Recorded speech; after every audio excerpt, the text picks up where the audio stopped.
Rich Dad's Guide to Investing. What the Rich Invest In, That the Poor and Middle Class Do Not. By Robert T. Kiyosaki. A Father's Advice on Investing. Years ago, I asked my rich dad, what advice would you give to the average investor? His reply was, don't be average. The 90/10ths rule of money. Most of us have heard of the 80/20ths rule. In other words, 80% of our success comes from 20% of our efforts. Originated by the Italian economist Vilfredo Pareto in 1897, it is also known as the principle of least effort. Rich Dad agreed with the 80/20ths rule for overall success in all areas but money. When it came to money, he believed in the 90/10ths rule. Rich Dad noticed that 10% of the people had 90% of the money. He pointed out that in the world of movies, 10% of the actors made 90% of the money. He also noticed that 10% of the athletes made 90% of the money, as did 10% of the musicians. The same 90/10ths rule applies to the world of investing, which is why his advice to investors was, don't be average. An article in the Wall Street Journal recently validated his opinion. It stated that 90% of all corporate shares of stock in America are owned by just 10% of the people. This book explains how some of the investors in the 10% have gained 90% of the wealth and how you might be able to do the same. Acknowledgments. On April 8, 1997, Rich Dad Poor Dad was published. We printed 1,000 copies, thinking that that quantity would last us for at least a year. Tens of millions of copies later, with very little spent on traditional advertising, the success of Rich Dad Poor Dad and Rich Dad's cash flow quadrant continues to amaze us. Sales have been driven primarily by word of mouth, the best kind of marketing. Rich Dad's Guide to Investing is a thank you for helping to make Rich Dad Poor Dad and Rich Dad's cash flow quadrant so successful. We have made many new friends through this success, and some of them have contributed to the development of this book. We would like to personally thank you for your contribution. We especially want to thank the incredible team members we have at the Rich Dad Company. Robert and Kim Kiyosaki. Introduction. What you will learn from reading this book. The Securities and Exchange Commission (SEC) of the United States defines an individual as an accredited investor if the individual has $200,000 or more in annual income, or $300,000 or more in annual income as a couple, or $1 million or more in net worth.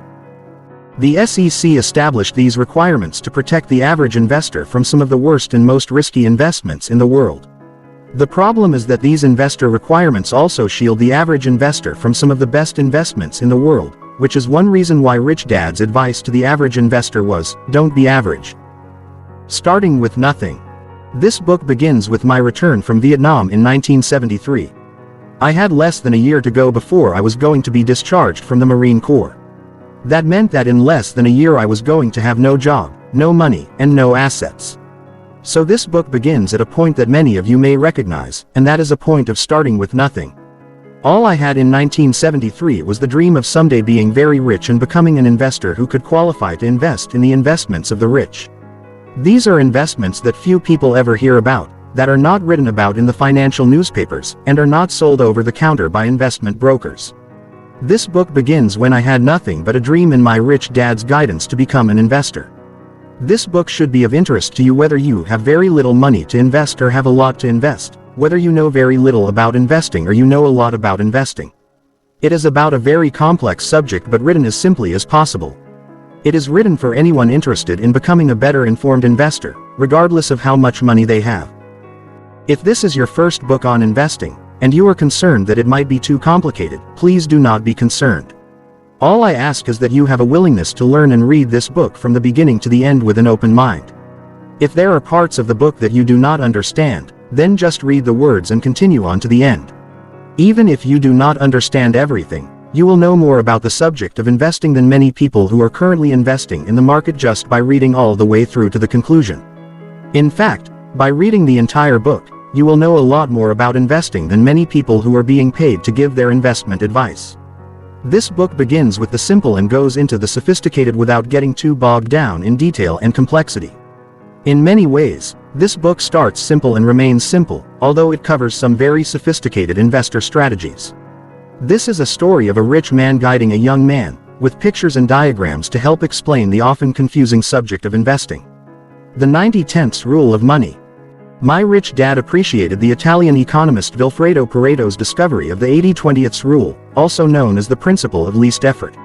Yet when it came to money, rich dad was more aware of the 90-10 rule, which says that 10% of the people make 90% of the money. I am personally concerned because more and more families are counting on their investments to support them in the future.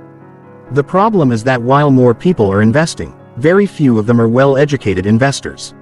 When the market crashes, what will happen to all these new investors? The federal government of the United States insures our savings from catastrophic loss, but it does not insure our investments.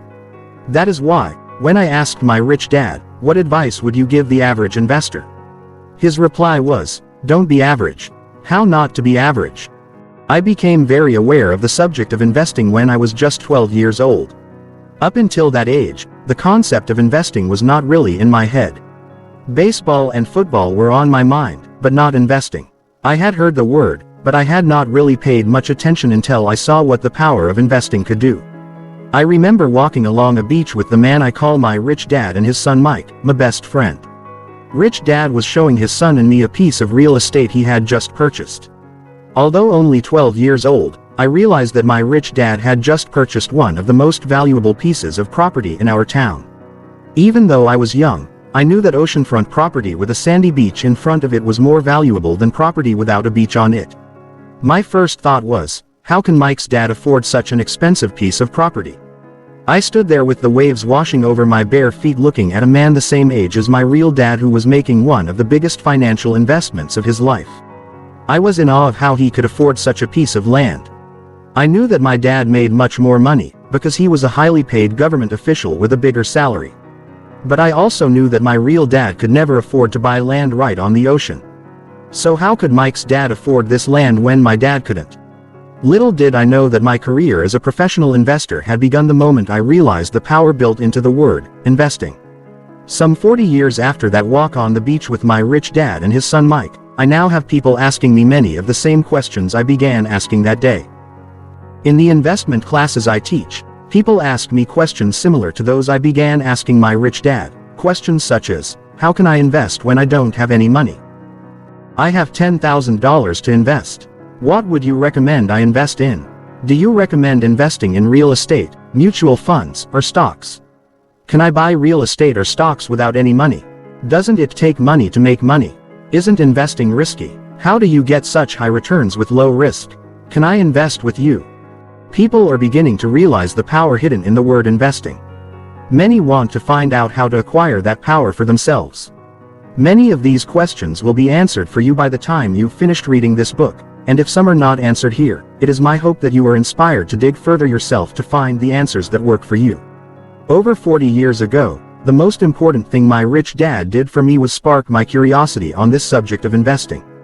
My curiosity was aroused when I realized that my best friend's dad, a man who made less money than my real dad, at least when comparing paycheck to paycheck, could afford to acquire investments that only rich people could afford.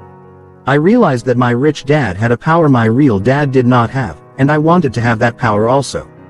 Many people are afraid of this power and stay away from it, and many even fall victim to it. Instead of running from the power or condemning it by saying such things as, the rich exploit the poor, or, investing is risky, or, I'm not interested in becoming rich, I became curious. It is my curiosity and my desire to acquire this power, also known as knowledge and abilities, that set me off on a lifelong path of inquiry and learning. Investing like a rich person.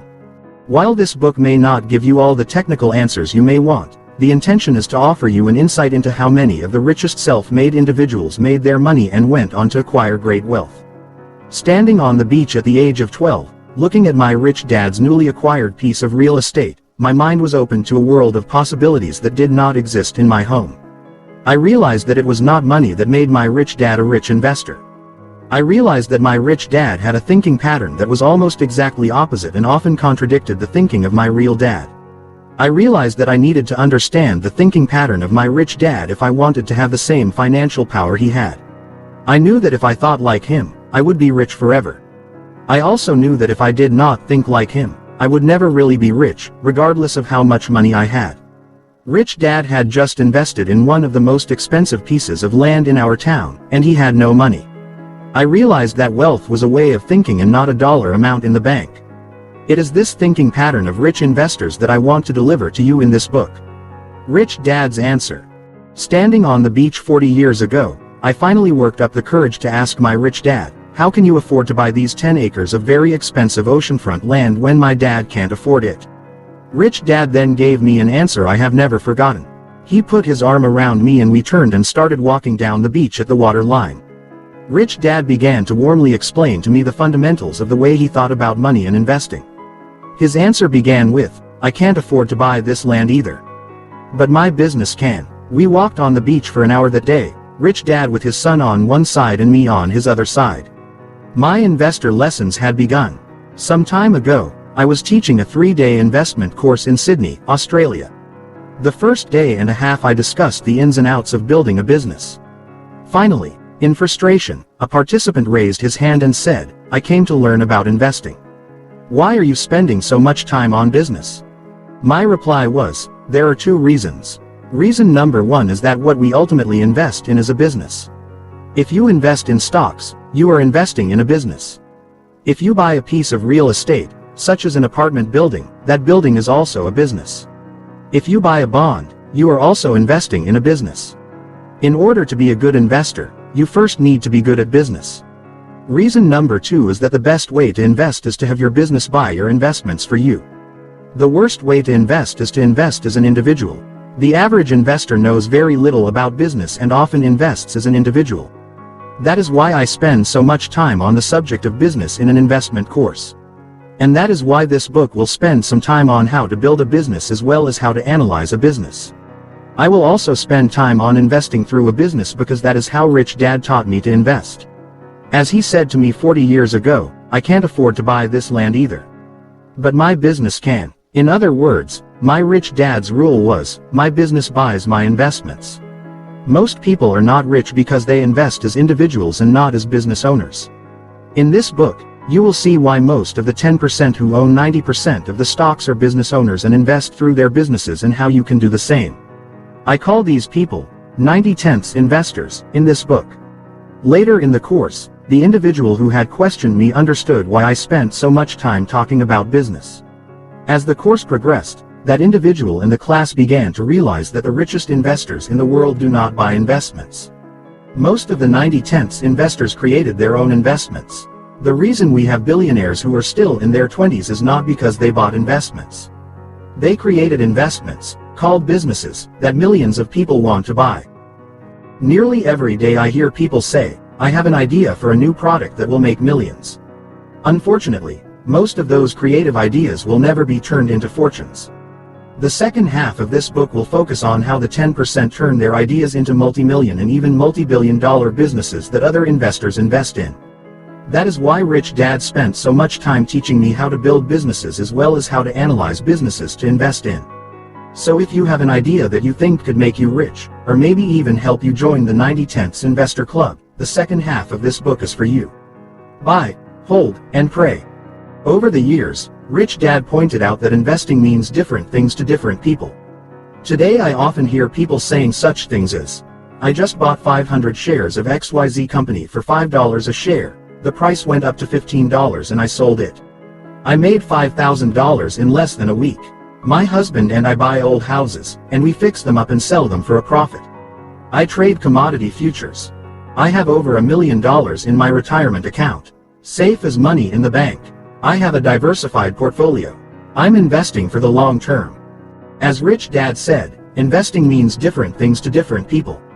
While the above statements reflect different types of investment products and procedures, Rich Dad did not invest in the ways reflected in the preceding statements. He said, most people are not investors.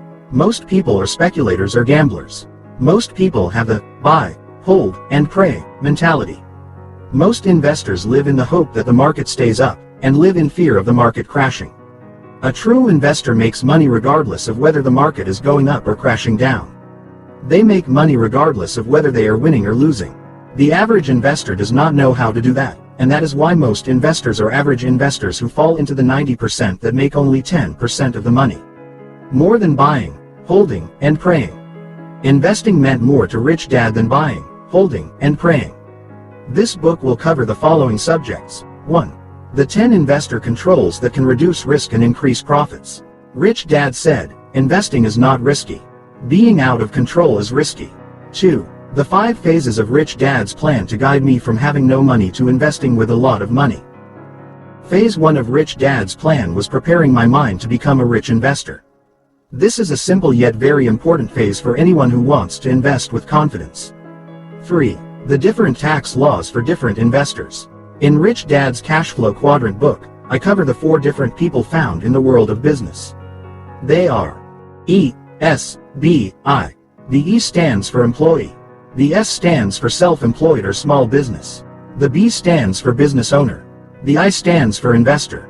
Rich Dad encouraged me to invest from the B quadrant because the tax laws are better for investing. Rich Dad always said, the tax laws are not fair. They are written for the rich and by the rich. If you want to be rich, you need to use the same tax laws the rich use. One of the reasons that 10% of the people control most of the wealth is that only 10% know which tax laws to use. In 1943, the federal government plugged most tax loopholes for all employees. In 1986, the federal government took away the tax loopholes from individuals in the S quadrant, individuals such as doctors, lawyers, accountants, engineers, and architects, who had previously enjoyed them. In other words, another reason that 10% of the investors make 90% of the money is that only 10% of all investors know how to invest from the different quadrants in order to gain different tax advantages. The average investor often only invests from one quadrant. 4. Why and how a true investor will make money regardless of whether the market goes up or down. 5. The difference between fundamental investing and technical investing. 6. 5 types of top-level investors. In Rich Dad's Cashflow Quadrant, I went into the 5 levels of investors. This book classifies the top 2 levels of investors, professional and capitalist, into the following 5 types of investors: the accredited investor, the qualified investor, the sophisticated investor, the inside investor, the ultimate investor. By the end of this book, you will know the different skill and education requirements for each of these investors. 7. The difference between not having enough money and having too much money. Many people say, when I make a lot of money, my money problems will be over. What they fail to realize is that having too much money is as big a problem as not having enough money. In this book you will learn the difference between the 2 kinds of money problems. One problem is the problem of not enough money. The other problem is the problem of too much money.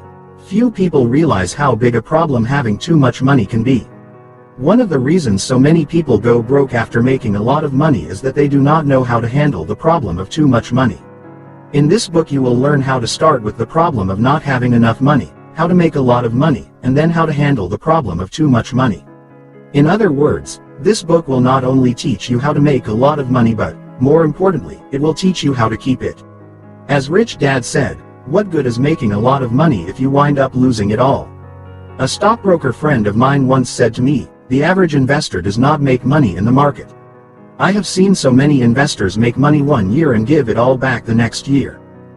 8. How to make much more than just $200,000, the minimum income level to begin investing in the investments of the rich. Rich Dad said to me, money is just a point of view. How can you be rich if you think $200,000 is a lot of money? If you want to be a rich investor, you need to see that $200,000, the minimum dollar amount to qualify as an accredited investor, is just a drop in the bucket. And that is why phase 1 of this book is so important. Phase 1 of this book, which is preparing yourself mentally to be a rich investor, has a short mental quiz for you at the end of each chapter. Although the quiz questions are simple, they are designed to have you think and maybe discuss your answers with the people you love. It was the soul-searching questions my rich dad asked me that helped me find the answers I was looking for. In other words, many of the answers I was looking for regarding the subject of investing were really inside me all along. What makes the 90/10ths investor different? One of the most important aspects of this book is the mental differences between the average investor and the 90/10ths investor. Rich Dad often said, if you want to be rich, just find out what everyone else is doing and do exactly the opposite. As you read this book, you will find out that most of the differences between the 10% of investors who make 90% of the money and the 90% that make only 10% of the money are not what they invest in, but the different ways they think. For example, most investors say, don't take risks. The rich investor takes risks. Most investors say, diversify. The rich investor focuses. The average investor tries to minimize debt. The rich investor increases debt in their favor. The average investor tries to decrease expenses. Rich investors know how to increase expenses to make themselves richer. The average investor has a job. The rich investor creates jobs. The average investor works hard. The rich investor works less and less to make more and more. The other side of the coin. So an important aspect of reading this book is to notice when your thoughts are often 180 degrees out from the guiding thoughts of my rich dad. Rich Dad said, one of the reasons so few people become rich is that they become set in one way of thinking. They think there is only one way to think or do something. While the average investor thinks, play it safe and don't take risks, the rich investor must also think about how to improve skills so he or she can take more risks. Rich Dad called this kind of thinking on both sides of the coin. He went on, saying, the rich investor must have more flexible thinking than the average investor. For example, while both the average investor and rich investor must think about safety, the rich investor must also think about how to take more risks. While the average investor thinks about cutting down debt, the rich investor is thinking about how to increase debt. While the average investor lives in fear of market crashes, the rich investor looks forward to market crashes. While this may sound like a contradiction to the average investor, it is this contradiction that makes the rich investor rich. As you read through this book, be aware of the contradictions in thinking between average investors and rich investors. As Rich Dad said, the rich investor is very aware that there are two sides to every coin.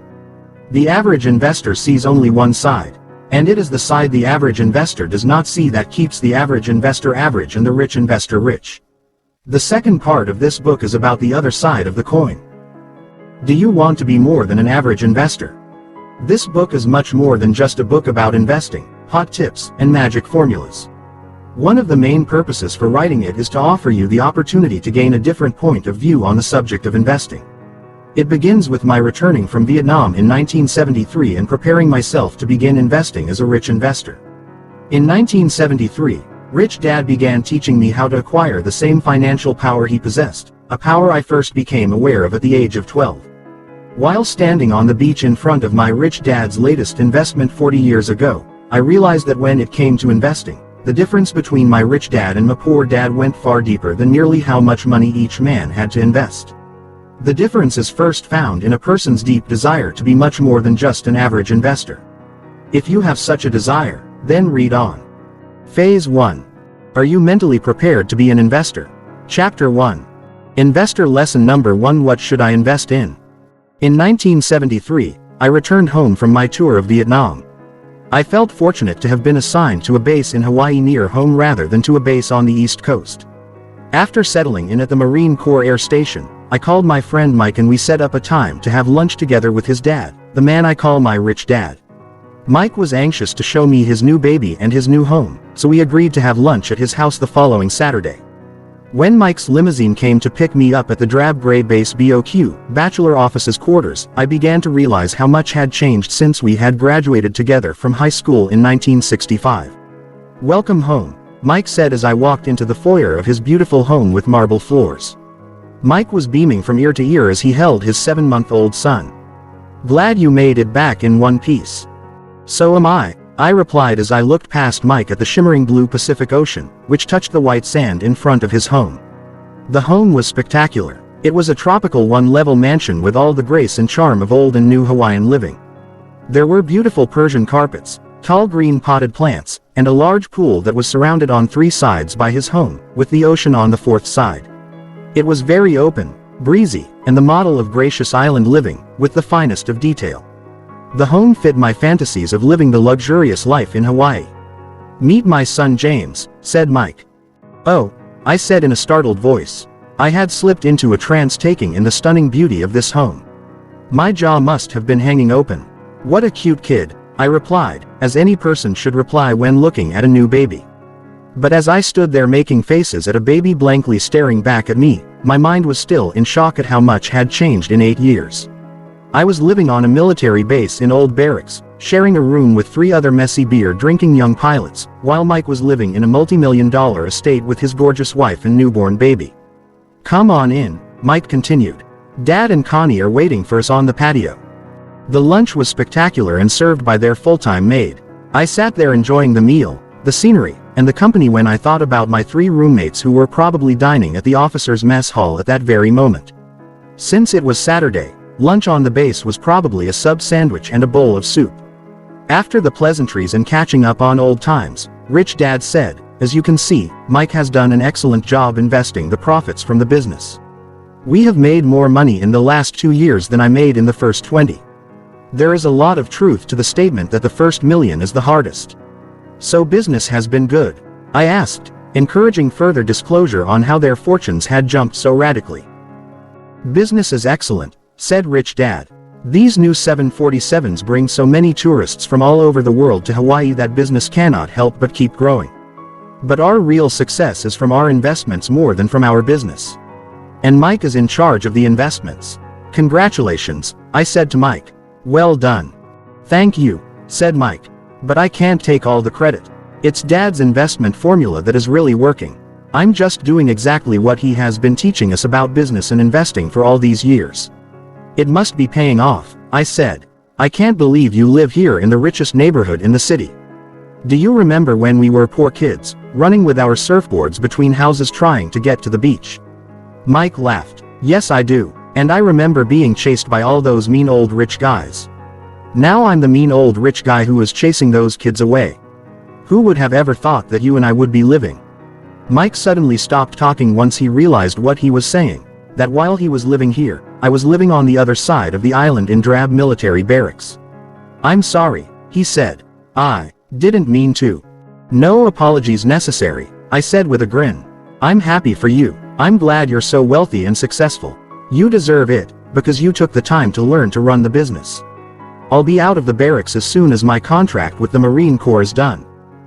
Rich Dad, sensing the tension between Mike and me, broke in and said, "And he's done a better job than I have. I'm very proud of him.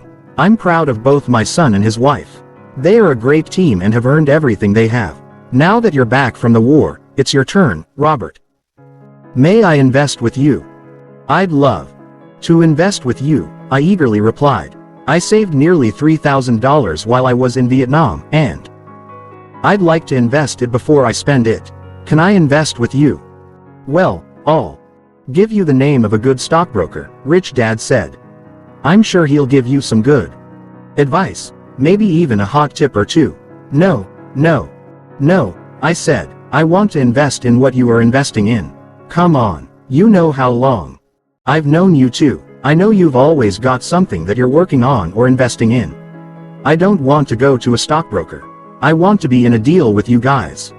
The room went silent as I waited for Rich Dad or Mike to respond. The silence grew into tension. "Did I say something wrong?" I finally asked. "No," said Mike. "Dad and I are investing in a couple of new projects that are exciting, but I think it is best you call one of our stockbrokers first and begin investing with him." Again, there was silence, punctuated only by the clinking of the dishes and glasses as the maid cleared the table. Mike's wife Connie excused herself and took the baby to another room. "I don't understand," I said, turning to Rich Dad more than Mike. I continued, "All these years of worked right alongside the two of you building your business. I've worked for close to nothing. I went to college as you advised and I fought for my country as you said a young man should. Now that I'm old enough and I finally have a few dollars to invest, you seem to hesitate when I say I want to invest in what you invest in. I don't understand. Why the cold shoulder? Are you trying to snub me or push me away? Don't you want me to get rich like you?" "It's not a cold shoulder," Mike replied. "And we would never snub you or not wish you to attain great wealth. It's that things are different now." Rich Dad nodded his head in slow and silent agreement. "We'd love to have you invest in what we invest in," Rich Dad finally said. "But it would be against the law." "Against the law?" I echoed in loud disbelief. "Are you two doing something illegal?" No, said Rich Dad with a chuckle. "We would never do anything illegal. It's too easy to get rich legally to ever risk going to jail for something illegal. And it is because we want to always remain on the right side of the law that we say it would be illegal." For you to invest with us, said Mike. It's not illegal for Mike and me to invest in what we invest in. But it would be illegal for you. Rich Dad tried to summarize. Why? I asked. Because you're not rich, said Mike softly and gently. What we invest in is for rich people. Only. Mike's words went straight through me. Since he was my best friend, I knew they were difficult words for him to say to me. And although he said them as gently as possible, they still hurt and cut like a knife through my heart. I was beginning to sense how wide the financial gap between us was. While his dad and my dad both started out with nothing, he and his dad had achieved great wealth. My dad and I were still from the other side of the tracks. I could sense that this big house with the lovely white sand beach was still far away from me, and the distance was measured in more than miles. Leaning back in my chair and crossing my arms in introspective thought, I sat there nodding quietly as I pondered that moment in our lives. We were both 25 years old, but in many ways Mike was 25 years ahead of me financially. My own dad had just been more or less fired from his government job, and he was starting over with nothing at age 52. I had not even begun. Are you okay? Asked Rich Dad gently. Yeah. I'm okay, I replied, doing my best to hide the hurt that came from feeling sorry for myself. And for my family. I'm just doing some deep thinking and some soul searching, I said, mustering a brave grin. The room was silent as we listened to the waves and as the cool breeze blew through the beautiful home. Mike, Rich Dad, and I sat there while I came to terms with the message and its reality. So I can't invest with you because I'm not rich, I finally said as I came out of my trance. And if I did invest in what you invest in, it would be against the law. Rich Dad and Mike nodded. In some instances, Mike added. And who made this law? I asked. The federal government, Mike replied. The SEC, Rich Dad added. The SEC. I asked. What is the SEC? The Securities and Exchange Commission, Rich Dad responded. It was created in the 1930s under the direction of Joseph Kennedy, father of the late President John Kennedy. Why was it created? I asked. Rich Dad laughed. It was created to protect the public from wild, unscrupulous dealmakers, businessmen, brokers, and investors. Why do you laugh? I asked. It seems like that would be a good thing to do. Yes, it is a very good thing, Rich Dad replied, still chuckling a little. Prior to the stock market crash of 1929, many shady, slippery, and shoddy investments were being sold to the public. A lot of lying and misinformation was being put forth. So the SEC was formed to be the watchdog. It is the agency that helps make, as well as enforce, the rules. It serves a very important role. Without the SEC, there would be chaos. So why do you laugh? I persisted. Because while it protects the public from the bad investments, it also keeps the public out of the best investments, replied Rich Dad in a more serious tone. So if the SEC protects the public from the worst investments and from the best investments, what does the public invest in? I asked. The sanitized investments, Rich Dad replied. The investments that follow the guidelines of the SEC. Well, what is wrong with that? I asked. Nothing, said Rich Dad. I think it's a good idea. We must have rules and enforce the rules. The SEC does that. But why? The chuckle. I asked. I've known you too many years and I know you are holding back something that is causing you to laugh. I've already told you, said Rich Dad. I chuckle because in protecting the public from the bad investments, the SEC also protects the public from the best investments. Which is one of the reasons the rich get richer. I asked tenuously. You got it, said Rich Dad. I chuckle because I see the irony in the big picture. People invest because they want to get rich.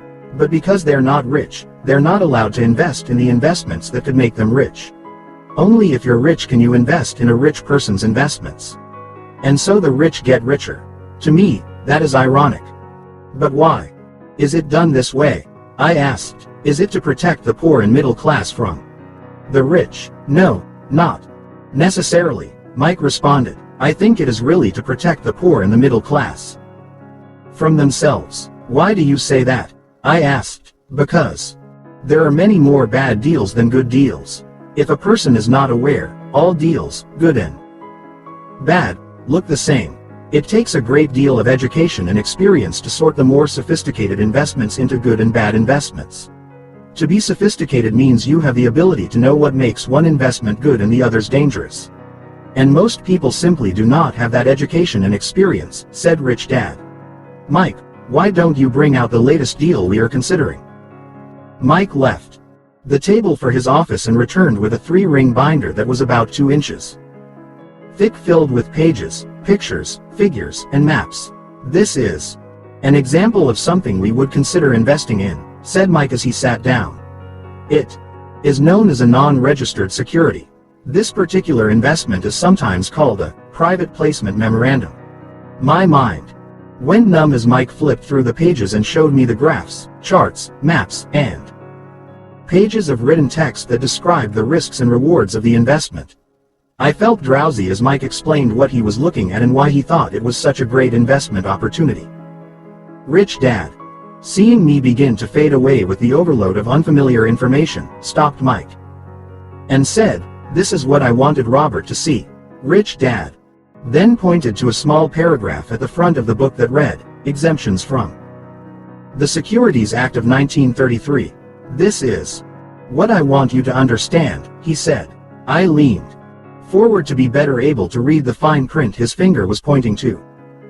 The fine print said, "This investment is for accredited investors only.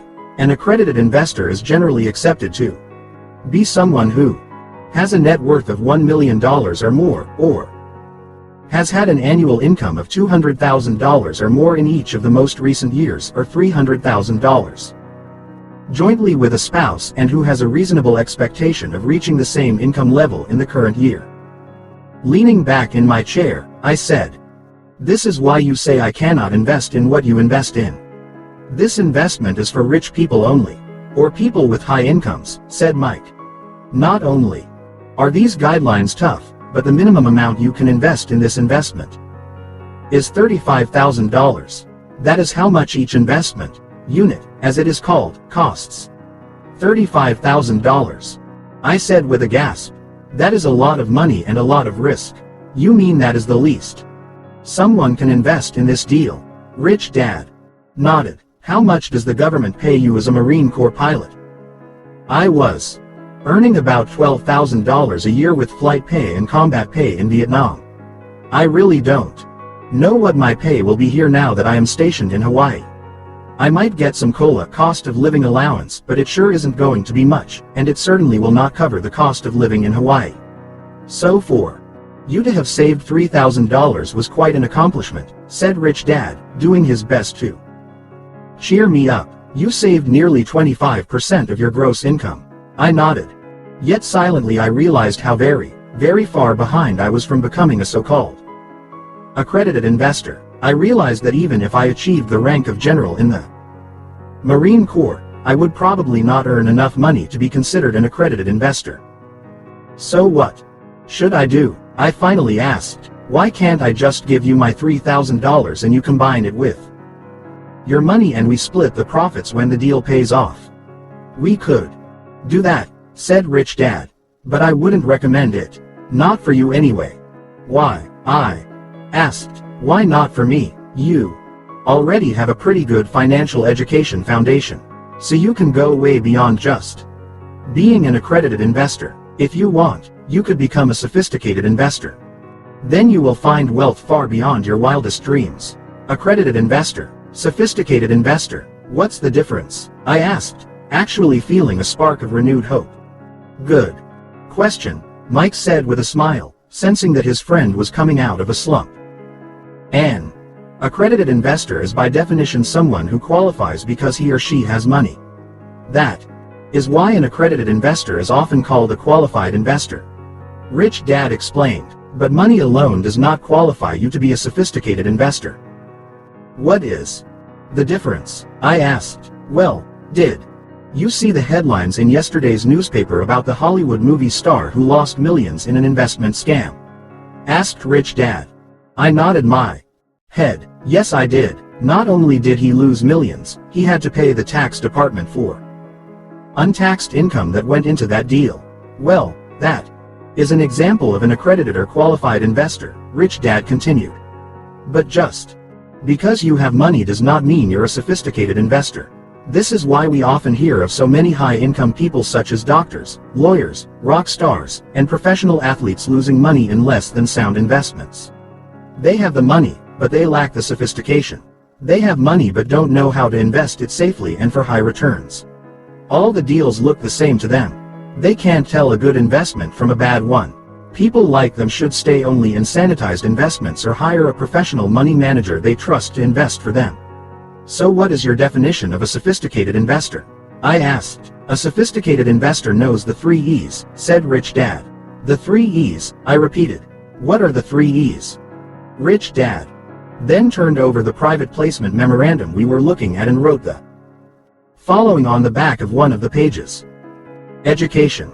Experience, excess cash. Those are the 3 E's, he said, looking up from the page. Achieve those 3 items and you will be a sophisticated investor. Looking at the 3 items, I said, so the movie star had excess cash, but he lacked the first 2 items. Rich Dad nodded. And there are many people with the right education, but they lack the experience. And without real-life experience, they often lack the excess cash. People like that often say, I know, when you explain things to them, but they do not do what they know, added Mike. Our banker always says, I know, to what Dad and I do, but for some reason, he does not do what he claims he knows. And that is why your banker lacks the excess cash, I said. Rich Dad and Mike nodded. Again, the room went silent as the conversation ended. All 3 of us were deep in our own private thoughts. Rich Dad signaled the maid for more coffee, and Mike closed the 3-ring binder. I sat with my arms crossed, gazing out upon the deep blue Pacific Ocean at Mike's beautiful home and contemplating the next direction my life would take. I had finished college as my parents had wished. My military obligation would soon be over, and then I would be free to choose the path that was best for me. What are you thinking about? Asked Rich Dad, sipping from his fresh cup of coffee. I'm thinking about what I want to become now that I have grown up, I replied. And what is that? Asked Mike. I'm thinking that maybe I should become a sophisticated investor, I replied quietly. Whatever that is. That would be a wise choice, said Rich Dad. You've got a pretty good start, a solid financial education foundation. Now it's time to get some experience. And how will I know when I have enough of both? I asked. When you have excess cash, smiled Rich Dad. With that, the 3 of us laughed and raised our water glasses, toasting to excess cash. Rich Dad then toasted, and to being a sophisticated investor. To being a sophisticated investor and to excess cash, I repeated again silently to myself. I liked the ring of those words in my head. Mike's limousine driver was summoned and I returned to my dingy bachelor office's quarters to think about what I was going to do with the rest of my life. I was an adult and I had fulfilled many of my parents' expectations, such as getting a college education and serving my country during a time of war. It was now time for me to decide what I wanted to do for myself. The thought of studying to become a sophisticated investor appealed to me. I could continue my education with Rich Dad as I gained the experience I needed. This time, my Rich Dad would be guiding me as an adult.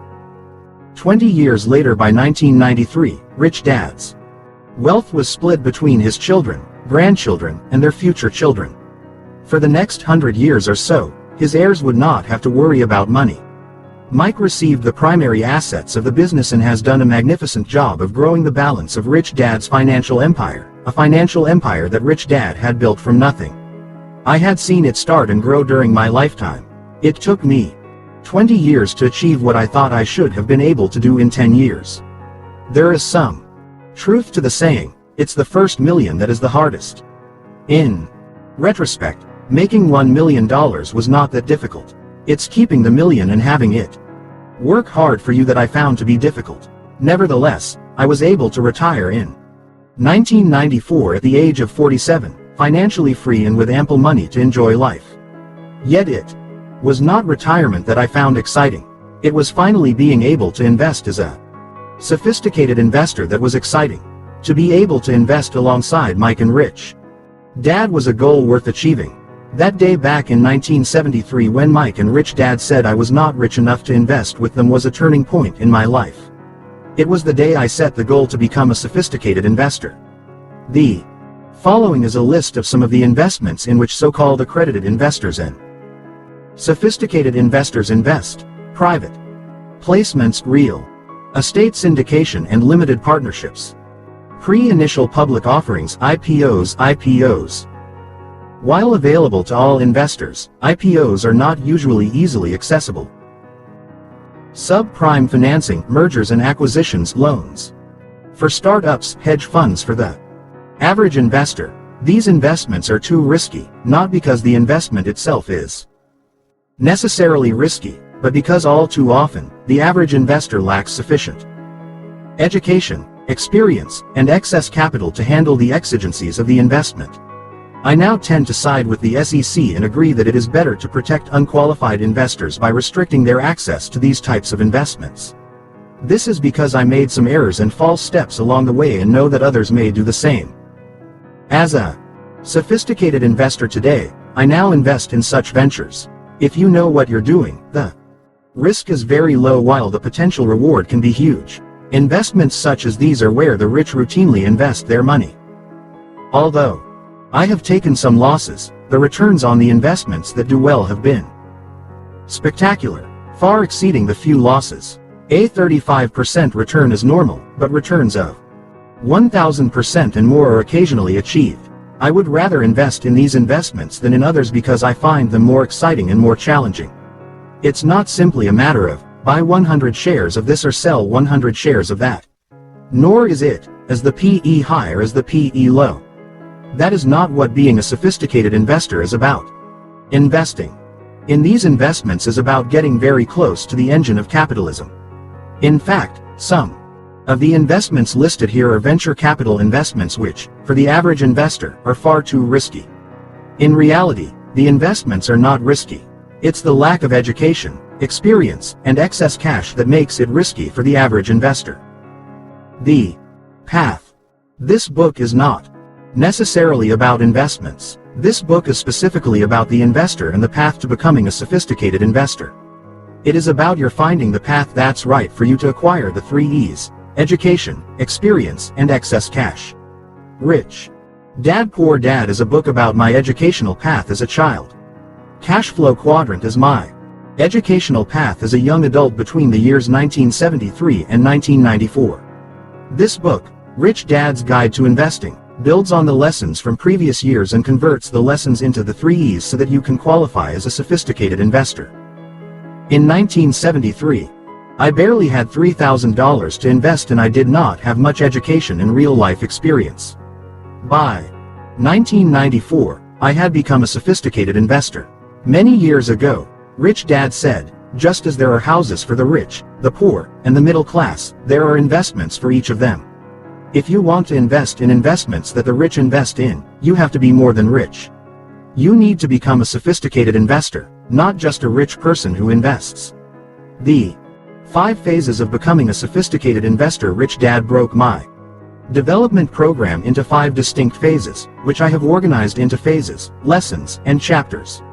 The phases are: 1. Are you mentally prepared to be an investor? 2. What type of investor do you want to become? 3. How do you build a strong business? 4. Who is a sophisticated investor? 5. Giving it back. This book is written as a guide. It will not give you specific answers. The purpose of this book is to help you understand what questions to ask. And if this book does that, it has done its job. Rich Dad said, you cannot teach someone to be a sophisticated investor, but a person can learn to become a sophisticated investor. It's like learning to ride a bicycle. I cannot teach you to ride a bicycle, but you can learn to ride a bicycle. Learning to ride a bicycle requires risk, trial and error, and proper guidance. The same is true with investing. If you do not want to take risks, then you're saying you do not want to learn. And if you do not want to learn, then I cannot teach you. If you're looking for a book on hot investment tips or how to get rich quick or the secret investment formula of the rich, this book is not for you. This book is really about learning more than investing. It is for people who are students of investing, students who seek their own path to wealth rather than look for the easy road to wealth. This book is about Rich Dad's 5 phases of development, the 5 phases that he went through and that I am currently going through. If you are a student of great wealth, you may notice while reading this book that Rich Dad's 5 phases are the same 5 phases that the richest business people and investors in the world went through in order to become very, very rich. Bill Gates, founder of Microsoft, Warren Buffett, America's richest investor, and Thomas Edison, founder of General Electric, all went through these 5 phases. They are the same 5 phases that the young new millionaires and billionaires of the internet are currently going through while still in their 20s and 30s. The only difference is that because of the information age, these young people went through the same phases faster, and maybe you can as well. Are you part of the revolution? Great wealth, vast fortunes, and mega-rich families were created during the Industrial Revolution.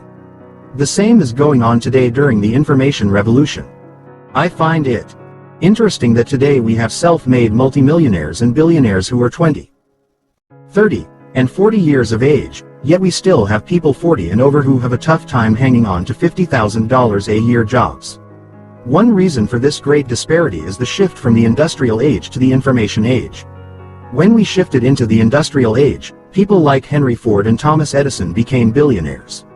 Today in the information age, we have Bill Gates, Steve Jobs, Mark Zuckerberg, and the founders of internet companies becoming young millionaires and billionaires. Today's 20-somethings will soon be passing Bill Gates in wealth. That is the power of a shift in ages, the shift from the industrial age to the information age. It has been said that there is nothing so powerful as an idea whose time has come. And there is nothing so detrimental than someone who is still thinking old ideas. For you, this book may be about looking at old ideas and possibly finding new ideas for wealth. It may also be about a paradigm shift in your life.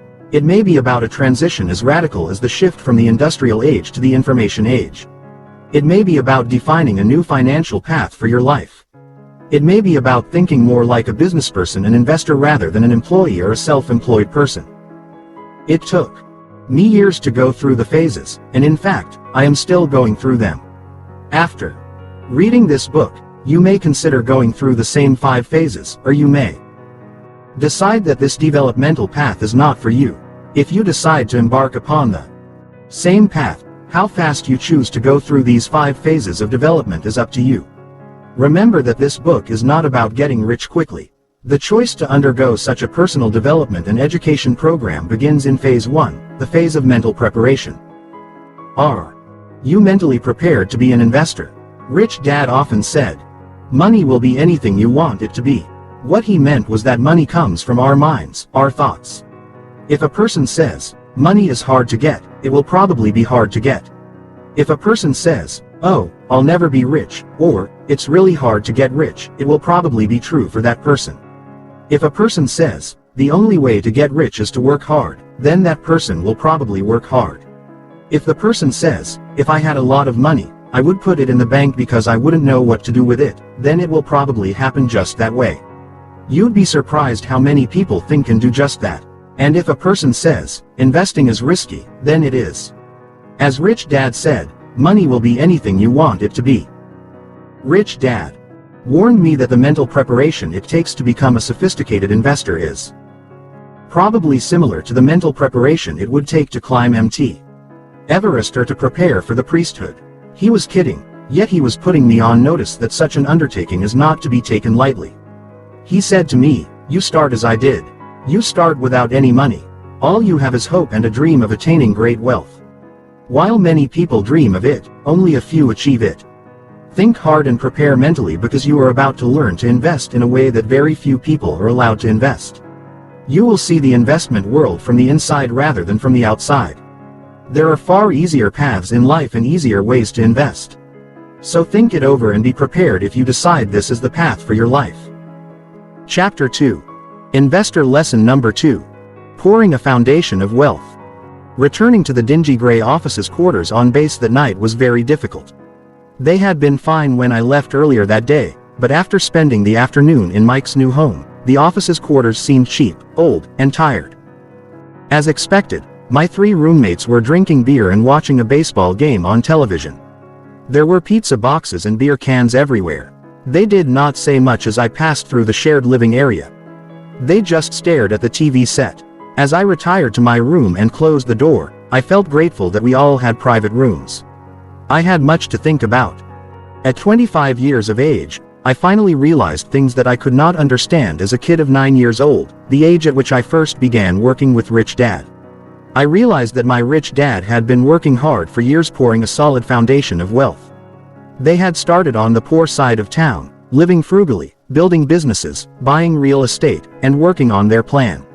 I now understood that Rich Dad's plan was to become very wealthy. While Mike and I were in high school, Rich Dad had made his move by expanding to different islands of the Hawaiian chain, buying businesses and real estate.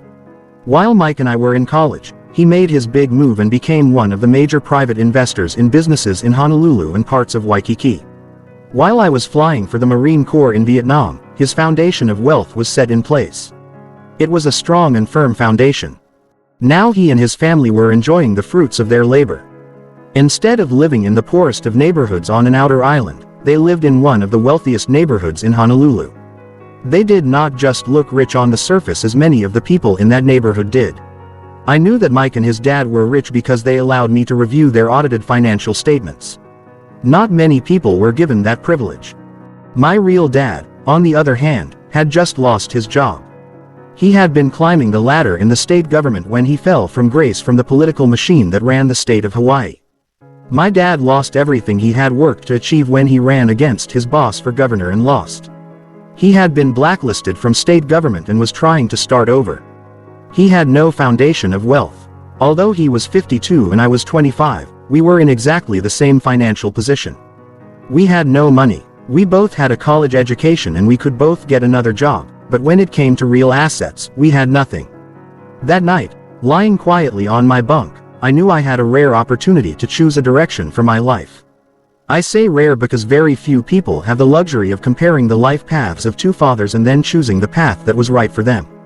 It was a choice I did not take lightly. Investments of the rich.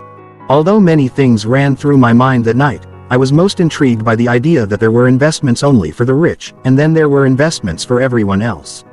I remembered that when I was a kid working for Rich Dad, all he talked about was building his businesses. But now that he was rich, all he talked about was his investments for the rich. That day over lunch, he had explained, the only reason I built businesses was so I could invest in the investments of the rich. The only reason you build a business is so that your business can buy your assets. Without my businesses, I could not afford to invest in the investments of the rich. Rich Dad went on to stress the difference between an employee buying an investment and a business buying an investment. He said, most investments are too expensive when you purchase them as an employee. But they are much more affordable if my business buys them for me. I did not know what he meant by that statement, but I knew this distinction was important. I was now curious and anxious to find out what the difference was. Rich Dad had studied corporate and tax law and had found ways to make a lot of money using the laws to his advantage. I drifted off to sleep that night excited about calling Rich Dad in the morning. Different quadrants, different paths. When I was young, I did not know which dad to listen to when it came to the subject of money. Both were good, hardworking men. Both were strong and charismatic.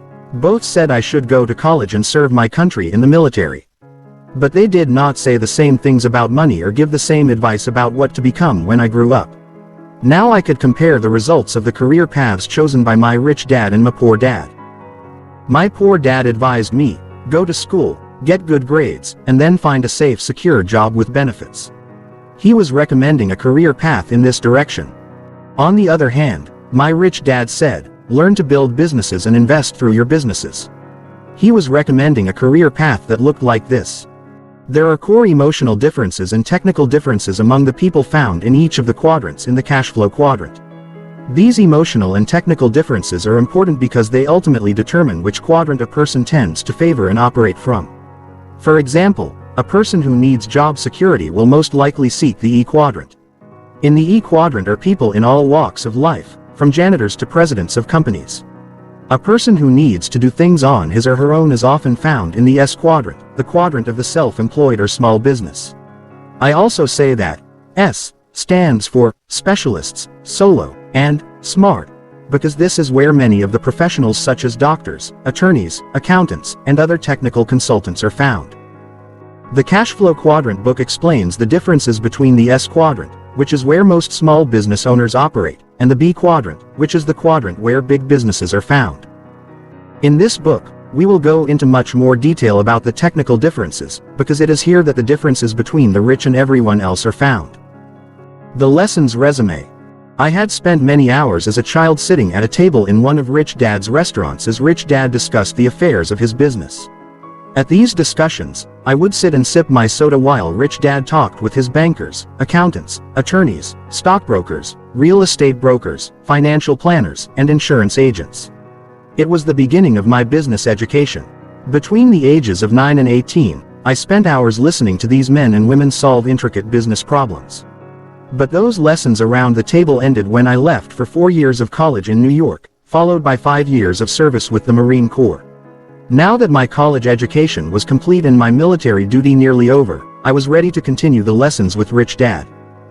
I called Rich Dad, ready to begin my lessons again. Rich Dad had turned the businesses over to Mike and was now semi-retired. He was looking for something to do rather than play golf all day. While Mike was busy running their empire, Rich Dad and I had lunch at a hotel on Waikiki Beach. The sun was warm, the ocean beautiful, the breeze light, and the setting as close to paradise as you can get. Rich Dad was shocked to see me walk in wearing my uniform. He had never seen me in uniform before. He had only seen me as a kid, dressed in casual clothes like shorts, jeans, and shirts. I guess he finally realized that I had grown up since leaving high school, and had seen a lot of the world and fought in a war. I wore my uniform to the meeting because I was between flights and had to get back to the base to fly that evening. "So that is what you have been doing since leaving high school," said Rich Dad. I nodded my head and said, 4 years at the military academy in New York, and 4 years in the Marine Corps. 1 more year to go. "I am very proud of you," said Rich Dad. "Thanks," I replied, "but it will be nice to get out of a military uniform. It's really tough being spit on or stared at, or called baby killers, by all these hippies and people who are against the war. I just hope it ends soon for all of us." "I'm glad Mike did not have to go," said Rich Dad. "He wanted to enlist, but his poor health kept him out." "He was fortunate," I replied. "I lost enough friends to that war. I would have hated to have lost Mike too." Rich Dad nodded his head and asked, "So what are your plans once your military contract is up next year?" "Well, 3 of my friends have been offered jobs with the airlines as pilots. It's tough getting hired right now, but they say they can get me in through some contacts they have." "So you're thinking of flying with the airlines?" asked Rich Dad. I nodded slowly. "Well, that's all I've been doing, thinking about it. The pay is okay, and benefits are good. And besides, my flight training has been pretty intense," I said. "I've become a pretty good pilot after flying in combat. If I fly for a year with a small airline and get some multi-engine time, I will be ready for the major carriers." "So is that what you think you are going to do?" asked Rich Dad. "No," I replied. "Not after what has happened to my dad and after having lunch with you 2 yesterday at Mike's house. I lay awake for hours last night, and I thought about what you said about investing. I realized that if I took a job with the airlines, I might someday become an accredited investor. But I realized that I might never go beyond that level." Rich Dad sat in silence, nodding ever so slightly.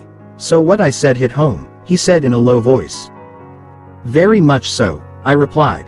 "I reflected on all the lessons you gave me as a kid. Now I am an adult and the lessons have a new meaning to me."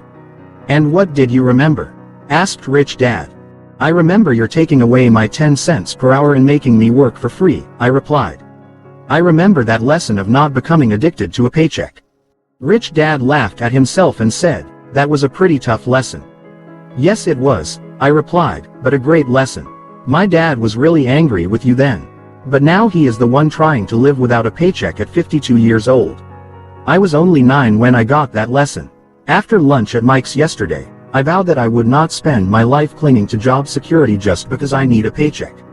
That is why I doubt that I will seek a job with the airlines. And that is why I'm here having lunch with you. I want to review your lessons on how to have money work for me, so I don't have to spend my life working for money. But this time, I want your lessons as an adult. Make the lessons harder and give me more detail. And what was my first lesson? Asked Rich Dad. The rich don't work for money, I said promptly. They know how to have money work for them. A broad smile came over Rich Dad's face. He knew that I had been listening to him all those years as a kid. Very good, he said. And that is the basis of becoming an investor. All investors learn how to have their money work hard for them. And that is what I want to learn, I said quietly. I want to learn and maybe teach my dad what you know. He is in a very bad way right now, trying to start over again at the age of 52. I know, said Rich Dad. I know. So on a sunny day, with surfers riding the beautiful waves of the deep blue ocean, my lessons on investing began. The lessons came in 5 phases, each phase taking me to a higher level of understanding Rich Dad's thought process and his investment plan. The lessons began with preparing mentally and taking control of myself, because that is the only place that investing really takes place anyway. Investing ultimately begins and ends with taking control of yourself. The lessons on investment in phase 1 of Rich Dad's investment plan are all about the mental preparation it takes before actually beginning to invest. Lying in my bunk that night in 1973 in a dingy room on the Marine Corps base, my mental preparation had begun. Mike was fortunate enough to have a father who had accumulated great wealth. I was not that fortunate. In many ways, he had a 50-year head start on me. I had yet to start. That night, I began my mental preparation by choosing between seeking job security, the road my poor dad chose, and pouring a foundation of real wealth, the road my rich dad chose. That is where the process of investing truly begins and where Rich Dad's lessons on investing start. It starts with a very personal decision, a mental choice to be rich, poor, or middle class. It is an important decision because, whichever financial position in life you choose, be it rich, poor, or middle class, everything in your life then changes. Chapter 3. Investor Lesson Number 3: The Choice. Rich Dad's lessons on investing began. When it comes to money and investing, people have 3 fundamental reasons or choices for investing: to be 1. Secure, 2. Comfortable, or 3. Rich. Rich Dad continued, all 3 choices are important. The difference in one's life occurs when the choices are prioritized. He continued by saying that most people make their money and investment choices in that exact order. In other words, their first choice when it comes to money decisions is security, second is comfort, and third is to be rich. That is why most people make job security their highest priority. After they have a secure job or profession, then they focus on comfort. The last choice for most people is to be rich. That day in 1973, Rich Dad said, most people dream of becoming rich, but it is not their first choice. Only 3 out of 100 people in America are rich because of this priority of choices. For most people, if becoming rich disturbs their comfort or makes them feel insecure, they will forsake becoming rich. That is why so many people want that one hot investment tip. People who make security and comfort their first and second choices look for ways to get rich quick that are easy, risk-free, and comfortable.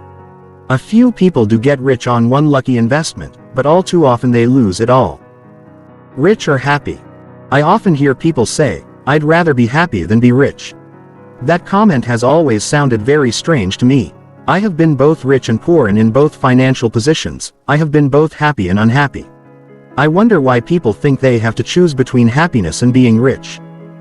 When I reflect upon this lesson, it occurs to me that what people are really saying is that, I'd rather feel secure and comfortable than be rich. That is because, when they insecure or uncomfortable, they are not happy. For me, I was willing to feel insecure and uncomfortable in order to be rich. I have been rich and poor as well as happy and unhappy. But I assure you that when I was poor and unhappy, I was much unhappier than when I was rich and unhappy. I have also never understood the statement, money does not make you happy. While there is some truth in it, I have always noticed that when I have money, I feel pretty good. The other day, I found a $10 bill in my jeans pocket. Even though it was only $10, it felt great finding it. Receiving money has always felt better than receiving a bill for money I owe. At least that is my experience with money. I feel happy when it comes in and sad when it leaves.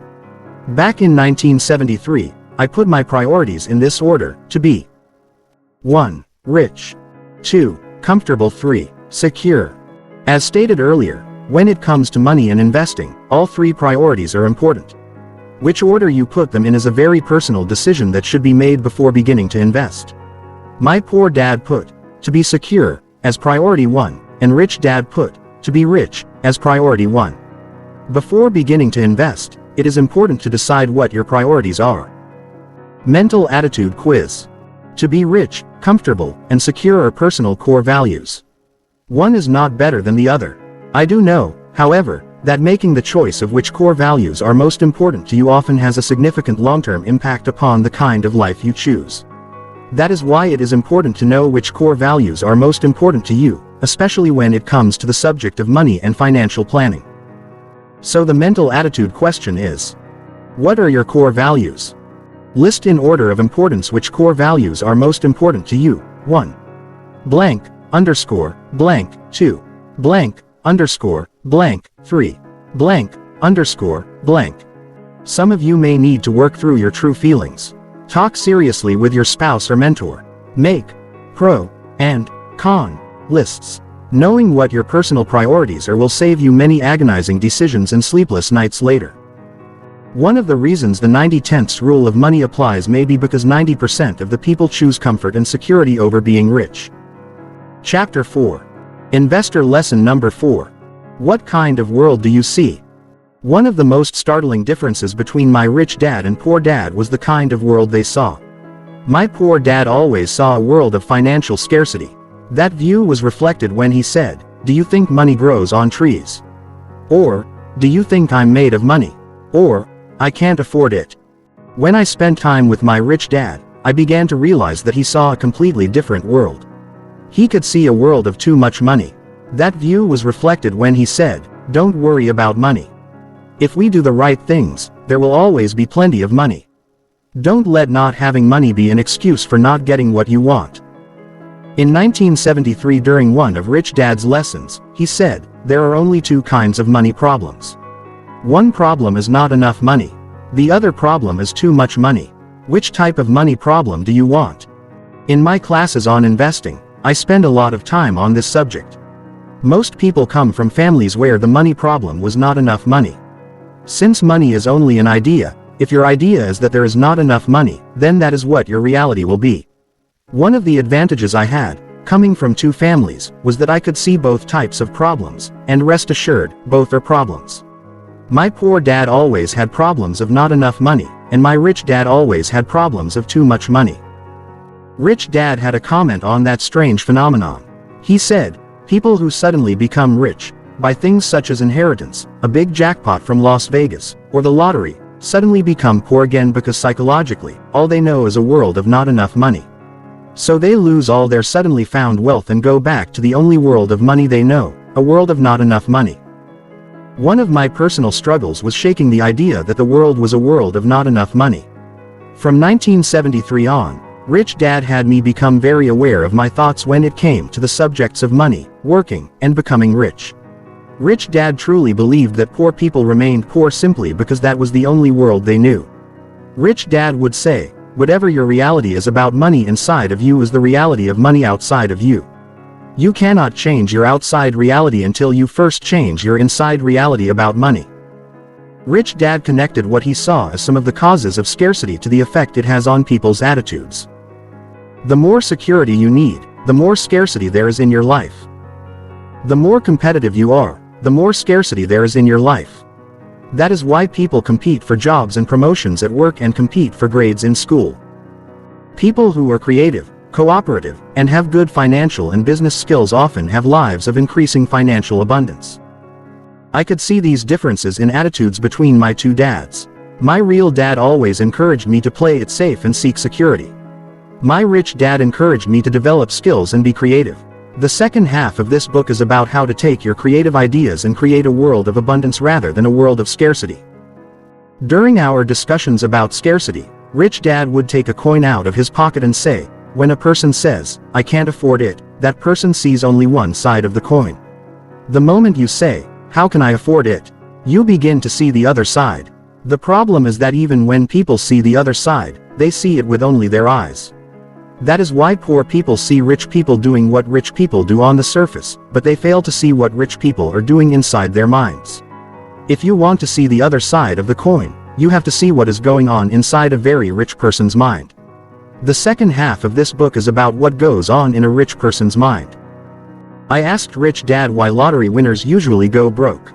His reply was, a person who suddenly comes into a lot of money and goes broke because they still see only one side of the coin. In other words, they handle the money in the same way they always did, which is the reason they were poor or struggled in the first place. They see only a world of not enough money. The safest thing that person can do is just put money in the bank and live off the interest only. People who can see the other side of the coin would take that money and multiply it rapidly and safely. They can do that because they see the other side of the coin where there is a world of too much money. They use their money to get to the other side faster while everyone else uses money to become poor faster. In the late 1980s, after Rich Dad retired completely and turned his empire over to Mike, he called me in for a brief meeting. Before the meeting began, he showed me a bank statement with $39 million in cash and said, and this is only in one bank. I am retired now because it is a full-time job to keep taking this cash out of my banks and moving it into more productive investments. I repeat, it is a full-time job that becomes more challenging every year. As the meeting ended, Rich Dad said, I spent years training Mike to build the engine that produces this much money. Now that I am retired, he is running the engine that I built. The reason I can retire with confidence is because Mike knows not only how to run the engine, but how to fix it if it breaks. Most rich kids lose their parents' money because, although they grow up in extreme wealth, they never really learn how to build an engine or fix it after it is broken. In fact, too many rich kids are the very people who break the engine. They grow up on the rich side of the coin, but they never learn what it takes to get to that side. You have a chance, with my guidance, to make the transition and stay on the other side. A big part of taking control of myself was taking control of my internal reality about money. I have had to constantly remind myself that there is a world of too much money, because in my heart and soul, I have often felt like a poor person. One of the exercises Rich Dad had me do whenever I felt the surge of panic in my heart and stomach, the panic that comes from the fear of not having enough money, was to simply say, there are two kinds of money problems. One problem is not enough money and the other is too much money. Which one do I want? I would ask this question mentally even though my core being was in a state of financial panic. I am not one of these wishful thinking people or a person who believes solely in the power of affirmation. I asked myself that question to combat my inherited point of view on money. Once my gut was calmed down, I would then ask my mind to begin finding solutions to whatever was financially challenging me at the time.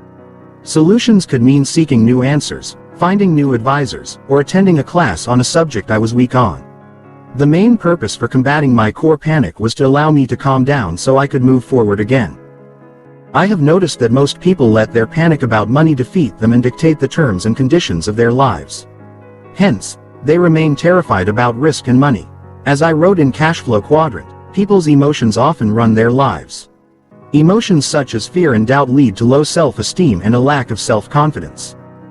In the early 1990s, Donald Trump was nearly $1 billion in debt personally and $9 billion in debt corporately. An interviewer asked him if he was worried. He replied, "Worrying is a waste of time. Worrying gets in my way of working to solve these problems. I have noticed that one of the main reasons people are not rich is that they worry too much about things that might never happen." Rich Dad's investor lesson number 2 was to mentally choose to see both worlds, a world of not enough money and a world of too much money. Later, Rich Dad went into the importance of a financial plan. Rich Dad strongly believed in having a financial plan for when you did not have enough money as well as a financial plan for when you will have too much money.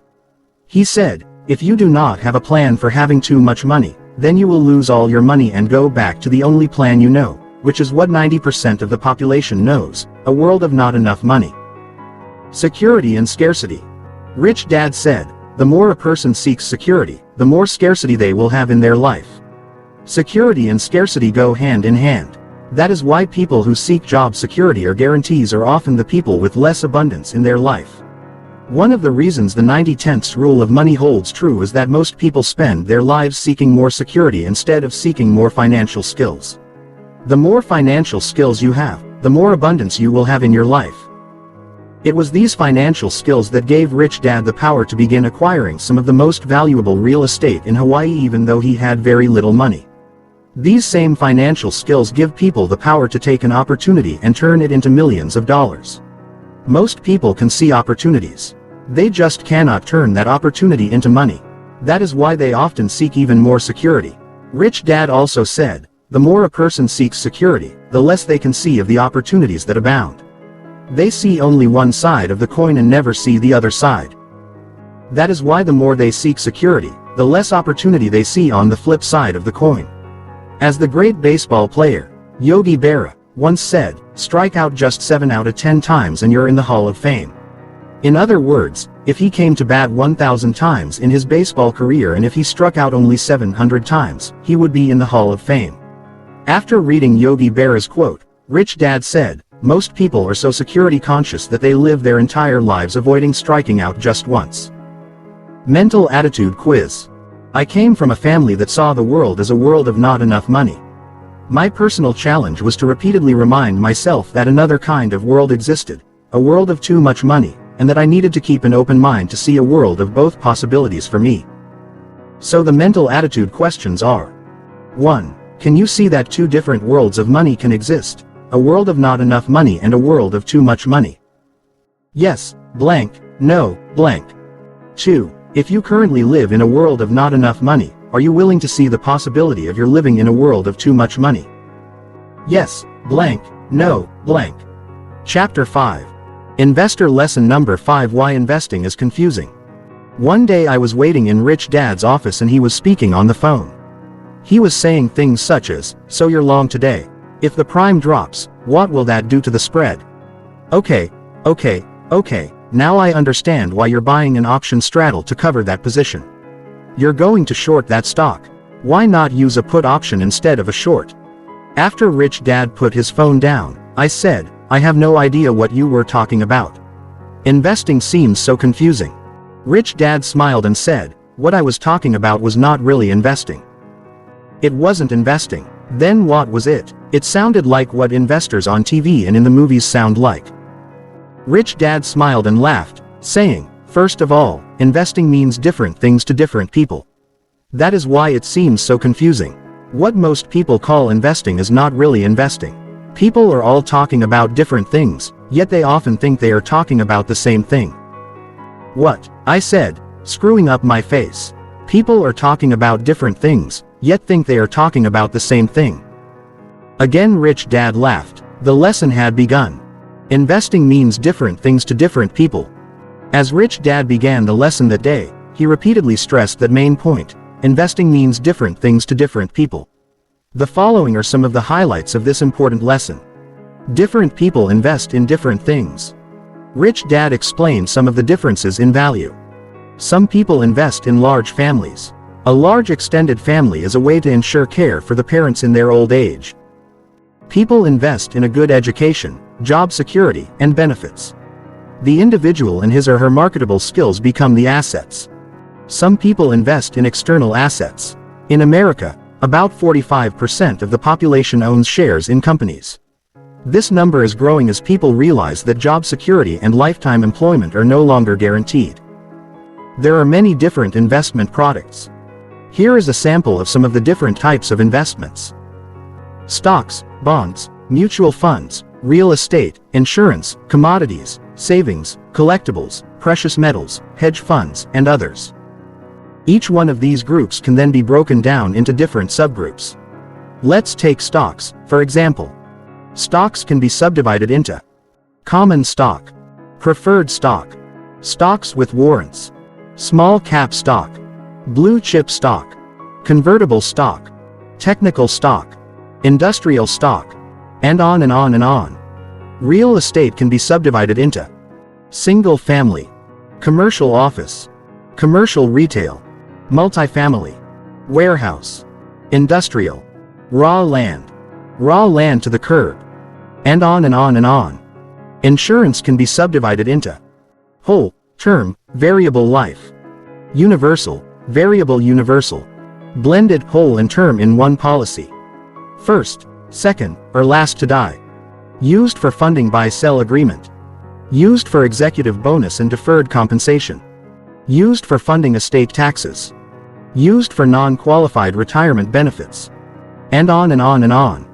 There are many different investment products, each designed to do something different. That is another reason why the subject of investing is so confusing. There are different investment procedures. Rich Dad used the word procedure to describe the technique, method, or formula for buying, selling, trading, or holding these investment products. The following are some of the different types of investment procedures. Buy, hold, and pray long. Buy and sell, trade. Sell, then buy, short. Option buying and selling, trade. Dollar cost averaging, long. Brokering, trade no position. Saving, collecting. Many investors are classified by their investing procedures and their products. For example, I am a stock trader. I speculate in real estate. I collect rare coins. I trade commodity future options. I am a day trader. I believe in money in the bank. All of this adds to the confusion on the subject of investing because, under the banner of investing, there are people who are really gamblers, speculators, traders, savers, dreamers, losers. Many of these individuals call themselves investors, and technically they are, which is why the subject of investing is even more confusing. No one is an expert at everything. Rich Dad said, investing means different things to different people. Rich Dad also said, there is no one person who can possibly be an expert at the entire subject.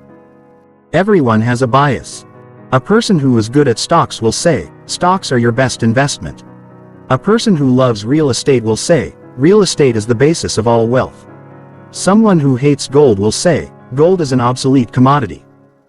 When you add procedure bias, you can really get confused. Some people say, diversify. Don't put all your eggs in one basket. There are others, such as Warren Buffett, America's greatest investor, who says, don't diversify.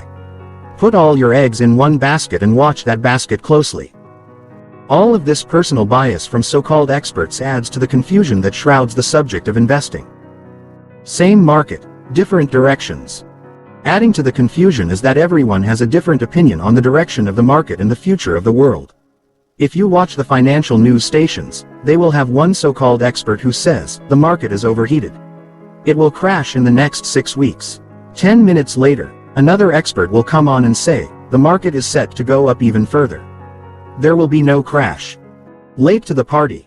A friend of mine recently asked, every time I hear of a hot stock, by the time I buy it, the stock is heading down. I buy at the top because it's the hot popular stock, and then a day later it starts heading down. Why am I always late to the party? Another complaint I often hear is, the stock drops in price, I sell it, and the next day it goes up. Why does that happen? I call this the late to the party phenomenon, or the you sold too early phenomenon. The problem with investing in something because it's popular or rated as the #1 fund for the past 2 years is that real investors have already made their money in that investment. They were in it early and got out at the top. For me, nothing is more frustrating than to hear someone say, I bought it at $2 a share, and it's now at $35 a share. Such stories or hot tips do me no good and only frustrate me. That is why today, when I hear such tales of instant wealth and fast money in the market, I just walk away and choose not to listen, because such stories are not really stories about investing. This is why investing is confusing. Rich Dad often said, investing is confusing because it is a very large subject.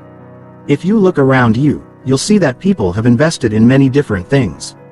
Look at your appliances. Those are all products from companies that people invested in. You receive your electricity from a utility company that people invest in. Once you understand that, then look at your car, the gas, the tires, seat belts, windshield wipers, spark plugs, the roads, the stripes on the road, your soft drinks, the furniture in your house, the shopping center your favorite store is in, the office buildings, the bank, the hotels, the airplane overhead, the carpet in the airport, and so on. All of these things are there because someone invested in the business that delivers you the things that make life civilized.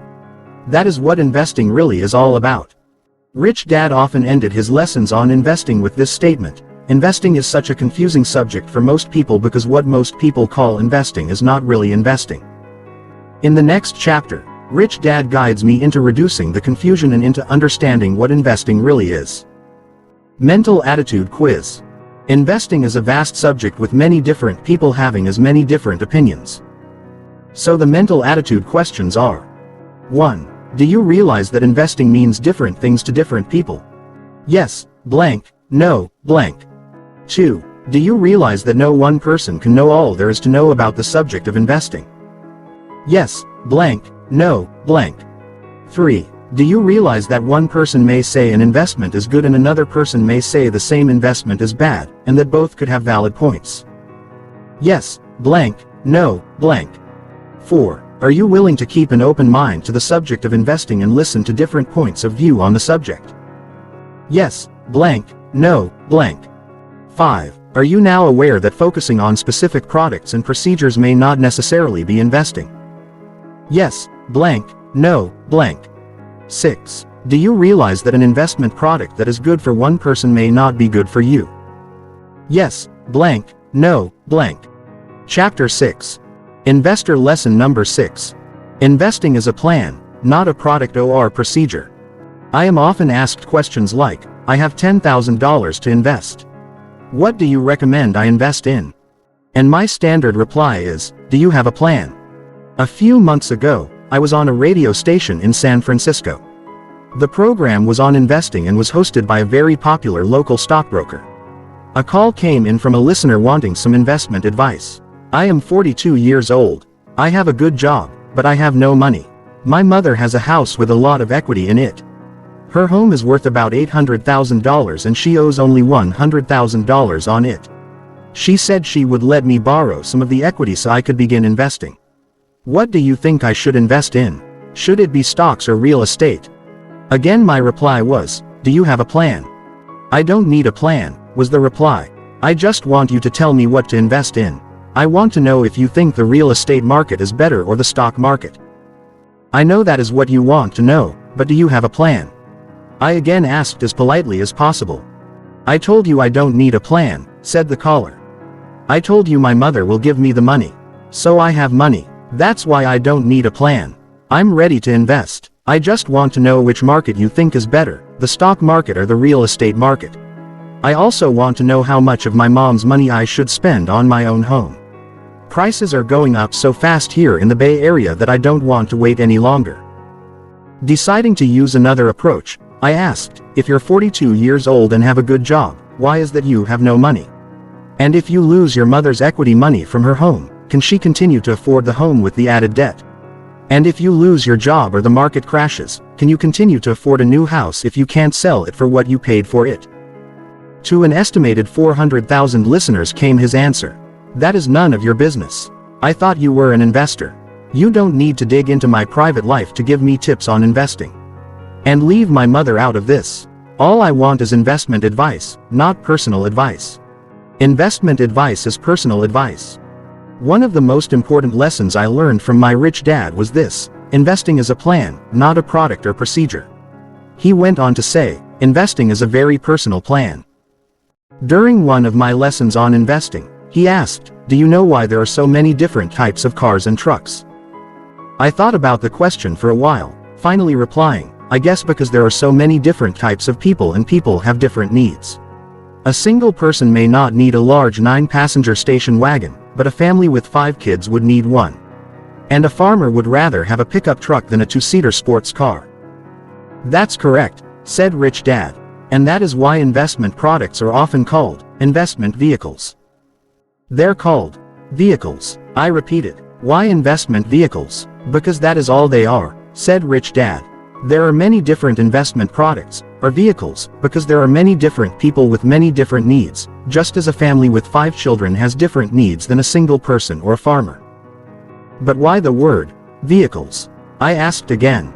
Because all a vehicle does is get you from point A to point B, said Rich Dad. An investment product or vehicle simply takes you from where you are financially to where you want to be sometime in the future, financially. And that is why investing is a plan, I said, nodding my head quietly. I was beginning to understand. Investing is like planning a trip, Let's say, from Hawaii to New York. Obviously, you know that for the first leg of your trip, a bicycle or car will not do. That means you will need a boat or a plane to get across the ocean, said Rich Dad. And once I reach land, I can walk, ride a bike, travel by car, train or bus to New York, I added. All are different vehicles. Rich Dad nodded his head. And one is not necessarily better than the other. If you have a lot of time and really want to see the country, then walking or riding a bike would be the best. Not only that, you will be much healthier at the end of the trip. But if you need to be in New York tomorrow, then obviously flying from Hawaii to New York is your best and only choice if you want to make it on time. Many people focus on a product such as stocks and then a procedure such as trading, but they don't really have a plan. Is that what you are saying? I asked. Rich Dad nodded. Most people are trying to make money by what they think is investing. But trading is not investing. What is it, if it is not investing? I asked. It's trading, said Rich Dad. And trading is a procedure or technique. A person trading stocks is not much different than a person who buys a house, fixes it up, and sells it for a higher profit. One trades stocks, the other trades real estate. It's still trading. In reality, trading is centuries old. Camels carried exotic wares across the desert to consumers in Europe. So a retailer is also a trader in a sense. And trading is a profession. But it is not what I call investing. And to you, investing is a plan to get you from where you are to where you want to be, I said, doing my best to understand Rich Dad's distinctions. Rich Dad nodded and said, I know it's picky and seems a minor detail. Yet I want to do my best to reduce the confusion around this subject of investing. Every day I meet people who think they're investing, but financially they're going nowhere. They might as well be pushing a wheelbarrow in a circle. It takes more than one vehicle. In the previous chapter, I listed a few of the different types of investment products and procedures available. More are being created every day because so many people have so many different needs. When people are not clear on their own personal financial plans, all these different products and procedures become overwhelming and confusing. Rich Dad used the wheelbarrow as his vehicle of choice when describing many investors. Too many so-called investors get attached to one investment product and one investment procedure. For example, a person may invest only in stocks or a person may invest only in real estate. The person becomes attached to the vehicle and then fails to see all the other investment vehicles and procedures available. The person becomes an expert at that one wheelbarrow and pushes it in a circle forever. One day when he was laughing about investors and their wheelbarrows, I had to ask for further clarification. His response was, some people become experts at one type of product and one procedure. That is what I mean by becoming attached to the wheelbarrow. The wheelbarrow works. It hauls a lot of cash around, but it is still a wheelbarrow. A true investor does not become attached to the vehicles or the procedures. A true investor has a plan and has multiple options for different investment vehicles and procedures. All a true investor wants to do is get from point A to point B safely and within a desired time frame. That person doesn't want to own or push the wheelbarrow. Still confused, I asked for greater clarification. Look, he said, becoming a little frustrated, if I want to go from Hawaii to New York, I have a choice of many vehicles. I don't really want to own them. I just want to use them. When I get on a plane, I don't want to fly it. I don't want to fall in love with it. I just want to get from where I am to where I am going. When I land at the airport, I want to use the taxi to get from the airport to my hotel. Once I arrive at the hotel, the porter uses a handcart to move my bags from the curb to the room. I don't want to own or push that handcart. So what is the difference? I asked. Many people who think they are investors get attached to the investment vehicle. They think they have to like stocks or like real estate to use them as investment vehicles. So they look for investments they like and fail to put together a plan. These are the investors who wind up traveling in circles, never getting from financial point A to financial point B. So you don't necessarily fall in love with the plane you fly on, just as you don't necessarily fall in love with your stocks, bonds, or office buildings. They are all simply vehicles. I stated, vehicles to take you to where you want to go. Rich Dad nodded. I appreciate those vehicles. I trust that people take care of those vehicles. I just don't get attached to the vehicles, nor do I necessarily want to own or spend my time driving them. What happens when people get attached to their investment vehicles? I asked. They think that their investment vehicle is the only vehicle, or that it is the best vehicle.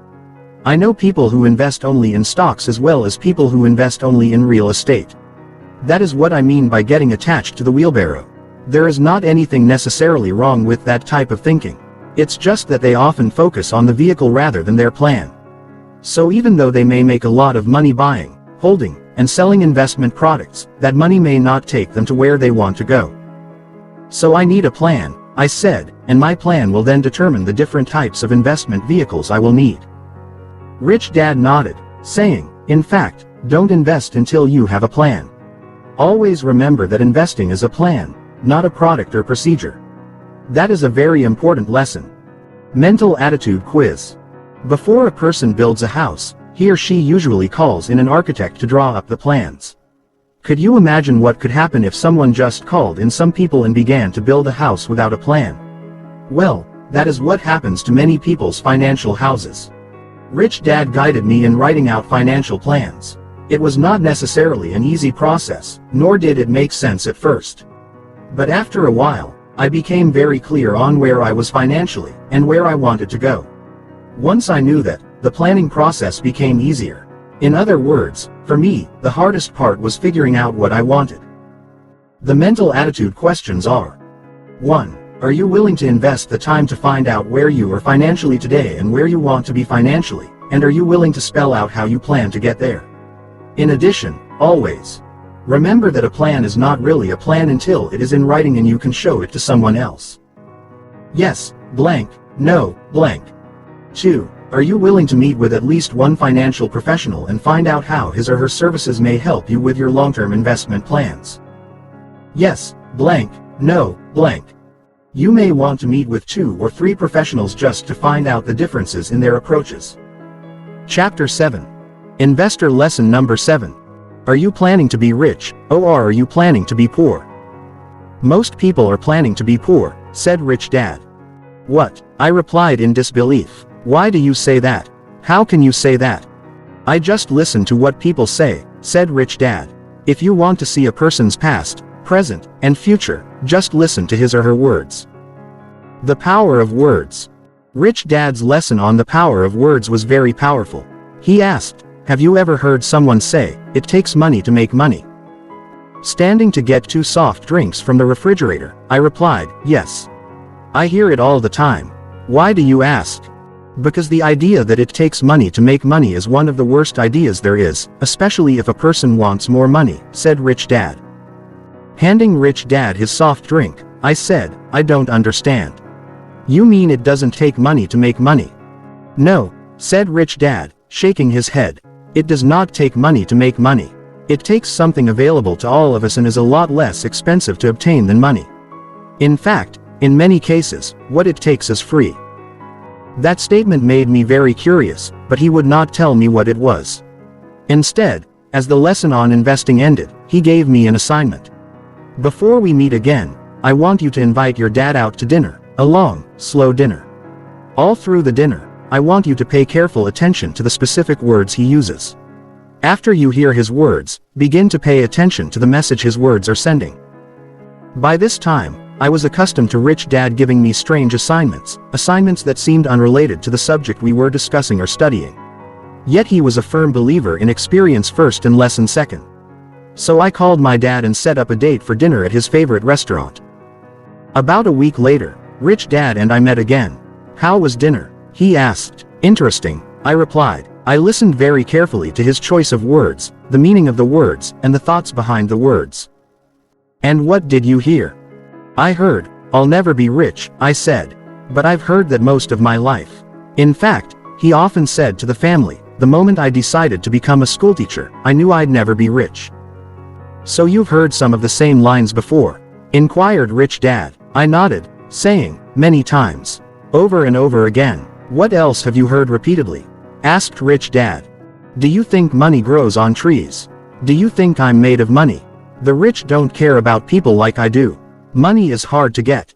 And, I'd rather be happy than be rich, I replied. Now do you know what I mean when I say you can see people's past, present, and future by listening to their words?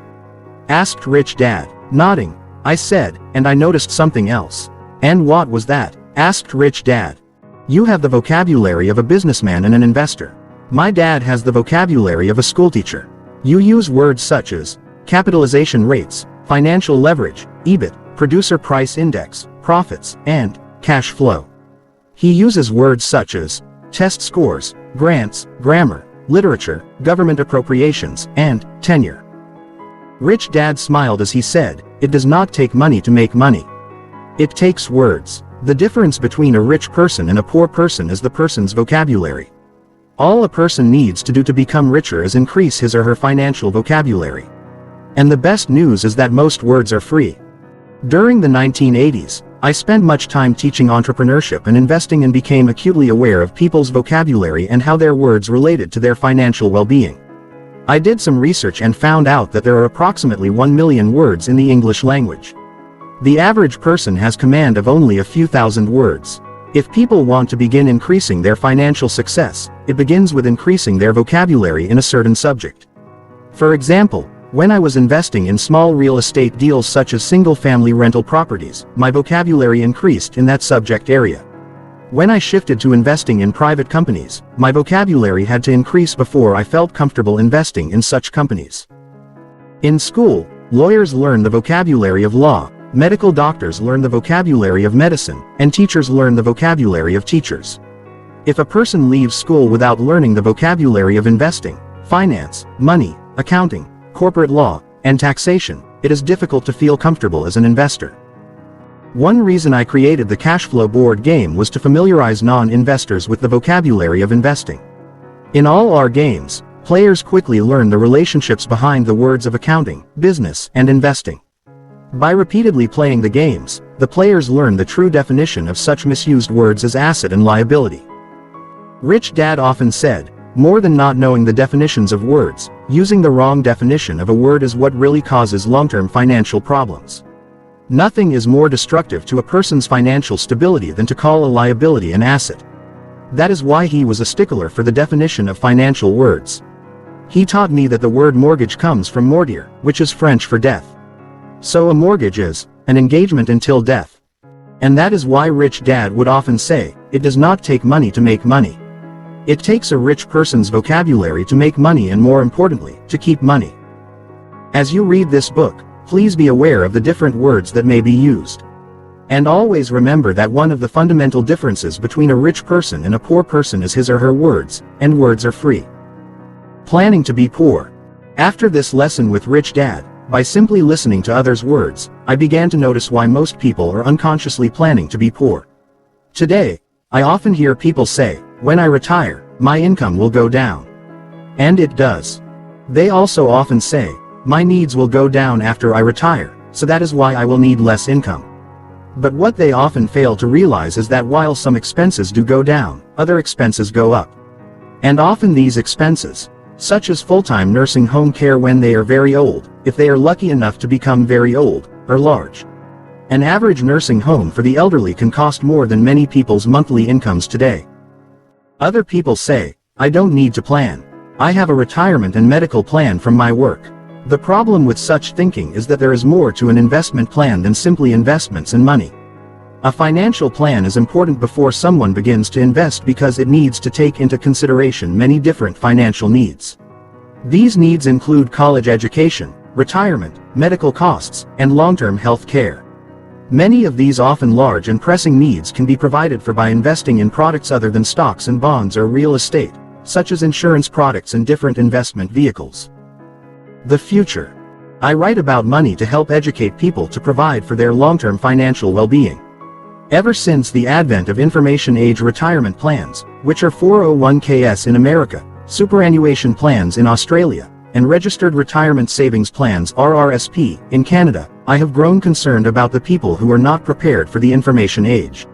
At least in the industrial age, a company and the government did provide some financial aid for a person after his or her working days were over.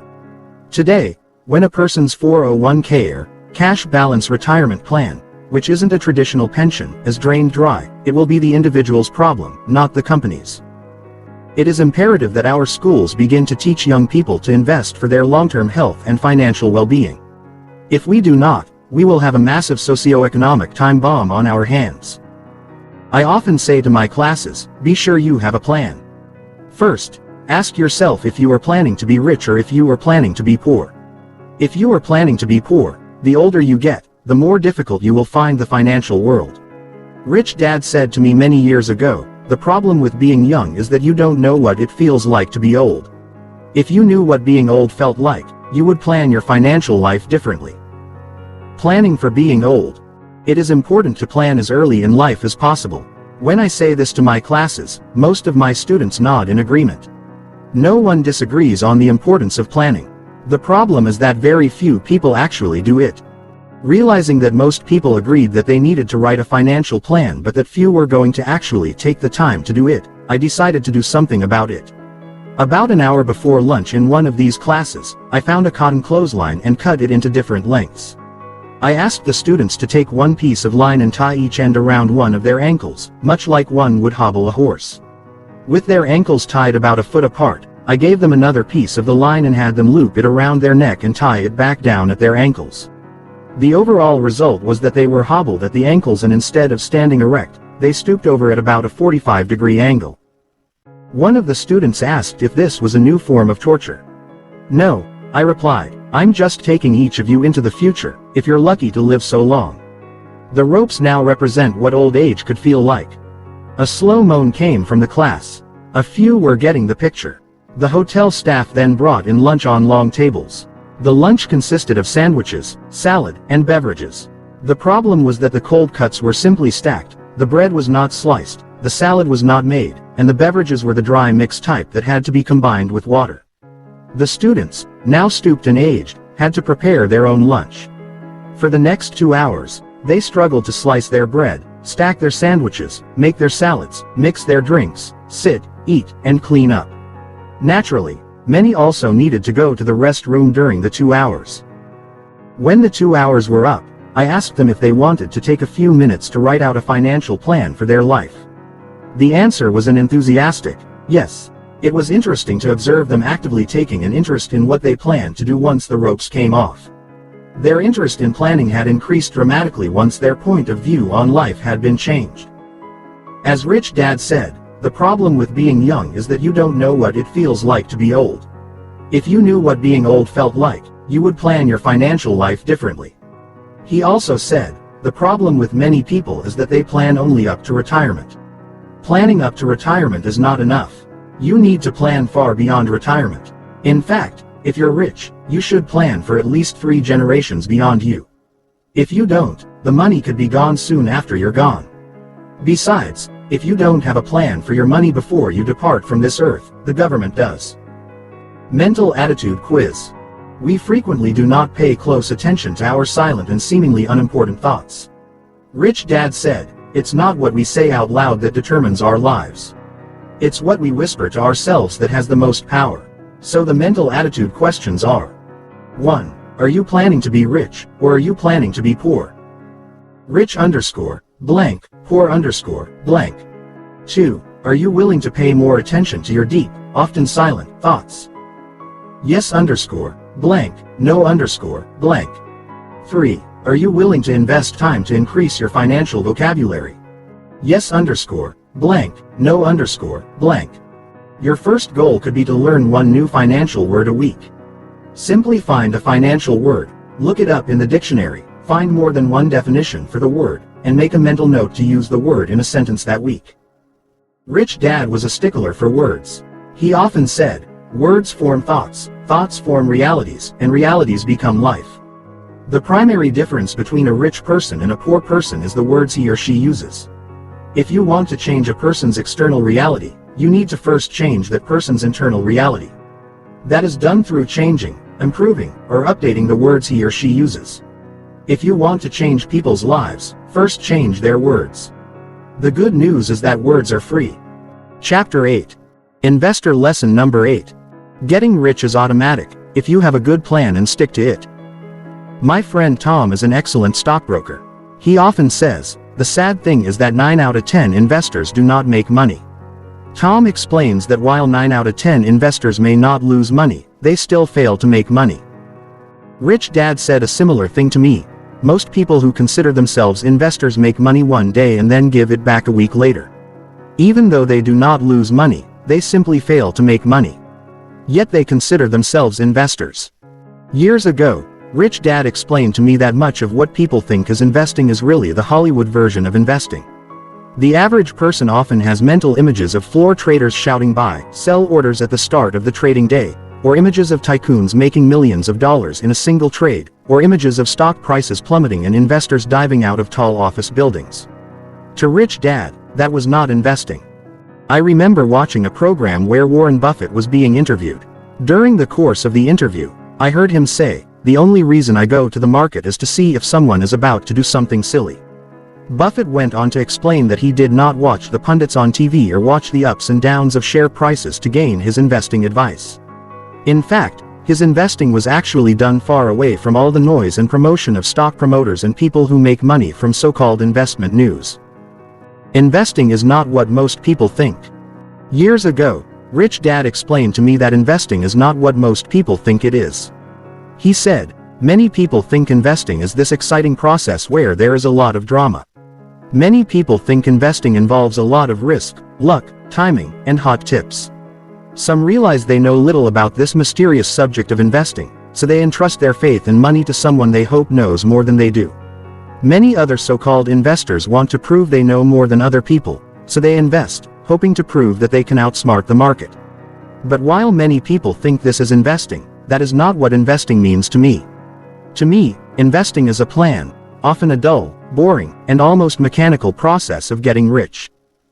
When I heard Rich Dad make that statement, I repeated it back to him several times. Investing is a plan, often a dull, boring, and almost mechanical process of getting rich. I asked, "What do you mean by a dull, boring, and almost mechanical process of getting rich?" "That is exactly what I said and what I mean," said Rich Dad. "Investing is simply a plan, made up of formulas and strategies, a system for getting rich, almost guaranteed." "A plan that guarantees that you get rich?" I asked. "I said almost guarantees," repeated Rich Dad. "There is always some risk." "You mean investing doesn't have to be risky, dangerous, and exciting?" I asked hesitantly. "That's correct," Rich Dad answered. "Unless, of course, you want it to be that way or you think that is the way investing has to be. But for me, investing is as simple and boring as following a recipe to bake bread. Personally, I hate risk. I just want to be rich. So I'll simply follow the plan, the recipe, or the formula. That is all investing is to me. So if investing is simply a matter of following a recipe, then how come so many people don't follow the same formula?" I asked. "I don't know," said Rich Dad. "I've often asked myself the same question. I've also wondered why only 3 out of every 100 Americans is rich. How can so few people become rich in a country that was founded on the idea that each of us has the opportunity to become rich? I wanted to be rich. I had no money, so to me, it was just common sense to find a plan or recipe to be rich and follow it. Why try to make up your own plan when someone else has already shown you the way?" "I don't know," I said. "I guess I did not know that it was a recipe." Rich Dad continued, "I now realize why it is so hard for most people to follow a simple plan." "And why is that?" I asked. "Because following a simple plan to become rich is boring," said Rich Dad. "Human beings are quickly bored and want to find something more exciting and amusing. That is why only 3 out of 100 people become rich. They start following a plan, and soon they are bored. So they stop following the plan and then they look for a magic way to get rich quick. They repeat the process of boredom, amusement, and boredom again for the rest of their lives. That is why they do not get rich. They cannot stand the boredom of following a simple, uncomplicated plan to get rich. Most people think there is some magic to getting rich through investing. Or they think that if it is not complicated, it cannot be a good plan. Trust me, when it comes to investing, simple is better than complex. And where did you find your formula? I asked. Playing Monopoly, said Rich Dad. Most of us have played Monopoly as children. The difference is that I did not stop playing the game once I grew up. Do you remember that years ago I would spend many hours playing Monopoly with you and Mike? I nodded. And do you remember the formula for tremendous wealth that this simple game teaches? Again I nodded. And what is that simple formula and strategy? Asked Rich Dad. Buy 4 green houses, Then exchange the 4 green houses for a red hotel, I said quietly, as my childhood memories came rushing back. You told us over and over again while you were poor and just starting out that playing Monopoly in real life was what you were doing. And I did, said Rich Dad. Do you remember when I took you to see my green houses and red hotels in real life? I do, I replied. I remember how impressed I was that you actually played the game in real life. I was only 12 years old, but I knew that for you, Monopoly was more than a game. I just didn't realize that this simple game was teaching you a strategy, a recipe, or a formula to become rich. I did not see it that way. Rich Dad then said, once I learned the formula, the process of buying 4 green houses and then exchanging them for 1 red hotel, the formula became automatic. I could do it in my sleep, and many times, it seemed like I did. I did it automatically without much thinking. I just followed the plan for 10 years, and one day I woke up and realized I was rich. Was that the only part of your plan? I asked. No, it wasn't, but that strategy was one of the simple formulas I followed. To me, if the formula is complex, it is not worth following. If you can't do it automatically after you learn it, you shouldn't follow it. That is how automatic investing and getting rich is, as long as you have a simple strategy and follow it. A great book for people who think investing is difficult. In my investment classes, there is always a cynic or doubter of the idea that investing is a simple and boring process of following a plan. This type of person always wants more facts, more data, and more proof from smart people. Since I am not a technical specialist, I did not have the scholarly proof that these types of individuals demand, that is, until I read a great book on investing. James P. O'Shaughnessy wrote the perfect book for people who think that investing has to be risky, complex, and dangerous. It is also the perfect book for those who think that they can outsmart the market. This book has the academic and numerical proof that a passive or mechanical system of investing will in most cases beat a human system of investing, even a system using professional investors such as fund managers. This book also explains why 9 out of 10 investors do not make money. O'Shaughnessy's best-selling book is titled What Works on Wall Street, the classic guide to the best-performing investment strategies of all time. O'Shaughnessy distinguishes between 2 basic methods of decision-making. 1. Clinical or intuitive. This method relies on knowledge, experience, and common sense. 2. Quantitative or actuarial. This method relies solely on proven relationships based on large samples of data. O'Shaughnessy found that most investors prefer the intuitive method of investment decision-making. In most instances, investors who used the intuitive method were wrong or beaten by the nearly mechanical method. He writes, there is a chasm of difference between what we think might work and what really works. He quotes David Faust, author of The Limits of Scientific Reasoning, who writes, human judgment is far more limited than we think. O'Shaughnessy also writes, all, speaking of money managers, of them think they have superior insights, intelligence, and ability to pick winning stocks, yet 80% are routinely outperformed by the S&P 500 index. In other words, a purely mechanical method of picking stocks outperforms 80% of the professional stock pickers. That means that, even if you knew nothing about stock picking, you could beat most of the so-called well-trained and educated professionals if you followed a purely mechanical, non-intuitive method of investing.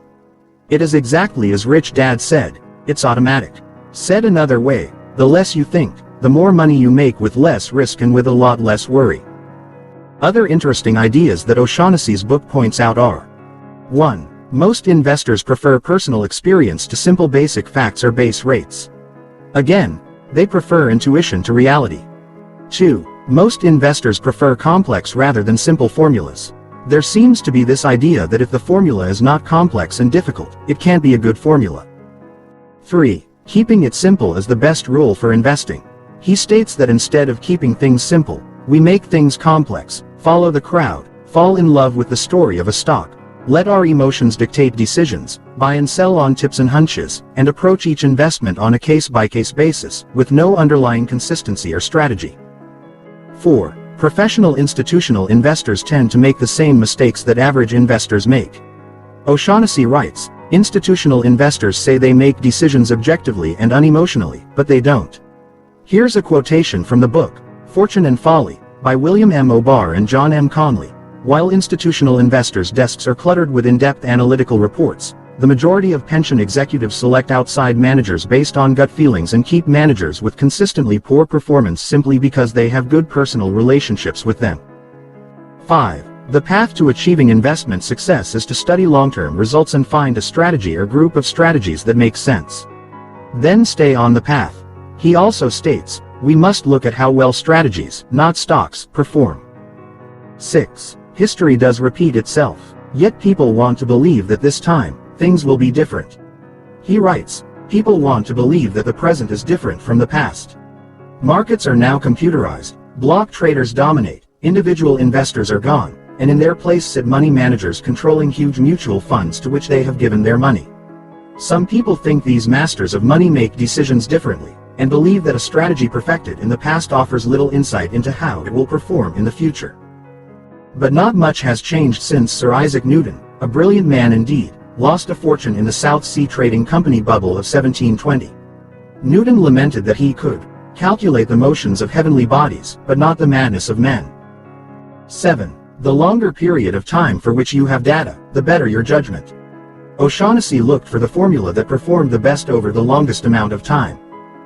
O'Shaughnessy was not necessarily saying to invest in the S&P 500, although he used that example as a comparison between intuitive human investors and a mechanical formula. He went on to say that investing in the S&P 500 was not necessarily the best performing formula, although it was a good one. He explained that, while a certain sector such as large cap stocks may have done the best in the last 5 to 10 years, over the past 50 years of data, it may actually be another sector of stocks, such as small cap stocks, that may make investors the most money. Rich Dad had a similar view. That is why his formula was to build businesses and have his businesses buy his real estate as well as his paper assets. That formula has been a winning formula for wealth for at least 200 years. Rich Dad said, the formula I use, and the formula I am teaching you, is the formula that has created the richest individuals over a long period of time. Many people think the Indians who sold Manhattan Island, aka New York City, to Peter Minuit of the Dutch West India Company for $24 in beads and trinkets got a bad deal.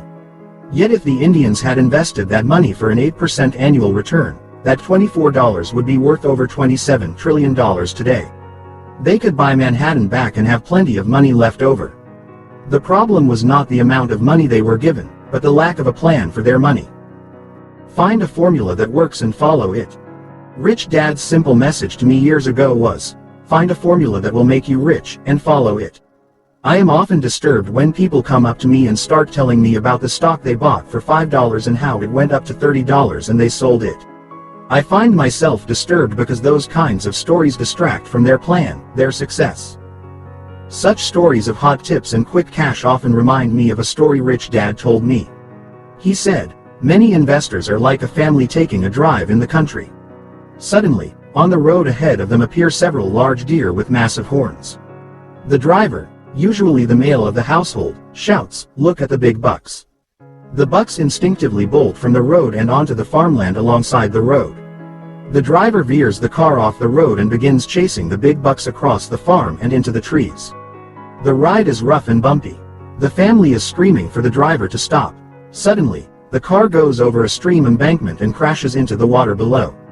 The moral of the story is that this is what happens when you stop following your simple plan and begin chasing the big bucks. Mental attitude quiz. Whenever I hear someone say to me, "It takes money to make money," I cringe. I cringe because my rich dad said, you don't have to be a rocket scientist to be rich.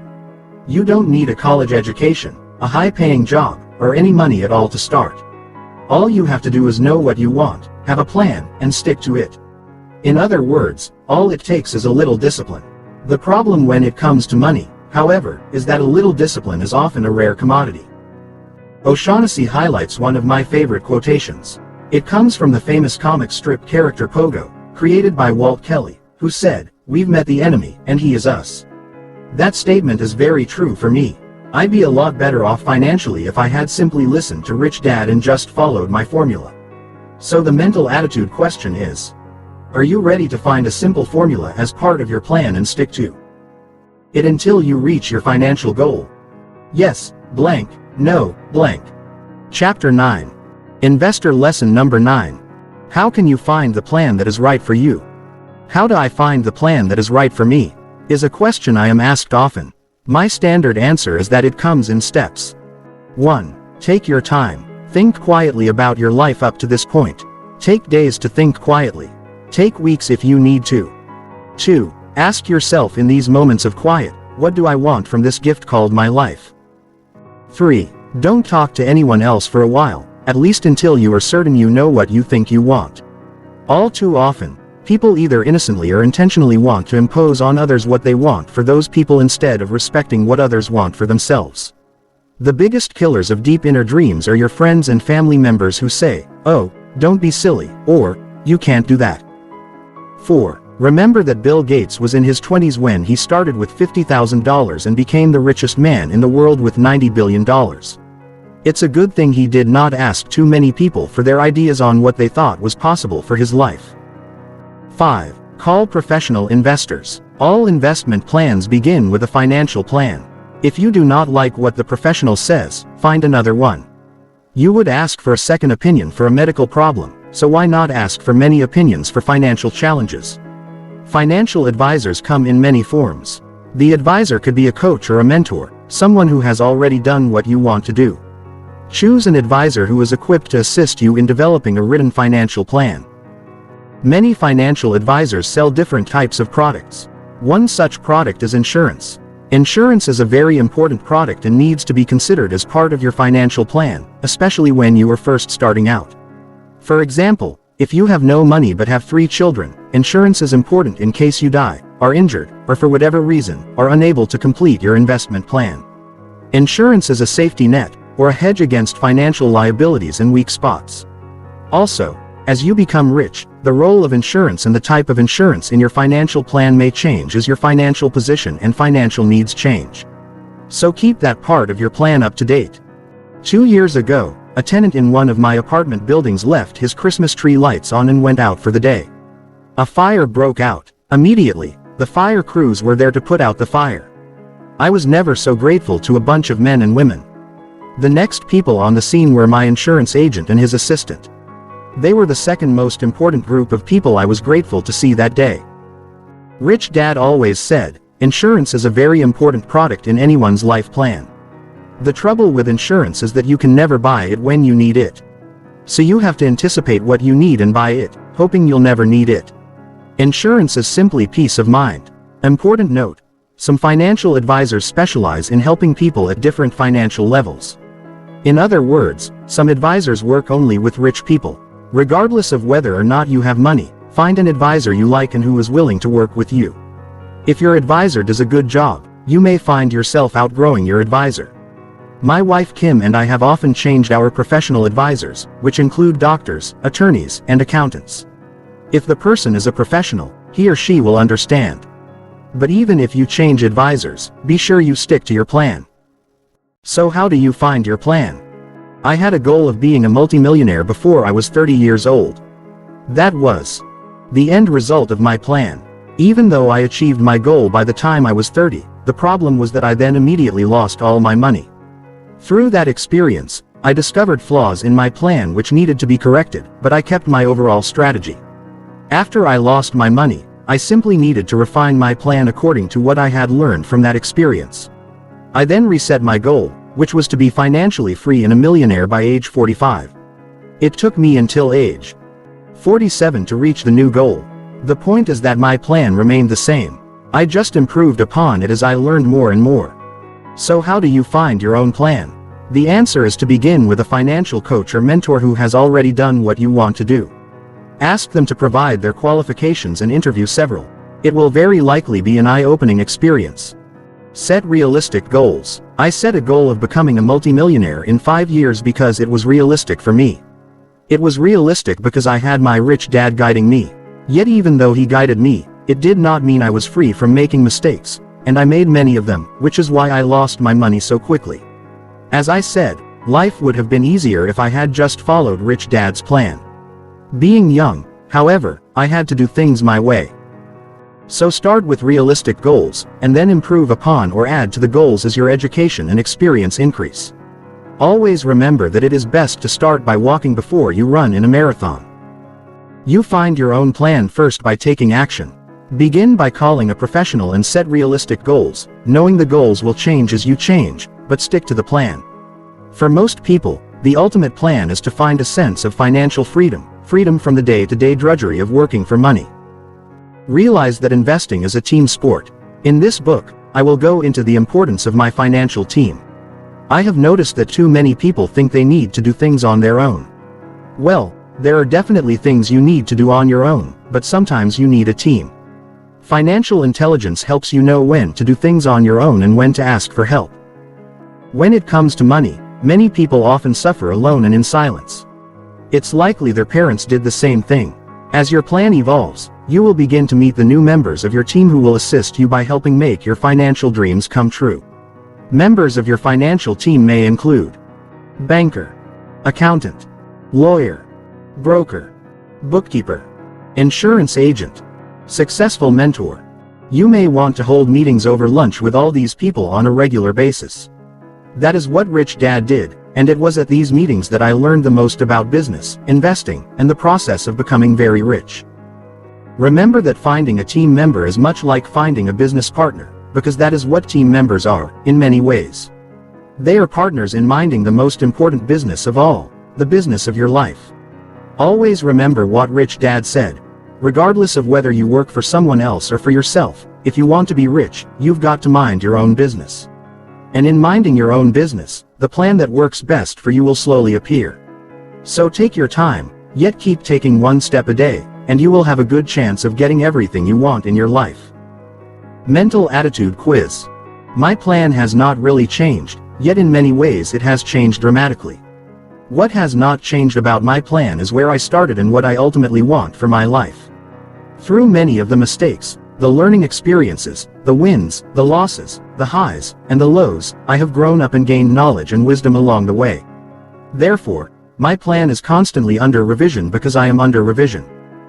As someone once said, life is a cruel teacher. It punishes you first, and then gives you the lesson. Yet like it or not, that is the process of true learning. Most of us have said, if I knew back then what I knew today, life would be different. Well, for me, that is exactly what happened as I followed my plan. So my plan is basically the same, yet it is very different since I am different. I would not do today what I did 20 years ago. However, if I had not done what I did 20 years ago, I would not be where I am today and know what I know today. For example, I would not run my business today the way I ran my business 20 years ago. Yet it was losing my first major business and digging myself out from under the rubble and wreckage that helped me become a better businessperson. So although I did reach my goal of becoming a millionaire by age 30, it was losing the money that made me a millionaire today, all according to plan. It just took a little longer than I wanted. And when it comes to investing, I learned more from my bad investments where I lost money, than I learned from the investments that went smoothly. My rich dad said that if I have 10 investments, 3 of them will go smoothly and be financial home runs. 5 will probably be dogs and do nothing, and 2 would be disasters. Yet I would learn more from the 2 financial disasters than I would from the 3 home runs. In fact, those 2 disasters made it easier to hit the home runs the next time I was up to bat. And that is all part of the plan. So the mental attitude question is, are you willing to start with a simple plan? Keep the plan simple, but keep learning and improving as the plan reveals to you what you need to learn along the way. In other words, the plan doesn't really change, but are you willing to allow the plan to change you? Yes, blank, no, blank. Chapter 10. Investor Lesson Number 10. Decide now what you want to be when you grow up. In Investor Lesson Number 1, which was the importance of choice, there were 3 financial core value choices offered. They were, to be 1. Secure. 2. Comfortable, or 3. Rich. These are very important personal choices and should not be taken lightly. In 1973, when I returned from the Vietnam War, I was faced with these choices. When Rich Dad discussed my option of taking a job with the airlines as a pilot, he said, a job with the airlines may not be that secure. I suspect that they will be having a rough time in the next few years. Yet if you keep your record clean, you might find job security in that profession, if that is what you really want. He then asked me if I wanted to get my job back with Standard Oil of California, a job I held for only 5 months, the 5 months before I went to flight school for the Marine Corps. Didn't you receive a letter saying that Standard Oil would take you back as an employee once your military duty was over? They said they would be happy to have me reapply, I replied, but they guaranteed nothing. But wouldn't that be a good company to work for? Wasn't the pay pretty good? Asked Rich Dad. Very good, I said. It is an excellent company to work for, but I don't want to go back. I want to move on. And what do you want most? Asked Rich Dad as he pointed to the three choices. Do you want security, comfort, or to be rich the most? From deep inside me, the answer was aloud, to be rich. It had not changed in years, although that desire and core value was pushed down quite a bit in my family, a family where job and financial security was the highest priority and rich people were considered evil, uneducated, and greedy. I grew up in a family where money was not discussed at the dinner table because it was an unclean subject, a subject not worthy of intellectual discussion. But now that I was 25 years old, I could let my personal truth out. I knew that the core values of security and comfort were not highest on my list. To be rich was the #1 core value for me. My rich dad then had me list my core financial priorities. My list went in this order: to be 1. Rich. 2. Comfortable. 3. Secure.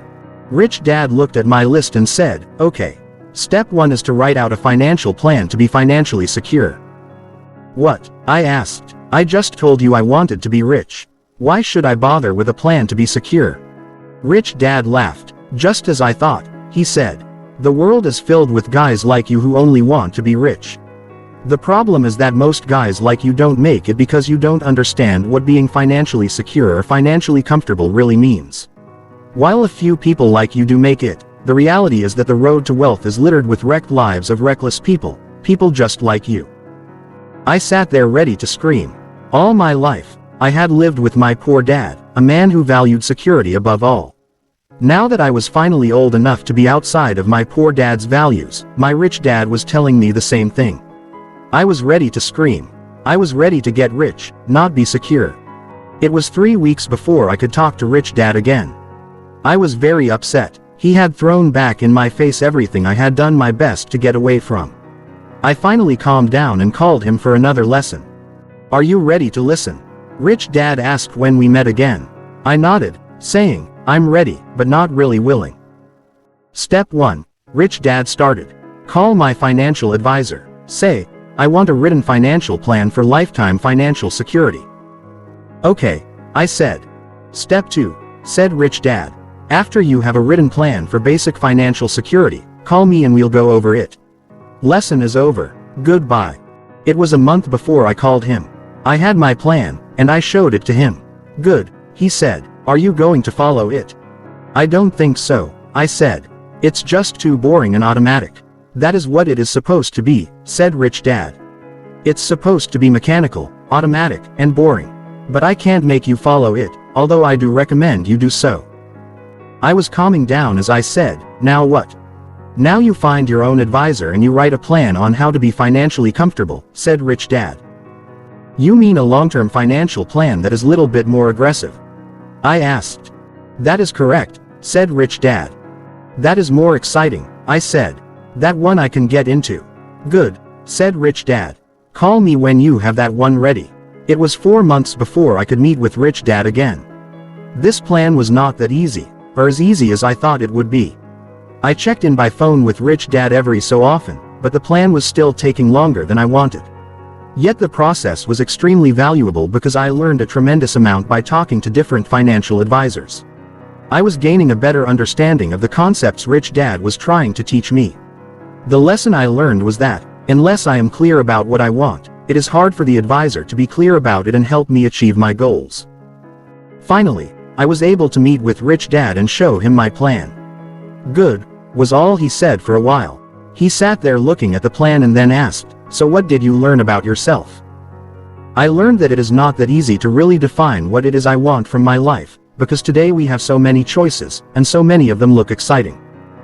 Very good, he said. And that is why so many people today go from job to job or from business to business, never really getting to where they want to go financially. So they often spend their most precious asset, their time, and wander through life without much of a plan. They might be happy doing what they are doing, but they really do not know what they are missing out on.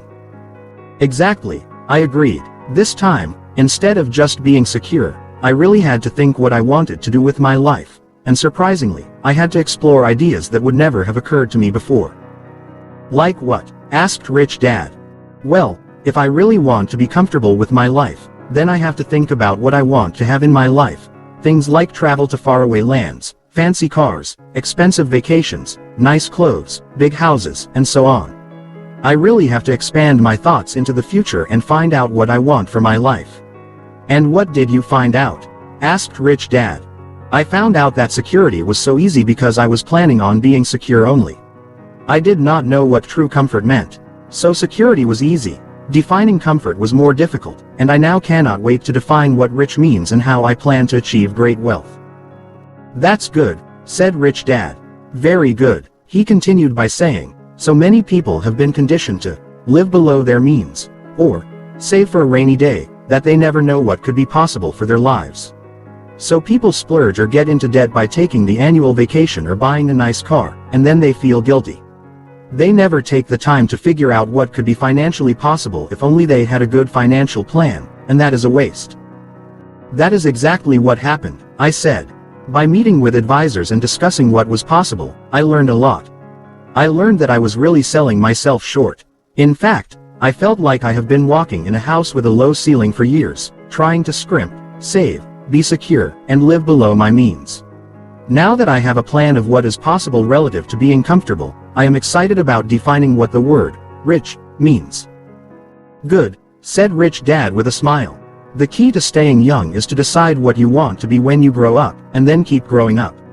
Nothing is more tragic than to see people who have sold themselves short on what is possible for their lives. They try to live frugally, scrimping and saving, and they think that is being financially smart. In reality, it is financially limiting, and it shows up in their faces and in their attitude in life the older they get. Most people spend their lives mentally caged in financial ignorance. They begin to look like wild lions trapped in small cages at the zoo. They just pace back and forth, wondering what happened to the life they once knew. One of the most important discoveries people can make by taking the time to learn how to plan is finding out what is financially possible for their lives. And that is priceless. The continual planning process also keeps me young. I am often asked why I spend my time building more businesses, investing, and making more money. The reason is that I feel good doing it. While I make a lot of money doing what I do it because making money keeps me young and alive. You wouldn't ask a great painter to stop painting once he or she was successful, so why should I stop building businesses, investing, and making more money?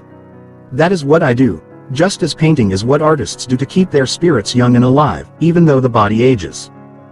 So the reason you asked me to take the time to plan at different levels is for me to find out what is financially possible for my life. I asked. That's it, said Rich Dad. That is why you want to plan. The more you find out what might be possible for this tremendous gift called life, the younger at heart you remain. People who plan only for security or who say, my income will go down when I retire, are planning for a life of less, not a life of more. If our Maker has created a life of unlimited abundance, why should you plan on limiting yourself to having less? Maybe that is what they were taught to think, I said. And that is tragic, Rich Dad replied. Very tragic. As Rich Dad and I sat there, my mind and heart drifted to my poor dad. I knew he was hurting and struggling to start his life over again. Many times I had sat down with him and attempted to show him a few of the things I knew about money. However, we usually got into an argument. I think there is often that kind of breakdown in communication when two parties communicate from two different core values, one of security and the other of being rich. As much as I loved my dad, the subject of money, wealth, and abundance was not a subject we could communicate about. Finally, I decided to let him live his life and I would focus on living mine. If he ever wanted to know about money, I would let him ask, rather than trying to help when my help had not been requested. He never asked. Instead of trying to help him financially, I decided to just love him for his strengths and not get into what I thought were his weaknesses. After all, love and respect are far more important than money. Mental attitude quiz. In retrospect, my real dad had a plan only for financial security via job security. The problem was that his plan failed when he ran for public office against his boss. He failed to update his plan and continued to plan only for security. Luckily, He did have his financial security needs covered by a teacher's pension, Social Security, and Medicare.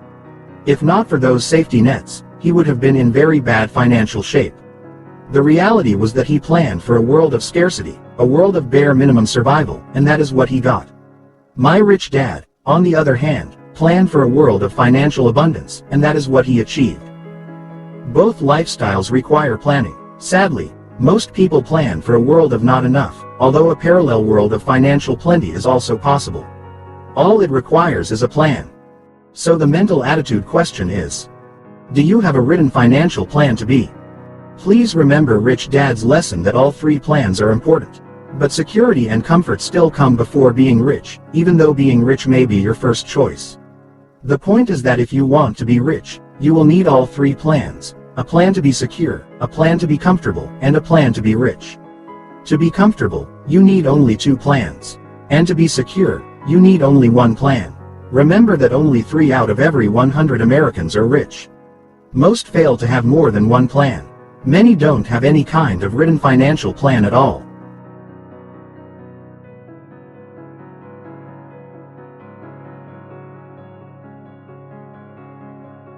Chapter 11. Investor Lesson Number 11. Each plan has a price.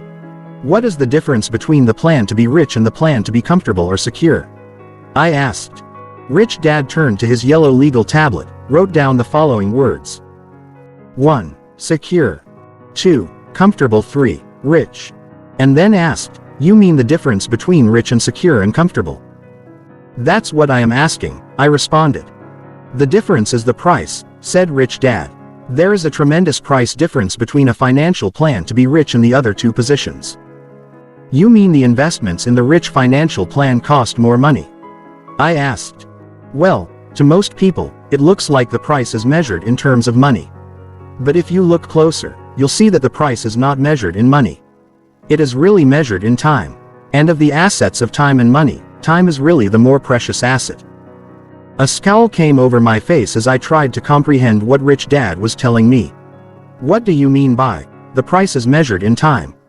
Give me an example. Sure, said Rich Dad. If I want to go from Los Angeles to New York, how much would a bus ticket cost?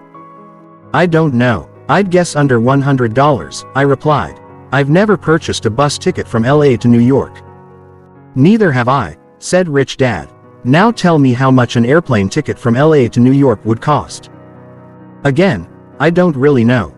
But I guess it would be around $500, I replied. That's close enough, said Rich Dad. Now let me ask you, why the difference in price? You're traveling from Los Angeles to New York in both instances. Why would you pay so much more for a plane ticket? Oh, I got it, I said as I began to understand what Rich Dad was getting at. I pay more for the plane ticket because I am saving time. Think of it more like buying time than saving time.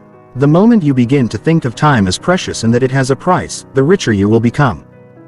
I sat thinking. I really was not getting what Rich Dad was talking about, yet I knew that it was important to him. I wanted to say something, but I did not know what to say. I did understand the idea that time was precious, but I never really thought of it as having a price. And the idea of buying time rather than saving time was important to Rich Dad, but it was not important to me yet. Finally, sensing my mental struggle, Rich Dad broke the silence by saying, I'll bet your family uses the words, save, or saving, a lot. I'll bet your mom often says she goes shopping and tries to save money.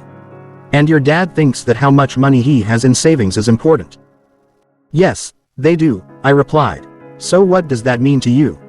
Well, they may work hard at trying to save, but they waste a lot of time. I've seen shoppers in grocery stores spend hours trying to save a few dollars, said Rich Dad. They may save money, but they waste a lot of time. But isn't saving important? I asked. Can't you get rich by saving? I'm not saying that saving is not important, Rich Dad continued. And yes, you can become rich by saving. All I am saying is that the price is really measured in time. Again I scrunched up my face, struggling with what he was saying. Look, said Rich Dad, you can get rich by saving, and you can become rich by being cheap, but it takes a heck of a long time, just as you can go from Los Angeles to New York by bus so you can save some money. However, your real price will be measured in time. In other words, it takes 5 hours by plane for $500 or it can take up to 5 days by bus for $100. Poor people measure in money. Rich people measure in time. That may be why there are more poor people who ride buses.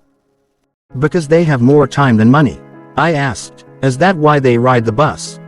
That is part of it, said Rich Dad, shaking his head, indicating that he was not happy with the way our conversation was going. Because they value money more than time. I asked, guessing in the dark. Closer, said Rich Dad. I have noticed that the less money a person has, the harder that person clings to it. I have met a lot of poor people with a lot of money. Poor people with a lot of money? I asked. Yes, said Rich Dad. They have a lot of money because they cling to money like it has some magical value. So they have a lot of money but are just as poor as if they had no money. So poor people often cling to money more than rich people? I asked. I think of money only as a medium of exchange. In reality, money by itself has very little value. So as soon as I have money, I want to exchange it for something of real value. The irony is that many people who cling desperately to money spend that money on things of very little value, and that is why they are poor. They say things like, safe as money in the bank, and when they do spend their hard-earned money, they turn their cash into trash. So they value money more than you do, I said. Yes, said Rich Dad. In many cases, the poor and middle class struggle because they place far too much importance on money itself. So they cling to it, work hard for it, work hard at living frugally, shop at sales, and do their best to save as much of it as they can. Many of these people try to get rich by being cheap. But at the end of the day, you may have a lot of money, but you're still cheap. I don't understand, I replied. You're talking about the values my mom and dad tried to instill in us. You're talking about the way I think right now. I'm in the Marine Corps, and they don't pay much money, so I find myself naturally thinking that way. I understand, Rich Dad replied. Thrift and frugality have their place. But today we are talking about the difference between the plan to be rich and the other two plans. And the difference is the price, I restated. Yes, said Rich Dad. And most people think the price is measured in money. And what you're saying is that the price is measured in time, I added, beginning to understand what Rich Dad was getting at, because time is more important than money. Nodding, Rich Dad said, many people want to get rich or invest in the investments the rich invest in, but most are not willing to invest the time. That is why only 3 out of 100 Americans are rich, and one of those 3 inherited that money. Rich Dad again wrote on his yellow legal tablet the 3 core values we had been discussing, to be 1. Secure. 2. Comfortable. 3. Rich. You can invest to be secure and comfortable using an automatic system or plan. In fact, I recommend that for most people, simply work and turn your money over to professional managers or institutions and invest for the long term. People who invest in this manner will probably do better than the individual who thinks he or she is the Tarzan of Wall Street. A steady program of putting money away following a plan is the best way to invest for most people. But if I want to be rich, I have to invest in something more valuable than money, and that is time. Is this what you've been getting at with this lesson? I wanted to make sure you understood the lesson, said Rich Dad. You see, most people want to be rich but they are not willing to first invest the time. They operate on hot tips or wild get-rich-quick schemes. Or they want to start a business so they rush out and start a business without the basic skills of business. And then we wonder why 95% of all small businesses fail in the first 5 to 10 years. They are in such a hurry to make money that they eventually lose both time and money, I added. They want to do things on their own rather than invest in a little study. Or follow a simple long-term plan, Rich Dad repeated. You see, almost anyone in the Western world can easily become a millionaire if he or she simply follows a long-term plan. But again, most people aren't willing to invest the time. They want to get rich now.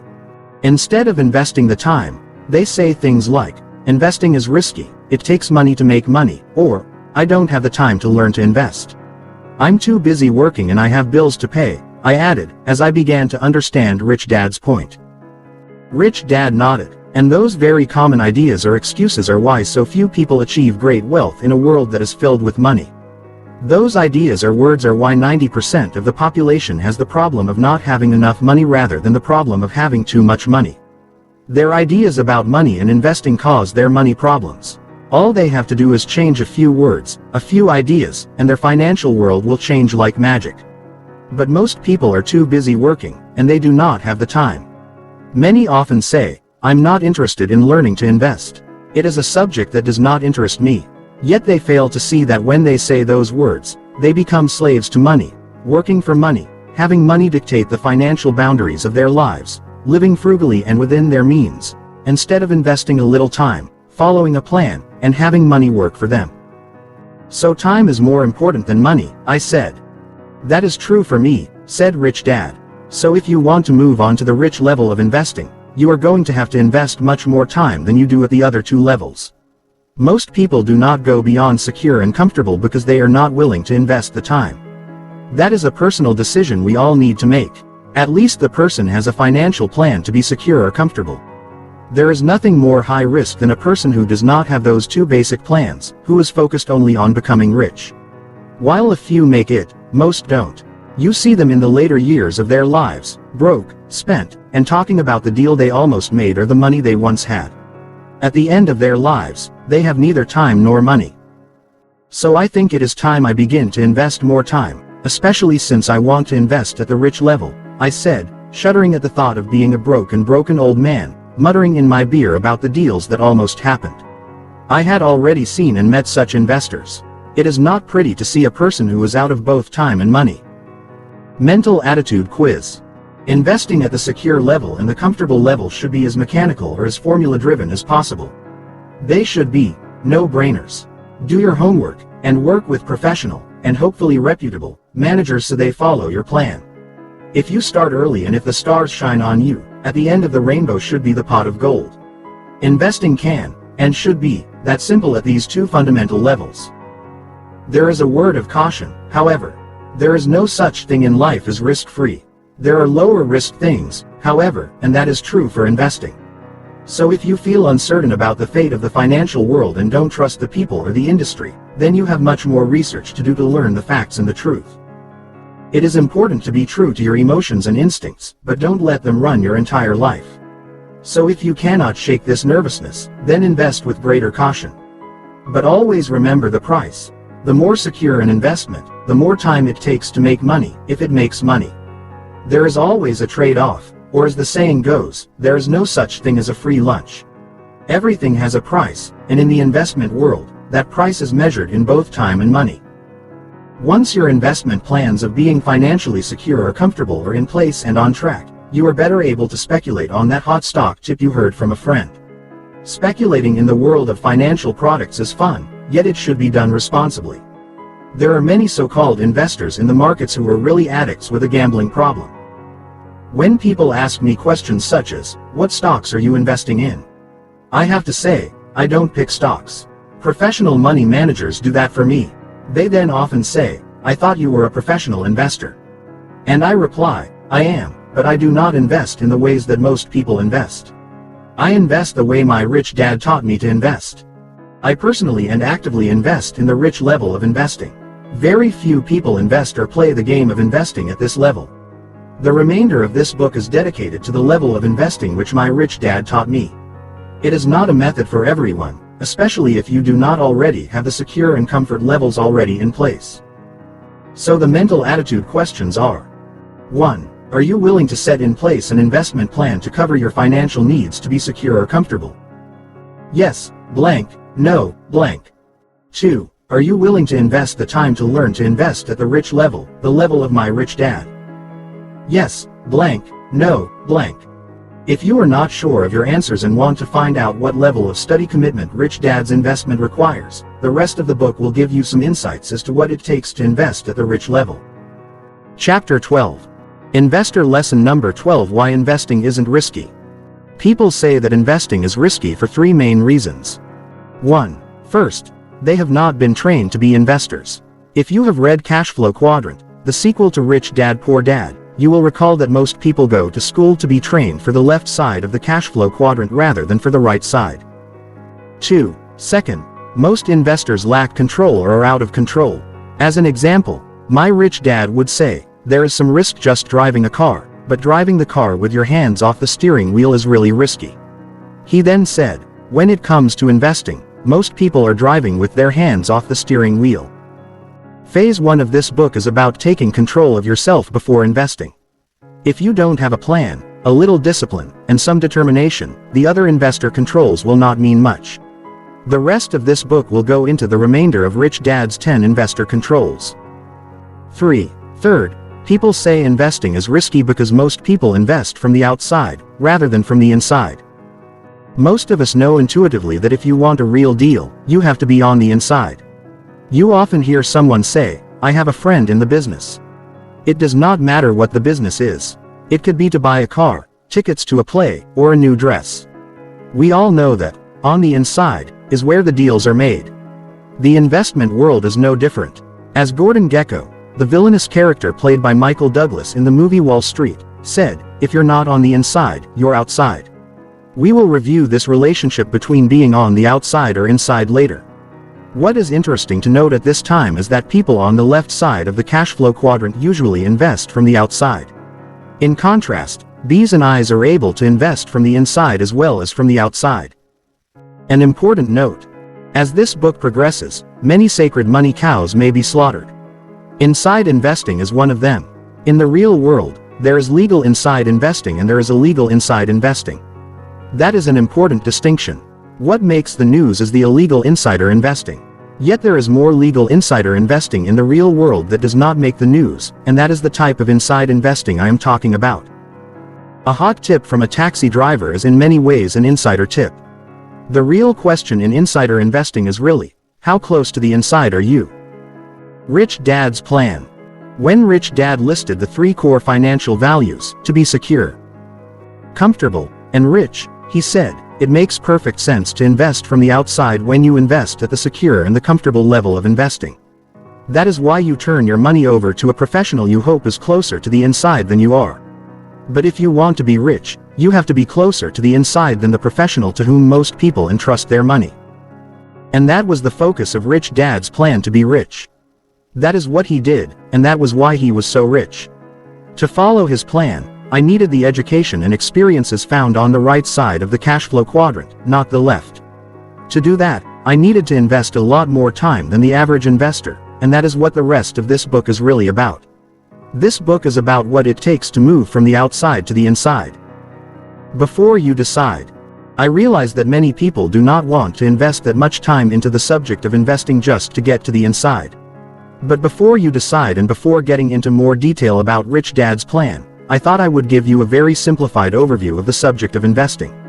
I hope that after reading the next few chapters, you will have learned a few new ways to reduce your investment risk so that you can become more successful as an investor, even if you do not want to be an inside investor. As I said earlier, investing is a very personal subject, and I completely respect that reality.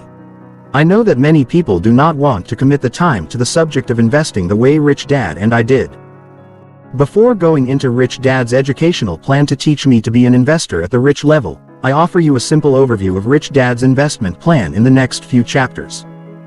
Mental Attitude Quiz. The business of investing has many parallels to the business of professional sports. For example, let's use the game of professional football. At Super Bowl time, millions of football fans watch the game. On the field are the players, the fans, the cheerleaders, the vendors, the sports commentators, and the fans at home watching the event on TV. Today, for many investors, the world of investing looks like a professional football game. You have the same cast of characters. You have the TV commentators describing the play-by-play battle of the blue-chip giants on the field. There are the adoring fans purchasing shares instead of tickets, cheering for their favorite team. You also have the cheerleaders, telling you why the stock price is going up. Or, if the market goes down, they want to keep cheering you up with new hope that the price will soon rise. There are the bookmakers, called stockbrokers, who give you stock quotes over the phone and record your bets. Instead of reading the sports page, you read the financial pages. Financial ticket scalpers don't sell overpriced tickets to latecomers.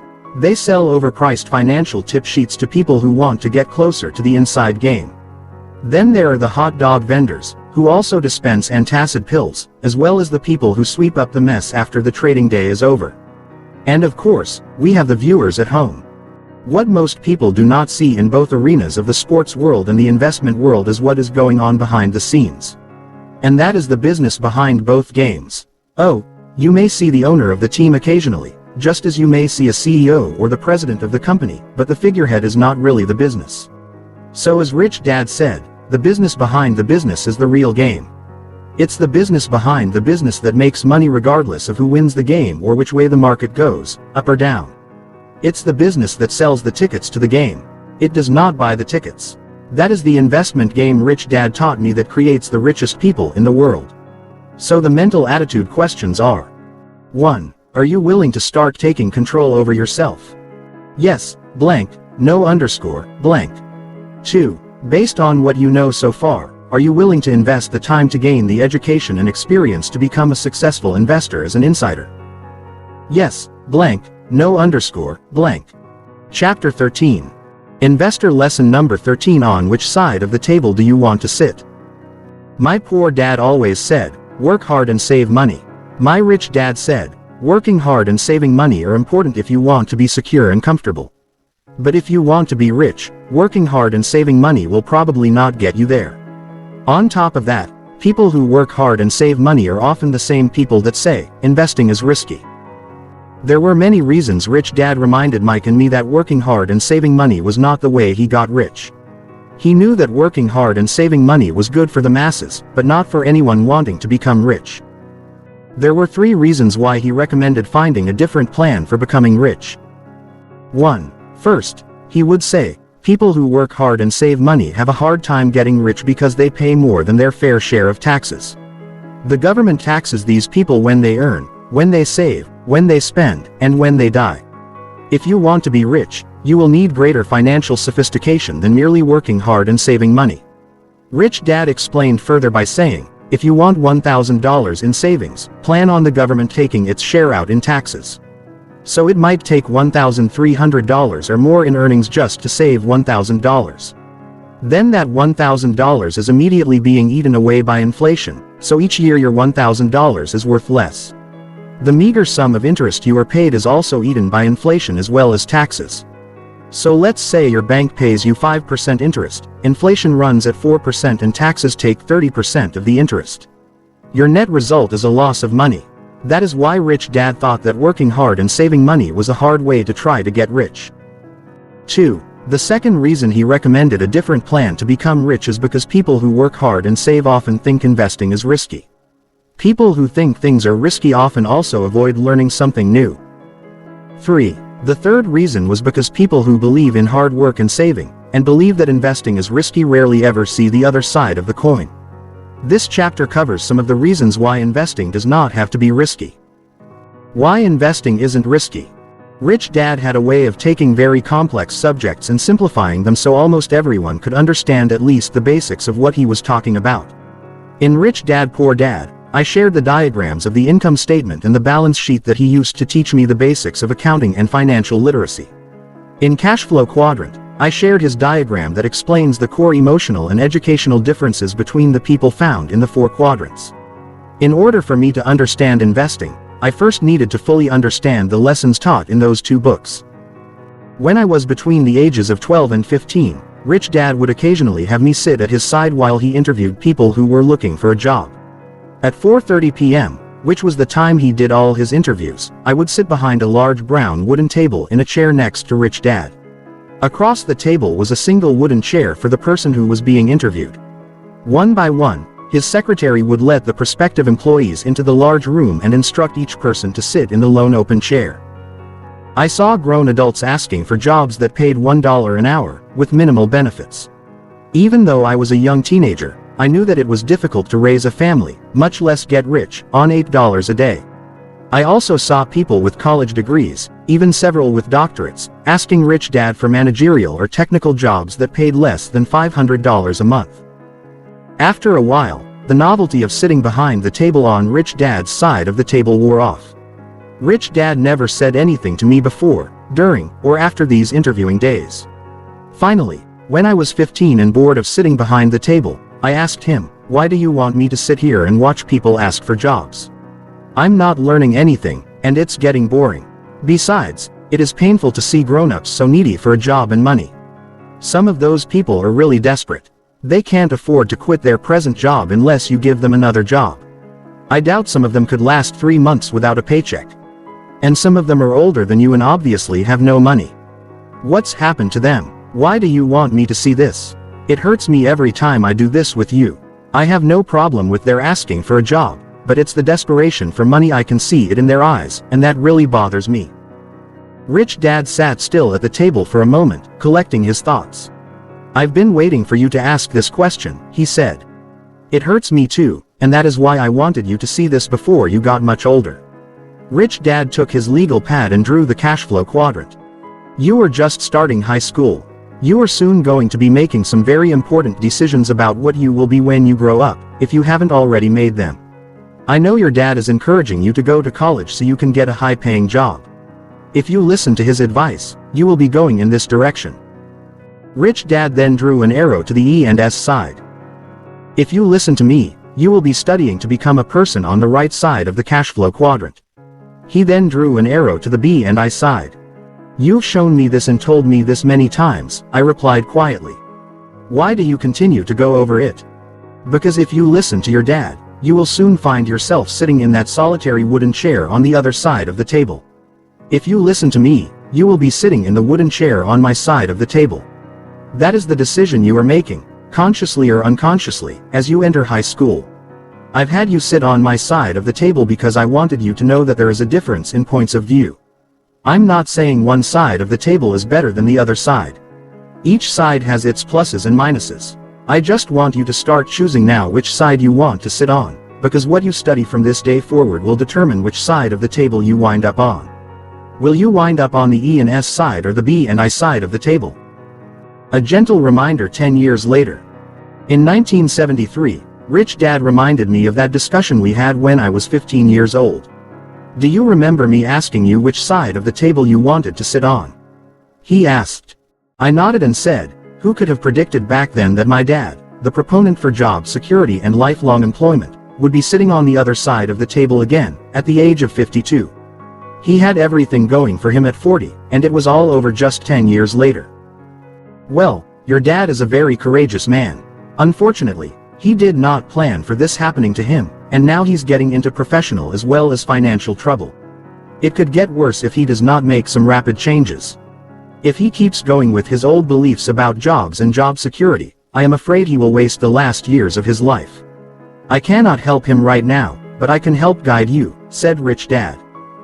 So you're saying, choose which side of the table to sit on? I asked. You mean I should choose a job as a pilot with the airlines or make my own path? Not necessarily, said Rich Dad. All I want to do in this lesson is point something out to you. And what is that? I asked. Rich Dad again drew the cash flow quadrant. He then said, too many young people focus on only one side of the cash flow quadrant. Most people are asked as children, what do you want to be when you grow up? If you notice, most children will reply with such things as a fireman or a ballerina or a doctor or a teacher. So most kids choose the E and S side, I added. Yes, said Rich Dad. And the I quadrant, the investor quadrant, is an afterthought, if any thought is given to it at all. In many families, the only thought given to the I quadrant is when parents say, make sure you get a job with excellent benefits and a strong retirement plan.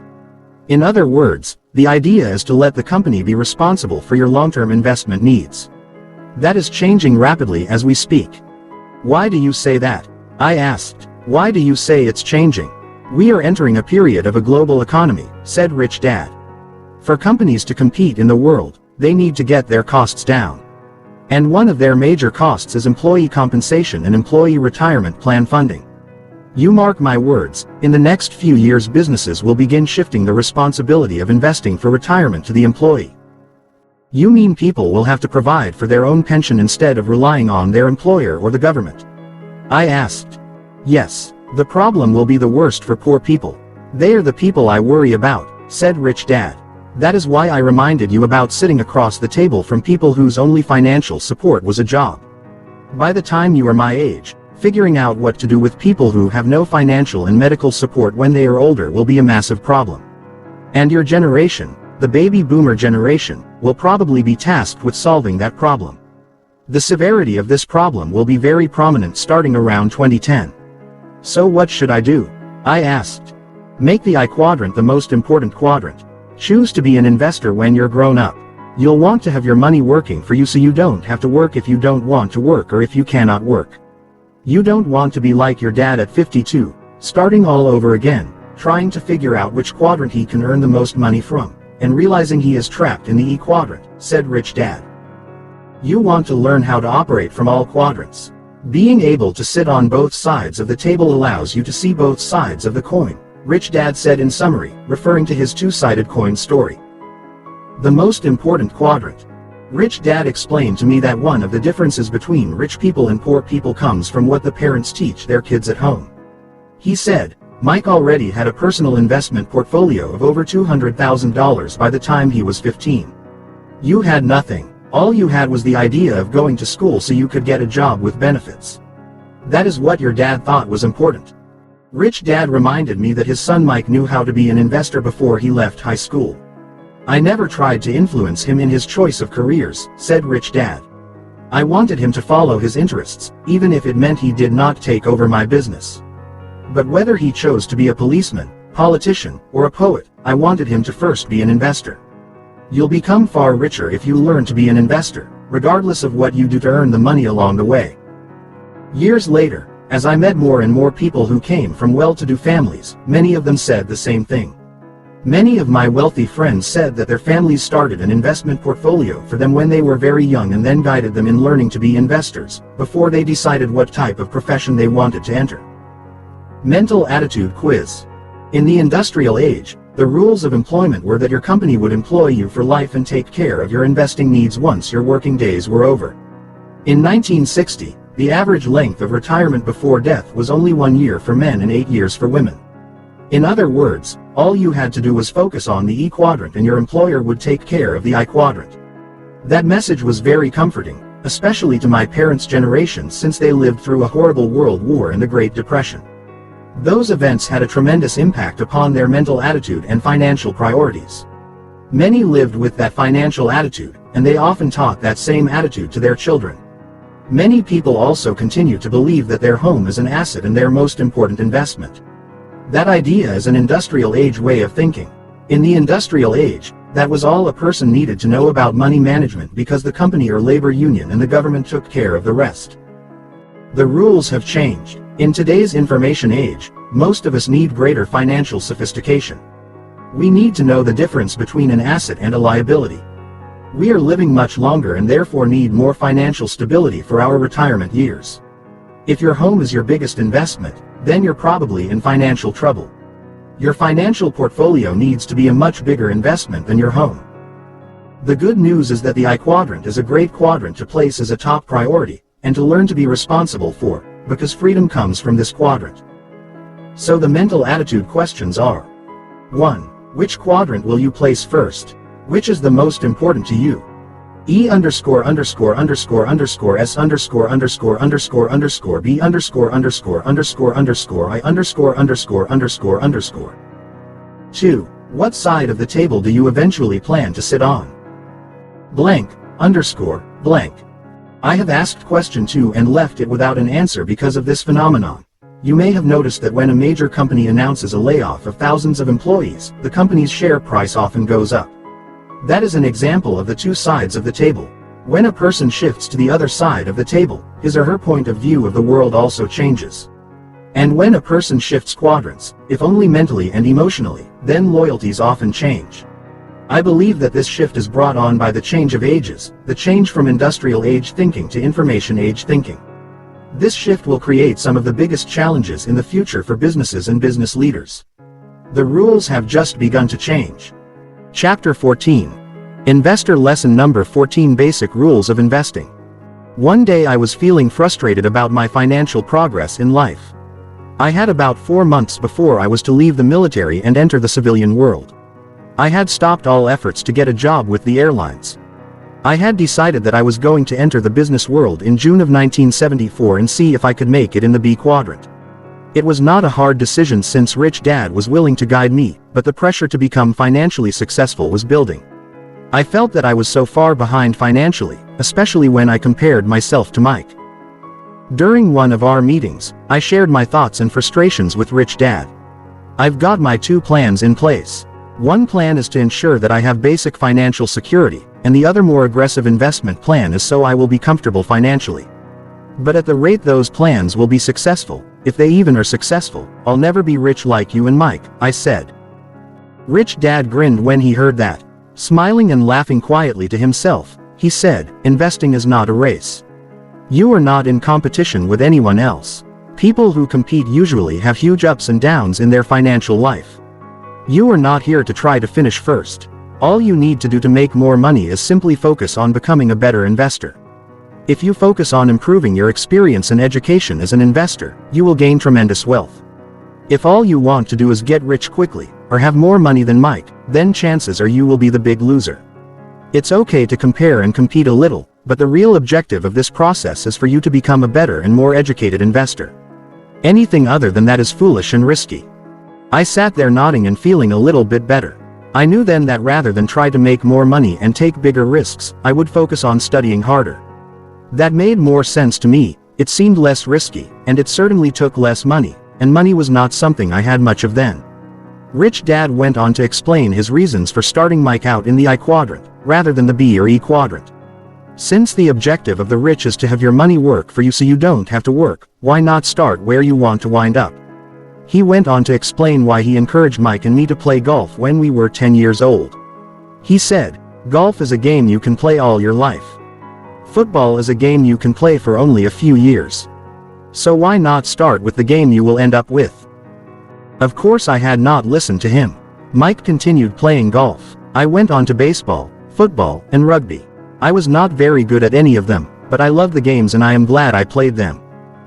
15 years after starting to play golf and beginning to invest, Mike was now a great golfer, had a substantial investment portfolio, and had years more investment experience than I did. At age 25, I was just beginning to learn the basics of the game of golf and the game of investing. I make this point because regardless of how young or old you are, learning the basics of anything, especially a game, is important. Most people take some kind of golf lessons to learn the basics before playing golf, but unfortunately, most people never learn the simple basics of investing before investing their hard-earned money. The basics of investing. Now that your 2 plans are in place, the plan for security and the plan for comfort, I will explain the basics of investing, said Rich Dad.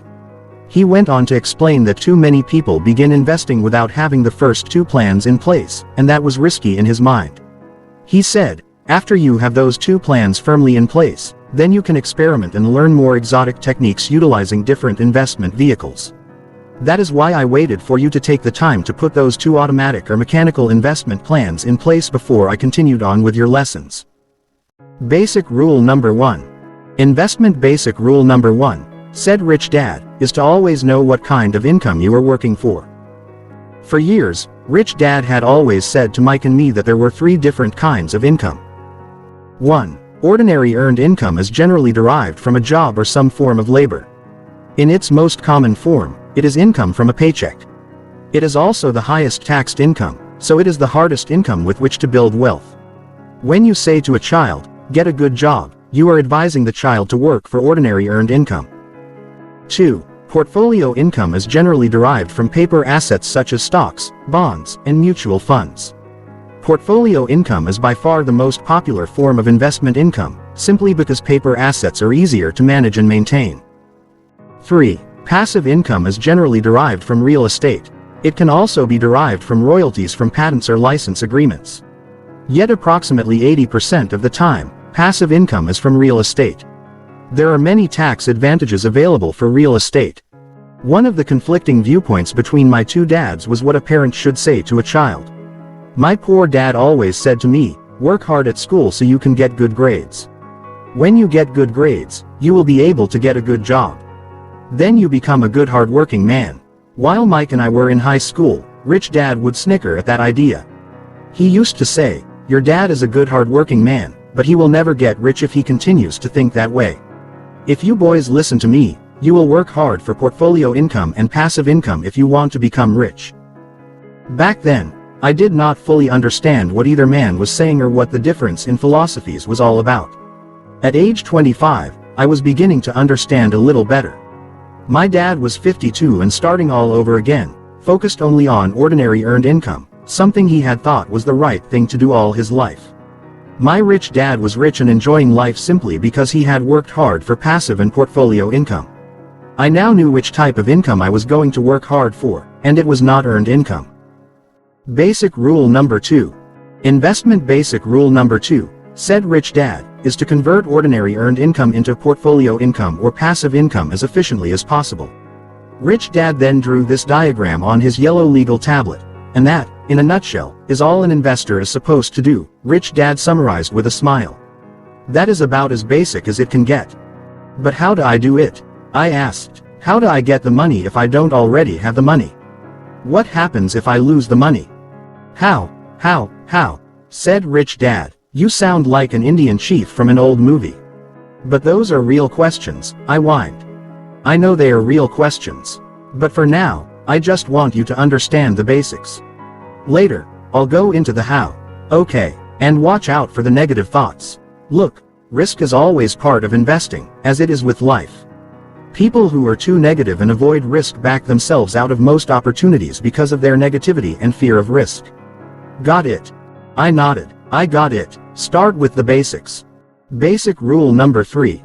Investment basic rule number 3, said rich dad, nodding to my last statement, is to keep your ordinary earned income secure by purchasing a security you hope converts your earned income into passive income or portfolio income.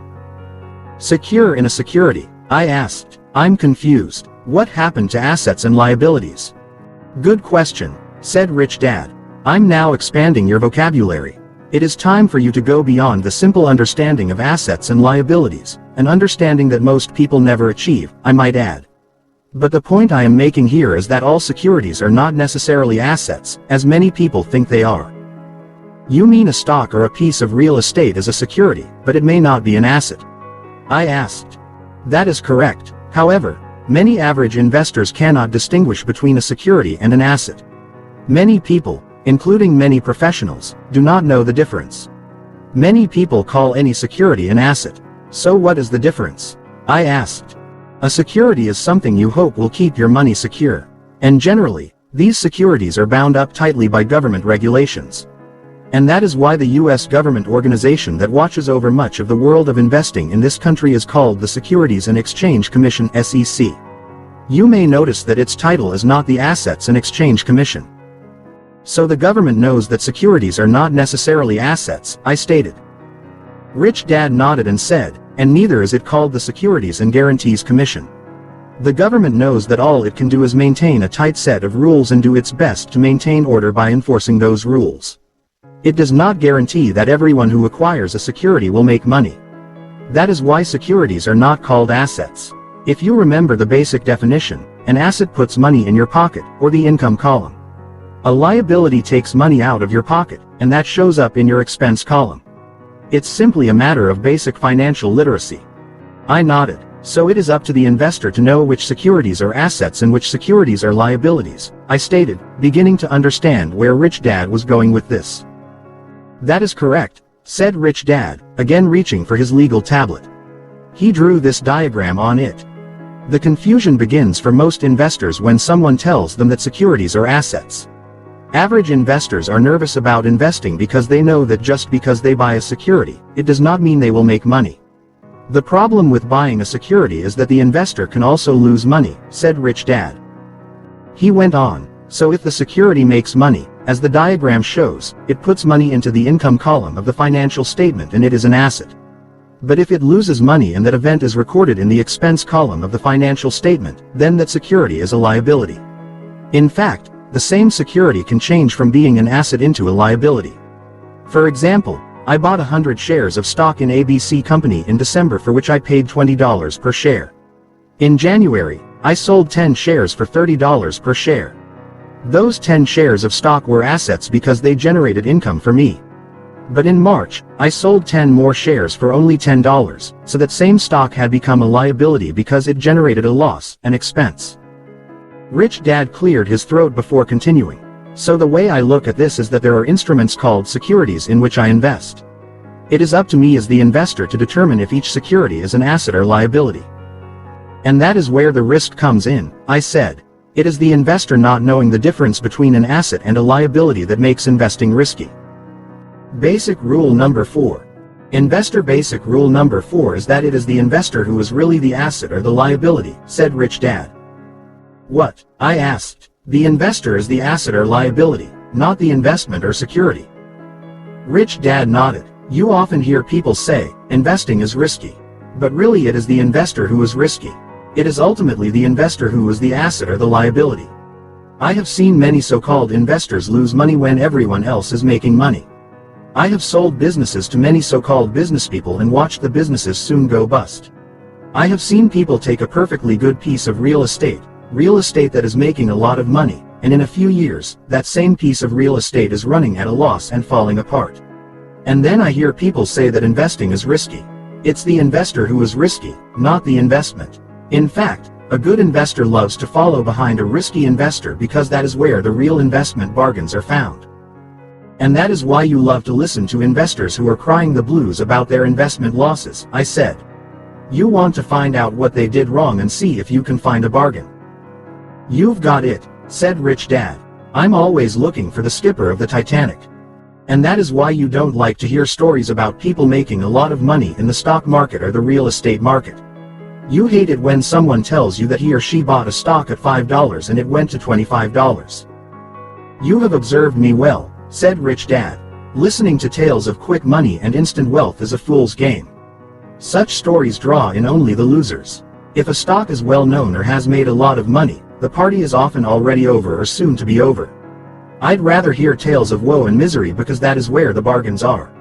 As a person who operates on the B&I side, I want to find securities that are liabilities and turn them into assets, or wait for someone else to begin turning them into assets.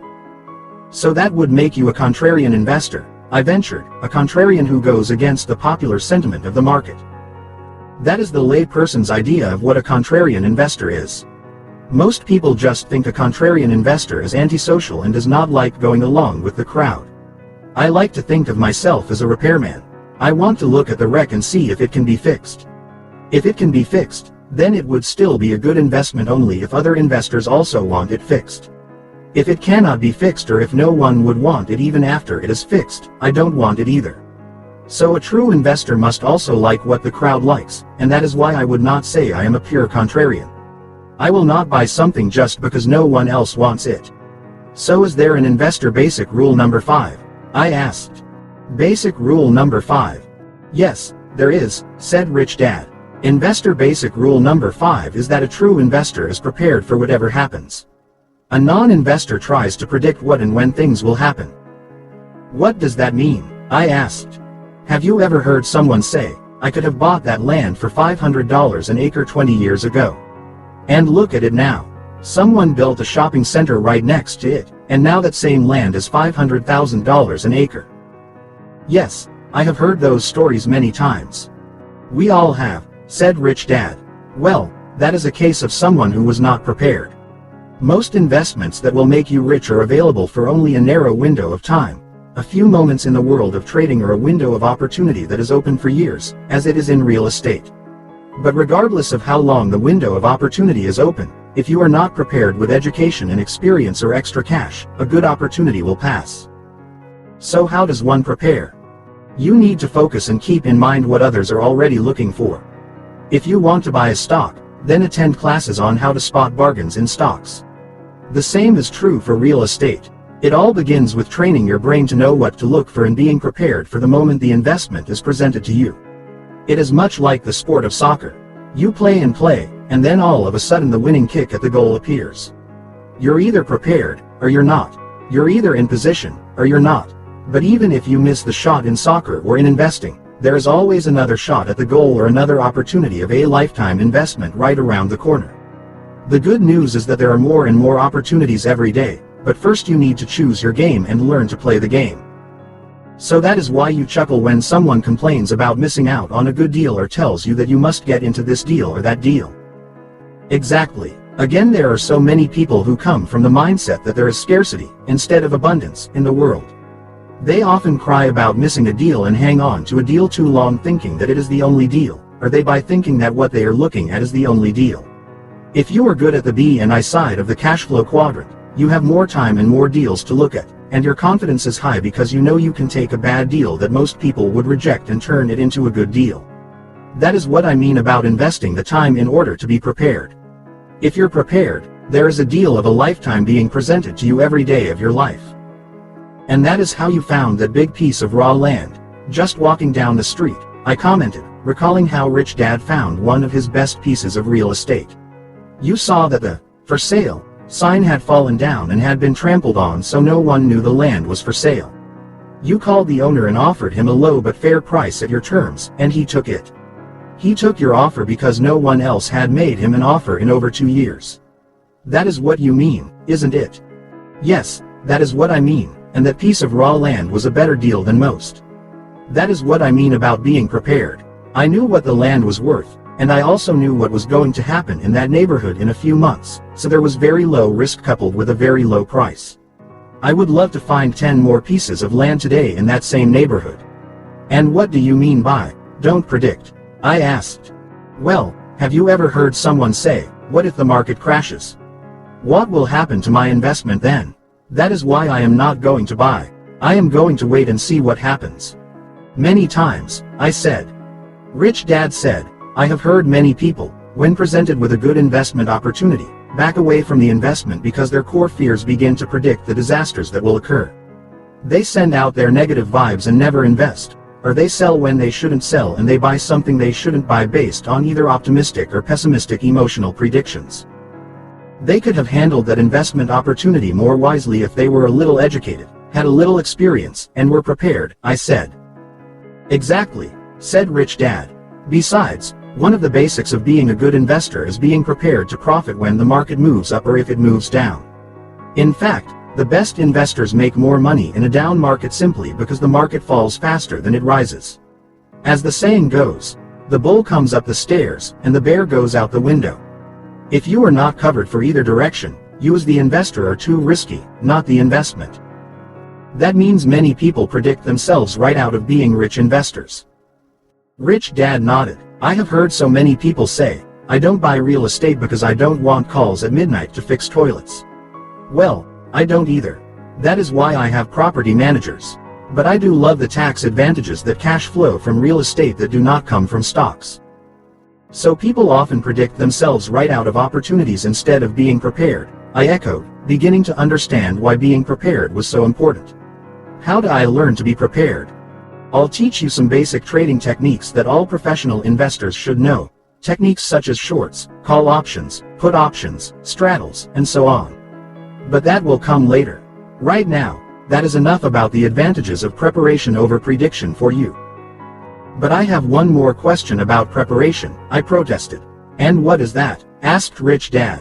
What if I find a deal, and I don't have any money? I asked.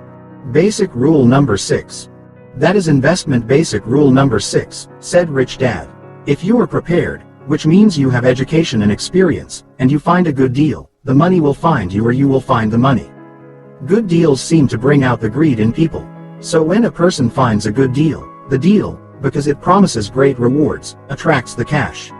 If the deal is bad and doesn't promise great rewards, then it is really hard to raise the cash. Have you ever seen a good deal that did not attract the money? I asked. Many times, Rich Dad said, but it was not the deal that did not attract the cash. The person controlling the deal did not attract the cash. In other words, the deal would have been good if the guy in charge of the deal had stepped aside. It is like having a world-ranked race car with an average driver. No matter how good the car is, no one would bet on it with an average driver at the wheel. In real estate, people often say the key to success is location, location, location. I think differently. In reality, in the world of investing, regardless of whether it is real estate, business, or paper assets, the key is always people, people, people. I have seen the best real estate in the best location lose money because the wrong people were in charge. I said, so, again, if I am prepared, if I have done my homework and have some experience and a track record, and I find something that is a good investment, then finding the money is not that hard. That has been my experience, Rich Dad said. Unfortunately, all too often, the worst deals, which are deals that investors like me would not invest in, are presented to unsophisticated investors, and the unsophisticated investors often lose their money. And that is why there is the Securities and Exchange Commission, I said. Its job is to protect the average investor from these bad deals. Correct, said Rich Dad. The primary job of investors is to make sure their money is secure. The next step is to do their best to convert that money into cash flow or capital gains. That is when you find out if you or the person to whom you entrusted your money can turn that security into an asset or if it will become a liability. Again, it is not the investment that is necessarily safe or risky. It is the investor. So is that the last investor basic rule? I asked. No, not by a long shot, said Rich Dad. Investing is a subject you can learn the basics of for the rest of your life. The good news is that the better you are at the basics, the more money you make and the less risk you have. But there is one more investor basic rule I would like to leave you with. And that is investor basic rule number 7. Basic rule number 7. And what is number 7? It is the ability to evaluate risk and reward, said Rich Dad. Give me an example, I requested. Let's say your 2 basic investment plans are in place. Your nest egg is doing well and you happen to have, let's say, an extra $25,000 you can invest on something more speculative. I wish I had $25,000 right now, I commented dryly. But tell me more about evaluating the risk and reward. So you have this $25,000 that you can more or less afford to lose, which means that if you lost it all, you would cry a little but you could still put food on the table and gas in the car and save another $25,000. Then you begin to evaluate risk and rewards of the more speculative investments. And how do I do that? Let's say you have a nephew who has an idea for a hamburger stand. The nephew needs $25,000 to start. Would this be a good investment? Emotionally, it could be, but financially it would not be, I replied. Why not? Asked Rich Dad. Too much risk and not enough reward, I replied. On top of that, how would you get your money back? The most important thing here is not return on investment. The most important thing here is return of investment. As you said, security of capital is very important. Very good, said Rich Dad. But what if I told you that this nephew has been working for a major burger chain for the past 15 years, has been a vice president of every important aspect of the business, and is ready to go out on his own and build a worldwide burger chain? And what if for a mere $25,000 you could buy 5% of the entire company? Would that be of interest to you? Yes, I said, definitely, because there is more reward for the same amount of risk. Yet it is still a high-risk deal. That is correct, said Rich Dad. And that is an example of an investor basic, which is to evaluate risk and reward. So how does a person evaluate such speculative investments? I asked. Good question, said Rich Dad. That is the rich level of investing, the level of investing that follows the investment plans to be secure and comfortable. You're now talking about acquiring the skills to invest in investments that the rich invest in. So again, I summarized, it is not the investment that is risky. It is the investor who doesn't have the adequate skills that makes the investment a higher risk. The 3 E's. Correct, said Rich Dad. At this level, the level at which the rich invest in, the investor should have the 3 E's. And the 3 E's are: 1. Education. 2. Experience. 3. Excess cash. Excess cash, I asked, not just extra cash. No, I use the words, excess cash, for a reason. Investing in the investments of the rich takes excess cash, which means you can truly afford to lose and still profit from the loss. Profit from the loss, I asked, what does that mean? We will get into that, said Rich Dad. In the rich level of investing, you will find out that things are different. At the rich level, you will find out that there are good losses and bad losses, good debt and bad debt, good expenses and bad expenses. At the rich level, your educational requirements and experience will need to go up dramatically. If not, you will not be there for long. Got it, I'm getting it, I replied. Rich Dad went on to explain that if things do not follow the kiss, keep it simple, sweetheart formula, then the risk is probably high. He said, if someone cannot explain the investment to you in less than 2 minutes in a way that allows you to understand it, then either you don't understand, he doesn't understand, or you both don't understand. Whatever the case, it is best that you pass on the investment. He also said, all too often, people try to make investing sound complex, so they use intelligent sounding jargon. If someone does that, ask him or her to use simple English. If he or she can't explain the investment so a 10-year-old can understand at least the overall concept, chances are he or she does not understand it either. All PE means is how expensive the stock is. And a cap rate, which is a term used in real estate, just measures how much money the property puts or does not put in your pocket. So if it is not simple, don't do it, I asked. No, I'm not saying that either, said Rich Dad. All too often, people who lack interest in investing or have a loser's attitude will say, man, if it's not easy, I won't do it. I often say to that type of person, when you were born, your parents had to work hard and potty train you. So even going to the toilet was at one time difficult. Today, hopefully, you are potty trained, and going to the potty by yourself is just part of the basics. Mental attitude quiz. I have found that too many people want to invest in the investments of the rich without first having a strong financial foundation under them. All too often, people want to invest at the rich person's level because they are hurting financially and often need money desperately. Obviously, I do not recommend investments at a rich person's level unless you are already rich. Neither did my rich dad. Some people are fortunate enough that their financial plan to be comfortable creates enough excess cash to make them think they are rich. But unless they learn to think as rich people think, they will still be poor people. They will just be poor people with money. So the mental attitude question is, if you are going to invest, or intend to invest, in what the rich invest in, are you willing to gain what Rich Dad called the 3 E's? Again, they are education, experience, excess cash. Yes, blank, no, blank. If the answer is no, then the remainder of this book may not be of much value to you, nor could I in good conscience recommend any of the investments I will be writing about, which are the investments of the rich. If you are uncertain or are curious about some of the requirements involved in the education and experience that can lead to acquiring excess cash, then read on. At the end of this book, you can decide whether or not you want to go after the 3 E's. Along the way, you may discover that your plans to be financially safe, and then financially comfortable, will allow you to raise the bar. Just as a high jumper or pole vaulter raises the bar after succeeding at each level, you can succeed financially at the safety and comfort levels. You can then raise the bar, and your goals, and focus more of your time on becoming rich. As Rich Dad said, investing is a subject you can learn the basics of for the rest of your life. What he meant was that it sounds complex at the start, and then it gets simple. The simpler you can make this subject or the more basics you learn, the richer you can become while reducing risk. But the challenge for most people is to invest the time. Chapter 15. Investor Lesson Number 15. Reduce risk through financial literacy. It was still early in the spring of 1974. I only had a couple of months to go before I would be discharged from my military contract. I still did not know what I was going to do once I drove off the base for the last time. President Nixon was in trouble with Watergate and the trials were about to begin, so I realized that he had larger concerns than I did at that moment. We all knew the war in Vietnam was over, and we had lost. I still had a very short military haircut, and I stood out each time I went into the civilian world where long hippie hair was the style. I began to wonder what I would look like in shoulder-length hair.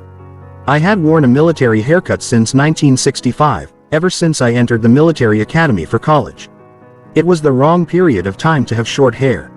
The stock market had been going down for the past 4 days and people were nervous. Even in the pilot's ready room on base, the few pilots that did play the market were nervous and edgy. One had sold all his stock to stand aside with cash. I was not invested in the stock market at the time, so I could objectively watch the effect that the ups and downs of the market had on people. Rich Dad and I met for lunch at his favorite beachside hotel. He was as happy as ever. The market was falling, and he was making even more money. I thought it strange that he would be calm and happy while everyone else, even the commentator on the radio, was nervous. How is it that you are happy and everyone else I meet who is in the stock market is nervous? Well, we talked about it earlier, said Rich Dad. We talked about one of the basics of being an investor is to be prepared for whatever happens, rather than attempt to predict what is about to happen. I doubt if anyone can predict the market, although there are many people who claim they can. A person can predict something happening maybe once, maybe even twice. But I have never seen anyone predict anything regarding the market 3 times in a row. If there is such a person, he or she must have a high-powered crystal ball. I knew we had covered this, but I needed to ask Rich Dad the questions anyway. But isn't investing risky? Isn't it risky to not know what will happen? I asked. No, said Rich Dad. Most people I talk to believe that investing is risky, so they keep their money in the bank, in money market funds, or in CDs. As they should, said Rich Dad, pausing for a moment and then continuing. For most people, investing is risky, but always remember that it is not necessarily investing that is risky. It is the investor who is risky. Many people who think they are investors are not really investors. In reality, they are speculators, traders, or, even worse, gamblers. There are fine lines of distinction between those characters and a true investor. Don't get me wrong. There are speculators, traders, and gamblers who do very well financially, but they are not who I would categorize as investors. So how does an investor become less risky? I asked. Good question, said Rich Dad. Or maybe a better question might be, how do I become an investor who makes a lot of money with very little risk, and then hangs on to the money I make? Yes, that is definitely a more accurate question, I replied. My answer is the same. It is to keep things simple and understand the basics. Begin with having your investment plans for security and comfort in place. Those plans are often handled by someone else you hope is competent and following an automatic no-brainer formula. Then you have to pay the price to become an investor who wants to make more money with less risk. And what is that price? I asked. Time, said Rich Dad. Time is your most important asset. If you are not willing to invest your time, then leave your investment capital with people who are following the investment plan of your choice. Many people dream of getting rich, but most will not pay the price of investing their time. I could tell that Rich Dad was still very much into the mental preparation mode of our lessons, but by now, I was ready to go. I really wanted to learn to invest following his investment formula, yet he was still testing my determination to invest my time and effort to learn what I needed to learn. I therefore raised my voice so the tables around me could hear and said, I want to learn. I am willing to invest my time. I will study. I won't quit on you. You are not wasting your time teaching me. Just tell me what the basics are to becoming a successful investor with very low risk. Good, said Rich Dad. I've been waiting for some fire. I got concerned this morning when you came in, concerned about the market going down. If you let the ups and downs of the stock market run your life, you should not be an investor. The number one control you must have to be an investor is control over yourself. If you cannot control yourself, the highs and lows of the market will run you, and you will lose during one of those ups or downs. The number one reason people are not good investors is that they lack control over themselves and their emotions. Their desire for security and comfort takes control of their heart, their soul, their mind, their view of the world, and their actions. As I said, a true investor does not care which direction the market goes. A true investor will make money in either direction. So control over yourself is the first and most important control. Got it? I got it, I said as I backed up in my chair a little. I had come in a little wimpy and concerned. Yet I had been studying with Rich Dad for years and I knew that his intensity was letting me know that the lessons on investing were just about to begin. Rich Dad continued at a rapid-fire pace. So if you want to invest with very low risk and high returns, you have to pay the price. And the price involves study, lots of study. You need to study the basics of business. So to be a rich investor, you also have to either be a good business owner or know what a business owner knows. In the stock market, investors want to invest in successful Bs. If you possess the skills of AB, you can either create your own business as AB or analyze other businesses as potential investments as an I. The problem is that most people are trained to be Es or Ss in school. They do not have the skills needed by AB. That is why so few people become very rich investors. And that is why so many people say or think that investing is risky, I said. Exactly, said Rich Dad as he reached for his legal tablet. This is what fundamental investing is. This is a simple diagram of the basic formula I follow as well as many ultra-rich investors. In the world of investing, there are three basic asset classes you can invest in. We already covered the idea of ordinary earned income, passive income, and portfolio income. The big difference between the really rich and the average rich is the tetrahedron I drew here. You mean building a business as an investment? I asked. Probably the best investment of all, if you want to become a rich investor. Roughly 80% of the very rich became rich through building a business. Most people work for people who build businesses or invest in businesses.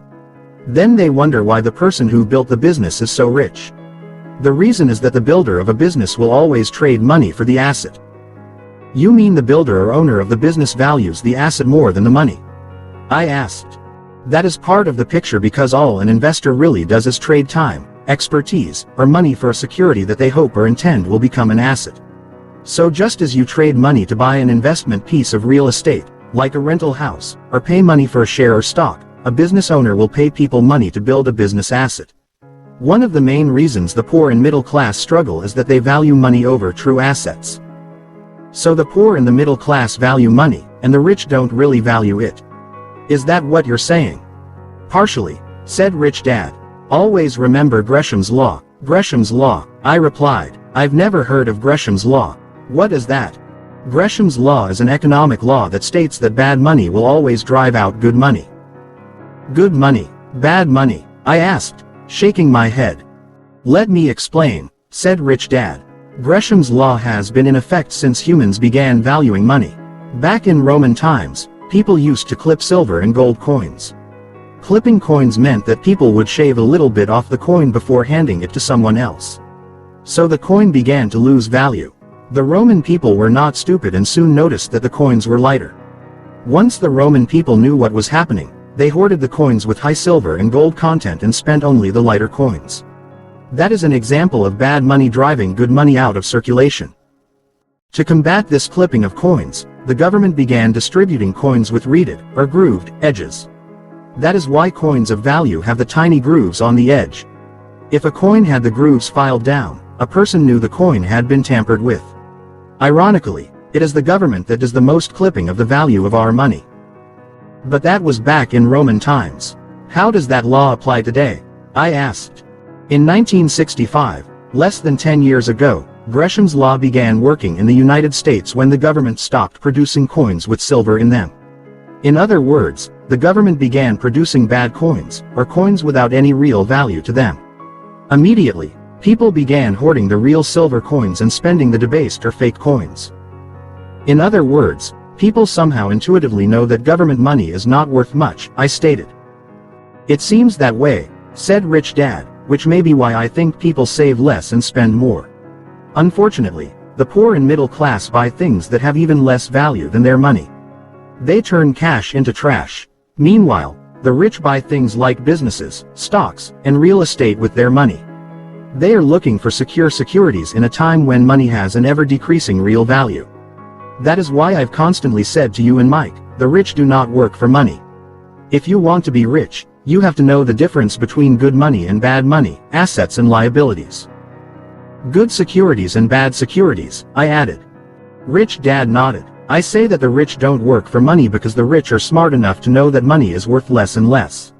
If you work hard for bad money and do not know the difference between assets, liabilities, good securities, and bad securities, you may struggle financially all your life. It is truly a shame that those who work the hardest and are paid the least suffer the most from this constant erosion of money's value. People who do the hardest work have the hardest time getting ahead due to the effects of Gresham's Law. Since money has ever-declining value, a financially wise person must constantly seek things that do have value and can also produce more and more debased money. If you don't do that, you fall behind financially over time rather than get ahead. Rich Dad then pointed to the sketch on his legal tablet. I am more secure today than your dad because I worked hard to acquire all three of these basic assets or securities. Your dad has chosen to work hard for job security, so what he has worked hard for looks like this.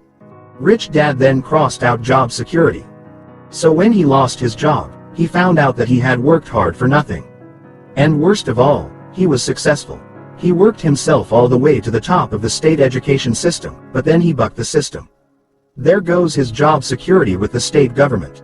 I feel for your dad almost as much as you do. But you cannot talk to someone who has very set core values and is not willing to change.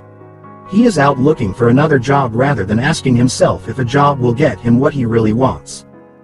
So he clung to job security and false assets. However, he failed to convert his ordinary earned income into real assets so he could have a rich person's income, which is passive income or portfolio income, I said. He should have done that, converting his paycheck into real securities, before taking on the system. Your dad is a brave man and highly educated, but not financially well educated. And that was his downfall. If he were rich, he could influence the system with campaign contributions. But since he had no money, all he could do was protest and defy the government. Protest is effective, but it takes a heck of a lot of people protesting to make any change in government. Just look at how many protesting people it is taking to stop this war in Vietnam. The irony is that he was protesting against the power of the rich to influence government by campaign contributions, I said. He saw the power that people with money have over politicians and the favors the rich receive or the laws that are passed in favor of the rich. My dad saw the money involved in politics, and so he ran for lieutenant governor to try to stop that financial abuse. Now it has cost him his position in the government. He knows the laws are written in favor of the rich. Well, that is another subject on money. But not our subject today, said Rich Dad. Why investing is not risky. I've already made up my mind, I said. I have not followed up on any of the jobs for pilots. I will soon begin looking for a job with a company that has sales training, so I can overcome my fear of rejection and learn to sell, or communicate, as you recommend. Good, said Rich Dad. Both IBM and Xerox have excellent sales training programs. If you're going to be in the B quadrant, then you must know how to sell as well as market. You also have to have a very thick skin and not mind people saying no to you. But you also have to be able to change their mind if it is appropriate to do so. Selling is a very necessary skill for anyone who wants to become rich, especially in the B quadrant and very often in the I quadrant. But I have one burning question, I said. Ask it, said Rich Dad. How can you say investing is not risky when most people say investing is risky? Easy, said Rich Dad. I can read financial statements and most people cannot. Do you remember me saying to you years ago that your dad was word literate but not financially literate? I nodded, saying, I remember you saying that very often. Financial literacy is one of the most important investor basics, especially if you want to be a safe investor, an inside investor, and a rich investor. Anyone who is not financially literate cannot see into an investment.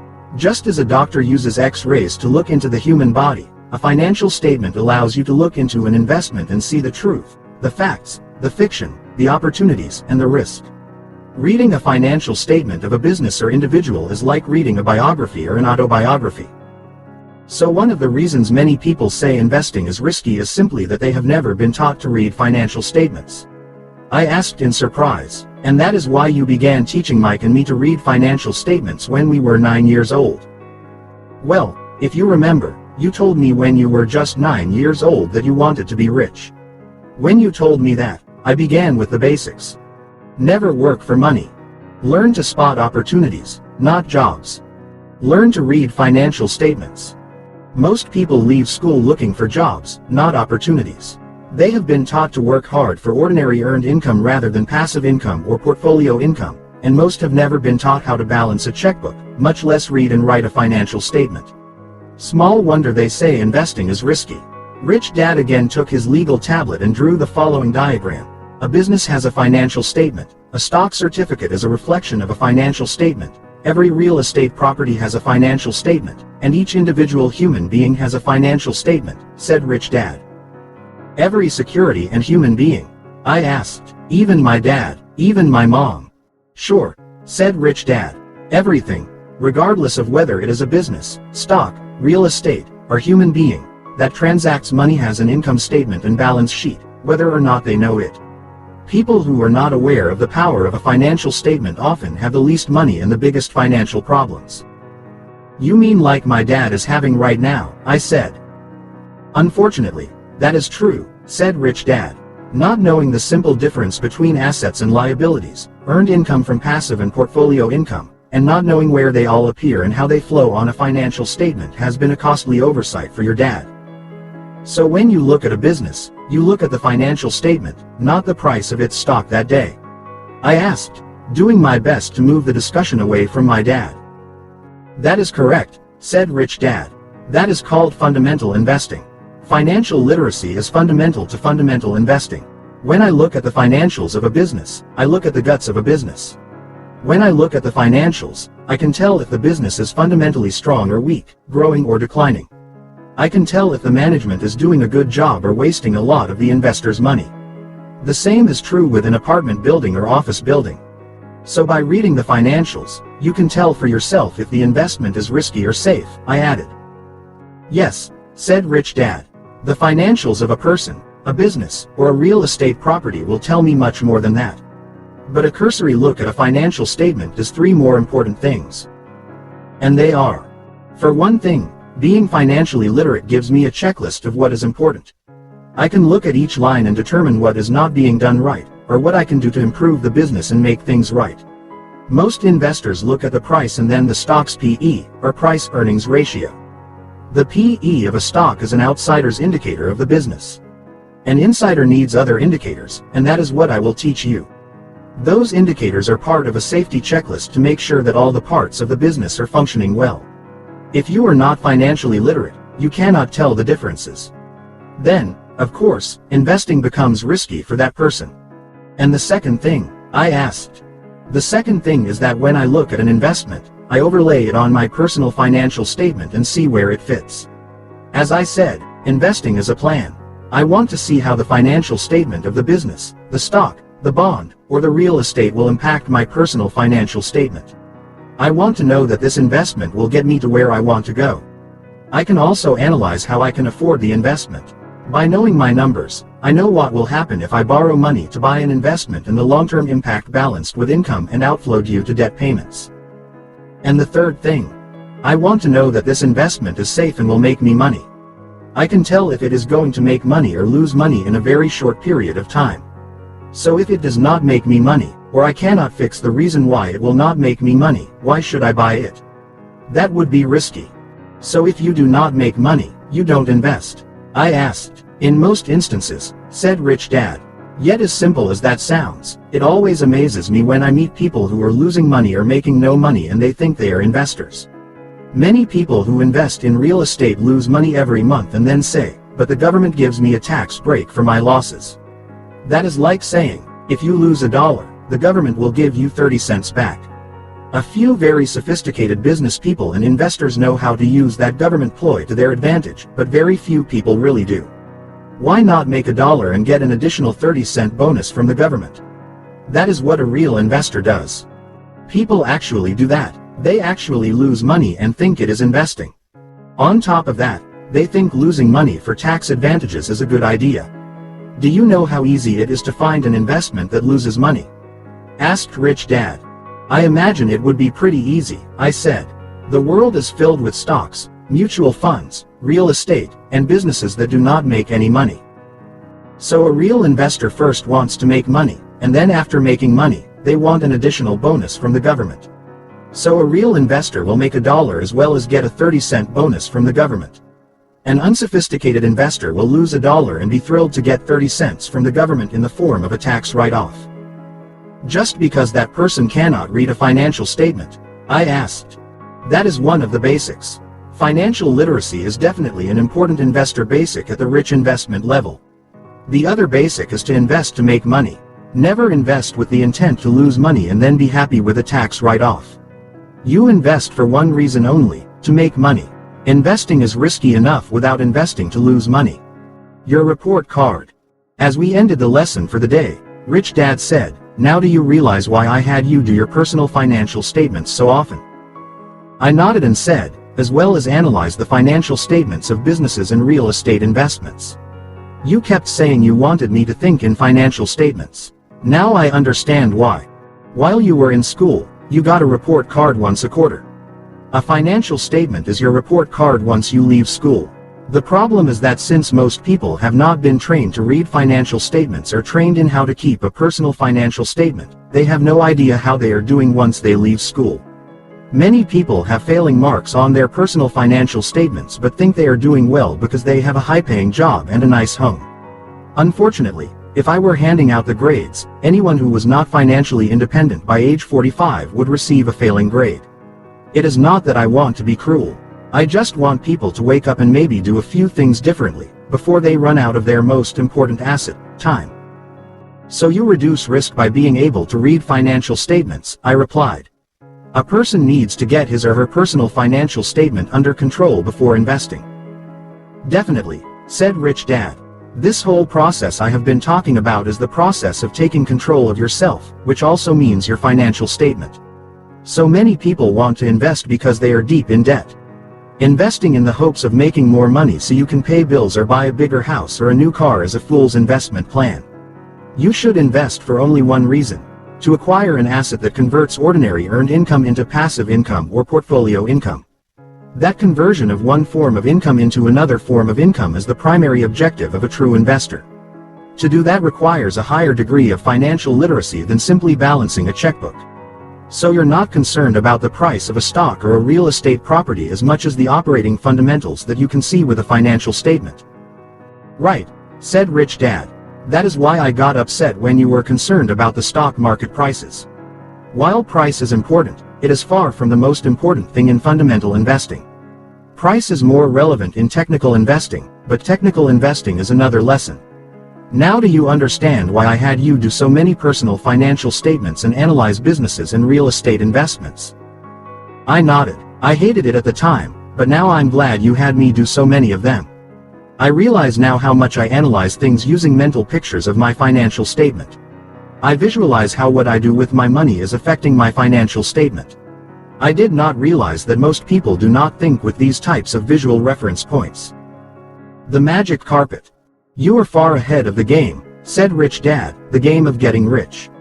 I have a term for the income statement and the balance sheet, the two primary reports that make up financial statements, the magic carpet. Why do you call them the magic carpet? I asked. Because they seem to magically take you behind the scenes into any business, any piece of real estate, and any country in the world. It is much like taking a diving mask and suddenly looking below the surface of the water. The mask, symbolizing the financial statement, lets you see clearly what is going on beneath the surface.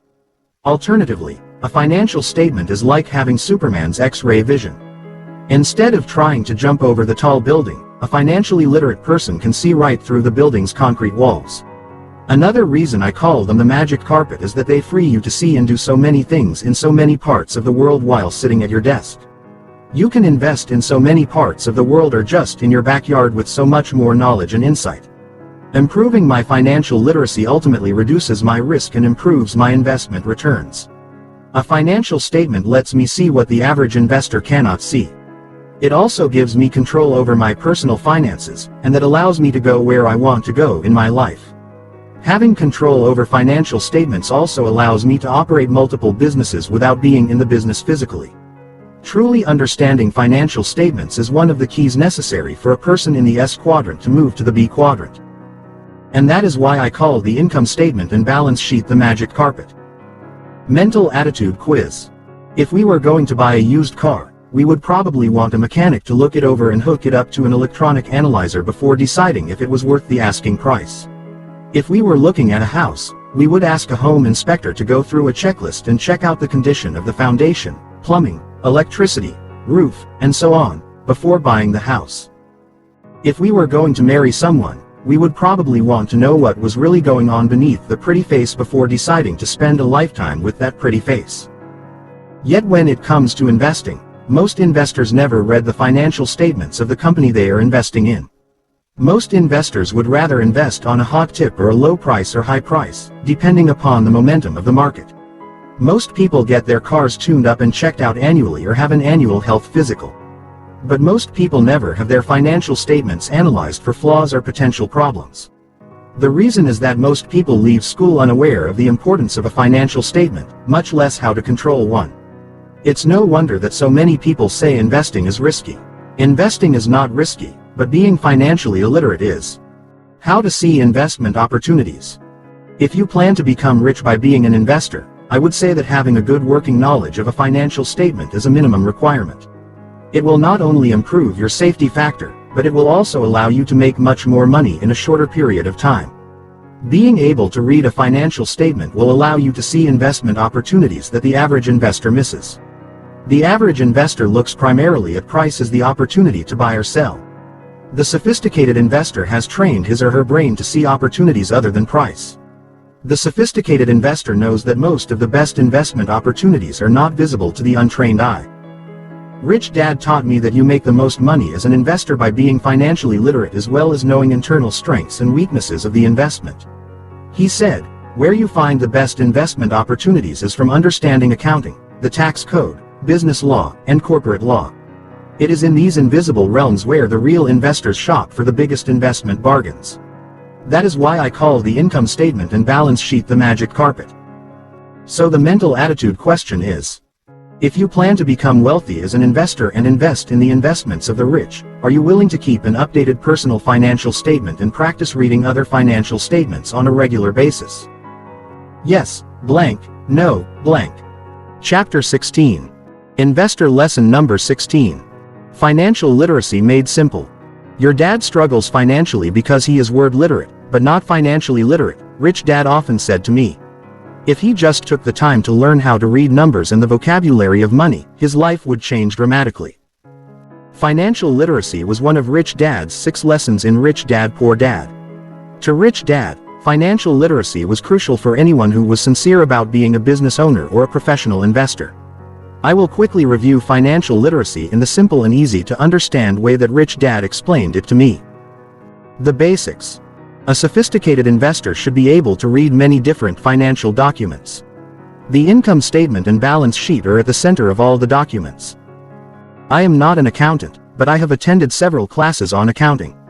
In most of those classes, what struck me was how the instructors focused on either one of the documents, but not the relationship between the income statement and the balance sheet. In other words, the instructors never explained why one document was important to the other or how one affected the other. Rich Dad thought the relationship between the income statement and the balance sheet was everything. He would say, how can you understand one without the other? How can you tell what an asset or liability really is without the income column or the expense column? He would go on and say, just because something is listed under the asset column does not make it an asset. I think that statement was the single most important point he made. He would say, the reason most people suffer financially is that they purchase liabilities and list them under the asset column. That is why so many people call their home an asset when it is really a liability. If you understand Gresham's law, you can see why such a seemingly minor oversight can cause a lifetime of financial struggle instead of financial freedom. He would also say, if you want to be rich for generations, you and the ones you love must know the difference between an asset and a liability. You must know the difference between something of value and something of no value. After Rich Dad Poor Dad was published, many people asked, is he saying that a person should not buy a house? The answer to that question is, no, he was not saying not to buy a house. Rich Dad was only emphasizing the importance of being financially literate. He was saying, don't call a liability an asset, even though it is your house. The next most asked question was, if I pay off the mortgage on my house, will that make it an asset? Again, the answer in most cases is, no, just because you have no debt on your home, that does not necessarily make it an asset. The reason for that answer is again found in the term cash flow. For most personal residences, even if you have no debt, there still are expenses and property taxes. In fact, you never truly own your real estate outright. Real estate will always ultimately belong to the government. The word, real, in real estate, comes from the Spanish word, royal. It does not mean physical or tangible here. That's because property has always belonged to the royals. Today it belongs to the government. If you doubt that statement, just stop paying your property taxes and you will find out who really owns your property, with or without a mortgage. The non-payment of property taxes is where tax lien certificates come from. In Rich Dad Poor Dad, I wrote about the high interest that investors obtain from tax liens. Tax liens are the government's way of saying, you may control your real estate, but the government will always own it. Rich Dad was very much in favor of home ownership. He thought that a home was a secure place to put your money, even though it was not necessarily an asset. In fact, once he had acquired enough real assets, he lived in a big beautiful home. Those real assets generated the cash flow that allowed him to buy his big beautiful home. The point he was making was that people should not call a liability an asset, or buy liabilities that they think are assets. He thought that was one of the biggest mistakes a person could make. He would say, if something is a liability, you'd better call it a liability and watch it closely. The magic words are cash flow. To Rich Dad, the most important words in business and investing were cash flow.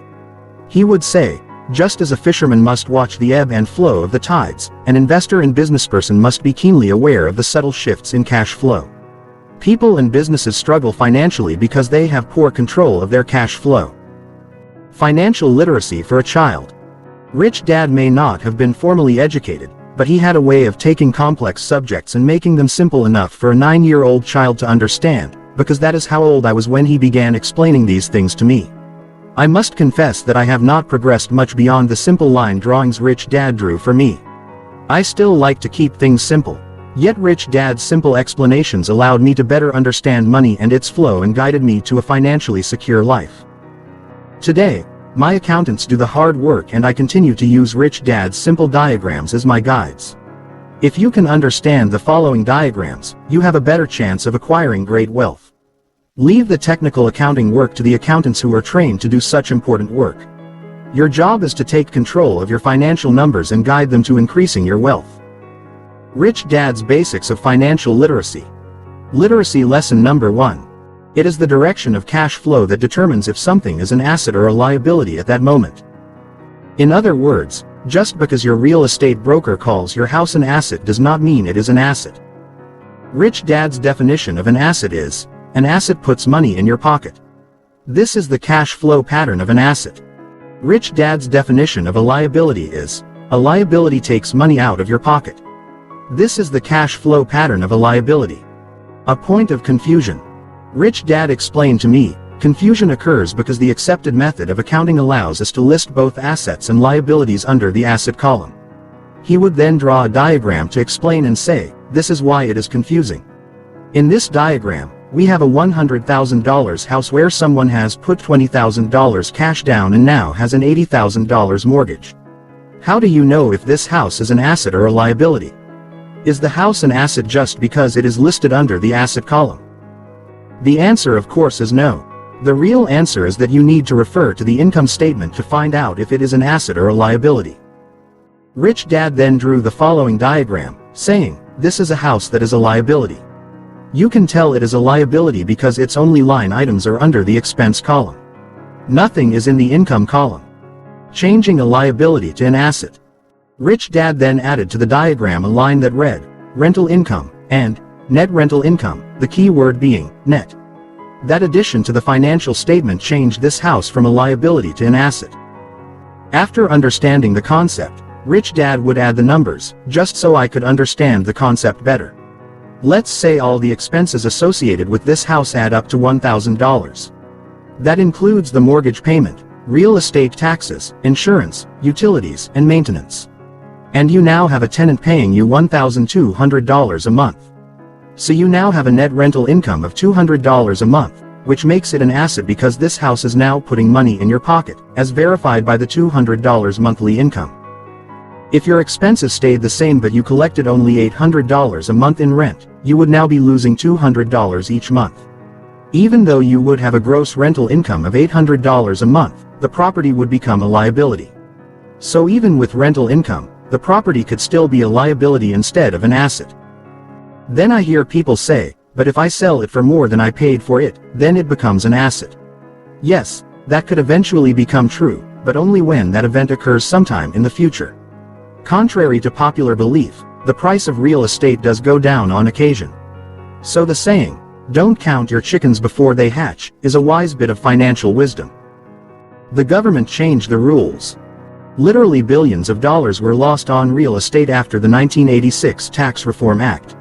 So many speculators lost money because they were willing to buy high-priced real estate and lose money, on the assumption that the price of real estate would always go up and the government would always give them a tax break for their passive real estate losses. In other words, the government would subsidize the difference between the rental income and the higher rental expenses. As the saying goes, someone changed the rules. After the tax law changed, the stock market crashed, savings and loan institutions went broke, and a huge transfer of wealth occurred between 1987 and 1995. Investment property flowed from primarily the S quadrant, the high-income professionals, such as doctors, lawyers, accountants, engineers, and architects, to the investors in the I quadrant. That single tax law change forced millions of people out of real estate investing and into the paper asset market known as the stock market. Could we experience another transfer of wealth from one side of the quadrant to the other? This time, could it be paper assets instead of real estate? Only time will tell, and history does tend to repeat itself. When it does repeat itself, some people will lose, but many others will win. In a few other countries today, the government still has laws that allow investors to negatively gear their investment real estate. In other words, you are encouraged to lose money on your rental real estate with the idea of gaining a tax break from the government. We in the United States had the same tax rules until 1986. When I speak in those countries about investing, I often hear howls of protest when I warn that the government could change the laws just as they did in the United States. I hear things such as, the government won't change the rules, and I just shake my head. They just don't realize how painful the law change was to millions of investors in the United States.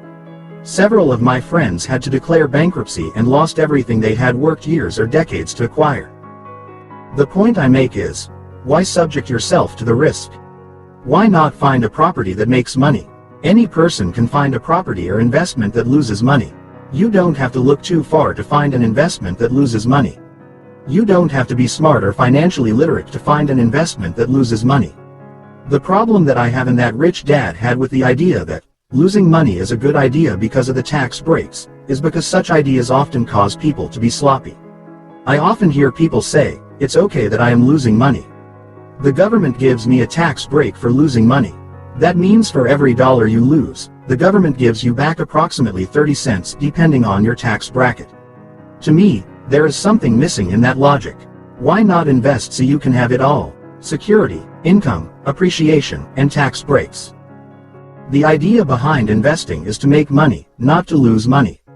You can still gain many tax breaks and make money if you are a sophisticated investor.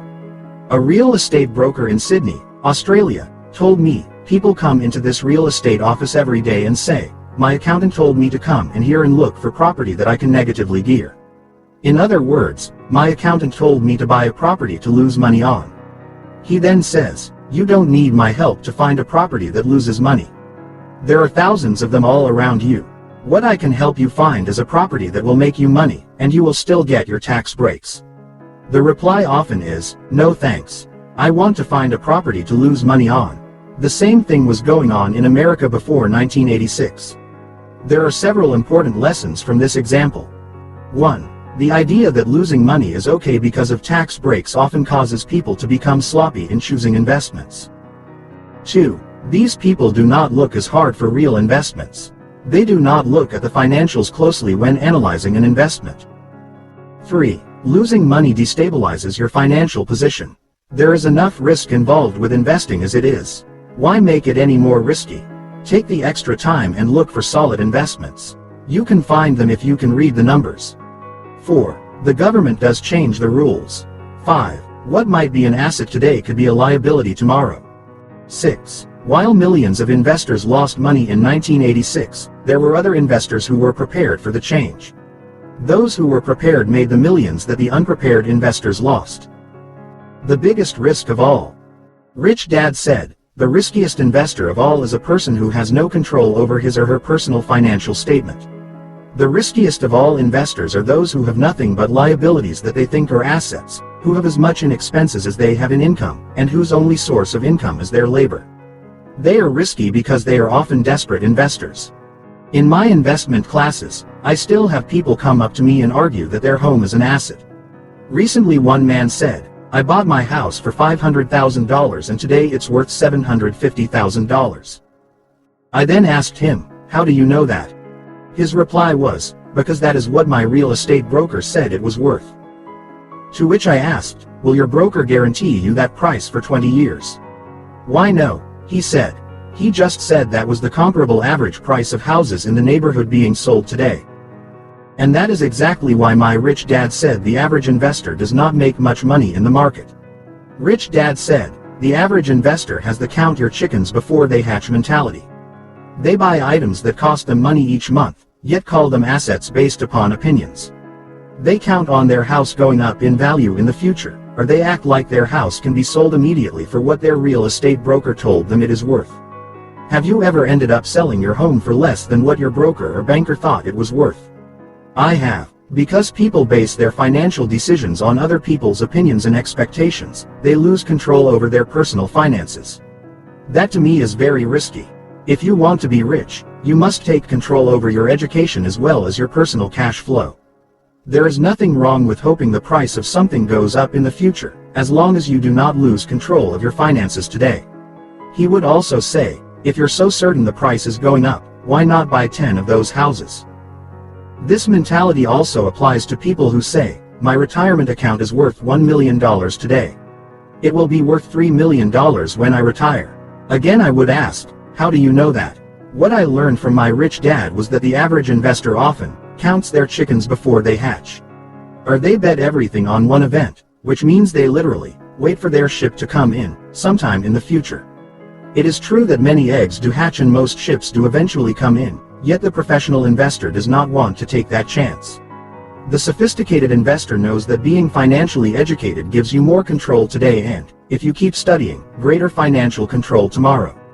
The sophisticated investor knows that sometimes eggs get eaten or stepped on and sometimes the ship people are waiting for is the Titanic. I meet many investors who are new to the world of investing. They have been investing for less than 20 years. Most have never been through a market crash or owned real estate worth much less than they paid for it. These new investors come up to me and spout off industry averages such as, the stock market on average has been going up 8% every year since 1974, or, real estate over time has averaged over 4% per year for the last 20 years. As Rich Dad said, averages are for average investors. A professional investor wants control. And that control begins with yourself, your financial education, your sources of information, and your own cash flow. That is why Rich Dad's advice to the average investor is, don't be average. To him, being an average investor is being a risky investor. Why people don't have control over their finances. People leave school not even knowing how to balance a checkbook, much less how to prepare a financial statement. They never learn how to control their finances. You can tell if people are in control of themselves by looking at their financial statements. Just because people have high-paying jobs, big houses, and nice cars does not necessarily mean they are in control financially. If people knew how a financial statement worked, they would be more financially literate and more in control of their money. By understanding financial statements, people can better see how their cash is flowing. For example, this is the cash flow pattern of writing a check. When people write checks, they are depleting an asset. And this is the cash flow pattern of using credit cards. When people use their credit cards, they are increasing their liabilities. In other words, credit cards make it so much easier to get deeper and deeper into debt. Most people cannot see it happening to them simply because they have not been trained to fill out and analyze a personal financial statement. Today, many individuals' financial statements look like this. Unless something changes inside this person, chances are that this person will live a life of financial servitude. Why do I say financial servitude? Because each payment this person makes goes into the asset column of a rich person and makes them richer. Many people ask me, what is my first step to financial freedom? My response is, take control of your money and your financial statement. My wife Kim and I produced a program called How We Got Out of Bad Debt, where we walk you through the process of how we got out of bad debt, and how you can too. More importantly, however, you will learn how to manage your money like the rich do. This is important because most people think that making more money will solve their money problems. In most instances, it does not. Learning to manage the money you do have like a rich person is how you can solve your short-term money problems. Doing so also gives you the opportunity to become financially free. Who are you making rich? Literacy lesson number 2. It takes at least 2 financial statements to see the entire picture. Rich Dad said, sophisticated investors must see at least 2 financial statements simultaneously if they want a true picture. During one of my lessons, Rich Dad drew this diagram. Always remember that your expense is someone else's income. People who are out of control of their cash flow make the people who are in control of their cash flow rich. What an investor does. He then drew this diagram, saying, let me show you what an investor sees, using you as a homeowner and a bank as examples. I sat there looking at the diagram for a moment and then said, the mortgage appears on 2 financial statements. The difference is that this same mortgage appears under 2 columns, the asset column and the liability column. Rich Dad nodded. Now you are seeing a true financial statement. That is why you say it takes at least 2 different financial statements to see the entire picture, I added. Each one of your expenses is someone else's income, and each one of your liabilities is someone else's asset. Rich Dad nodded, saying, And that is why people who leave school and have not been trained to think in terms of financial statements often fall prey to those who do. That is why each time people use their credit card, they are actually adding to their own liability column and simultaneously adding to the bank's asset column. I was beginning to more fully understand the importance of financial statements and why it takes at least 2 statements to gain a more accurate picture. And when a banker says to you, your home is an asset, they are not really lying to you. They're just not saying whose asset it really is. Your mortgage is the bank's asset, but it is your liability, I said. Rich Dad nodded and said, now let's add cash flow to this picture and we begin to see how an asset really works. In this example, the mortgage takes money out of your pocket and puts it in the bank's pocket. That is why the mortgage is a liability to you and an asset to the bank. The point I am making is that it is the same legal document. So the bank has created an asset that for you is a liability, I added. What an investor does is acquire an asset that someone else pays for. That is why investors own apartment houses. Every month, cash flows into the investor's income statements from the rent, just as their mortgage payments flow into the bank's income statement. Rich Dad nodded and grinned. You're beginning to get it. You definitely want to be on one side of the equation more than the other. But it is a two-way street, he said as he drew the following diagram. Oh, I said, this time my savings are my asset and the bank's liability. Again, it takes a minimum of 2 financial statements to see the complete picture. Yes, said Rich Dad. And what else do you notice about these diagrams? I stared at the diagrams for a while, looking at the examples of the mortgage and the savings. I don't know, I said slowly. I just see what you have drawn there. Rich Dad smiled and said, this is why you need to practice reading financial statements. Just as you learn more the second and third time you read or listen to someone, you learn more the more you practice being financially literate. More things come into your mind that your eyes often miss. So what have I missed? What have I not seen? I asked. What is not visible from my diagrams is that the government gives you a tax incentive to acquire liabilities. That is why it gives you a tax break for buying a house. I forgot about that, I said. And it taxes you for your savings, said Rich Dad. The government gives me a tax break for having a liability and taxes me for having an asset. I asked. Rich Dad nodded, saying, now think about what that does to a person's thinking and financial future. The average person gets excited about being in debt and not excited about acquiring assets. People get a tax break for losing money. I asked in bewilderment, why do they do that? Rich Dad chuckled, as I said, the professional investor must think beyond the price of an investment going up or down. A sophisticated investor reads the numbers to get the true story and begins to see things that the average investor does not see. A sophisticated investor must see the impact of government regulations, tax codes, corporate law, business law, and accounting law. One reason it is hard to find accurate investment information is because gaining a full picture requires financial literacy, an accountant, and an attorney. In other words, you need 2 different professionals to get the real picture. The good news is that if you take your time and invest the time to learn the ins and outs of what goes on behind the scenes, you will find investment opportunities and great wealth that very few people ever find. You will find out the truth about why the rich get richer, and the poor and middle class work harder, pay more in taxes, and get deeper in debt. Once you know the truth, you can then decide which side of the cash flow quadrant you want to operate from.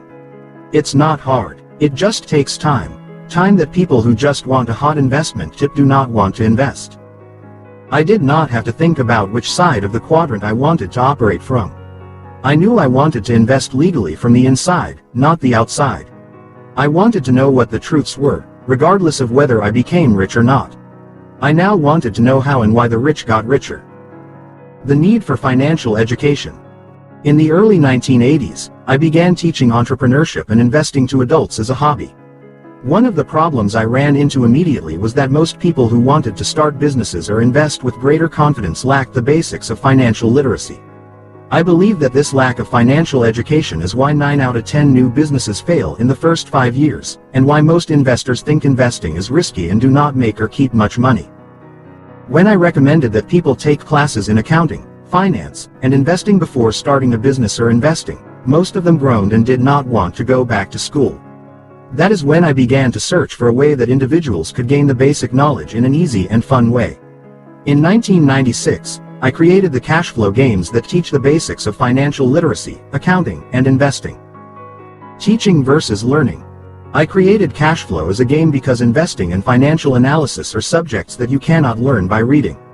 My poor dad, the schoolteacher, often said, a teacher must know the difference between what can be taught and what must be learned. He would go on to say, you can teach a child to memorize the word bicycle, but you cannot teach a child to ride one.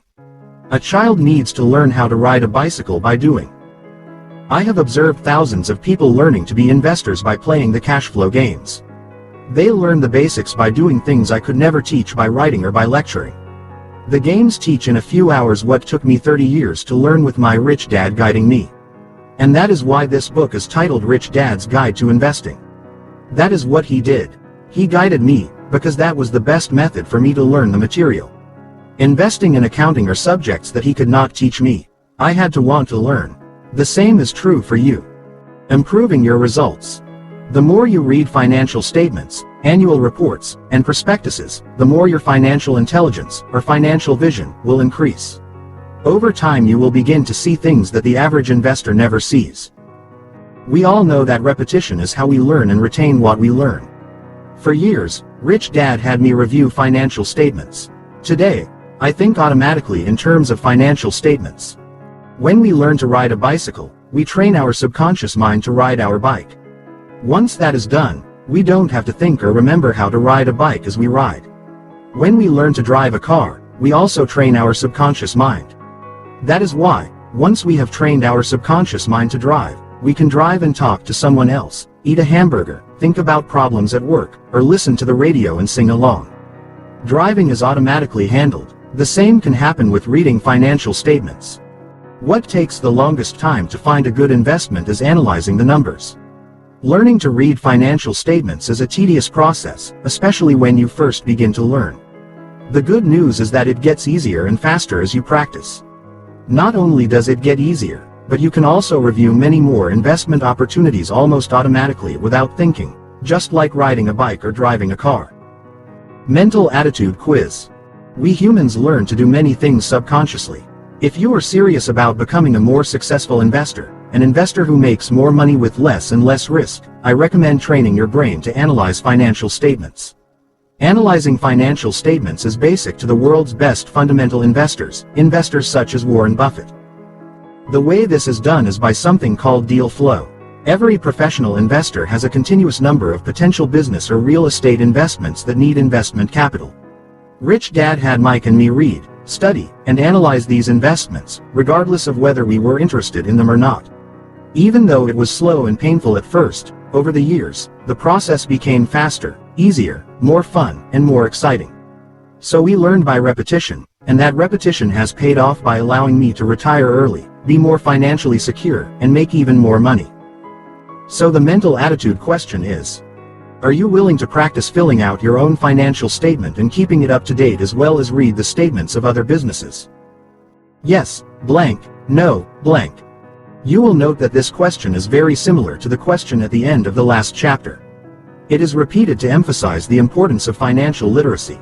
This question is very important because one of the costs of becoming a rich investor and investing in the investments of the rich is the price of investing time in continual improvement of your own financial literacy.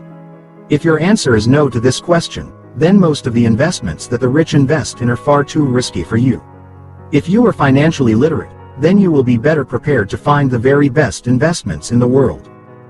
Chapter 17. Investor Lesson Number 17: The Magic of Mistakes.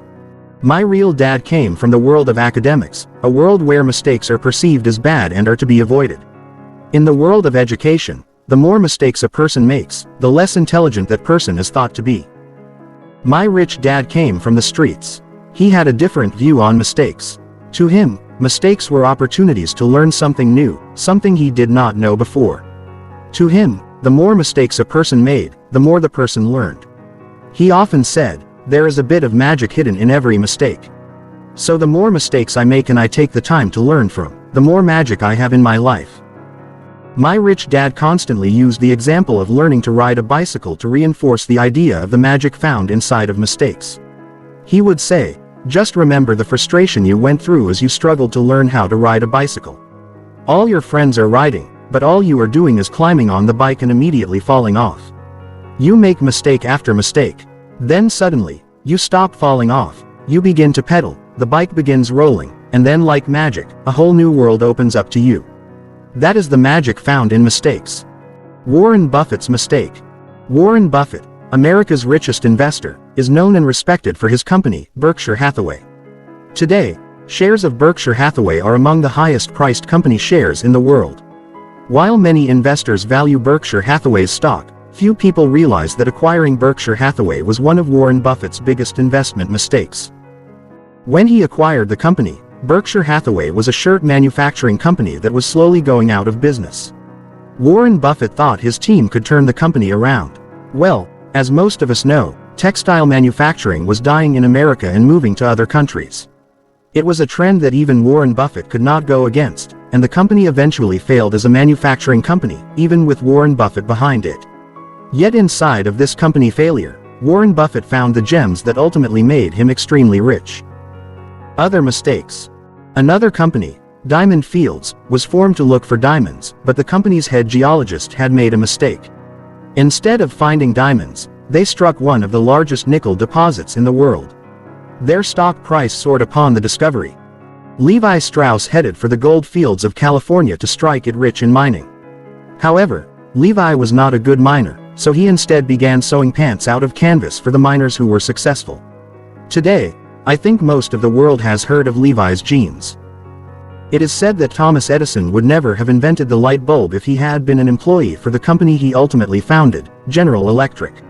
Edison failed over 10,000 times before finally inventing the light bulb. If he had been an employee of a major corporation, he would most likely have been fired for making so many mistakes. Christopher Columbus's big mistake was that he was looking for a trade route to China and accidentally bumped into North America. Street smarts versus school smarts. My rich dad was so very successful financially for many reasons. At the top of the list was his attitude towards making mistakes. Like most of us, he hated making them, yet he was not afraid of making them. He would take risks simply to make a mistake. He would say, when you come to the boundaries of what you know, it's time to make some mistakes. Several times, one of his businesses failed to get off the ground and he lost money. I have also seen him launch a new product only to have it be rejected by the marketplace. Yet each time he made a mistake, instead of being depressed, he often seemed happier, wiser, more determined, and even richer from the experience. He would say to his son and me, mistakes are how we learn. Every time I make a mistake, I always learn something about myself, I learn something new, and I often meet new people I would never otherwise have met. In one of his failed ventures, a plumbing distribution company, he met one of his future business partners. And from that failed plumbing business, they formed a friendship and partnership that went on to make tens of millions of dollars. He said, if I had not taken the risk to form that business, I would never have met Jerry. And meeting Jerry is one of the most important events in my life. My poor dad was an excellent student in school. He rarely made mistakes, which was why he had such high grades. The problem was that at age 52, he seemed to have made one of the biggest mistakes in his life and he could not recover from it. As I watched my real dad struggle financially and professionally, my rich dad said, to be successful in the real world of business, you have to be school smart as well as street smart. Your dad entered school at the age of 5. Because he had good grades, he stayed in school, eventually becoming the top man in the school system. Now at age 52, he is hitting the streets, and the streets are a very tough teacher. In school, you're given the lesson first. On the street, you're given the mistake first and then it's up to you to find the lesson, if you ever find it. Since most people have not been taught how to make mistakes and learn from them, they either avoid mistakes altogether, which is a bigger mistake, or they make a mistake but fail to find the lesson from the mistake. That is why you see so many people making the same mistake over and over again. They have never been taught how to learn from their mistakes. In school, you are considered smart if you don't make mistakes. On the street, you're smart only if you make mistakes and learn from them. The biggest failure I know. Rich Dad said to Mike and me, I am so rich because I've made more financial mistakes than most people. Each time I make a mistake, I learn something new. In the business world, that something new is often called experience. But experience is not enough. Many people say they have a lot of experience because they keep making the same mistake over and over again. If a person truly learns from a mistake, his or her life changes forever, and that person gains wisdom. He went on, saying, people often avoid making financial mistakes, and that is a mistake. They keep saying to themselves, play it safe. Don't take risks. People may be struggling financially because they have already made mistakes and have not learned from the mistakes. So they get up every day, go to work, repeat the mistake, and avoid new mistakes. But they never find the lesson. These people often say to themselves, I'm doing everything right, but for some reason, I'm not getting ahead financially. Rich Dad's comment to that statement was, they may be doing all the right things, but the problem is that they are avoiding the wrong things such as taking more risks. They are avoiding their weaknesses instead of confronting them. They are not doing something they may be afraid of doing, and consciously choosing to avoid taking risks because they're afraid of making a mistake. He also said, some of the biggest failures I know are people who have never failed. The art of making a mistake. Instead of instructing his son and me to avoid mistakes, Rich Dad taught us the art of making a mistake and gaining wisdom from it. During one of those lessons, Rich Dad said, the first thing that happens after you make a mistake is that you become upset. Everyone I know gets upset. That is the first indication of a mistake, said Rich Dad. At this point of upset, you find out who you really are. What do you mean, who you really are? Asked Mike. Well, at a moment of upset, we become one of these characters, Rich Dad said, going on to describe the cast of characters who are brought to center stage when upsets from mistakes occur. The liar will say such things as, I didn't do that, or, no, it wasn't me, or, I don't know how that happened, or, prove it. The blamer will say such things as, it's your fault, not mine, or, if my wife didn't spend so much money, I would be better off financially, or, I would be rich if I didn't have you kids, or, the customers just don't care about my products, or, employees just aren't loyal anymore, or, you weren't clear in your instructions, or, it's my boss's fault. The justifier says things such as, well, I don't have a good education so that is why I don't get ahead, or, I would have made it if I had had more time, or, I really didn't want to be rich anyway, or, everyone else was doing it. The quitter says things such as, I told you that it would never work, or, this is too hard and it's not worth it. I'm going to do something else easier, or, why am I doing this? I don't need this hassle. The denier is who Rich Dad often called the cat in the litter box, which means this person tends to bury his or her mistakes. The person who denies that he or she has made a mistake often says things such as, no, there is nothing wrong. Things are fine, or, mistake. What mistake? Or, don't worry, things will work out. Rich Dad said, when people are upset due to a mistake or accident, one or more of these characters will take over their mind and body. If you want to learn and gain wisdom from this priceless mistake, you have to let the responsible you eventually take control of your thinking. The responsible you will eventually say, what priceless lesson can I learn from this mistake? Rich Dad went on, saying, if a person says, what I learned is that I'll never do this again, he or she probably has not learned much. Too many people live in a diminishing world because they continue to say, I'll never do that again, instead of saying, I'm glad that happened because I learned this or that from the experience. People who avoid mistakes or waste mistakes never see the other side of the coin. For example, after I lost my nylon and Velcro wallet business, I was upset for about a year. I slept like a baby during that year, which meant I woke up crying every 2 hours. I could hear my mind saying, I should never have started the business. I knew it would fail. I'll never start a business again. I also blamed a lot of people and found myself justifying my actions a lot, saying things such as, it was Dan's fault, and, I didn't really love the product anyhow. Instead of running from my mistake and getting a job, Rich Dad had me face the mess I had made and begin to work my way out from under the pile of rubble that was once my business. Today, I say to people, I learned more about business by failing than I ever did by being successful. Working through the wreckage and rebuilding the company made me a much better businessman. Today, instead of saying, I'll never do that again, I say, I'm glad I did fail and learn because I am grateful for the wisdom I gained. And then I say, let's start another business. Instead of fear and resentment, there is excitement and fun. Instead of being afraid of failing, I now know that making mistakes is the way we were all designed to learn. If we fail to make mistakes, or make them and do not learn from them, the magic goes out of life. Life goes backward and gets smaller, instead of more expansive and filled with magic. I failed in high school twice because I could not write. To have my books on bestseller lists such as those of the New York Times, the Sydney Morning Herald, and the Wall Street Journal is magical. It is ironic that I am well known for subjects I initially failed at: writing, business, selling, speaking, accounting, and investing.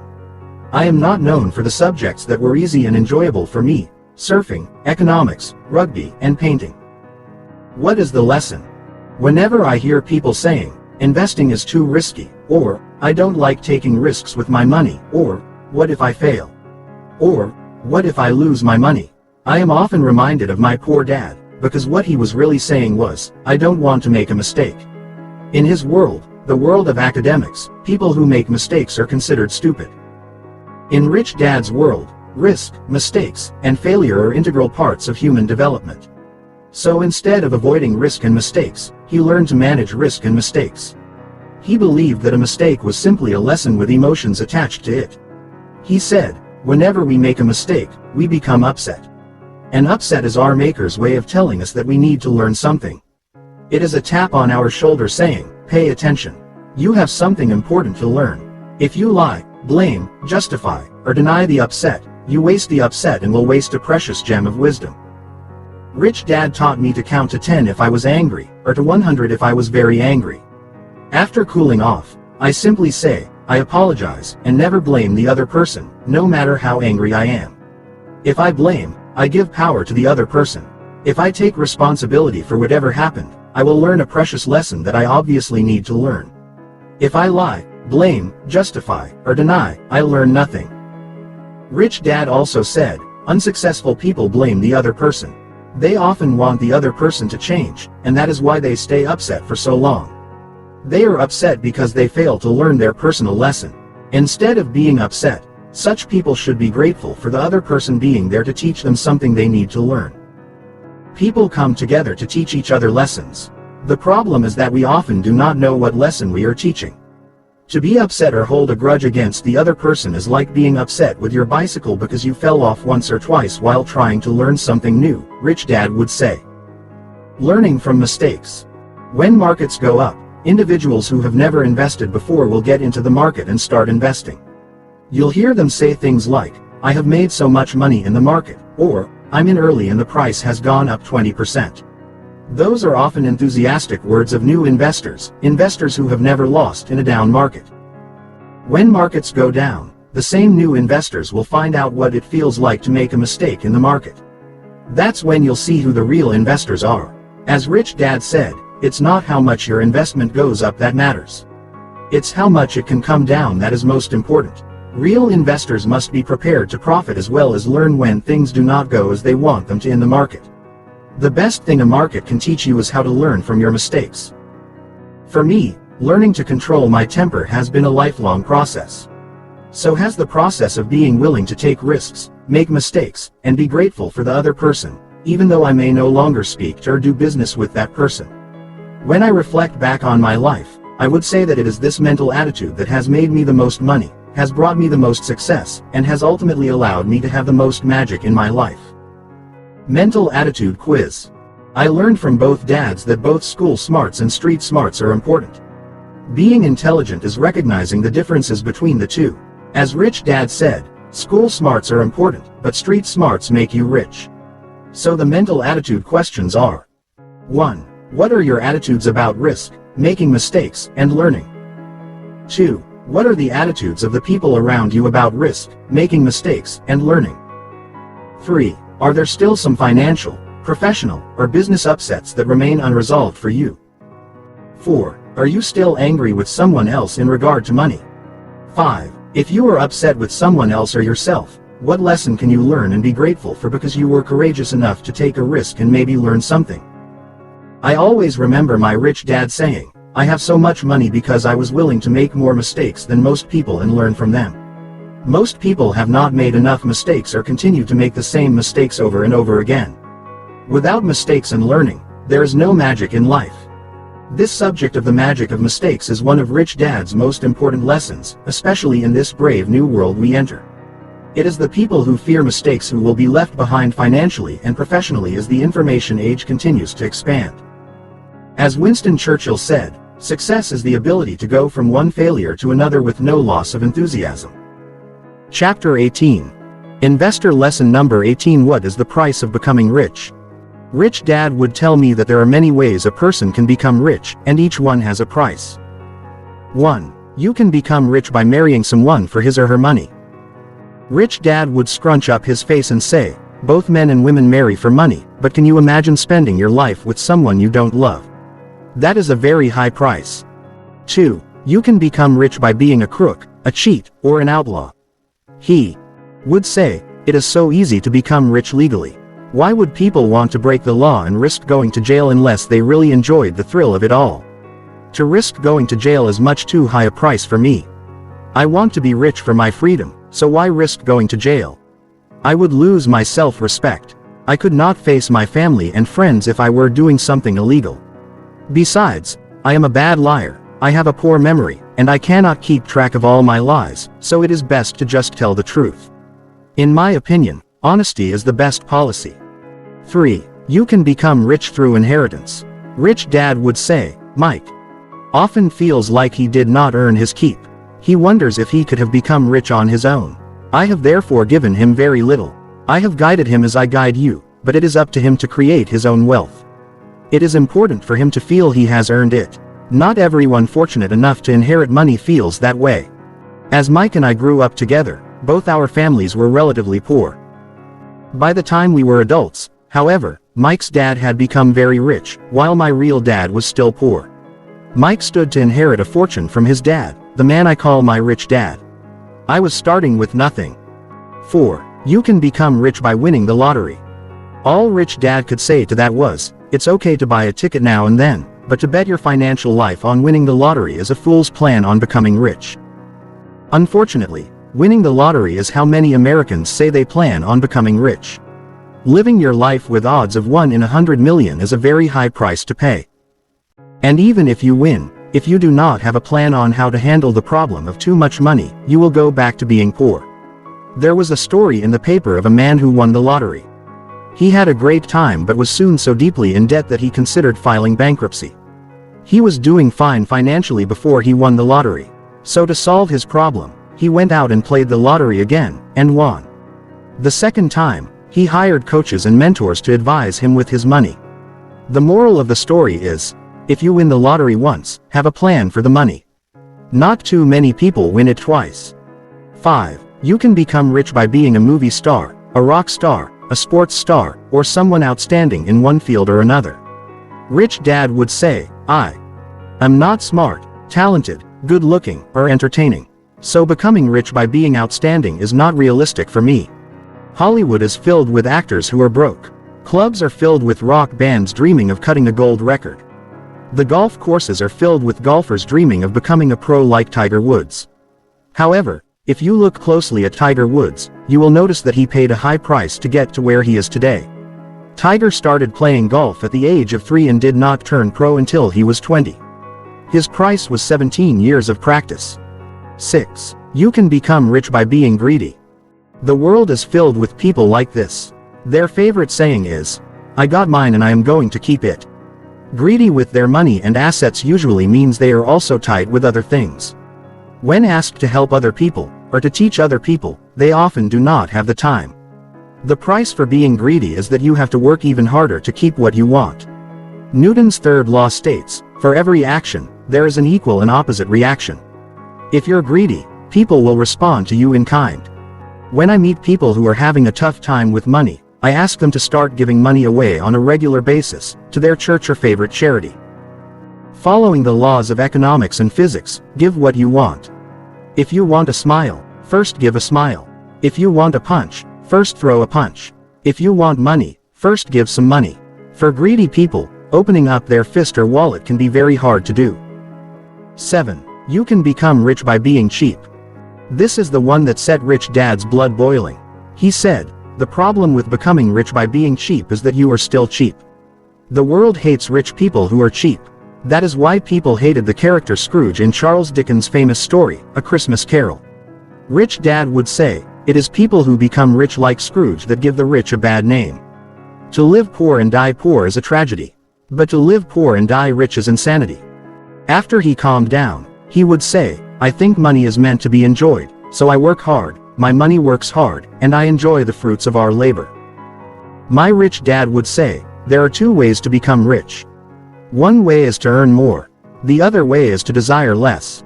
The problem is that most people are not good with either way. An article entitled, Affording the Good Life in an Age of Change, reinforces my rich dad's point of view and explains how you can earn more so you can desire more. This article was in the Strategic Investment Newsletter, published by James Dale Davidson and Lord William Rees-Mogg. These two men have co-authored several best-selling books, Blood in the Streets, The Great Reckoning, and The Sovereign Individual.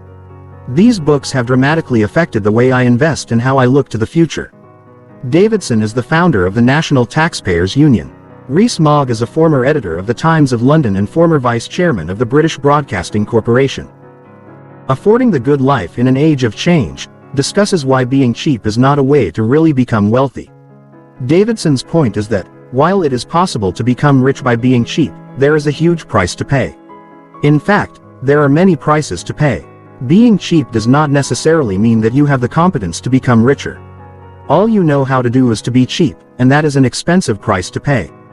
Davidson and I both disagree with the popularity of ideas such as, cut up your credit cards, and live below your means. That may be a good idea for some people, but it is not my idea of becoming rich and enjoying the bounties of the good life. Davidson also said it is best to acquire wealth with financial competence. Being a millionaire today does not mean that much. Today, $1 million is just the starting point to begin to invest like the rich. So Davidson is in reality recommending choice number 8 as the means to becoming rich. Being financially smart includes knowing when to be frugal and when not to be. 8. You can become rich by being financially smart. As I learned to be financially smart, I began to harness the same investing power I had witnessed at the age of 12 standing on the beach looking at Rich Dad's new piece of oceanfront land. Many people become rich by being very smart with knowledge from the B and I quadrants. Many of these individuals operate behind the scenes and manage, control, and manipulate the world's business and financial systems. Millions of people faithfully place their retirement savings and other monies into the market. However, the decision makers of the underlying investments actually make the large sums of money, not the individual investor or retiree. As Rich Dad taught me years ago, there are people who buy tickets to the game, and there are people who sell tickets to the game. You want to be on the side that is selling the tickets. The book, The Millionaire Next Door, by Thomas F. Stanley and William Danko makes many fundamental points about frugality such as, being frugal is the cornerstone of wealth building. There are differences between being cheap and being frugal. Rich Dad was more concerned with being frugal than being cheap. He said, if you want to be really rich, you need to know when to be frugal and when to be a spendthrift. The problem is that too many people only know how to be cheap. That is like having only one leg to walk on. Books such as The Millionaire Next Door and Getting Rich in America, 8 Simple Rules for Building a Fortune and a Satisfying Life by my friend Dwight Lee, define success downward by suggesting that anyone who lives a frugal lifestyle and pinches pennies can become rich. Yes, but there is a limit to the amount of wealth you can acquire by living as though you were poor. Even eating Spam or canned spaghetti at every meal would not save enough money to make you a multimillionaire. This helps explain why only 1 in 10 millionaires reaches a net worth of $5 million. Penny pinching is only a preliminary step that would permit someone without inherited capital or a significant annual cash flow to make the kind of investment that would lead to riches. For Americans, becoming a millionaire is a necessary step to allow you to participate as an accredited investor in private placements for private, high-growth companies. This is the main route to riches. I was a millionaire in my early 20s. But I quickly recognized even then that a few million did not amount to much. I could not afford my preferred lifestyle on such a small fortune. My conclusion is that the best way to make real money is to undertake private stage investments in private companies. Why the rich get richer? When I was younger, my rich dad said to me, the rich get richer partly because they invest differently than others. They invest in investments that are not offered to the poor and the middle class. Most importantly, however, they have a different educational background. If you have the education, you will always have plenty of money. Davidson points out that the dollar has lost 90% of its value in the last century. Being a cheap millionaire is therefore not enough. To qualify to invest in the investments of the rich, the price is at least $1 million of net worth. Even then, you may not be competent enough to safely invest in what the rich invest in. Rich Dad said, if you want to invest in the same investments the rich invest in, you need education, experience, and excess cash. At each level of what Rich Dad called the 3 E's, you find a different type of investor with a different level of education, experience, and excess cash. The price of being financially free requires time and dedication to gain the education, experience, and excess cash to invest at those levels. You know you are financially smarter or increasing in sophistication when you can tell the differences between good debt and bad debt, good losses and bad losses, good expenses and bad expenses, tax payments versus tax incentives, corporations you work for versus corporations you own, how to build a business, how to fix a business, and how to take a business public. The advantages and disadvantages of stocks, bonds, mutual funds, businesses, real estate, and insurance products, as well as the different legal structures and when to use which product. Most average investors know only about bad debt, which is why they try to pay it off, bad losses, which is why they think losing money is bad, bad expenses, which is why they hate paying bills, taxes they pay, which is why they say that taxes are unfair, job security and climbing the corporate ladder, instead of owning the ladder, investing from the outside and buying shares of a company, rather than selling shares of a company they own, investing only in mutual funds or picking only blue-chip stocks. You can become rich by being generous. This was the way Rich Dad became rich. He often said, the more people I serve, the richer I become. He also said, the problem with being in the E and S quadrants is that you can serve only so many people. If you build large operating systems in the B and I quadrants, you can serve as many people as you want. And if you do that, you will become richer beyond your dreams. Serving more and more people. Rich Dad shared this example on how to become rich by serving more and more people. If I am a doctor and I know how to work with only one patient at a time, there are just 2 ways for me to make more money. One is to work longer. The other is to raise my rates. But if I keep my job and work in my spare time to find a drug that cures cancer, then I will become rich by serving many more people. The definition of rich. Forbes magazine defines rich as $1 million in income and $10 million in net worth. Rich Dad had a tougher definition. A consistent $1 million in passive income, which is income that comes in regardless of whether you work or not, and $5 million in assets, not net worth, since net worth can be an elusive and much manipulated figure. Rich Dad also felt that if you could not maintain a 20% return from capital invested, you were not really an investor. The price to reach Rich Dad's goal, starting from nothing, is actually measured in Rich Dad's 3 E's, education, experience, and excess cash. When I returned from Vietnam in 1973, I had very little of any of the 3. I had to make a choice. Was I willing to invest my time to attain all 3 of the E's? Rich Dad did, his son Mike did, and many of my friends are still investing their time to gain the 3 E's. That is why they got richer and richer. It starts with a plan. To be a rich investor, you must have a plan, be focused, and play to win. An average investor does not have a plan, invests in hot tips, and chases the hot investment products of the day, flitting from technology stocks to commodities to real estate to starting his or her own business. It's okay to invest on a hot tip now and then, but please do not delude yourself that one hot tip will make you rich forever.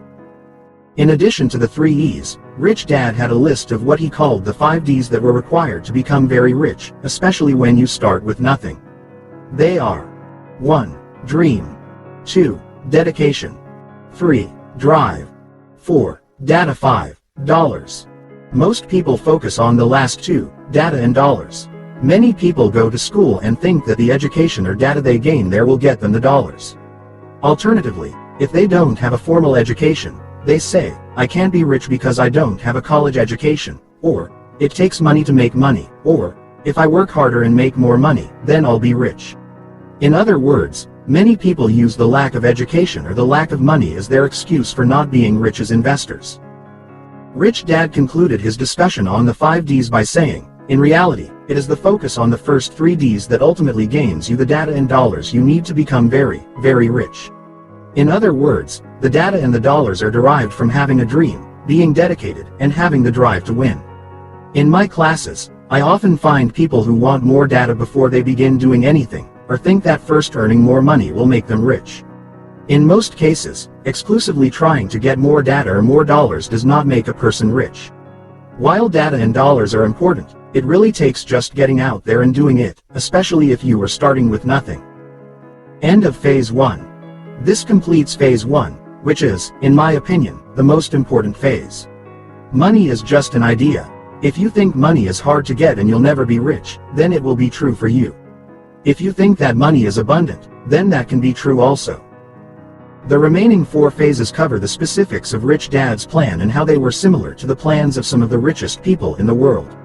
As you read, consider how Rich Dad's plan conflicts, adds to, subtracts from, or agrees with your personal financial plan. I caution you to use the information provided as a guide and not as hard data. Much of it is subject to legal interpretation and should be evaluated based on your individual circumstances. Its application is not always black and white and should be carefully reviewed. We advise you to consult with your legal and financial advisors to make sure you develop the plan most appropriate for your needs and goals. Chapter 19. The 90-Tenths Riddle. I was working with a group of very bright graduate students at Thunderbird School of Global Management. During the 3-hour session, I asked one of the young students, "What is your investment plan?"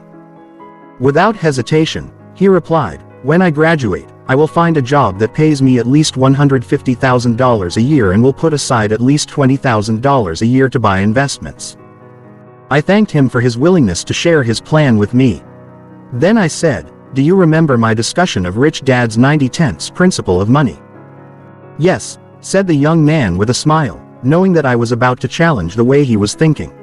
He was enrolled in the entrepreneurship program of this very prestigious school where I was a guest instructor. By now, he knew that my style of teaching is not to give students answers. My style is to challenge core beliefs and ask students to evaluate old thought patterns. What does the 90-tenths principle of money have to do with my investment plan? He asked cautiously. Everything, I replied. Do you think your plan of finding a job and investing at least $20,000 a year will put you in the category of the 10% of investors who make 90% of the money? I don't know, he replied. I never really thought about my plan with that benchmark in mind. Most people don't, I replied. Most people find an investment plan and think it is the only investment plan or the best investment plan, but few compare their plans to other plans. And the problem is that most people will not find out if their plan was the right plan until it's too late. You mean the average investor is investing for retirement and will not find out if their plan worked or not until they retire? Asked another student in the class. They'll find out when it is too late. For many people my age, that will be true, I replied. Sad, but true. But isn't the idea of finding a high-paying job and putting $20,000 a year away a pretty good plan? Asked the student. After all, I'm only 26 years old. A very good plan, I replied. Definitely putting away more money than the average person and starting young with that much money will probably make you a very rich man. But my question is, will your plan put you in the 90-tenths league of investors? I don't know, said the young man. What would you advise? Do you remember my telling you the story of walking along the beach with my rich dad at the age of 12? I asked. You mean the story of you wondering how he could afford such an expensive piece of real estate? Another student replied, Rich Dad's first big investment and his first move into the world of bigger investments. I nodded my head and replied, that's the story. And that story has to do with the 90-tenths rule of money. Asked the student. Yes, it does. It applies because I always wondered how my rich dad could acquire an asset so big even though he had very little. So after asking him how he did it, he gave me what he called the 90-tenths riddle. The 90-tenths riddle, replied one of the students. What is the 90-tenths riddle, and what does it have to do with my investment plan? With that question, I walked to the chalkboard and drew the following diagram. This is the 90-tenths riddle, I said. That's the 90-tenths riddle, asked the student. All it looks like is a financial statement without any assets in it.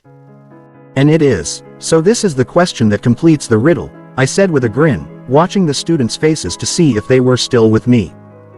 After a long pause on my part, one of the students finally demanded, "So give us the question." "The question is," I said slowly, "how do you fill your asset column without buying any assets?" "Without buying any assets?" asked the student. "You mean without any money?" "More or less," I replied. "Your investment plan for putting $20,000 a year aside to invest is a good idea. But my challenge to you is the idea of buying assets with money a 90-tenths idea, or is it an average investor idea?" "So you're saying to create assets in the asset column instead of buying the assets with money, which is what most people do." I nodded my head. "You see, this diagram, the diagram I call the 90-tenths riddle, is the riddle that my rich dad would challenge me with on a regular basis. He would ask me for my ideas on how I could create assets in the asset column without buying them with money." The students were silent, looking at the riddle on the chalkboard. Finally, one student turned and said, "Is that why you often say, it doesn't take money to make money?" I nodded my head and replied, "You're catching on. Most people in the 90% who own the 10% often say, it takes money to make money. Many often give up on investing if they do not have any money." So your rich dad's 90-tenths riddle was to give you a blank asset column and ask you how you would fill it with assets without having to buy the assets. Constantly. After I came back from Vietnam, he would routinely have a lunch or dinner with me and ask me for new ideas on how to fill the asset column by creating assets instead of buying assets. He knew that is how many of the ultra-rich got rich in the first place. That is how Bill Gates, Michael Dell, and Richard Branson all became billionaires. They did not become billionaires by looking for a job and putting a few dollars aside. So you're saying the way to become rich is by being an entrepreneur? No, I am not saying that. I just use those examples because you are all in the entrepreneurship program at Thunderbird. The Beatles became ultra-rich by creating a different kind of asset, but they created assets that still produce money today. All I am saying is that rich dad put this financial statement with a blank asset column in front of me on a regular basis and asked me how I would create assets inside the asset column without having to spend money to acquire them. He began giving me this 90-tenths quiz when I asked him how he found the power to acquire a piece of the most expensive beachfront land without any money. So he said his business bought the land, another student chimed in. As I said, that is one way. But there are many ways you can create assets inside an asset column without buying them. Inventors do it by inventing something of great value. Artists paint paintings that are priceless. Authors write books that pay them royalties for years.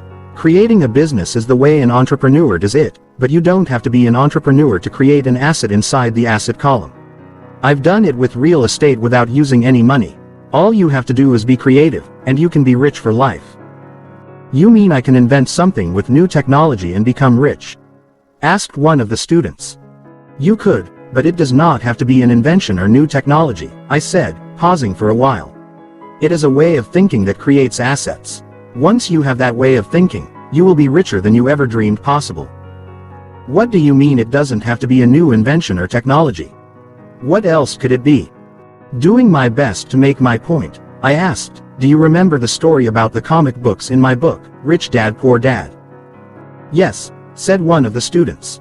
"The story of your rich dad taking away your 10 cents an hour and asking you to work for free after you asked for a raise.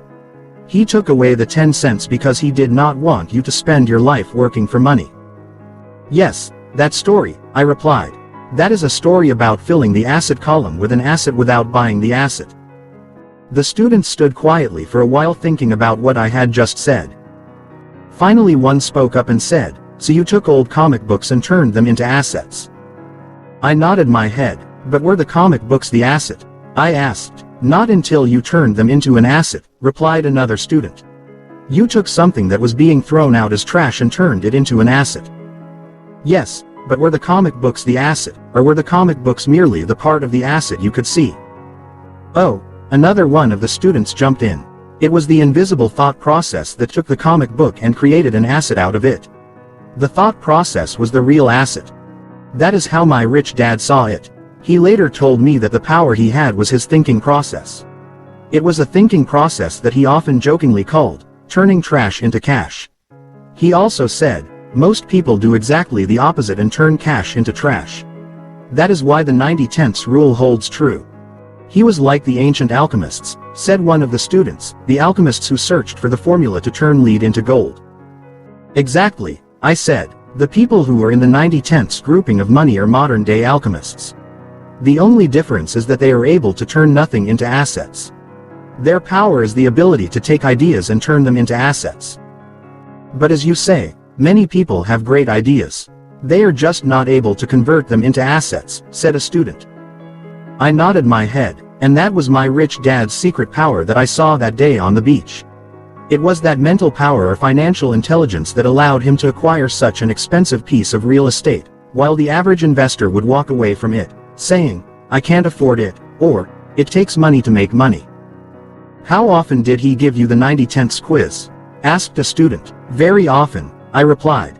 It was his way of exercising my brain. Rich Dad often said that our brains are our most powerful asset and, if used improperly, they can be our most powerful liability. The students were silent. I assume they were contemplating and questioning their own thoughts. Finally, the original student, the student whose plan it was to put the $20,000 a year away, said, "So that is why in your book, Rich Dad Poor Dad, one of Rich Dad's lessons was that the rich invent their own money." I nodded my head and said, "And lesson number 1 of the 6 lessons was, the rich don't work for money." Again there was silence from the young students before one said, "So while we are planning on getting a job and saving money to buy assets, you were taught that your job was to create assets." Well said, I replied.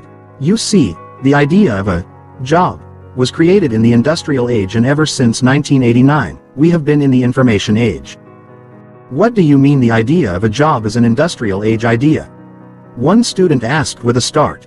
Humans have always had jobs, haven't they? No, at least not in the way we know a job today. You see, in the hunter-gatherer period of humanity, humans lived in tribes and each person's job was to contribute to the communal survival of the tribe. In other words, it was all for one and one for all. Then came the agrarian age, the era when there were kings and queens. A person's job during that period was to be a serf or a peasant who paid the king to work the land the king owned. Then came the industrial age, and serfdom or slavery was abolished and human beings began selling their labor on the open market. Most people became employees or self-employed, doing their best to sell their labor to the highest bidder. That is the modern concept of the word job. So the moment I said I'm going to get a job and put $20,000 away a year, you see that kind of thinking as industrial age thinking.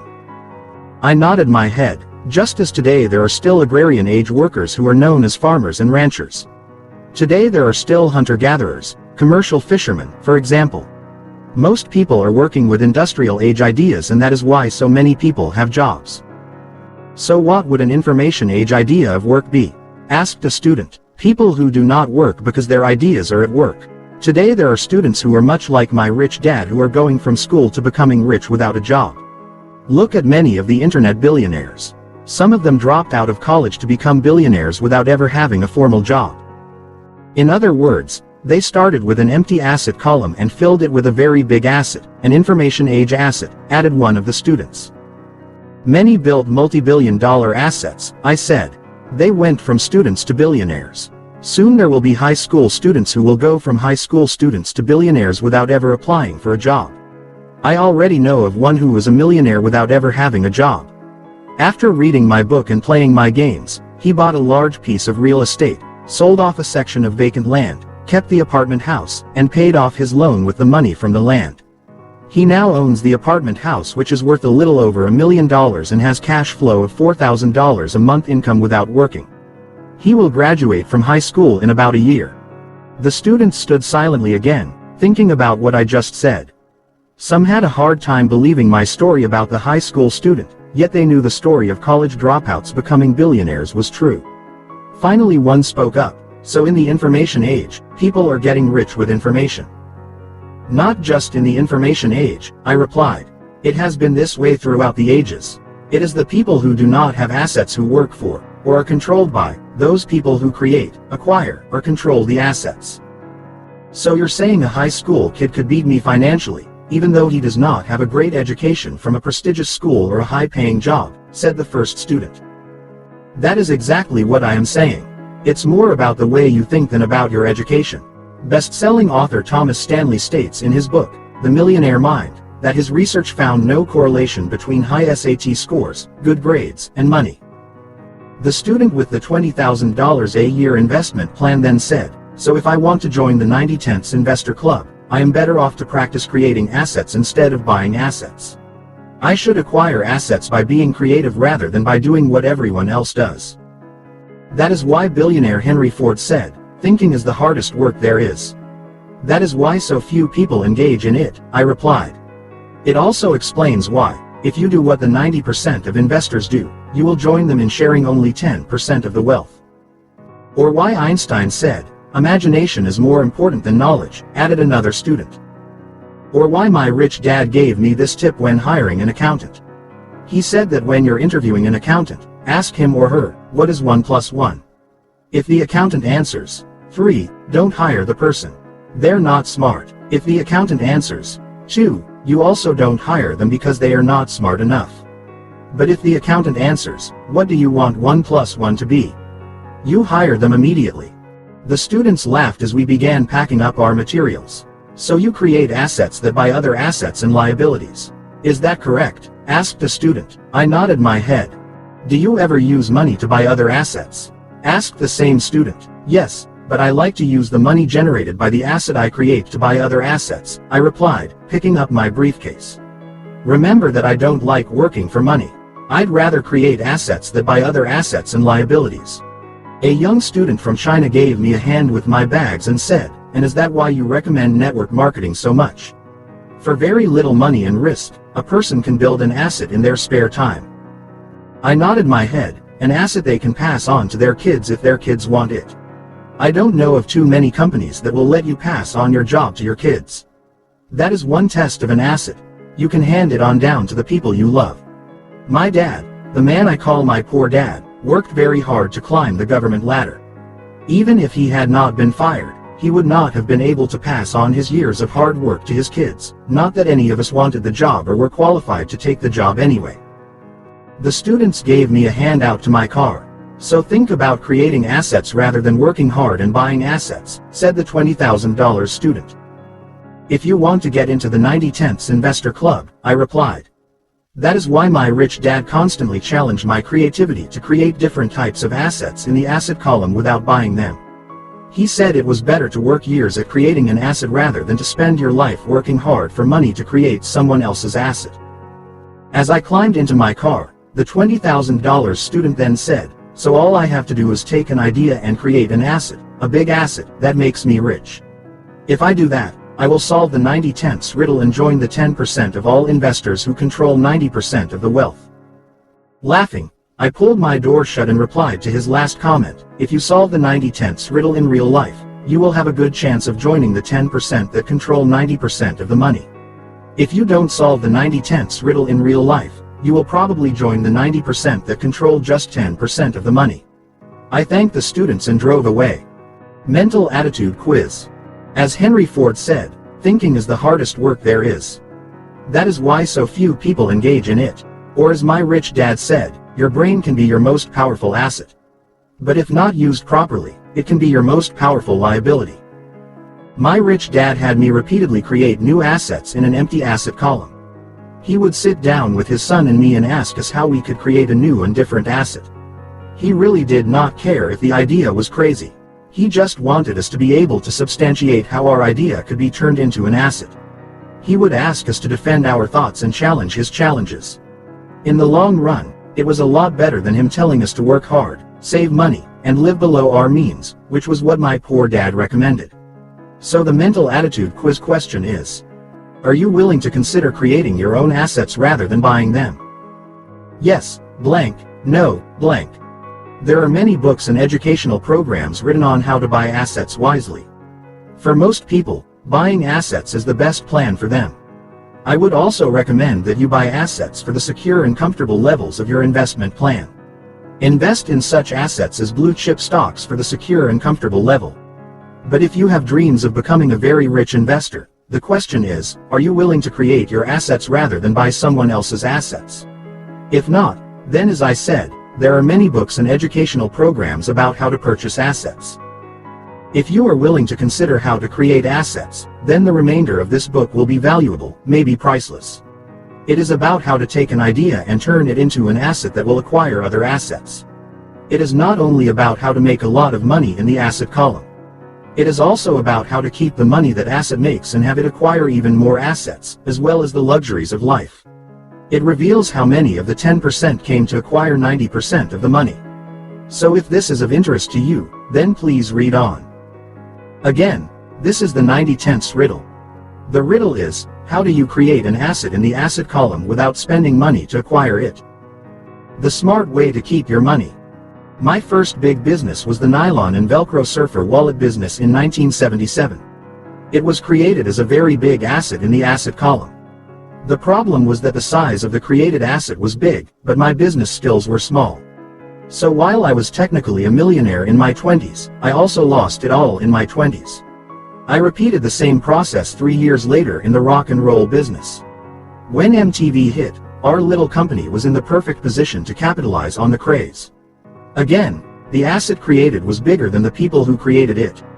We went up like a rocket ship and came down like a rocket ship without gas. The rest of this book is dedicated to creating big assets, having the professional talent to match the size of the asset, and keeping the money made by investing in other, often more stable, assets. As my rich dad said, what good is making a lot of money if you don't keep it? Investing is the way smart people keep their money. Phase 2. What type of investor do you want to become? Chapter 20. Solving the 90/10ths riddle.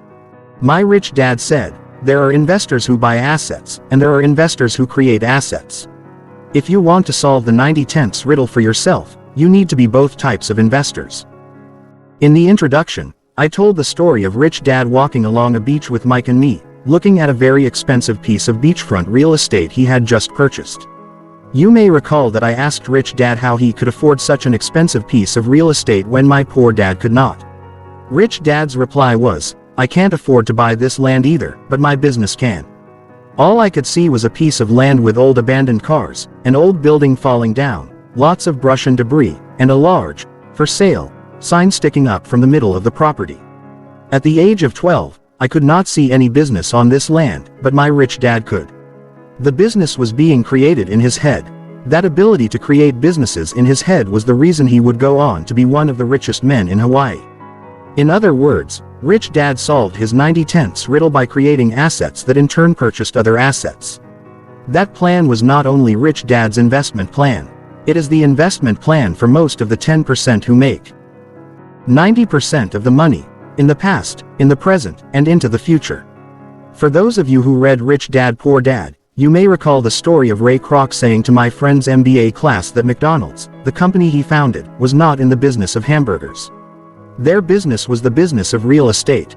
Again, the formula is to create an asset that buys other assets. That formula is the reason why McDonald's owns the most expensive real estate in the world. It was all part of the plan. And that is why Rich Dad repeatedly said to me, once he knew I was serious about becoming rich, if you want to solve the 90/10ths riddle for yourself, you need to be both types of investors.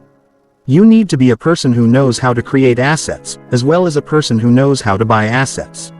The average investor is not generally aware of the different processes and is not good at either process of investing. The average investor usually does not even have a formally written plan. Making millions, maybe billions, from your ideas. Much of the second half of this book is about how people create assets. Rich Dad spent many hours with me teaching me the process of how a person takes an idea and turns it into a business that creates assets that buy other assets. During one of these lessons with Rich Dad, he said, many people have ideas that could make them rich beyond their wildest dreams. The problem is that most people have never been taught how to put a business structure inside their ideas, and so many of their ideas never take shape or stand on their own. If you want to be one of the 10% who make 90% of the money, you will need to know how to build a business structure inside your creative ideas. Much of the second half of this book is about what Rich Dad called the BI triangle, which is the mental structure that can give life to your financial ideas. It is the power of the BI triangle that takes an idea and turns it into an asset. Rich Dad often said, more than just knowing how to create assets that buy assets, one of the main reasons the richest of investors are able to become richer is that they know how to turn their ideas into millions and maybe even billions of dollars. The average investor may have excellent ideas, but they often lack the skills to turn their ideas into assets that buy assets. The remainder of this book is dedicated to how ordinary people are able to turn their ideas into assets that buy assets. You can't do that. While teaching me how to turn my ideas into assets, Rich Dad often said, when you first set out to turn your ideas into your personal fortune, many people will say, you can't do that. Always remember that nothing kills your great ideas more than people with small ideas and limited imaginations. Rich Dad gave me 2 reasons he thought people tended to say, you can't do that. 1. They say, you can't do that, even if you are doing what they say you cannot do, not because you can't do it, but because they can't do it. 2. They say, you can't do it, because they cannot see what you are doing. Rich Dad explained that the process of making a lot of money is a mental process more than a physical process. One of Rich Dad's favorite quotes came from Einstein: great spirits have always encountered violent opposition from mediocre minds. Commenting on Einstein's quote, Rich Dad said, we all possess both a great spirit and a mediocre mind. The challenge in turning our ideas into $1 million or even $1 billion asset is often the battle between our own great spirits and our own often mediocre minds. When I explain the BI triangle, which is the business structure that gives life to business ideas and is explained in this part of this book, some people become overwhelmed by the amount of knowledge required to make the BI triangle work for them. When that happens, I often remind them of the battle between their great spirits and mediocre minds. Whenever a person's mediocre mind begins to oppose their own great spirits, I always remind them of what my Rich Dad said to me. He said, there are many people with great ideas, but very few people with great amounts of money. The reason the 90/10 rule holds true is that it does not take a great idea to become rich, but it does take a great person behind the idea to become rich. You must be of strong spirit and strong in your convictions to turn your ideas into fortunes.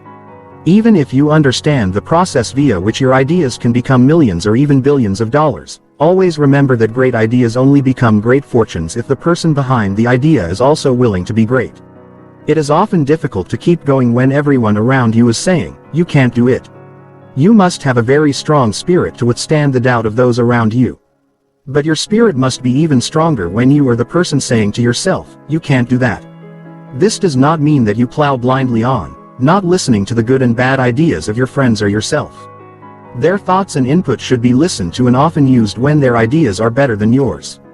But at this moment, I am not talking to you about mere ideas or advice. What I am talking to you about is more than just ideas. I am talking about your spirit and the will to go on even when filled with doubt and when you're out of good ideas. No one can tell you what you can or cannot do in your life. Only you can determine that. Your own greatness is often found at the end of the road. And when it comes to turning your ideas into money, there are many times when you come to the end of the road. The end of the road is when you are out of ideas, out of money, and filled with doubt.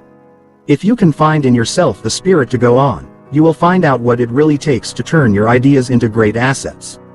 Turning an idea into a great fortune is more a matter of human spirit rather than a matter of the human mind. At the end of every road, the entrepreneur finds his or her spirit. Finding your entrepreneurial spirit and making it strong are more important than the idea or business you are developing. Once you find your entrepreneurial spirit, you will forever be able to take very ordinary ideas and turn them into extraordinary fortunes. Always remember that the world is filled with people with great ideas but very few people with great fortunes. The remainder of this book is dedicated to your finding your entrepreneurial spirit and developing your ability to turn ordinary ideas into extraordinary fortunes. Phase 2 gives you insight into Rich Dad's different types of investors and allows you to choose the path that may be best for you. Phase 3 analyzes Rich Dad's BI triangle and how it can provide the structure for you to make an asset out of your idea. Phase 4 goes into the mind of sophisticated investors and how they analyze investments. It also looks at the pathway of ultimate investors who take their ideas in the BI triangle and create fortunes. The last phase, Phase 5, talks about the importance of giving back. Chapter 21. Categories of Investors. This book is an educational story about Rich Dad guiding me from having no money and no job when I left the Marines to begin my path to becoming the ultimate investor. A person who becomes a selling shareholder rather than a buying shareholder, a person who is on the inside of the investment rather than on the outside. Other investment vehicles in which the rich invest that the poor and middle class do not include initial public offerings of stock, IPOs, private placements, and other corporate securities. Whether you are on the inside of an investment or on the outside, it is important to understand the basics of the securities regulations. By reading Rich Dad Poor Dad, you have learned about financial literacy, which is imperative for a successful investor. From reading Cashflow Quadrant, you have learned about the 4 different quadrants and the ways people make money, as well as how the different tax laws affect the different quadrants. By just reading the first 2 books and possibly playing our cashflow game, you already know more about the fundamentals of investing than many people who actively invest. Once you understand the fundamentals of investing, you can better understand Rich Dad's categories of investors and the 10 investor controls he said were important to all investors. The 10 investor controls. The 10 investor controls are control over 1. Yourself. 2. Income expense ratios and asset liability ratios. 3. Management of the investment. 4. Taxes. 5. When you buy and when you sell. 6. Brokerage transactions. 7. Etc. Entity, timing, and characteristics. 8. Terms and conditions of the agreements. 9. Access to information. 10. Giving it back, philanthropy, and redistribution of wealth. Rich Dad often said, investing is not risky. Not being in control is risky. Many people find investing risky because they are not in control of one or more of these 10 investor controls. This book will not go into all of these controls. As you read this book, however, you may gain some insights on how you can gain greater control as an investor, especially number 7, the control over entity, timing, and characteristics. This is where many investors lack control, need more control, or simply lack any basic understanding about investing. The first phase of this book was dedicated to the most important investor control, control over yourself. If you are not mentally prepared and committed to becoming a successful investor, it may be better to turn your money over to a professional financial advisor trained to help you choose your investments. I was more than ready. At this point in my financial education, Rich Dad knew I had made the choice. I was mentally prepared to become an investor. I wanted to become a very successful investor. I knew I was mentally prepared and that I wanted to be rich. However, Rich Dad now asked me, what kind of investor do you want to become?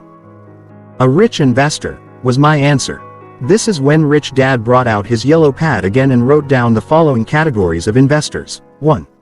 The accredited investor. 2. The qualified investor. 3. The sophisticated investor. 4. The inside investor. 5. The ultimate investor. What is the difference? I asked. Rich Dad added a description to each type of investor. 1. The accredited investor earns a lot of money and or has a high net worth. 2. The qualified investor knows fundamental and technical investing. 3.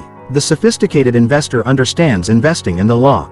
4. The inside investor creates the investment. 5. The ultimate investor becomes the selling shareholder. When I read the definition of the accredited investor, I felt pretty hopeless. I had no money and no job. Rich Dad saw my reaction, took the yellow pad back, and circled, inside investor. Start as an insider. This is where you'll start, Robert, Rich Dad said as he pointed to, inside investor. Even if you have very little money and very little experience, it is possible to start at the inside level of investing, Rich Dad continued. You need to start small and keep learning. It does not take money to make money. At this point, he listed his 3 E's on the tablet. 1. Education. 2. Experience. 3. Excess cash. Once you have all 3 E's, you will have become a successful investor, Rich Dad said. You've done well with your financial education, but now you need the experience. When you have the right experience combined with good financial literacy, the excess cash will come. But you have inside investor listed 4th. How can I start as an inside investor? I asked, still confused. Rich Dad wanted me to start as an insider because he wanted me to be a person who created assets that eventually bought other assets. Start by building a business. I am going to teach you the fundamentals of building a successful business, Rich Dad continued. If you can learn to build a successful B-quadrant business, your business will generate excess cash. Then you can use the skills you learned becoming a successful B to analyze investments as an I. It is like coming in through the back door, isn't it? I asked. Well, I would rather say it is the opportunity of a lifetime. Rich Dad replied, once you learn to make your first million, the next 10 are easy. Okay, so how do I get started? I asked impatiently. First let me tell you about the different categories of investors, Rich Dad answered, so you can understand what I'm saying. Overview. You get to choose. In this phase of Rich Dad's Guide to Investing, I share Rich Dad's descriptions of each one of his categories of investors.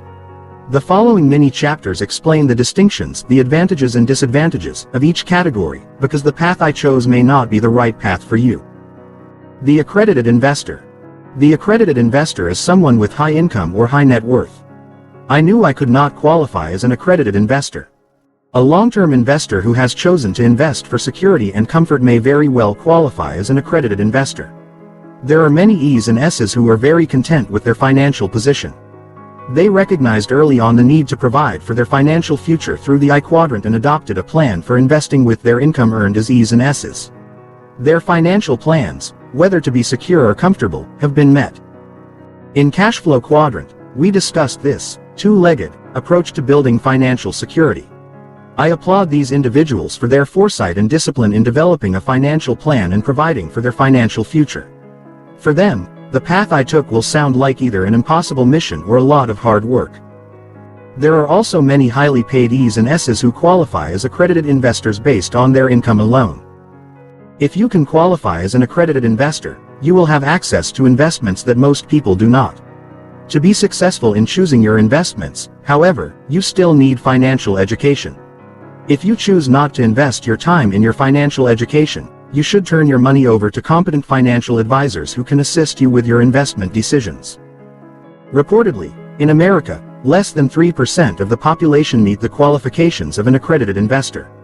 If this statistic is true, then there are even fewer people who will meet the requirements for the following levels of investors.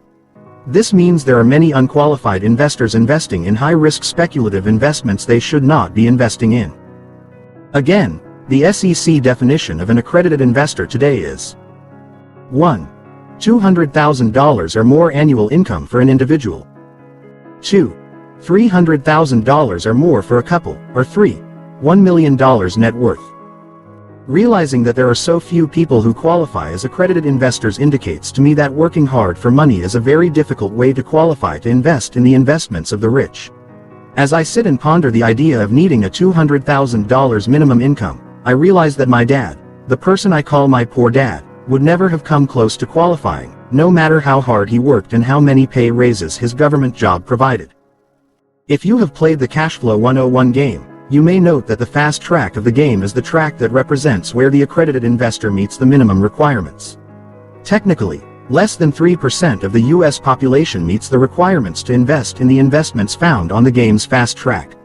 That means more than 97% of the population invests in the rat race. The qualified investor. The qualified investor understands how to analyze publicly traded stock.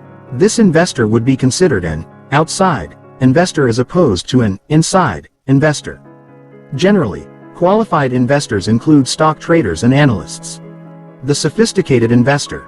The sophisticated investor typically has all three of Rich Dad's 3 E's. In addition, the sophisticated investor understands the world of investing. He or she utilizes the tax, corporate, and securities laws to maximize earnings and to protect the underlying capital. If you want to become a successful investor but do not wish to build your own business to do so, your goal should be to become a sophisticated investor.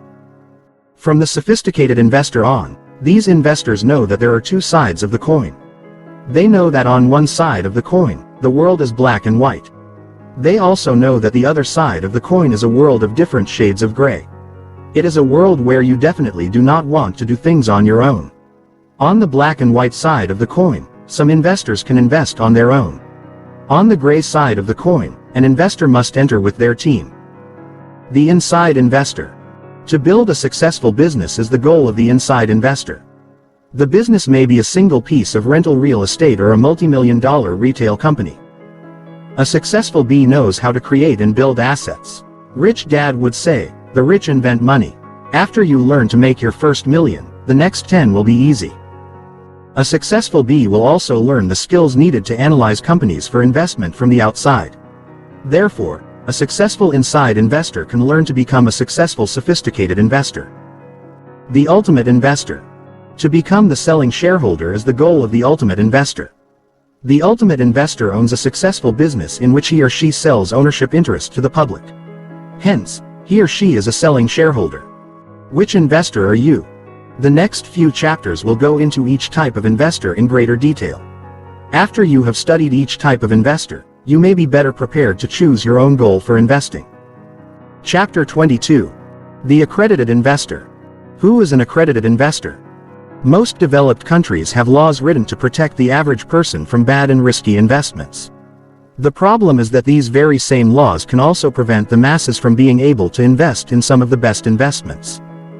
In the United States, we have the Securities Act of 1933, the Securities Exchange Act of 1934, SEC regulations under these laws, and the Securities and Exchange Commission (SEC). These laws and regulations were designed to protect the public from misrepresentations, manipulation, and other fraudulent practices in the buying and selling of securities. They limit certain investments only to accredited and sophisticated investors as well as require detailed disclosure of such investments. The SEC was created to be the watchdog for compliance with the laws. In fulfilling its role as a watchdog over securities transactions, the SEC defined an accredited investor as a person who has earned at least $200,000 or more as an individual, or $300,000 as a couple, in each of the last 2 years and who expects to earn the same amount in the current year. The individual or couple may also qualify with a net worth of at least $1 million. Rich Dad said, an accredited investor is simply a person who earns significantly more money than the average person. It does not necessarily mean the person is rich or knows anything about investing. The problem with this rule is that less than 3% of all Americans qualify as accredited investors who can invest in these stock issues regulated by the SEC. The other 97% are not allowed to invest in the same investments because they are not accredited investors. I remember when Rich Dad was offered an opportunity to invest in a company called Texas Instruments before it went public. Not having the time to look into the company and do his analysis, he turned the opportunity down, a decision he regretted for years. Yet he did not turn down other opportunities to invest in companies before they went public. He became even wealthier from those investments not available to the general public. Rich Dad qualified as an accredited investor. When I asked to invest in the next pre-public offering of a company, Rich Dad informed me that I was not rich enough or wise enough to invest with him. I still remember him saying, "Wait until you're rich, and the best investments will come to you first." The rich always get first pick of the best investments. In addition, the rich can buy at very low prices as well as in volume. That is one of the reasons why the rich get richer. My Rich Dad agreed with the SEC. He thought it a smart idea to protect the average investor from the risks of these types of investments, although he had made a lot of money investing as an accredited investor himself. However, Rich Dad cautioned me, even if you are an accredited investor, you still may not get the opportunity to invest in the best investments. To do that requires a completely different type of investor with the right knowledge and access to the information about new investment opportunities. The investor controls of the accredited investor. None. Rich Dad believed that an accredited investor, without financial education, had none of the 10 investor controls. The accredited investor might have a lot of money but usually doesn't know what to do with it. The 3 E's possessed by the accredited investor. Excess cash, maybe. Rich Dad would clarify that, although you might qualify as an accredited investor, you still need the education and experience to progress to the level of qualified, sophisticated, inside, or ultimate investor. In fact, he knew many accredited investors who didn't actually have any excess cash. They met the income thresholds but didn't know how to manage their cash very well. More thoughts on the accredited investor. Just about anyone can open a brokerage account to buy and sell stocks of companies that are considered public companies. The stock of a public company is traded freely as well as bought and sold by the public, usually through an exchange. The stock market is truly a free market in action. Without government or outside intervention, individuals can decide for themselves whether the price of a stock is fair or not. They can decide to buy it and therefore purchase an ownership interest in the company. One way to true wealth from securities comes from participating in the initial public offering (IPO) of a company's stock. Typically, the company's founders and initial investors already own blocks of stock. To attract additional funding, the company can offer an IPO. This is when the Securities and Exchange Commission (SEC) steps in with detailed filing and disclosure requirements in its attempt to prevent fraud and protect the investor from misrepresentation. This does not mean, however, that the SEC prevents IPOs from being poor deals. An IPO can be legal and still be a poor investment or an outright liability, meaning it goes down in value. The Securities Act of 1933 and the Securities Exchange Act of 1934 were adopted to regulate this type of investment and to protect the investor from fraudulent or high-risk investments as well as broker mismanagement. The SEC was formed to oversee the issuance of securities as well as the securities industry. The regulations for stock issues apply to public issues as well as certain private issues of stock. There are certain exemptions from the regulations that we have not covered. For now, it is important to understand the definition of accredited investor. The accredited investor may invest in certain types of securities that a non-accredited, non-sophisticated investor cannot, because the accredited status implies that the investor can withstand a higher level of monetary risk than the non-accredited investor. We've already discussed the accredited investor requirements of an individual or couple related to income or net worth. Any director, executive officer, or general partner of the issuer of the stock will also be considered an accredited investor, even if that person does not meet the income or net worth requirements. This will become a very important distinction when we discuss the inside investor. In fact, this is the path often taken by the inside and ultimate investor. Chapter 23. The Qualified Investor. Rich Dad defined the qualified investor as a person who has money as well as some knowledge about investing. A qualified investor is usually an accredited investor who has also invested in financial education. As it relates to the stock market, for example, qualified investors would include most professional stock traders. Through their education, they have learned and understand the difference between fundamental investing and technical investing. 1. Fundamental investing. Rich Dad said, a fundamental investor reduces risk as he or she seeks value and growth by looking at the financials of the company. The most important consideration for selecting a good stock for investment is the future earnings potential of the company. A fundamental investor carefully reviews the financial statements of any company before investing in it. The fundamental investor also takes into account the outlook for the economy as a whole as well as the specific industry in which the company is involved. The direction of interest rates is also a very important factor in fundamental analysis. 2. Technical investing. Rich Dad said, a well-trained technical investor invests on the emotions of the market and invests with insurance from catastrophic loss. The most important consideration for selecting a good stock for investment is based on the supply of and demand for the company's stock. The technical investor studies the patterns of the sales price of the company's stock. Will the supply of the shares of stock being offered for sale be sufficient, based on the expected demand for those shares? The technical investor tends to buy on price and market sentiment, just like a shopper shops for sales and discounted items. In fact, many technical investors are like my Aunt Doris. Aunt Doris goes shopping for bargains and sales with her lady friends, buying items because they are cheap, marked down, or because her friends are buying them. Then she gets home, wonders why she bought the item, tries it on, and then takes it back for a refund so she can have money to go shopping again. The technical investor studies the pattern of the history of the company's stock price. A true technical investor is not concerned with the internal operations of a company as a fundamental investor would be. The primary indicators the technical investor is concerned with are the mood of the market and the price of the stock. One of the reasons so many people think the subject of investing is risky is that most people are operating as technical investors, but don't know the difference between a technical investor and a fundamental investor. The reason investing seems risky from the technical side is that stock prices fluctuate with market emotions. Here are just a few examples of things that can cause fluctuations in stock prices. One day a stock is popular and in the news. The next day it isn't.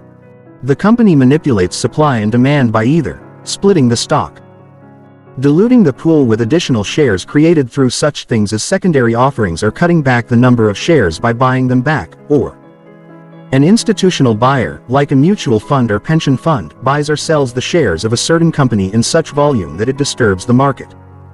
Investing seems risky to the average investor because they lack the basic financial education skills to be a fundamental investor and do not have adequate technical investor skills. If they are not on the board of the company changing the supply side of the shares, they have no management control over the fluctuations of supply and demand of the stock's price on the open market.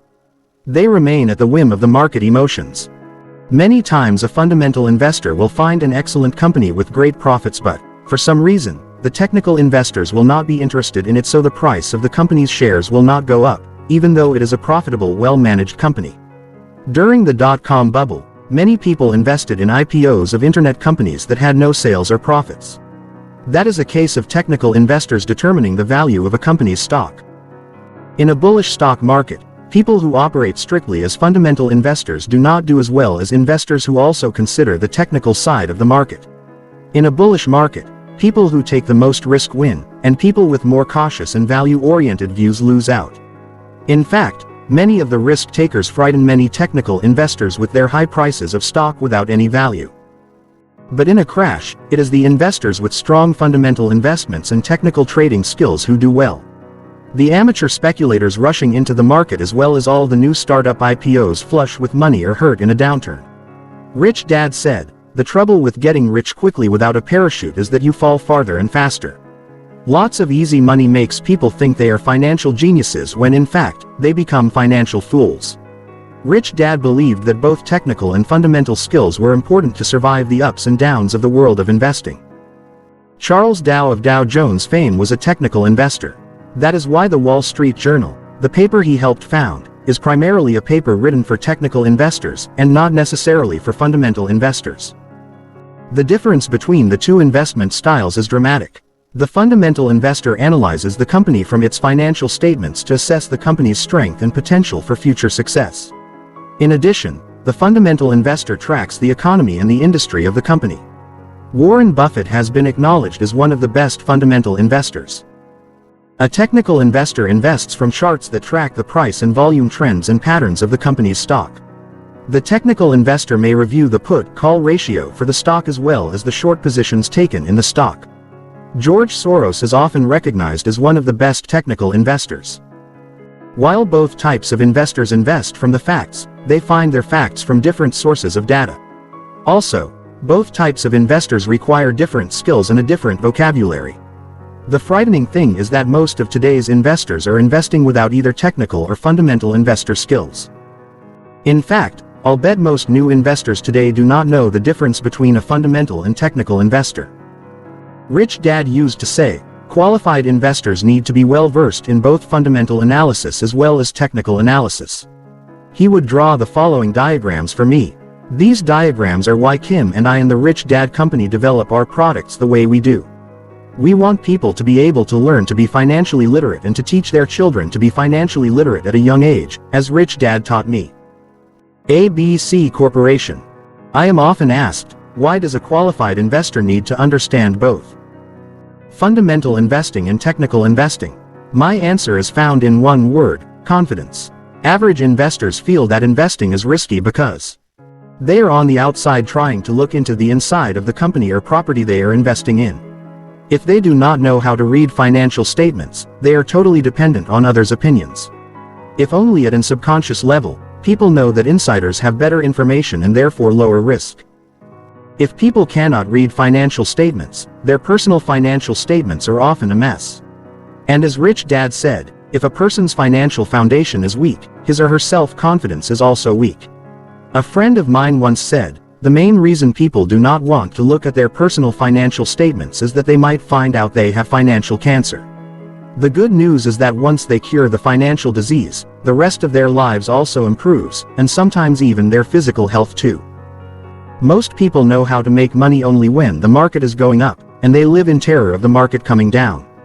If a person understands technical investing, he or she has the skills to make money when the market goes down as well as when it goes up. The average investor without technical skills makes money only in a rising market, often losing all he or she has gained in a falling market. Rich Dad said, a technical investor invests with insurance from huge losses. The average investor is like a person flying a plane without a parachute. As Rich Dad often said about technical investors, the bull comes up by the stairs, and the bear goes out the window. A bull market will rise slowly, but when it crashes, the market is like a bear going out the window. Technical investors are excited about market crashes because they position themselves to make money quickly when average investors are losing their money that often increased very slowly. So the chart of various investors and their returns often looks like this. Many investors often lose because they wait too long to get into the market. They are so afraid of losing that they wait too long for proof that the market is going up. As soon as they enter, the market peaks and crashes and they end up losing on the way down. Qualified investors are less concerned about the market going up or coming down. They enter confidently with a trading system for an uptrending market.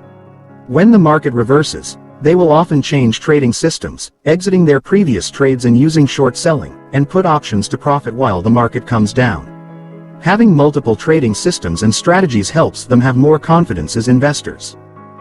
Why you may want to be a qualified investor. The average investor lives in fear of the market crashing or prices coming down. You can often hear them say, "What if I buy a stock and the price comes down?" Hence, many average investors fail to take advantage of profit opportunities in an up market and a down market. A qualified investor looks forward to the ups and downs of a market. When prices go up, they use the skills they've learned to minimize risk and earn a profit regardless of whether the price is going up or coming down. A qualified investor will often hedge their positions, which means they are protected if the price goes down suddenly or goes up suddenly. In other words, they have a good chance of making money in either direction while protecting themselves from losses. The problem with new investors. I often hear new investors say with confidence, "I don't have to worry about a market crash because this time, things are different." Seasoned investors know that all markets go up and all markets come down. They know that when a bull market is hot, it more than likely will come crashing down at some point in time. And the higher the market rises, the faster and harder it crashes. When people are investing in companies without any profits, that means a mania is on. The following diagrams are diagrams of past bubbles, manias, or booms and busts the world has gone through. Sir Isaac Newton, who lost most of his fortune in the South Sea bubble, is quoted as saying, "I can calculate the motions of heavenly bodies, but not the madness of people." When there is madness and everyone is thinking about getting rich quick in the market, it's usually just a matter of time before many people lose everything because they invested in the market with borrowed money, instead of first investing in their education and experience. When that happens, many people sell in a panic. That is when the qualified investor really becomes wealthy. It is not the crash that is so bad, but the emotional panic that occurs at the times of such financial downturns. The problem with most new investors is that they have not yet been through a real bear market, so how would they know what a market crash and bear market feels like, especially if it goes on for years? Rich Dad simply said, "It is not possible to predict the market, but it is important that we be prepared for whichever direction it decides to go." He also said, "Bull markets seem to go on forever, which causes people to become sloppy, foolish, and complacent. Bear markets also seem to go on forever, causing people to forget that bear markets are often the best times to become very, very rich." That is why you want to be a qualified investor. Why markets will crash faster in the information age. In his book The Lexus and the Olive Tree, a book I recommend for anyone wanting to understand the era of global business we are in, Thomas L. Friedman often makes reference to the electronic herd. The electronic herd is a group of several thousand, very often young, people who control great sums of digital money. They are the individuals who work for large banks, mutual funds, hedge funds, insurance companies, and the like. With a click of their mouse, they have the power to move literally trillions of dollars from one country to another country in a split second. That power gives the electronic herd more power than politicians. I was in Southeast Asia in 1997 when the electronic herd moved their money out of countries like Thailand, Indonesia, Malaysia, and Korea, virtually sinking those countries' economies overnight. It was not a pretty sight, nor was it pleasant to be physically present in those countries at that time. For those of you who invest globally, you may recall how most of the world, even Wall Street, was singing praises to the new Asian tiger economies. Everyone wanted to invest in those countries. Then suddenly, literally overnight, their world changed. There were murders, suicides, riots, looting, and a general feeling of financial sickness everywhere when the electronic herd did not like what it saw in those countries and moved their money out in a matter of seconds. Thomas Friedman wrote in his book, "Think of the electronic herd as being like a herd of wildebeests grazing over a wide area of Africa. When a wildebeest on the edge of the herd sees something move in the tall, thick brush next to where it's feeding. That wildebeest doesn't say to the wildebeest next to it, "Gosh, I wonder if that's a lion moving around there in the brush." No way. That wildebeest just starts a stampede. And those wildebeests don't stampede for a mere 100 yards. They stampede to the next country and crush everything in their path. That is what happened to the Asian tigers in 1997. When the electronic herd did not like what they saw going on in the area, they moved out literally overnight. It went from high optimism to riots and murder in a matter of days. It's my prediction that market crashes will come faster and more severely in the information age. How does one protect oneself from these crashes? The way some of these countries are protecting themselves from the power of the electronic herd is by cleaning up and tightening up their national financial statements and increasing their financial requirements and standards. Thomas Friedman writes in his book that Deputy Treasury Secretary Larry Summers once said, "If you were writing a history of the American capital markets, I would suggest that the single most important innovation shaping the capital market was the idea of generally accepted accounting principles. We need that internationally. It is a minor, but not insignificant, triumph of the IMF that in Korea, somebody who teaches a night school class in accounting told me that he normally has 22 students in his winter term, but now he has 385. We need that at the corporate level in Korea. We need that at the national level." Rich Dad said a similar thing years ago, but he was not referring to an entire country as Larry Summers was in this quote. Rich Dad was referring to any individual who wants to do well financially. Rich Dad said, "The difference between a rich person and a poor person is much more than how much money they make. The difference is found in their financial literacy and the standards of importance they put on that literacy.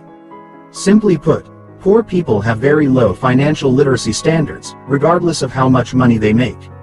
He also said, "People with low financial literacy standards are often unable to take their ideas and create assets out of them.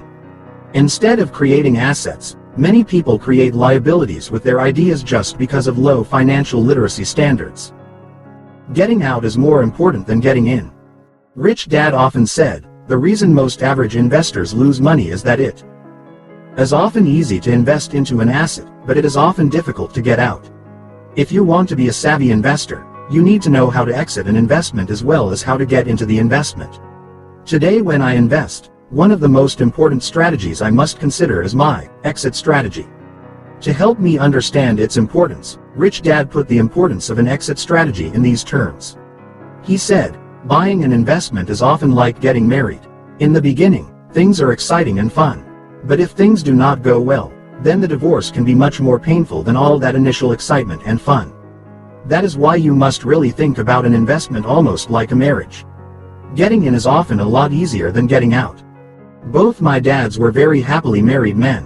So when Rich Dad talked about divorce, he was not encouraging people to get divorced.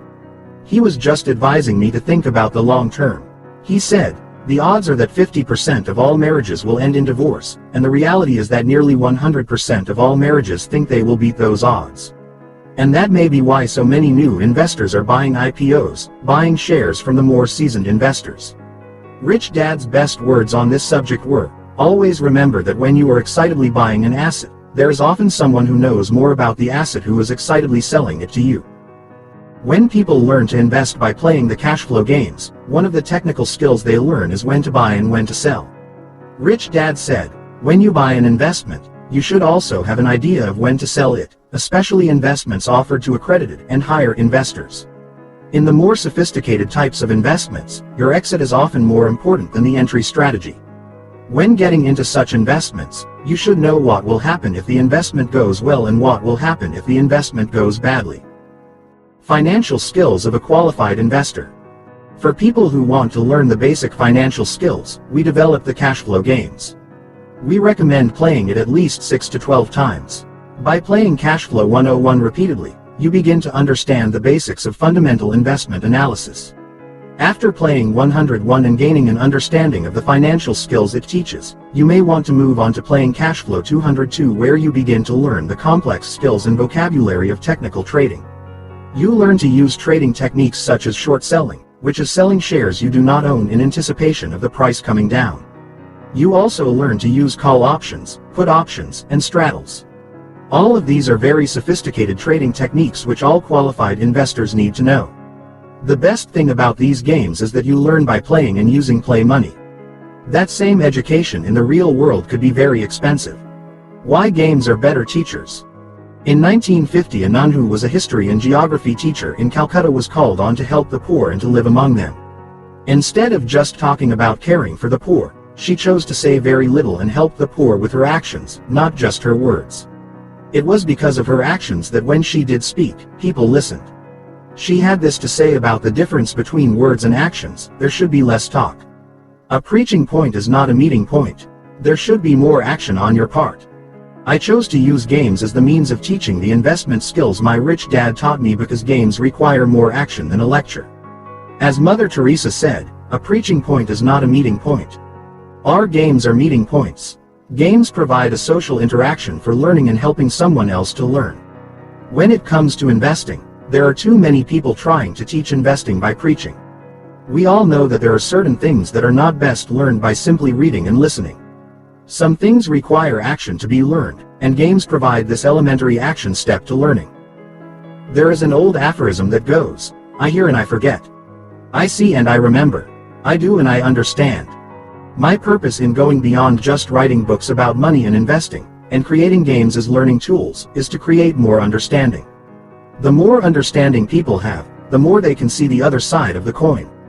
Instead of seeing fear and doubt, the players begin to see opportunities they never saw before because their understanding increases each time they play the game.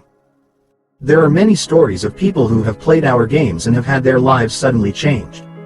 They have gained a new understanding about money and investing, an understanding that pushed out some old thoughts and gave them new possibilities for their lives. Rich Dad taught me to be a business owner and investor by playing the game of Monopoly. He was able to teach his son and me so much more after the game was over when we visited his businesses and real estate. I wanted to create educational games that taught the same fundamental and technical investing skills that Rich Dad taught me, far beyond what is taught in Monopoly. As Rich Dad said, the ability to manage cash flow and to read financial statements is fundamental to success on the B and I side of the cash flow quadrant. Investor controls possessed by the qualified investor. The qualified investor has control over 1. Yourself. 2. Income expense ratios and asset liability ratios. 3. When you buy and when you sell. The E's possessed by the qualified investor. 1. Education. 2. Experience. None. 3. Excess cash. Maybe.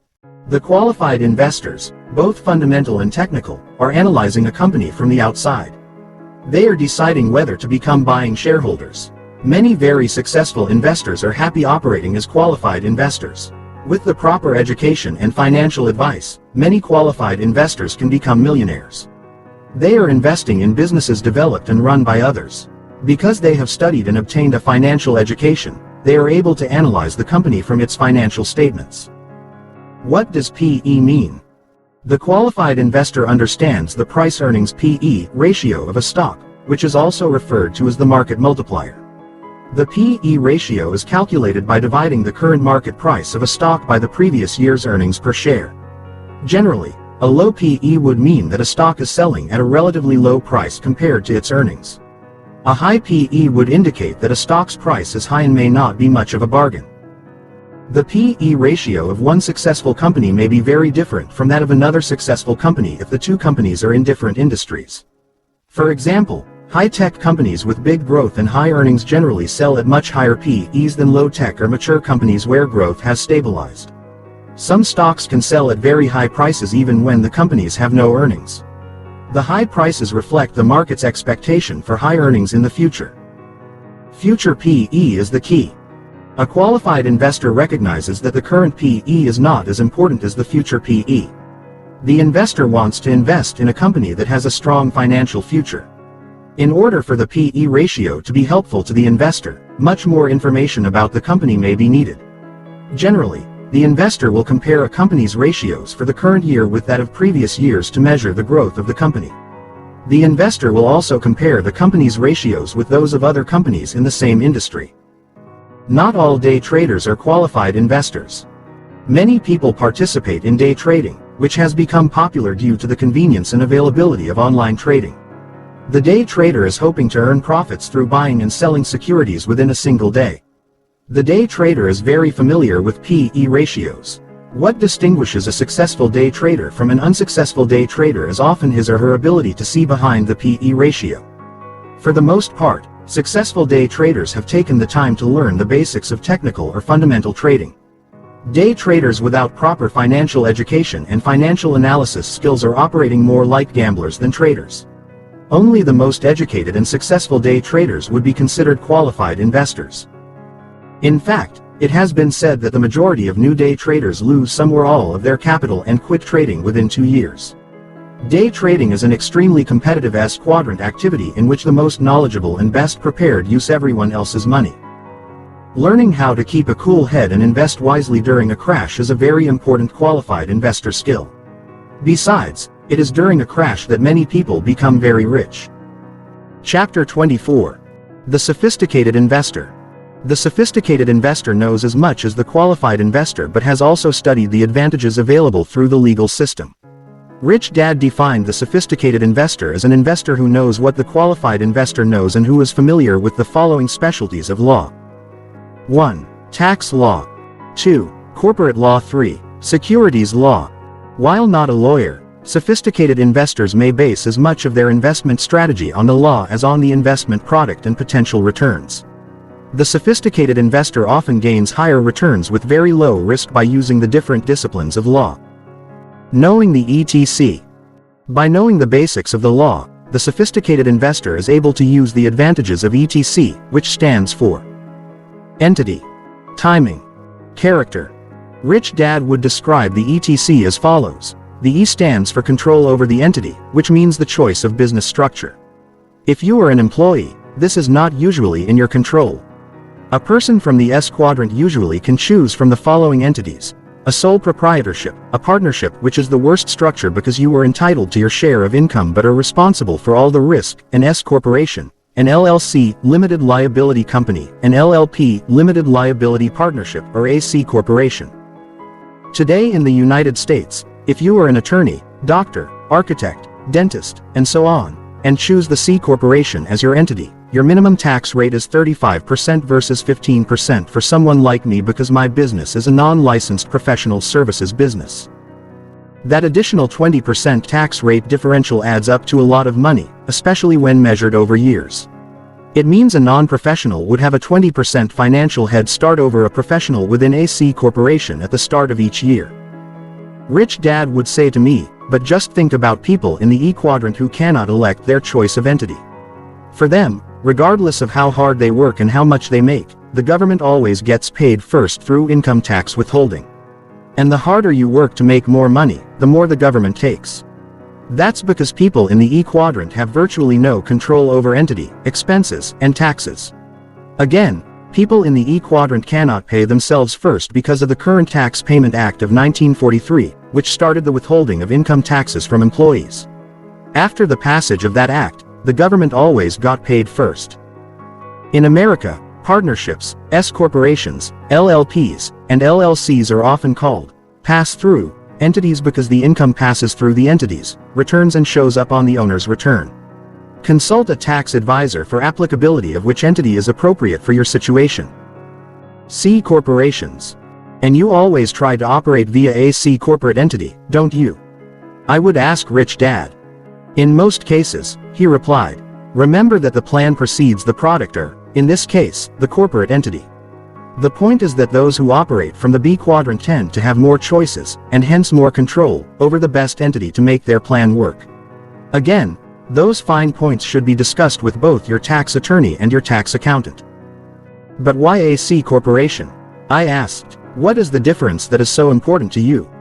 This is the one big difference, he said, having waited a long time to explain it. A sole proprietorship, a partnership, and an S corporation are all part of you.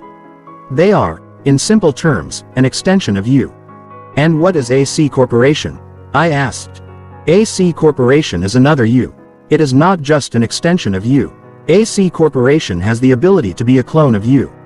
If you are serious about doing business, then you do not want to do business as a private citizen. That is too risky, especially in this day and age of lawsuits. When you do business, you want a clone of you actually doing the business. You do not want to do business or own anything as a private citizen, Rich Dad guided me. If you want to be a rich private citizen, you need to be as poor and penniless as possible on paper. Rich Dad also said, the poor and the middle class, on the other hand, want to own everything in their name. Pride of ownership, they call it. I call anything with your name on it a target for predators and lawyers. The main point Rich Dad was trying to make was, the rich do not want to own anything, but want to control everything. And they control via corporations and limited partnerships. That is why control of the E and etc. is so important to the rich. I have seen a devastating example of how the choice of entity could have helped prevent the financial destruction of a family. A very successful local hardware store was owned as a family partnership. The family had been in town forever, knew everyone, had become wealthy, and was quite involved in civic and charitable organizations. You could not have asked for a more wonderful, caring, and giving couple. One night, their teenage daughter was drinking and driving, had an accident, and killed a passenger in the other car. Their lives were dramatically altered. Their 17-year-old daughter was sent to an adult prison for 7 years and the family lost everything they owned, including the business. In sharing this example, I am not trying to make any moral or parenting statements. I'm simply pointing out that proper financial planning for both the family and the business, through the use of insurance, trusts, limited partnerships, or corporations, might have prevented this family from losing its livelihood. What about double taxation? I am often asked, why do you recommend C corporations instead of S corporations or LLCs? Why do you want to be subject to double taxation? Double taxation occurs because a corporation is taxed on its income and then, when it declares a dividend to its shareholders, they are taxed on the dividend. The same thing can occur when an improperly structured sale of a corporation occurs and a liquidity dividend is declared. The dividend is not deductible to the corporation, but is taxable to the shareholder. Therefore, that income is taxed at both the corporate and individual level. Business owners often increase their own salaries to reduce or wipe out corporate profits and thereby eliminate the possibility of having those profits taxed twice. Alternatively, as the corporation continues to grow, the retained profits are used to expand the business and help it grow. In the United States, a C corporation must justify this accumulation of earnings or it will become subject to the accumulated earnings tax. There is no double taxation unless dividends are declared. I personally like C corporations because I believe they provide the maximum flexibility. I always look at the big picture. When I start a business, I expect it to become a big business. Most big businesses today are C corporations or the equivalent in other countries. I grow businesses because I want to sell them or take them public, not receive dividends. Sometimes I choose a different entity for a business. For example, I formed an LLC with partners so that I could buy a building. You should consult with your financial and tax advisors to determine the appropriate structure for your situation. Timing. Rich Dad would describe the T as timing. Timing is important, because ultimately we all need to pay taxes. Paying taxes is an expense of living in a civilized society. The rich want to control how much they pay in taxes as well as when they have to pay them. Understanding the law helps in controlling the timing of paying taxes. For instance, Section 1031 of the U.S. Tax Code allows you to roll over your gain in investment real estate if you buy another property at a greater price. This allows you to defer paying taxes until the second property is sold, or you may choose to roll it over repeatedly, perhaps forever. Another important timing issue is provided by the C corporation status. C corporations can elect a different year end than December 31st for tax and accounting purposes, such as June 30th, for instance. December 31st is required for most individuals, partnerships, S corporations, and LLCs. A different year-end date allows for a certain amount of strategic tax planning as to the timing of distributions between corporations and to individuals. It is important to understand that all decisions related to entity selection as well as income timing issues should have legitimate business purposes and be thoroughly discussed with your legal and tax advisors. Although I use these tax planning opportunities personally, I do so with the careful guidance and planning of legal and tax advisors. The following chart describes the various forms of business entities and related issues that you need to consider when choosing the entity right for your individual needs. It is imperative that you carefully review your individual financial and tax situation with your legal and tax advisors in order to choose the right entity for your business. Legal entities for businesses. Character of income. As far as the third component of the ETC, Rich Dad said, investors control. Everyone else gambles. The rich are rich because they have more control over their money than the poor and middle class. The moment you understand that the game of money is a game of control, you can focus on what is important in life, which is not making more money but gaining more financial control. Reaching for his yellow pad, Rich Dad wrote. 1. Ordinary earned income. 2. Passive income. 3. Portfolio income. These are the three different kinds of income. Rich Dad stressed that I should know the difference between these three different types of income. The C of the ETC stands for the characteristics of the income. Is there a lot of difference? I asked. Very much so, he replied. Especially when combined with the E entity and T timing of the ETC. Controlling the characteristics of your income is the most important financial control of all. But you may first want to control the E and the T. It took me a while to fully appreciate and understand why controlling the characteristics of these three different types of income is so important.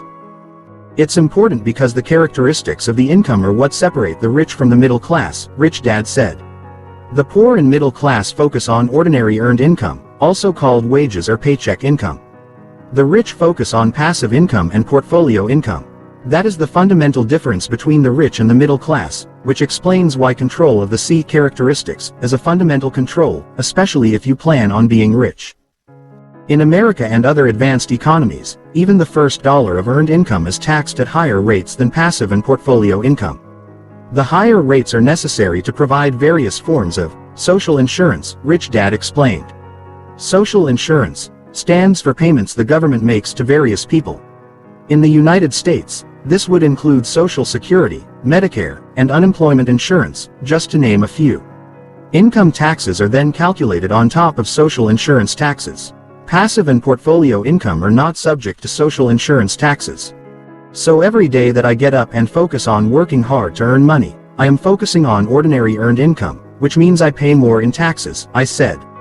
That is why you have been encouraging me to change my focus on what kind of income I want to earn. I realized Rich Dad was back to lesson number 1 of Rich Dad Poor Dad. The rich don't work hard for money. They have their money work hard for them.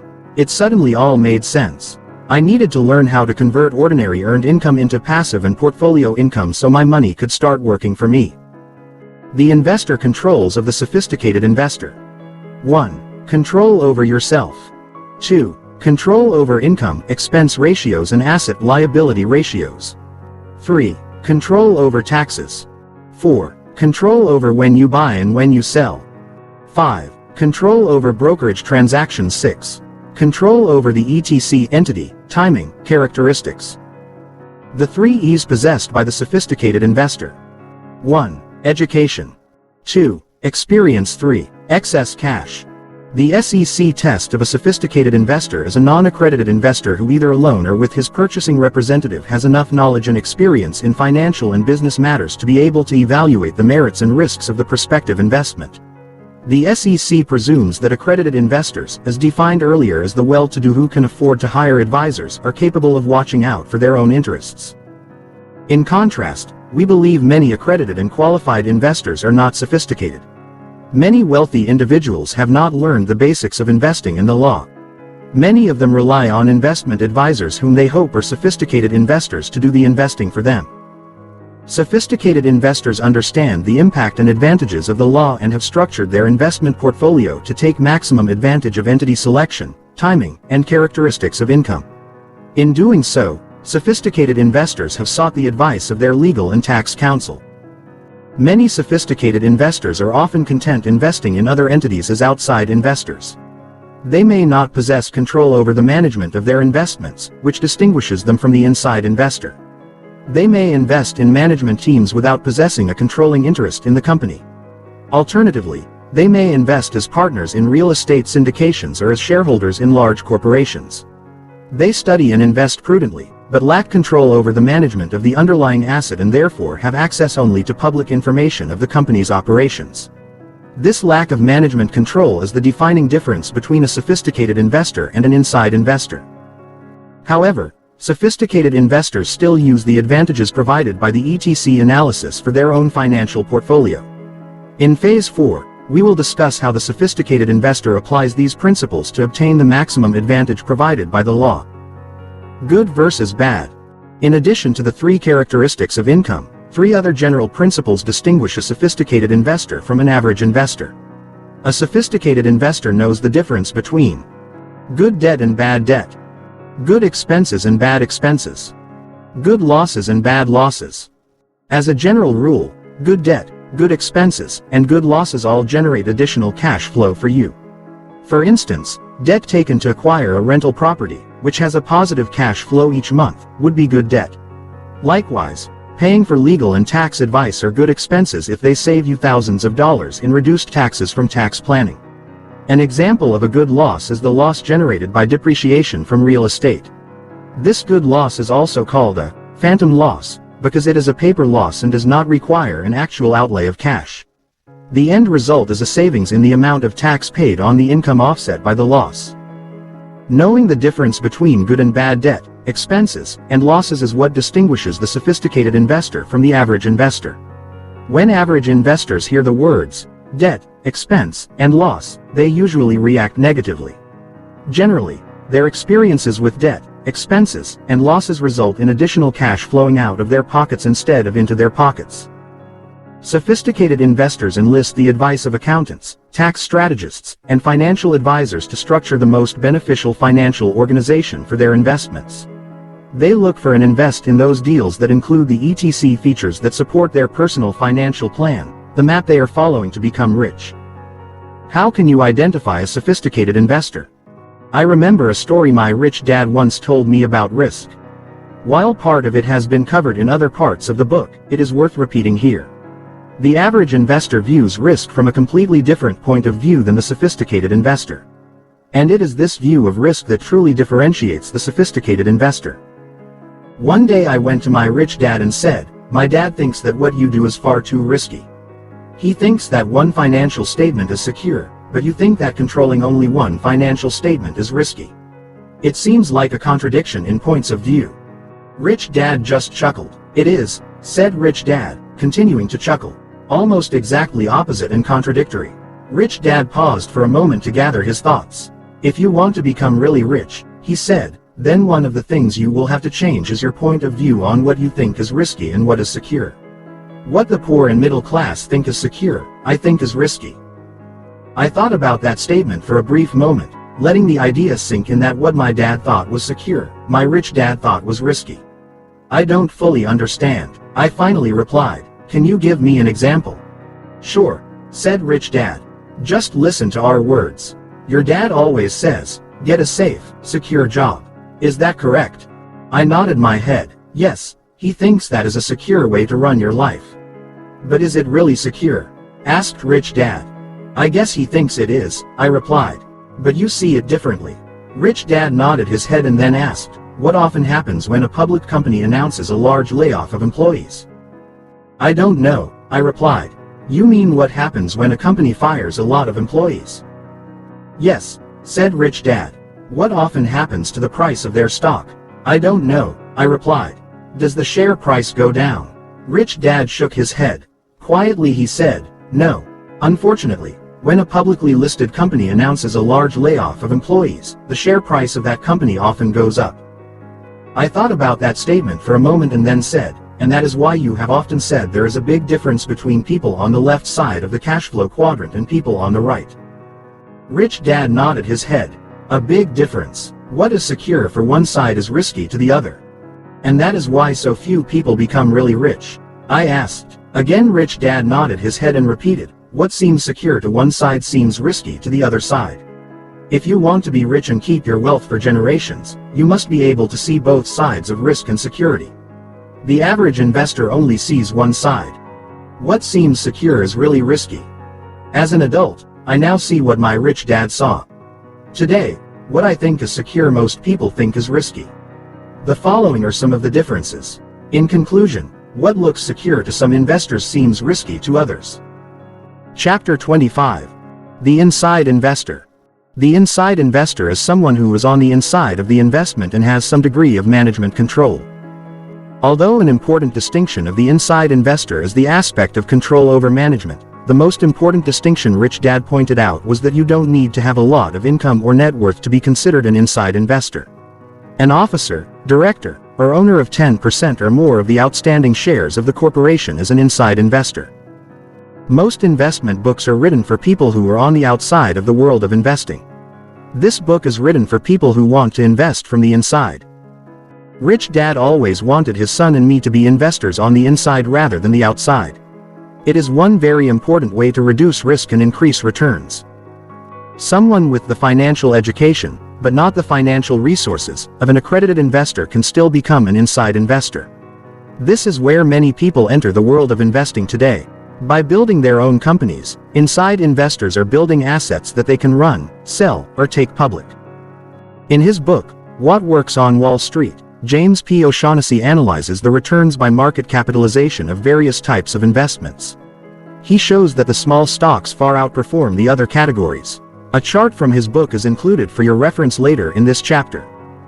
Almost all of the high returns are found in the small microcap stocks with market capitalizations below $25 million. The downside is that these stocks are hard to find for the average investor. As O'Shaughnessy states, they are tantalizingly out of reach of nearly everyone. There is very little trading volume in these stocks, so the ask price and bid price are usually far apart. This is an example of how 10% of the investors gain control of 90% of the shares. If you can't find these stocks to invest in, then consider the next best thing. Build your own small cap stock company and enjoy the superior returns as an inside investor. How I did it. I found my financial freedom as an inside investor. Remember that I started small, buying real estate as a sophisticated investor. I learned how to use limited partnerships and corporations to maximize the tax savings and asset protection. I then started several companies to gain additional experience. With the financial education I learned from my rich dad, I built businesses as an inside investor. I did not become an accredited investor until I found success as a sophisticated investor. I have never considered myself a qualified investor. I do not know how to pick stocks and do not choose to buy stocks as an outsider. Why would I? Being an insider is much lower risk as well as much more profitable. If I can learn to become an inside investor through building a company, then so can you. Remember that the more controls you possess over your investment, the less risky it is. The investor controls possessed by the inside investor. 1. Control over yourself. 2. Control over income, expense ratios and asset liability ratios. 3. Control over the management of the investment. 4. Control over taxes. 5. Control over when you buy and when you sell. 6. Control over brokerage transactions. 7. Control over the ETC entity, timing, characteristics. 8. Control over the terms and conditions of the agreements. 9. Control over access to information. December 31, 1996 value of $10,000 invested on December 31, 1951 and annually rebalanced by market capitalization in millions. Source: What Works on Wall Street by James P. O'Shaughnessy. Reprinted with permission. The 3 E's possessed by the inside investor. 1. Education. 2. Experience. 3. Excess cash. The SEC defines an insider as anyone who has information about a company that has not yet been made publicly available. The Securities Exchange Act of 1934 made it illegal for anyone who had non-public information on a company to profit from that information.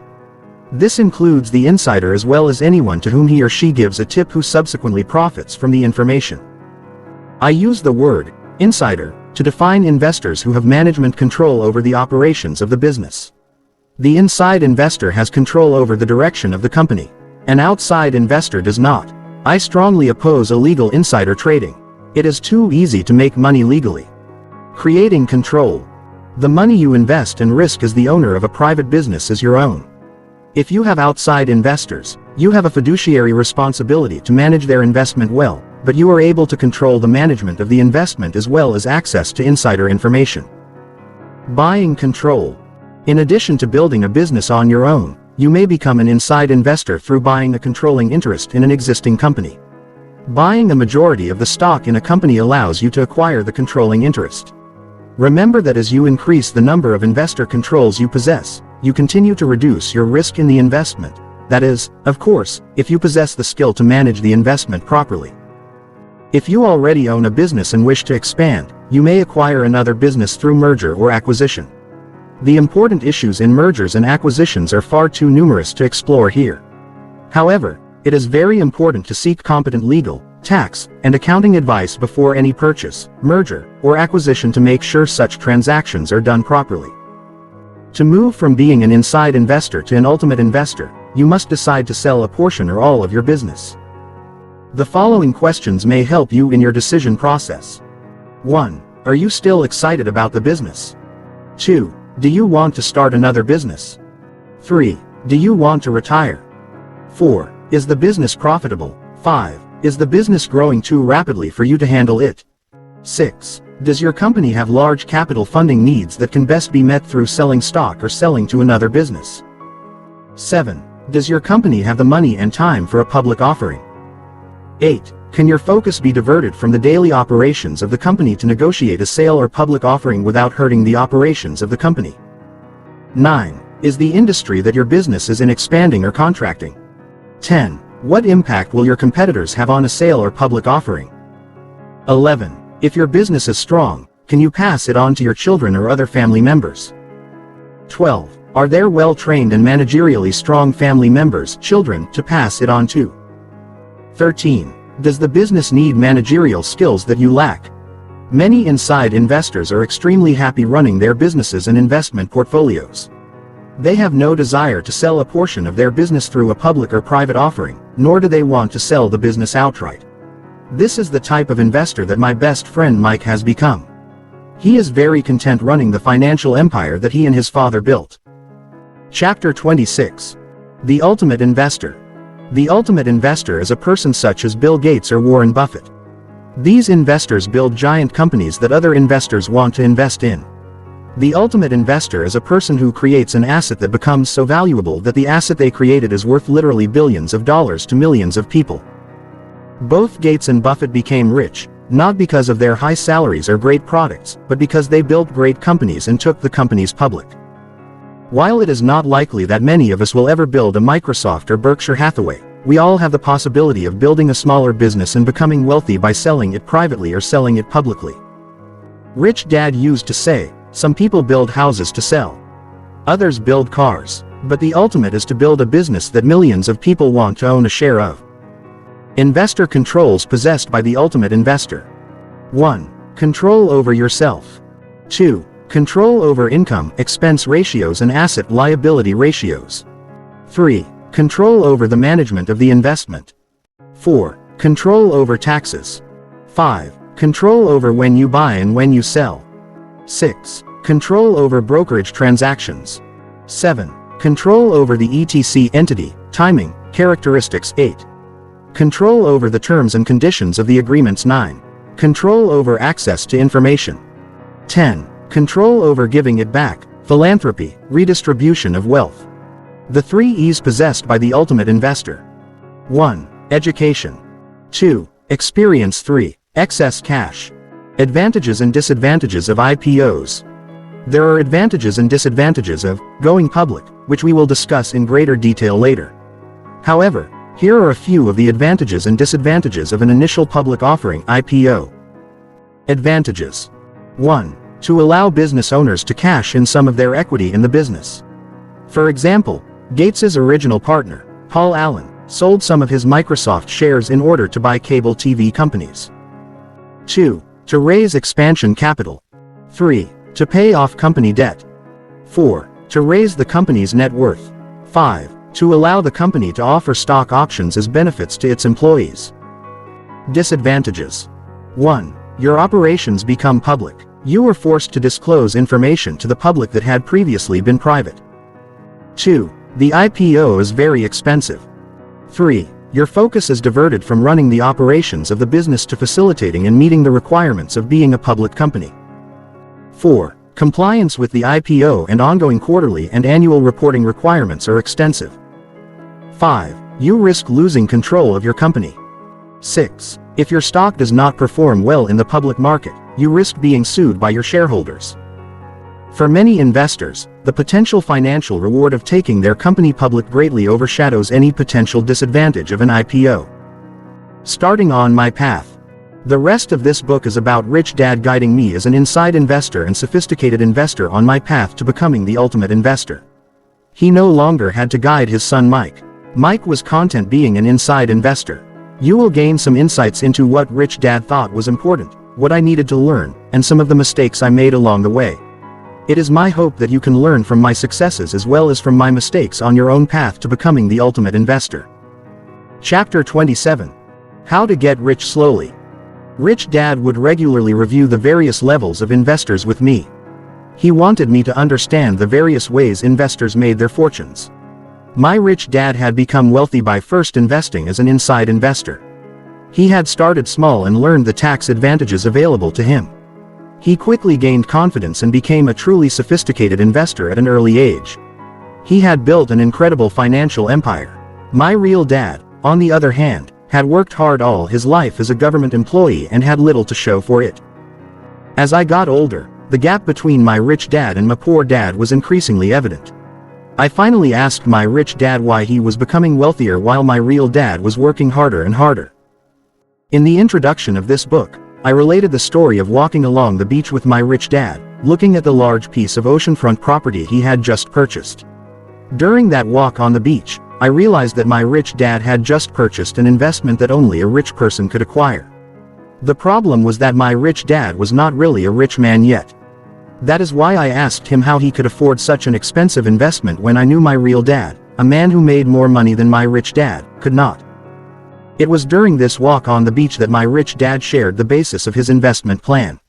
He said, "I can't afford to buy this land either, but my business can."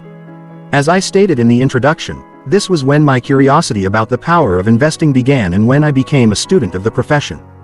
During that walk on the beach at the age of 12, I was beginning to learn the secrets of how many of the very richest people in the world invest and why they are the 10% who control 90% of the money. Again, I refer to Ray Kroc, founder of McDonald's, who said virtually the same thing to my friend's MBA class. Ray Kroc said to the class, "My business is not hamburgers. My business is real estate. That is why McDonald's owns the most valuable real estate in the world." Ray Kroc and Rich Dad understood that the purpose of a business is to buy assets. Rich Dad's investment plan.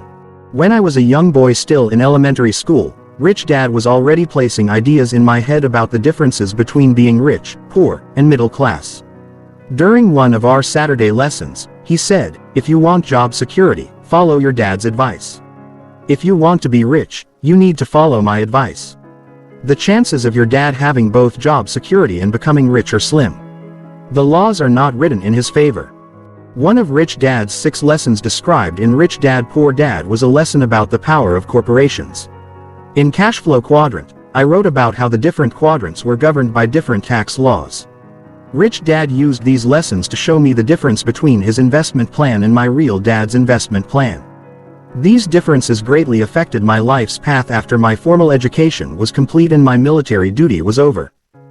"My business buys assets with pre-tax dollars," said Rich Dad as he drew the following diagram. Me. Your dad tries to buy assets with after-tax dollars. His financial statement looks like this, said Rich Dad. Your dad. As a young boy, I really did not fully comprehend what Rich Dad was trying to teach me, yet I recognized the difference. Because I was confused, I spent much time quizzing him on what it meant. To help me understand a little better, he drew the following diagram. Why? I asked Rich Dad, why do you pay your taxes last, and why does my dad pay his taxes first? Because your dad is an employee and I am a business owner, said Rich Dad. Always remember that we may live in a free country, but everybody does not live by the same laws. If you want to be rich, you had best follow the same laws the rich use. How much in taxes does my dad pay? I asked. Well, your dad is a highly paid government employee, so I estimate that he pays at least 50% to 60% of his total income in taxes in one form or another, said Rich Dad. And how much do you pay in taxes? I asked. Well, that is not really the correct question, said Rich Dad. The real question is, how much is my taxable income?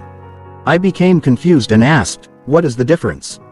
Well, said Rich Dad, I pay taxes on net income, and your dad's taxes are withheld from his total income. That is one of the biggest differences between your dad and me. I get ahead faster because I get to buy my assets with gross income and pay taxes on net income. Your dad pays taxes on gross income and then tries to buy assets with his net income. That is why it is very, very hard for him to achieve any kind of wealth. He gives a lot of his money to the government first, money that he could be using to buy assets. I pay my taxes on the net, or what is left over, after I buy my assets. I buy assets first and pay taxes last. Your dad pays taxes first and has very little money left over to buy assets with. At the age of 10 or 11, I really did not understand exactly what Rich Dad was saying. I just knew it did not sound fair and I said so. That is not fair, I protested. I agree, said Rich Dad, nodding. It isn't fair, but that is the law. The laws are the same. When discussing this issue in my seminars, I often hear, that may be a law in the United States, but that is not the law in my country. Since I teach in many English-speaking countries, I often reply with, how do you know? What makes you think the laws are different? The fact is that most people do not know which laws are similar and which laws are different, so I offer a short lesson in economic history and laws. I point out to my classes that most English-speaking countries' laws are based upon English common law, the law spread throughout the world by the British East India Company. I also point out to them the date the rich began to make the rules. In 1215, the Magna Carta, the most famous document of British constitutional history, was signed. By signing the Magna Carta, King John yielded part of his power to the rich barons of England. It is now generally recognized that the Magna Carta showed the viability of opposition to the excessive use of royal power. I then explain the importance of the Magna Carta as my rich dad explained it to me. Ever since the signing of the Magna Carta, the rich have been making the rules. The spiritual golden rule is, do unto others as you would have them do unto you. The financial golden rule is, he who has the gold makes the rules. However, I think the real financial golden rule is, he who makes the rules gets the gold. Your business buys your assets. When I was 25 and almost out of the Marine Corps, Rich Dad reminded me of the difference in two life paths. He said, this is how your dad tries to invest and acquire assets. He added, this is how I invest. Always remember that the rules are different for the different quadrants. Therefore, make your next career decision carefully. While that job with the airlines might be fun in the short term, in the long run, you might not get to be as rich as you want to be, he said. How the tax laws changed. Although Rich Dad did not finish school, he was an avid student of economics, world history, and the law. When I was attending the U.S. Merchant Marine Academy at Kings Point, New York, studying world trade, Rich Dad was very excited that my studies included admiralty law, business law, economics, and corporate law. Because I had studied these subjects, it was much easier for me to decide to not take a job as an airline pilot. The reason is found in history. One of the differences between America and the rest of the world colonized by the English is that the colonists in America protested excessive taxes by organizing the Boston Tea Party. America grew rapidly from the 1800s to the 1900s simply because we were a low-tax country. Being a low-tax haven, the United States attracted entrepreneurs from all over the world who wanted to get rich quickly. In 1913, however, we passed the 16th Amendment to the U.S. Constitution which made taxation of the rich possible, and that was the end of the low-tax state. Yet the rich have always found a way out of the trap, which is why the laws are different for the different quadrants, especially favoring the B quadrant, the quadrant of the ultra-rich of America. The rich have gotten even for the tax law change of 1913 by slowly changing the laws and putting the pressure back on the other quadrants. So the slow creep of taxation looks like this. In 1943, the Current Tax Payment Act was passed. Now, instead of just taxing the rich, the federal government was allowed to tax everyone in the E quadrant. If you were an employee in the E quadrant, you could no longer pay yourself first because the government got paid first. People are always shocked to see how much is taken out in both direct taxes and in hidden taxes from their paycheck. In 1986, the Tax Reform Act was passed. This law change dramatically affected anyone who was a professional worker, people such as doctors, lawyers, accountants, architects, engineers, and so on. This law change prevented someone in the S quadrant from using the same tax laws used by the B quadrant. For example, if a person in the S quadrant has the same income as someone in the B quadrant, the S quadrant worker will have to pay a beginning tax rate of 35%, 50% when you include social insurance taxes. On the other hand, the B quadrant person could possibly pay 0% on the same amount of income. In other words, the golden rule, he who makes the rules keeps the gold, was once again true. The rules are made from the B quadrant and have been made from there ever since 1215 when the barons forced the king to sign the Magna Carta. Some of these laws and changes are explained in greater detail in Rich Dad Poor Dad and in Cashflow Quadrant. The decision is made. Even after I decided to follow Rich Dad's investment plan instead of my Poor Dad's plan, Rich Dad shared with me a simple analysis about my chances for success in life that reinforced my decision. Drawing the Cashflow Quadrant, he said, your first decision is to figure out in which quadrant you have the most chance of achieving long-term financial success. Pointing to the E quadrant, he said, you don't have the expertise that employers will pay the big money for, so you'll probably never make enough money as an employee to invest with. Besides, you're sloppy, you get bored easily, you don't have a very long attention span, you tend to argue, and you don't follow instructions well. Therefore, your chances for financial success in the E quadrant don't look very good. Pointing to the S quadrant, he said, S stands for smart. That is why so many doctors, lawyers, accountants, and engineers are in the S quadrant. You're bright, but you're not that smart. You were never much of a student. The S also stands for star. You'll probably never be a rock star, movie star, or sports star, so your chances of making the big money in the S quadrant are slim. That leaves the B quadrant, Rich Dad continued. This quadrant is perfect for you.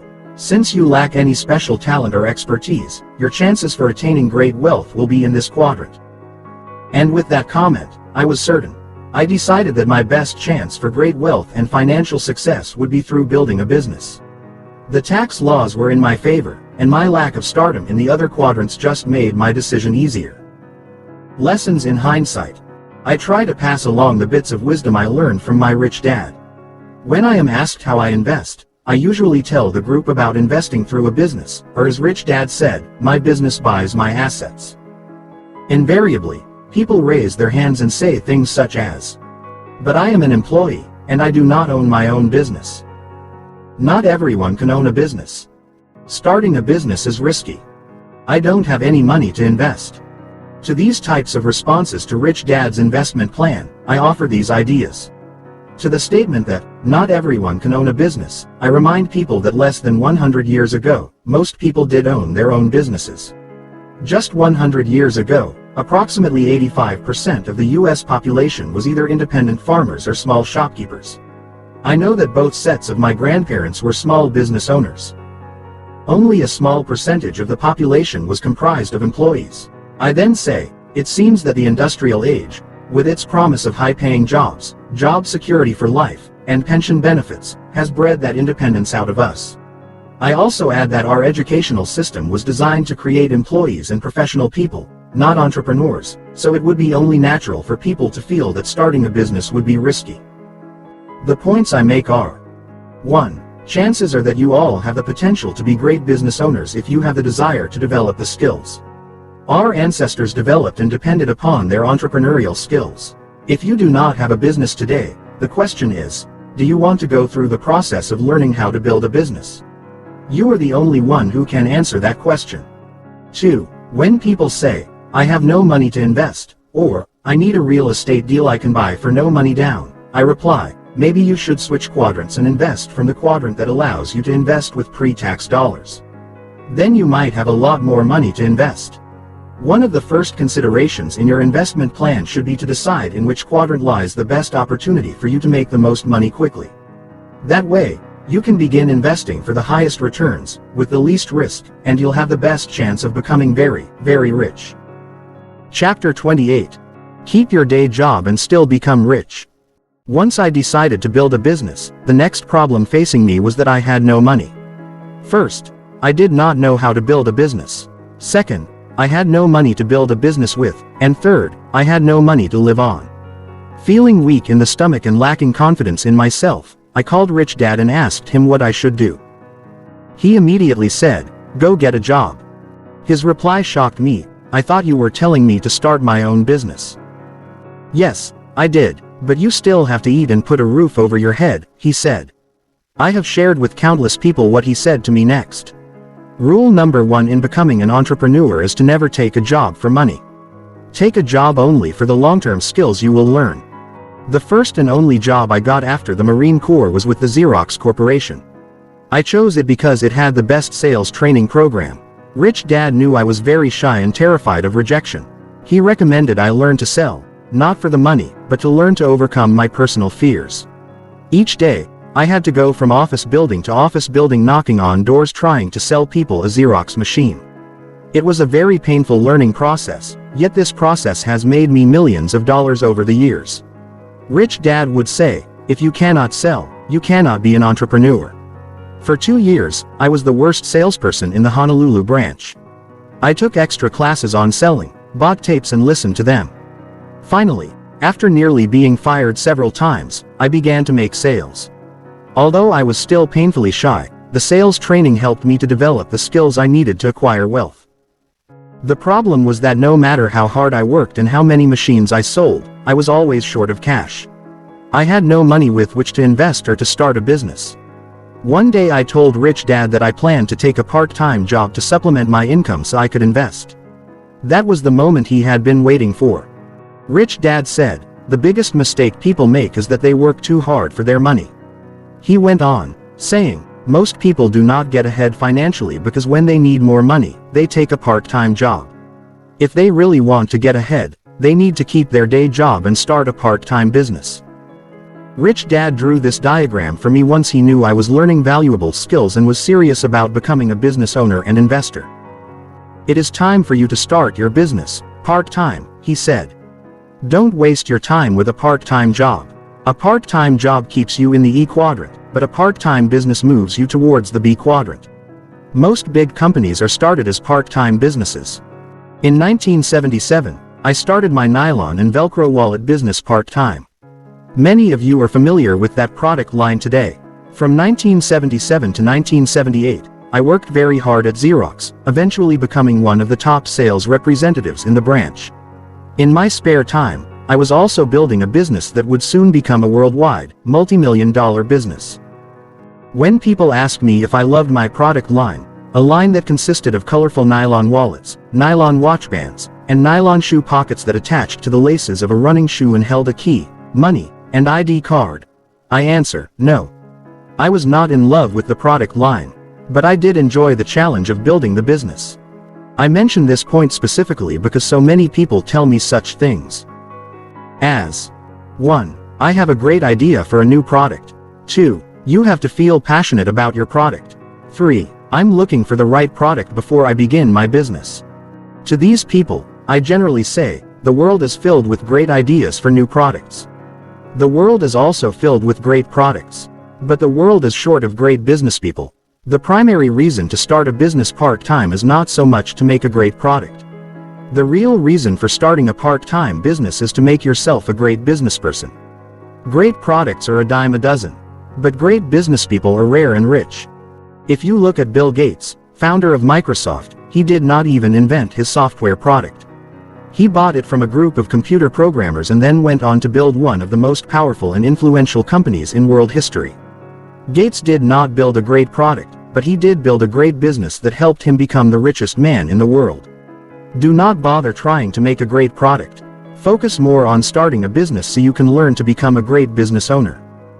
Michael Dell of Dell Computers started his part-time business in his dormitory at the University of Texas. He had to quit school because his part-time business was making him far richer than any job he was studying for.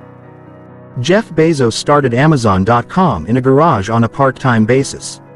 That young man is a billionaire today. Lessons in hindsight. Many people dream of starting their own business but never do because they're afraid of failing.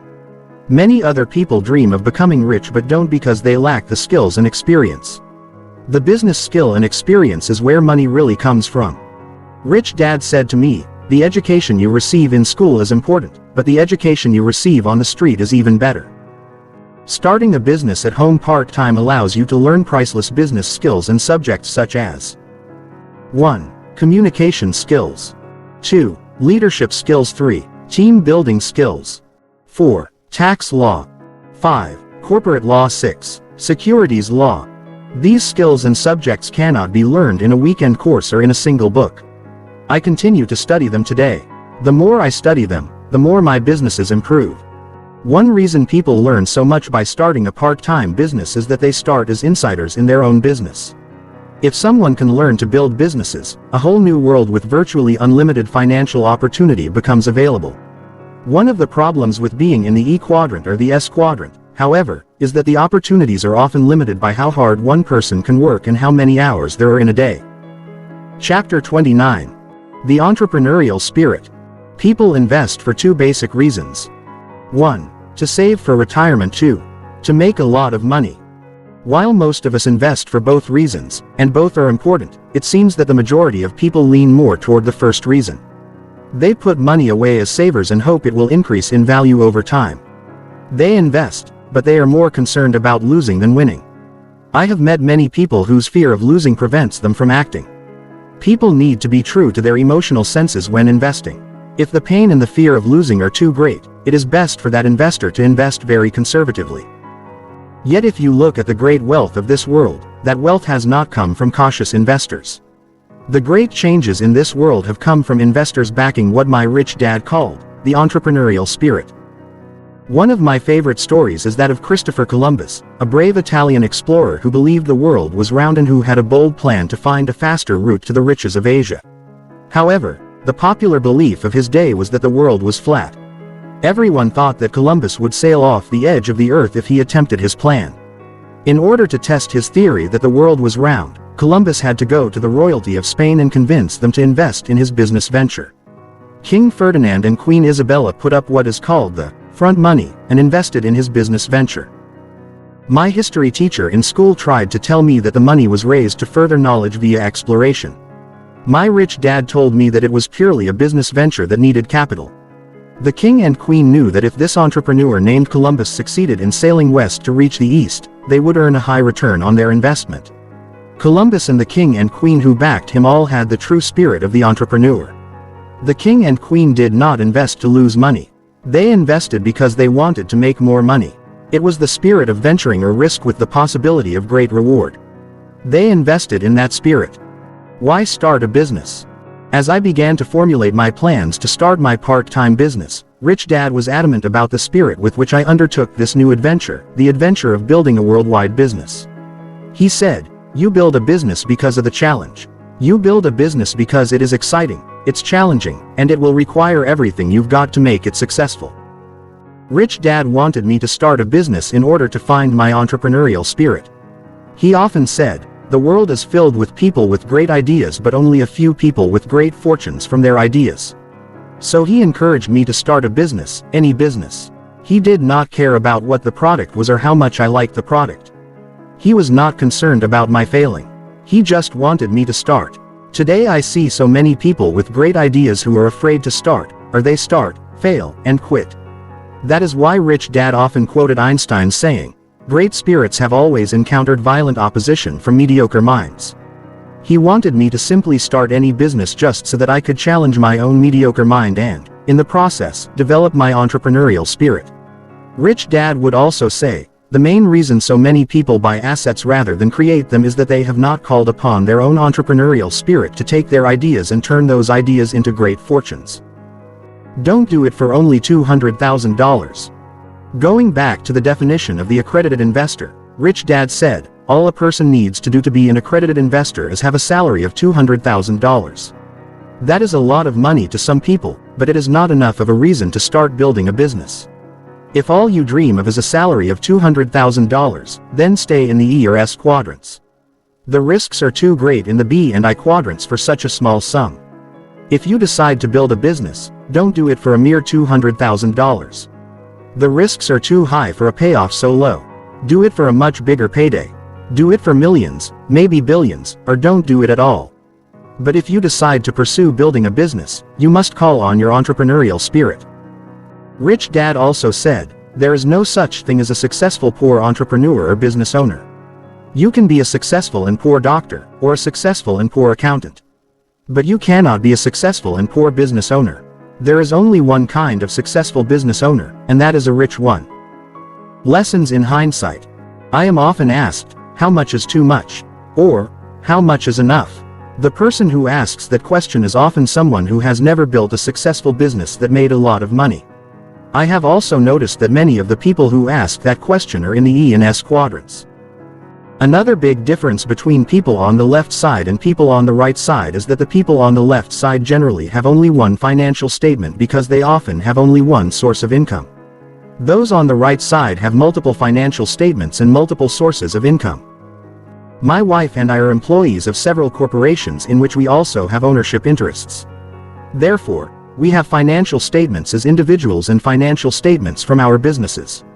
As our businesses become successful and generate cash flow for us, we take less income as employees.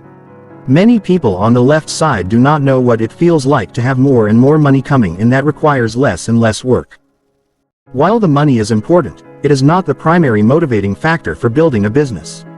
I think the question can best be answered by asking the same question in another way. The question is similar to asking a golfer, why do you keep playing golf? The answer is found in the spirit of the game.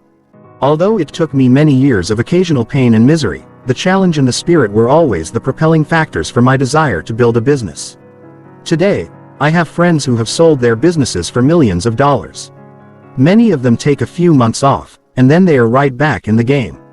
It is the excitement, the challenge, the spirit, and the potential for a big payoff at the end that keeps the entrepreneur going. Before I built my nylon and Velcro wallet business, my rich dad wanted me to make sure I was doing it with that spirit. The entrepreneurial spirit is a valuable asset in building a successful business. Many successful capitalists today are still entrepreneurs in their hearts. Phase 3. How do you build a strong business? Chapter 30. Why build a business? Rich Dad said, there are 3 reasons for building a business other than to simply create an asset. 1. To provide excess cash flow.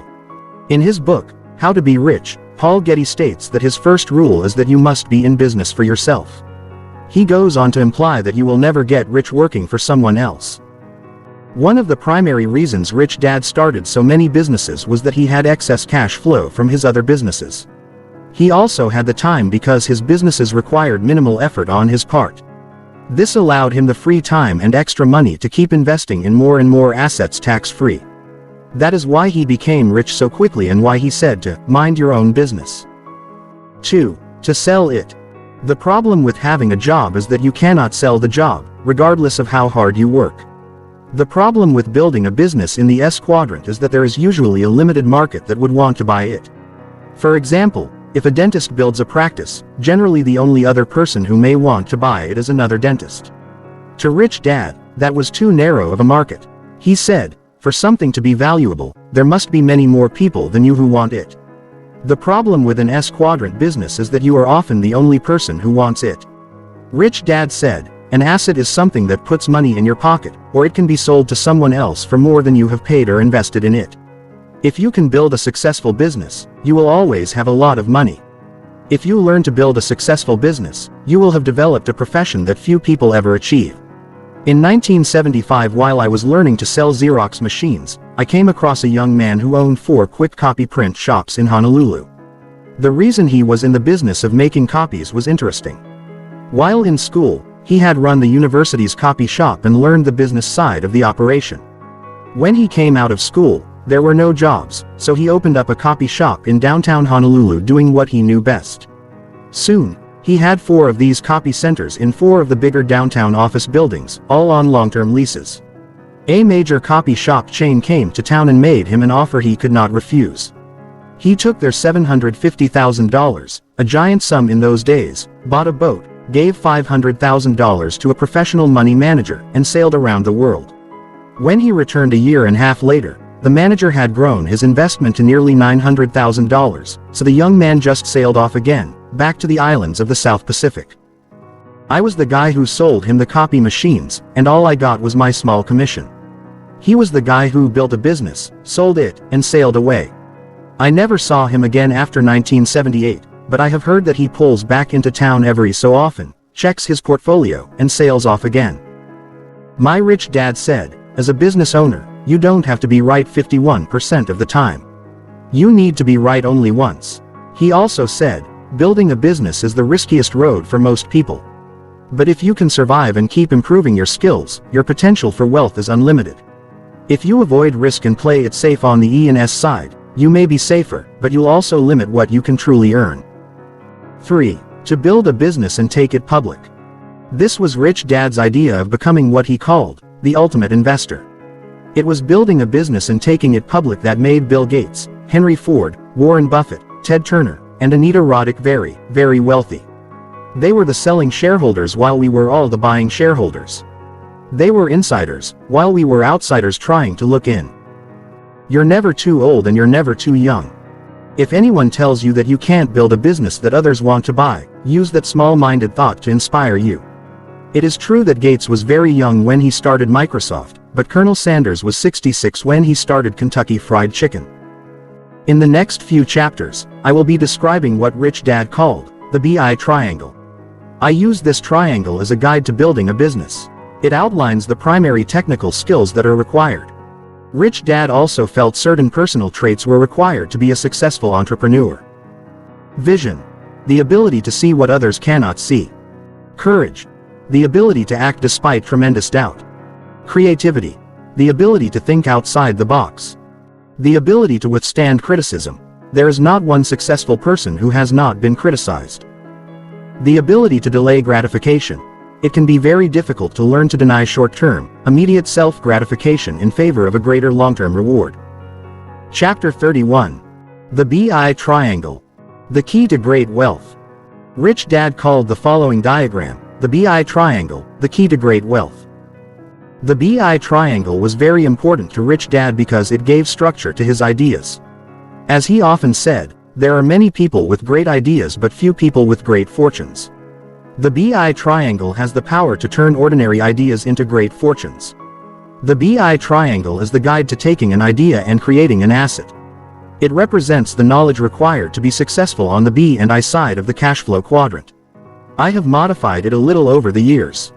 I was about 16 years old when I first saw this diagram. Rich Dad drew it for me when I started asking him the following questions.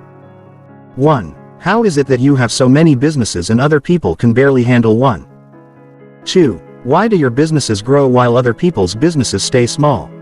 3. How do you have free time when other business owners work constantly? 4. Why do so many businesses start and then fail so quickly? I did not ask him all these questions at the same time, yet they were questions that came to mind as I studied his businesses.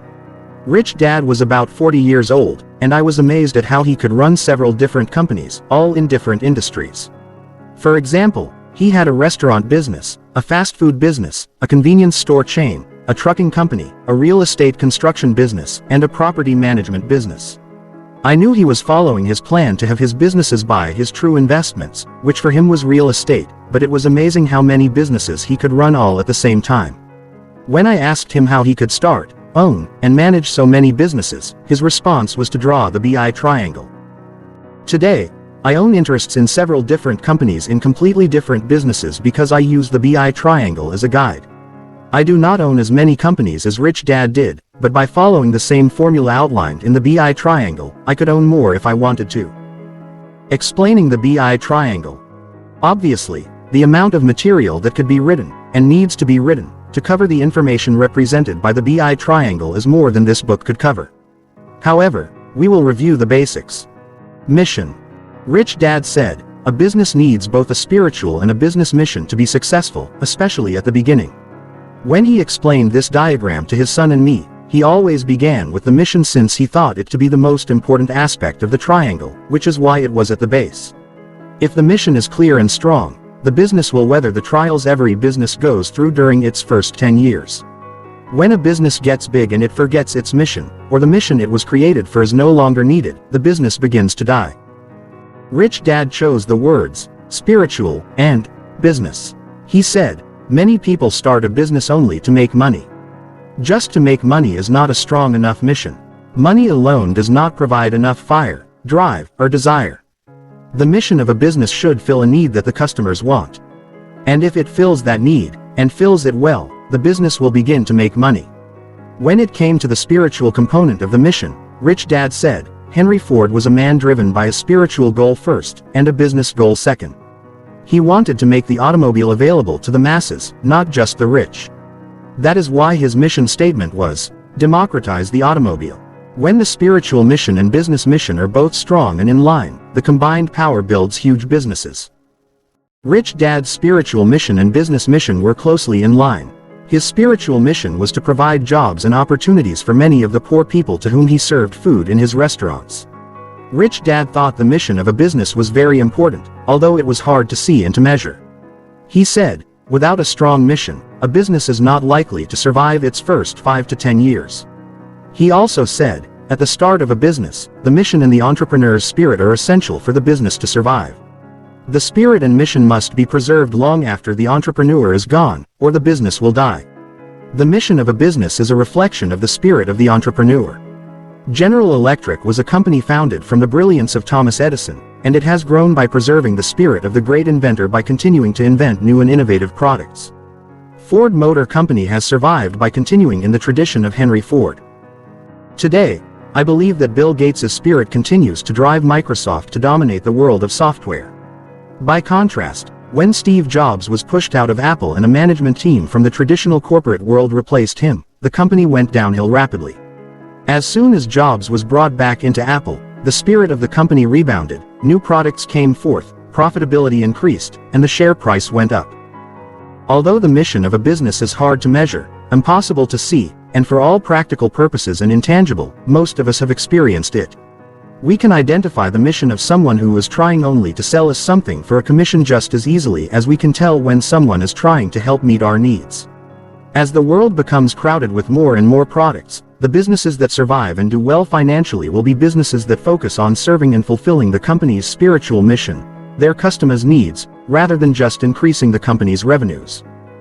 The Rich Dad Company, the company that Kim and I created, has the following mission: to elevate the financial well-being of humanity. By being clear and true to the dual spiritual and business mission of this company, we have enjoyed great success. By being clear on our mission, we attract individuals and other groups aligned with a similar mission. Some people call it luck. I call it being true to our mission. Over the years, I have come to believe that Rich Dad was right about the importance of having the spiritual mission and business mission be strong and in line. In fact, it's one single two-pronged mission. In all truthfulness, not all of my businesses have as strong a dual mission as the Rich Dad Company does. Other businesses in which I own interests have stronger business missions than spiritual missions. I now realize that my nylon and Velcro wallet business had a very different mission than I first thought. The mission for building that business was to give me a fast education about building a worldwide business. That business fulfilled that mission rather painfully. In other words, I got what I wanted. The business grew very quickly, success was fast and furious, and so was the crash. Yet as painful as the experience was, I realized that I had achieved my mission. After I dug myself out from under the rubble and rebuilt the business, I learned what I set out to learn. As Rich Dad said, many entrepreneurs don't really become businesspeople until after they lose their first business. In other words, I learned more by losing the business and rebuilding it than I did by being successful. As Rich Dad said, school is important, but the street is a better teacher. My first big business venture after leaving the Marine Corps was expensive and painful, but the lessons I learned were priceless. The business had fulfilled its mission. The entrepreneur's spirit. A company's mission helps it maintain focus. In the early stages of development, many factors can cause distraction. The best way to get back on track is to revisit your mission. Does the distraction affect the achievement of your mission? If so, you must deal with the distraction as quickly as possible so that you can refocus your efforts on the overall mission. Today I notice many people becoming instant millionaires, even billionaires, just by taking a company public through an IPO. I often wonder if the company's mission was just to make money for owners or investors, or whether the company was really formed to fulfill a mission or some kind of service. I am afraid that many of these new IPOs will ultimately fail because their only mission is to make money quickly. Besides, it is in the mission of the company that the entrepreneur's spirit is found. Team. Rich Dad always said, business is a team sport. He went on, saying, investing is a team sport. He would also say, the problem with being in the E and S quadrant is that you as an individual play the game against a team. Rich Dad would draw the cash flow quadrant to illustrate his point. One of Rich Dad's strongest criticisms of the educational system was, in school, they trained students to take tests on their own. If a child attempts to cooperate at test time, it is called cheating. In the real world of business, business owners cooperate at test time, and in the world of business, every day is test time. A very important lesson. For people considering building a powerful and successful business, I think this lesson on teamwork is crucial. It is one of the primary keys to my financial success. Business and investing are team sports, and remember that every day in business is test time. To be successful in school, you had to take tests alone. In business, success comes from taking tests as a team, not as an individual. People in the E and S quadrant often make less money than they could or would like to because they attempt to do things on their own. If they work as a group, especially those in the E quadrant, they form a union instead of a team. Many investors today are trying to invest as individuals. I see and read about thousands of people who are doing online day trading. This is a perfect example of an individual trying to trade against well-organized teams. That is why so few of them succeed and why many lose their money. I was taught that when it comes to investing, you should invest as a team member. Rich Dad would say, if people want to become sophisticated investors and more, they must invest as a team. On Rich Dad's team were his accountants, his attorneys, his brokers, his financial advisors, his insurance agents, and his bankers. I use the plurals here because he always had more than one advisor.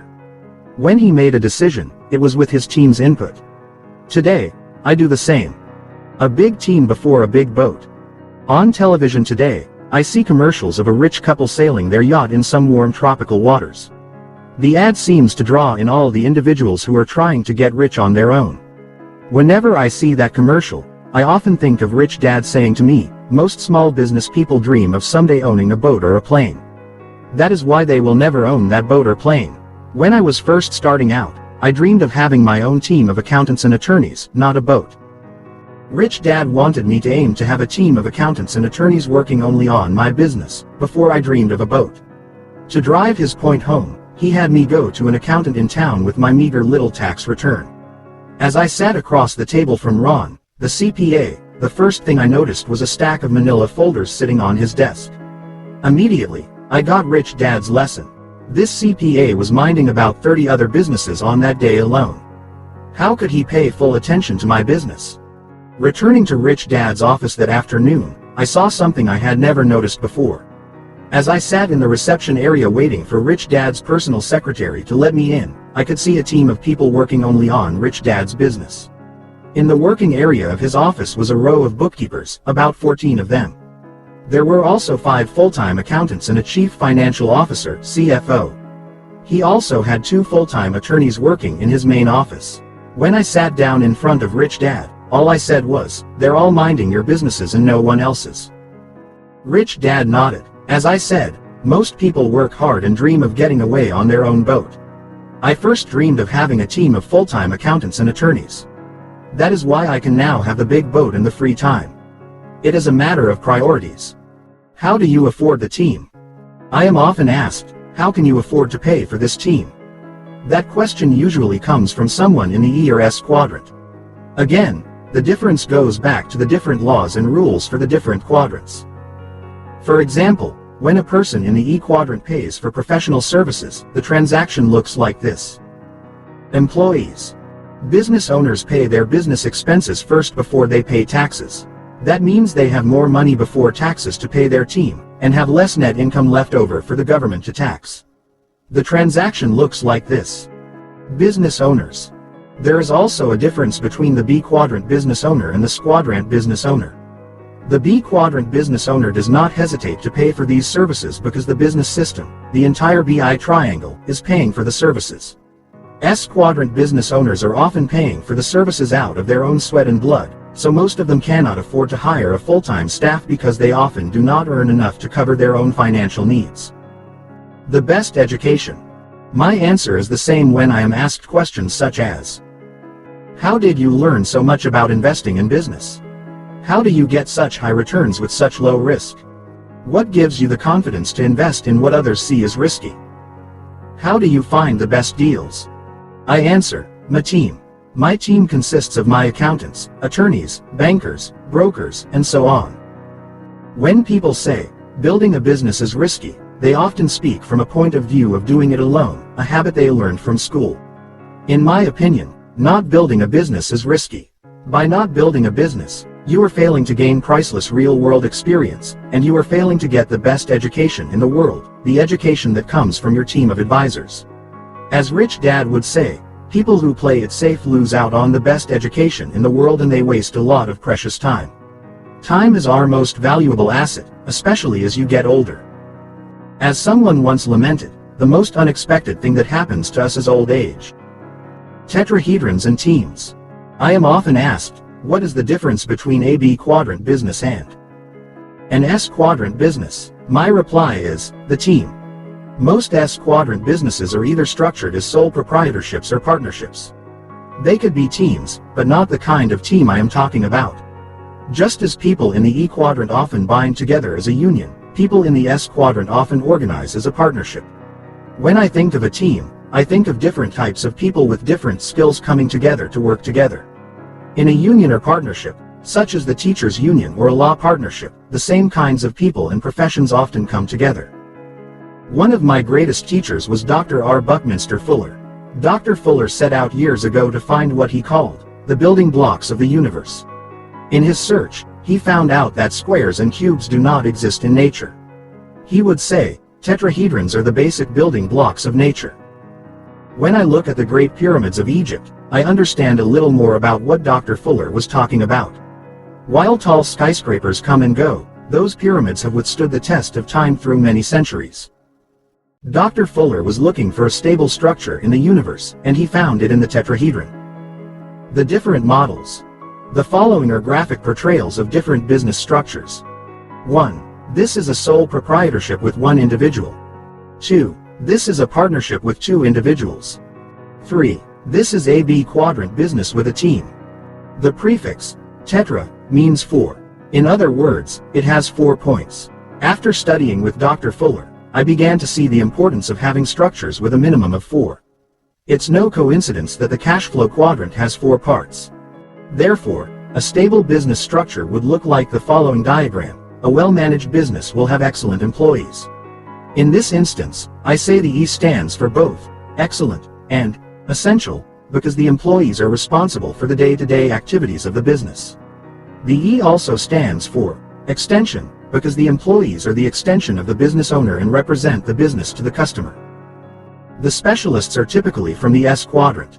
The S stands for specialized, because each specialist will guide you, based on his or her area of expertise. While specialists may not participate daily, their guidance is invaluable in keeping your business moving in the right direction.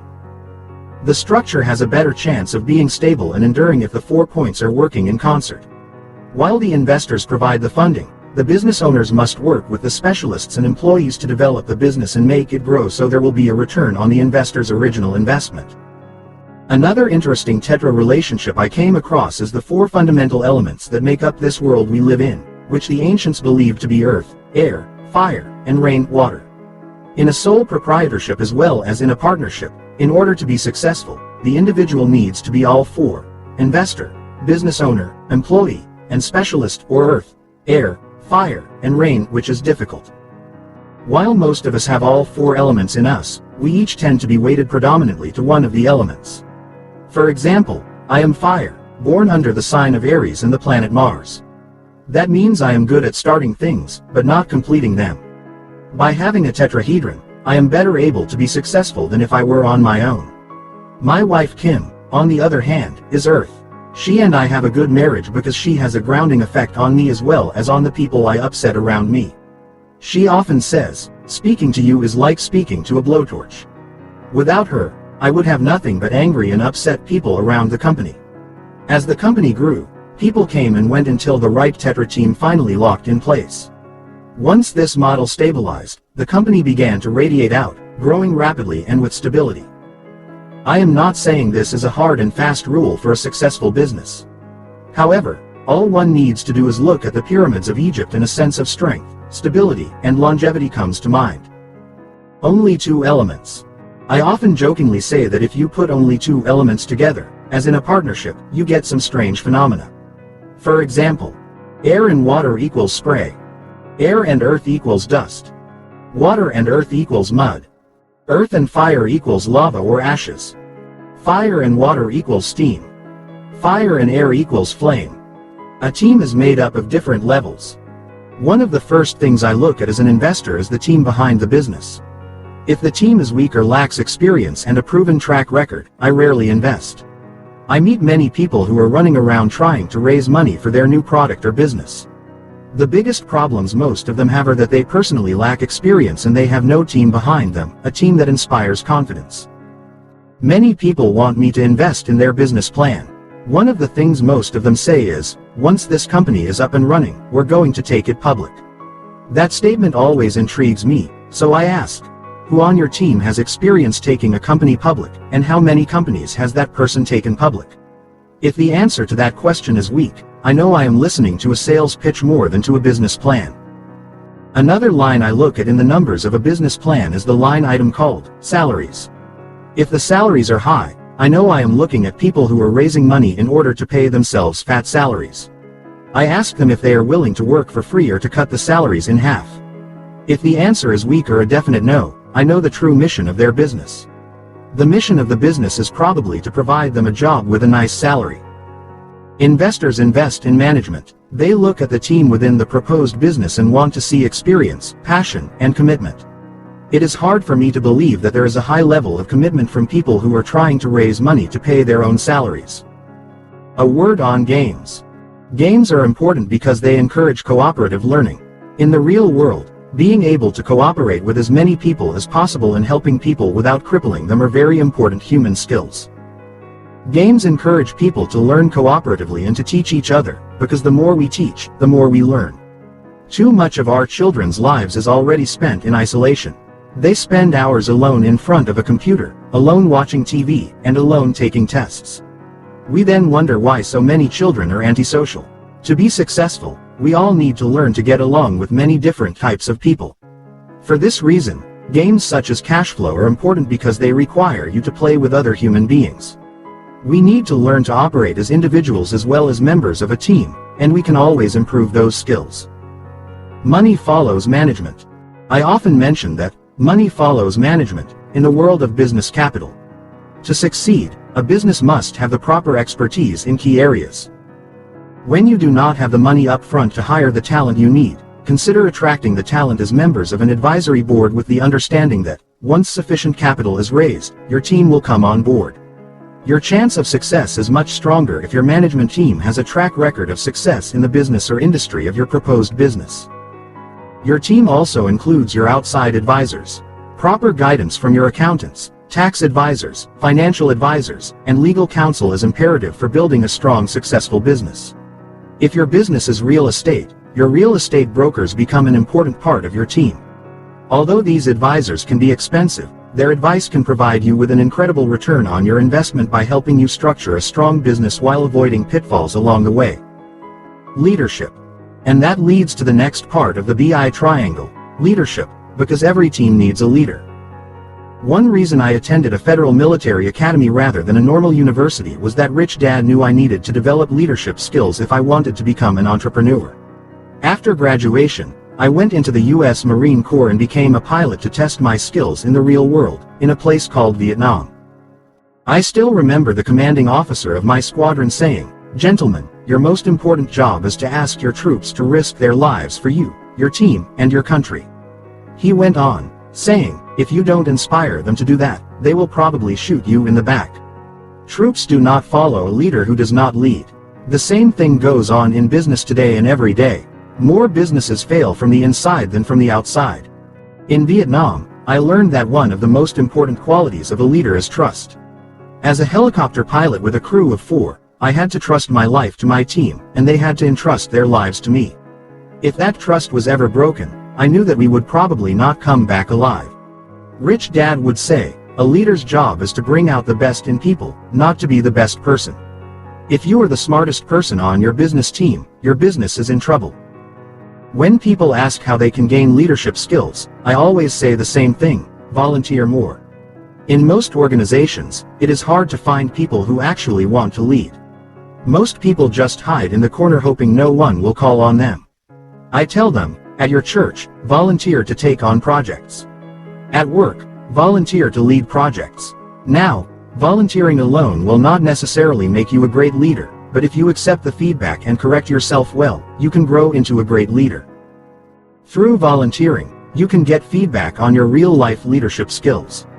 If you volunteer to lead and no one follows, you have some real-life learning and correcting to do. If you volunteer to lead and no one follows, ask for feedback and corrective support. Doing so is one of the greatest traits of a leader. I see many businesses that struggle or fail because the leader will not accept feedback from peers or the workers in the company. My squadron's commanding officer in the Marine Corps would often say, "True leaders are not born leaders. True leaders want to be leaders and are willing to be trained to be leaders, and training means being big enough to take corrective feedback." A true leader also knows when to listen to others. I have said before that I am not a good businessman or investor. I am average. I rely on the advice of my advisors and team members to help me be a better leader. Visionary, cheerleader, and pit bull.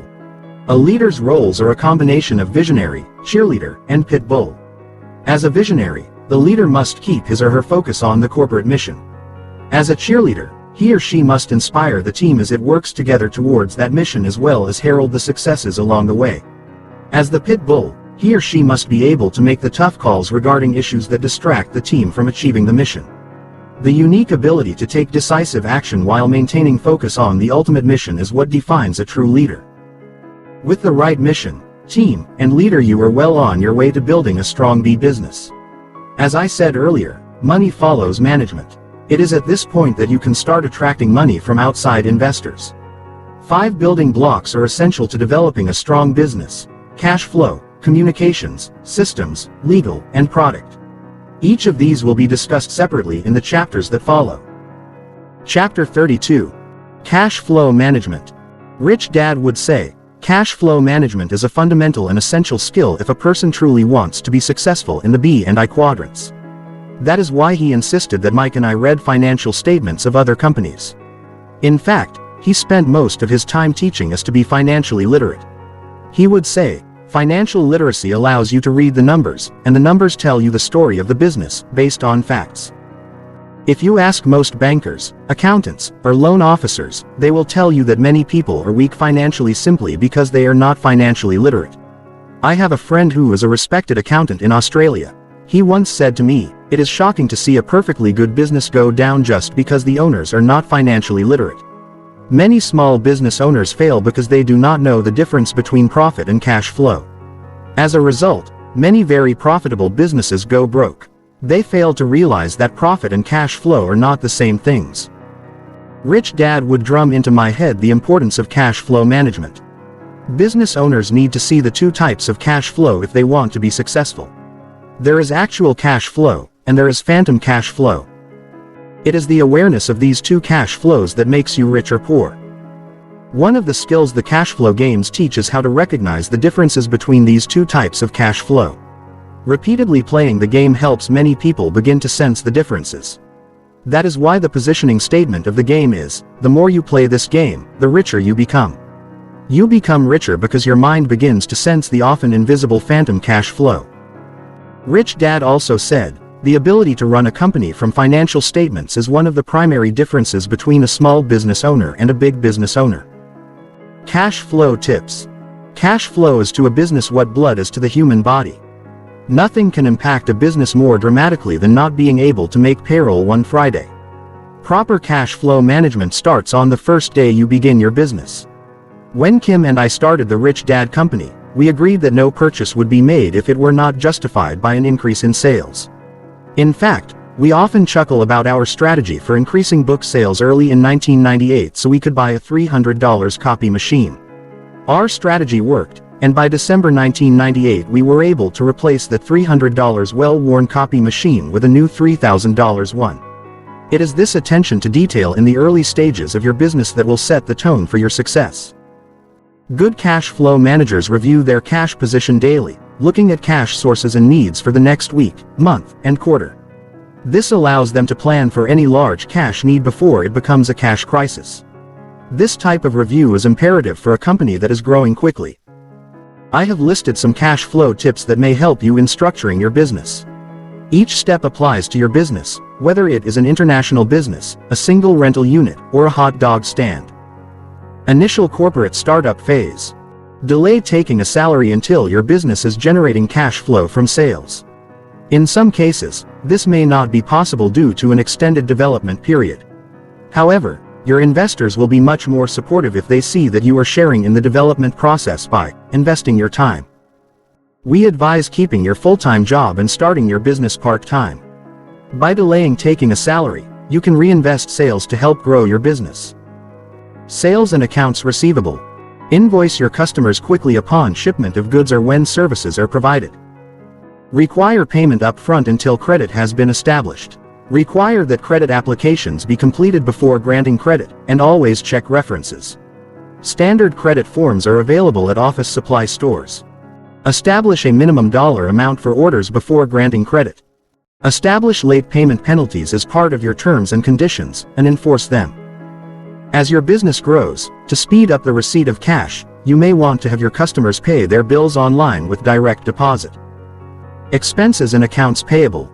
Many businesses forget that a crucial part of cash flow is managing their own bill paying. Make sure you pay your bills promptly. Ask for extended payment terms up front.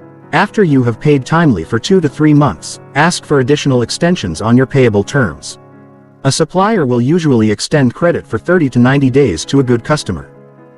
Keep your overhead to a minimum. Before purchasing something new, set a goal for increasing sales to justify the expense. Preserve your investors' funds for costs directly related to business operations, not overhead, if at all possible. As your sales increase, you can purchase the overhead-related items from the cash flow, but only if you have set and achieved new higher sales goals. General cash management. Have an investment plan for your cash on hand to maximize its earning potential. Establish a line of credit with your bank before you need it. To make sure you can move quickly to borrow if needed, keep an eye on your current assets-liabilities ratio, at least 2:1 is good. Quick ratios liquid assets divided by current liabilities should be over 1:1. Establish good internal controls on the handling of cash. The people who record the cash receipts on the bank deposits should be different from those who post it to the accounts receivable and general ledger. Checks should be endorsed immediately, for deposit only. The people authorized to sign checks should not prepare the vouchers or record the disbursements and post to the accounts payable and general ledger. The person who reconciles the bank statement should have no regularly assigned functions related to cash receipts or cash disbursements. Our outside accountant does this. While this may sound very complicated, each step of cash management is important. Call on your accountant, banker, and personal financial advisor for advice in structuring your cash management system. Once you establish a system for how to manage your cash, ongoing supervision is still essential. Review your cash position and funding needs daily, and prepare early for additional funding that may be required for your expanding business. Many people lose sight of cash management when their businesses become successful. This is a major cause of business failures. Proper cash management, and therefore expense management, is crucial to the ongoing success of any business. For those of you considering purchasing a franchise or joining a network marketing organization, you may find much of the cash management system will be provided for you. With a franchise, you will still need to implement the system and oversee it. Network marketing organizations often handle the cash management on your behalf. In these cases, the corporate headquarters performs the accounting functions for your organization and sends you a report of your earnings periodically with payment. In either case, it is still important to have your own advisors to help you structure your personal cash management. Chapter 33. Communications Management. Rich Dad would say, the better at communicating you are, and the more people you communicate to, the better your cash flow will be. This is why communications management is the next level up on the BI triangle. He would also say, to be good at communication, you first need to be good at human psychology. You never know what motivates people. Just because something makes you excited does not mean it makes others excited. To be good at communication, you need to know what buttons to push. Different people have different buttons. He also said, many people are talking, but only a few are listening. The world is filled with fabulous products, but the money goes to the best communicators. I am always amazed at how little time businesspeople put into improving their overall communication skills. When I first balked in 1974 at the idea of learning to sell Xerox machines door to door, all Rich Dad said was, "Poor people are poor communicators." I repeat this negative statement with the intent of inspiring further study and practice of this vast subject. Rich Dad also said, cash flowing into your business is in direct proportion to communication flowing out. Whenever I find a business that is struggling, it is often a reflection of poor communications going out, not enough communications going out, or both. In general, I find a 6-week cycle between communication and cash flow. Stop communicating today and in 6 weeks you will see an impact on your cash flow. However, external communications are not the only communications. Internal communications are also vital. By looking at the financial statements of a company, you can easily see which areas of a business are communicating and which are not. A public company has increased communications problems. It is like two companies in one for the public and one for the shareholders. Communication to both groups is vitally important. When I hear people say, "I wish I had not taken my company public," it usually means that they are having shareholder communication problems. As a general policy, Rich Dad attended one communication seminar a year. I continue in that tradition. I have always noticed that soon after I attend the seminar, my income increases. Over the years, I have attended courses on 1. Sales. 2. Marketing systems. 3. Advertising, headlines, and copywriting. 4. Negotiations. 5. Public speaking. 6. Direct mail advertising. 7. Running a seminar. 8. Raising capital. Of all of these topics, number 8, raising capital, interests budding entrepreneurs the most. When people ask me how to learn to raise capital, I refer them to numbers 1 through 7 above, explaining that raising capital requires each of them in one way or the other. Most businesses do not get off the ground because the entrepreneur does not know how to raise capital. As Rich Dad said, raising capital is the entrepreneur's most important job. He did not mean that the entrepreneur was constantly asking for money from investors. What he meant was that an entrepreneur was always ensuring that capital was flowing in, either through sales, direct marketing, private sales, institutional sales, investors, and so on. Rich Dad would say, until the business system is built, the entrepreneur is the system to keep the money flowing in. At the start of any business, keeping the cash flowing in is the entrepreneur's most important job. The other day, a young man came to me and asked, "I want to start my own business. What would you recommend I do before I start?" I answered with my usual response, "Get a job with a company that will train you in sales." He replied, "I hate sales. I don't like selling, and I don't like salespeople. I just want to be the president and hire salespeople." Once he said that, I simply shook his hand and wished him luck. A priceless lesson that Rich Dad taught me was, don't argue with people who ask for advice but don't want the advice you're giving them. End the discussion immediately and go on minding your own business. Being able to communicate effectively with as many people as possible is a very important life skill. It is a skill worthy of annual updating, which I do by attending seminars. As Rich Dad told me, if you want to be a B quadrant person, your first skill is being able to communicate and speak the language of the other 3 quadrants. People in the other 3 quadrants can get away with speaking the language of only their quadrant, but those in the B quadrant cannot. Simply put, the primary, and possibly only, job of those in the B quadrant is to communicate with people in the other quadrants. I have recommended that people join a network marketing company to gain sales experience. Some network marketing organizations have excellent communications and sales training programs. I have seen shy, introverted individuals come out as powerful and effective communicators who are no longer afraid of rejection or ridicule. That thick-skinned mindset is vital for anyone in the B quadrant, especially when your personal communication skills are not yet polished. My first sales call. I still remember my first sales call on the street along Waikiki Beach. After spending about an hour working up the nerve to knock on the door, I finally got in to see the owner of a small tourist trinket store. He was an older gentleman who had seen new salespeople like me for years. After stammering and sweating through my memorized sales pitch on the benefits of a Xerox copier, all he did was laugh. After he was through laughing, he said, "Son, you're the worst I have ever seen. But keep going because, if you can get over your fears, your world will be very bright. If you quit, you may wind up like me sitting behind this counter 14 hours a day, 7 days a week, 365 days a year, waiting for tourists to come in." I wait here because I am too afraid to go out and do what you're doing. Get through your fears and the world will open up. Give in to your fears and your world will get smaller every year. To this day, I give thanks to that wise older man. After I began to overcome my fear of selling, Rich Dad had me join the Toastmasters organization to learn to overcome my fear of speaking in front of large groups. When I complained to Rich Dad, he replied, "All great leaders are great public speakers. Leaders of great businesses need to be great communicators. If you want to be a leader, you must be a speaker." Today, I can speak comfortably to tens of thousands of people in convention halls because of my training in sales and my early training from the Toastmasters organization.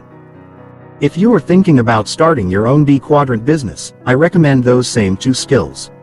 First, develop the skill to overcome your fears, to overcome rejection, and to communicate the value of your product or service. Second, develop the skill of speaking to large groups of people and keeping them interested in what you have to say. As Rich Dad said to me, there are speakers that no one listens to, there are salespeople that cannot sell, there are advertisers that no one watches, there are entrepreneurs that cannot raise capital, and there are business leaders that no one follows. If you want to be successful in the B quadrant, don't be any of those people. My first book, Rich Dad Poor Dad, has had some amazing runs on bestseller lists around the world, including the New York Times, Wall Street Journal, USA Today, Straits Times, Sydney Morning Herald, and dozens of others. When other authors ask me what my secret is to getting on those lists, I simply repeat a sentence from Rich Dad Poor Dad: I am not a best-writing author. I am a best-selling author. I add that I flunked out of high school twice because I could not write and that I never even kissed a girl in high school because I was too shy. I end by saying the same thing my rich dad said to me: unsuccessful people find their strengths and spend their lives making their strengths stronger, often ignoring their weaknesses, until one day their weaknesses cannot be ignored anymore. Successful people find their weaknesses and make them strengths. A person's physical appearance often communicates far more than their words. Often, people who come to me with a business plan or to ask for money look like mice that have been chewed on by a cat. No matter how good their plan, their physical appearance is a limiting factor. In public speaking, it is said that body language accounts for approximately 55% of communication, voice tone 35%, and words 10%. If you remember President Kennedy, JFK, he had 100% working for him and it made him a very powerful communicator. While not all of us can be as physically attractive as he was, we can all do our best to dress and groom appropriately to make our points stronger. An investigative TV program recently sent in very attractive job applicants and unattractive job applicants with exactly the same qualifications on their resumes to interview for the same jobs. It was interesting to note that the attractive applicants got more job offers than the unattractive ones. A friend of mine sits on the board of a bank and shared with me that the president they had just hired was brought on board because of his appearance. He looks like a president. When I asked about his qualifications, all he said was, his appearance was his qualification. He looks like a bank president should look, and speaks in the way a bank president should speak. The board will run the business. We just want him to attract new customers. I use this example for anyone who says, "Oh, my appearance does not matter." In the world of business, appearance is a powerful communicator. Repeating an old cliché, you have only one chance to make a first impression. The difference between sales and marketing. While still on the subject of communications, Rich Dad insisted that Mike and I know the difference between sales and marketing. He would say, many business owners suffer with low sales or poor communications with staff and investors. If a business has strong and convincing marketing, the sales will come easily. If the business has weak marketing, the company must spend a lot of time and money and work very hard at gathering sales. He also said to Mike and me, once you learn to sell, you need to learn how to market. An S quadrant business owner is often good at sales, but to be a successful B quadrant business owner, you must be good at marketing as well as sales. He then drew the following diagram. He said, sales is what you do in person, one-on-one. Marketing is sales done via a system. Most S quadrant business people are very good at one-on-one sales. For them to make the transition to the B quadrant, they need to learn how to sell through a system, which is called marketing. In conclusion, communications is a subject worthy of lifelong study because there is more to communication than just speaking, writing, dressing, or demonstrating. As Rich Dad said to me, just because you're speaking, doesn't mean anyone is listening. When people ask where to start to build a strong communications foundation, I encourage them to begin with the 2 basic skills of selling one-on-one and public speaking to a group. I also advise them to carefully watch their results and listen for feedback. As you go through the process of transforming from a poor communicator to an excellent communicator with these 2 skills, you will find your fundamental everyday communication skills will also improve. When all 3 improve, you will see your cash flow increase as a result. Marketing and sales. Good first impressions are vital. Your marketing and sales efforts will often be the first impression your business makes on your potential customer. Whenever you are speaking, both your passion for your business and your appearance will have a lasting impact on your audience.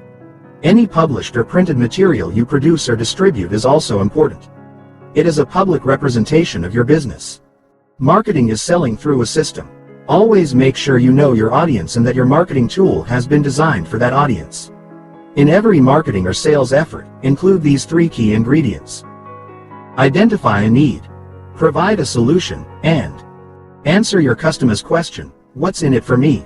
with a special offer. Communicate a sense of urgency for the customer to respond. External and internal communication. Most communication is directed towards external communication, but a business's internal communication is also vitally important. Some examples of each are: external communication, sales, marketing, customer service, investor relations, public relations. Internal communication, sharing wins and successes with your entire team. Regular meetings with employees. Regular communication with advisors. Human resource policies. One of the most powerful forms of communication that affects a business is one over which you have little control: the communication from your existing customers to your potential customers. We attribute a large part of our success at the Rich Dad Company to our customers telling other people about us. The power of this word-of-mouth advertising is immeasurable. This form of advertising can drive a company to success or failure very quickly. For this reason, customer service is a vital communications function for any company. When you buy a franchise or join a network marketing company, the communication systems are often provided for you. In addition, their communication materials have already been proven successful by other franchisees or members of your organization. You therefore have a tremendous head start over people trying to develop their own materials. These people won't know if their materials are successful until they use them and measure the results. The ability to speak is vital to building a successful business. The personal development and mentoring programs offered by select franchises and network marketing organizations provide wonderful opportunities for personal growth. Chapter 34. Systems Management. The human body is a system of systems. So is a business. The human body is made up of a circulatory system, respiratory system, digestive system, and so on. If one of those systems stops, there is a good chance the body will be crippled or die. The same is true with a business. A business is a complex system of interoperating systems. In fact, each item listed within the inner triangle of the BI triangle is a separate system that is linked to the other systems and into the overall business that the triangle represents. It is difficult to separate the systems because they are interdependent. It is also difficult to say that one is more important than another. For any business to grow, specific individuals must be accountable for each of the systems, and a general overall director must be in charge of making sure all the systems operate at their highest capacity. When reading a financial statement, I am like a pilot sitting in the cockpit of the plane reading the gauges from all the operating systems. If one of the systems begins to malfunction, emergency procedures must be implemented. Many small startup businesses or S-quadrant businesses fail because the operator of the system has too many systems to monitor and take care of. When one system fails, such as when cash flow dries up, all the other systems begin to fail almost simultaneously. It is like when a person gets a cold and fails to take care of it. Pneumonia soon sets in, and if it's not treated, the person's immune system begins to break down. I believe real estate is a great investment to start with because the average investor gets to tinker with all the systems. A building on a piece of land is the business, the system for which a tenant pays you rent. Real estate is fairly stable and inert, so it gives the new businessperson more time to correct things if something begins to go wrong. Learning to manage property for a year or two teaches you excellent business management skills. When people ask me where to find the best real estate investments, I say, just find someone who is a poor business manager, and you will find a real estate bargain. But never buy a property just because it is a bargain. Some bargains are cleverly disguised nightmares. Banks like to lend money on real estate because it is generally a stable system that retains its value. Other businesses are often hard to finance because they may not be considered stable systems. I have often heard the following: the only time a bank will loan you money is when you don't need it. I see it differently. I have always found that the bank will loan you money when you have a stable system that has value and when you can demonstrate that the money will be paid back. A good businessperson can manage multiple systems effectively without becoming part of the system. A true business system is much like a car. The car does not depend upon only one specific person to drive it. Anyone who knows how to drive it can do so. The same is true for a B quadrant business, but not necessarily for an S quadrant business. In most cases, the person in the S quadrant is the system. One day I was considering starting a small coin shop that specialized in rare collectible coins, and Rich Dad said to me, "Always remember that the B quadrant gets more money from investors because investors invest in good systems and people who can build good systems. Investors do not like to invest in businesses where the system goes home at night." Every business, whether large or small, needs to have systems in place to enable it to conduct its day-to-day activities. Even a sole proprietor has to wear different hats to conduct his or her business. In essence, the sole proprietor is all systems in one. The better the system, the less dependent you become on others. Look at McDonald's systems. It's the same everywhere in the world, and it's run by teenagers. This is possible because of the excellent systems in place. McDonald's depends on systems, not people. The role of a CEO. A CEO's job is to supervise all systems and identify weaknesses before the weaknesses turn into system failures. This can happen in many different ways, but it is exceptionally disconcerting when your company is growing rapidly. Your sales are increasing, your product or service is getting attention from the media, and suddenly you can't deliver. Why? Usually, it's because your systems imploded from the increased demand. You didn't have enough production capacity or enough hours in the week to meet the demand, or you didn't have the money to build the product or hire additional help. Whatever the reason, you missed the opportunity to move your business to the next level of success due to a failure of one of your systems. At each new level of growth, the CEO must start planning the systems needed to support the next level of growth, from production lines to lines of credit for production needs. Systems drive both cash flow management and communication. As your systems get better, you or your employees will have to exert less and less effort. Without well-designed and successful operating systems, your business will be labor-intensive. Once you have well-designed and successful operating systems, you will have a saleable business asset. Typical systems. In the next section is a list of typical systems that successful businesses must have. In some instances, the system required might be defined differently from the way it is listed, but it is still necessary to the business operations. For instance, product development systems might be procedures for providing services in a service organization. While the specifics may differ, the basic elements are the same. Both of these require the business to develop the product or service that it will ultimately offer to its customers. In the case of franchises and network marketing organizations, many of these systems are automatically provided. For the cost of the franchise or for the membership fee of the network marketing organization, you will be given an operations manual that describes the systems provided for your business. This is what makes these ready-made businesses so attractive to many people. If you want to build your own business, review the list of systems. Although you may be already performing many of these functions, you may not have defined them as separate systems. The more you can formalize your operations, the more efficient your business will become. Systems required by businesses for optimal efficiency. Daily office operations systems. Answering the telephone and 800-line system. Receiving and opening the mail. Purchasing and maintaining office supplies and equipment. Faxing and emailing. Dealing with incoming, outgoing delivery needs.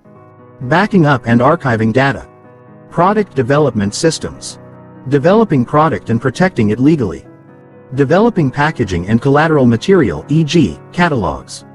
Developing manufacturing method and process. Developing manufacturing costing and bidding process. Manufacturing and inventory systems. Selecting vendors. Determining product or service warranties offered. Establishing product or service pricing, retail and wholesale.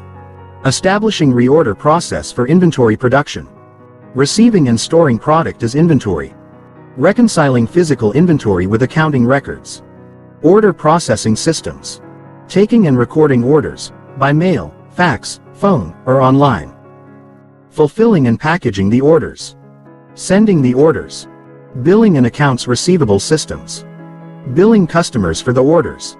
Receiving payments for the orders and crediting customers for payment, whether cash, check, or credit card. Starting the collection process for delinquent receivables. Customer service systems. Returns procedure for inventory receiving and customer payment return. Responding to customer complaints. Replacing defective product or performing other warranty service. Accounts payable systems. Purchasing procedures and approvals required. Payment process for supplies and inventory. Petty cash. Marketing systems. Creating an overall marketing plan. Designing and producing promotional materials. Developing general leads and prospects. Creating an advertising plan. Creating a public relations plan. Creating a direct mail plan.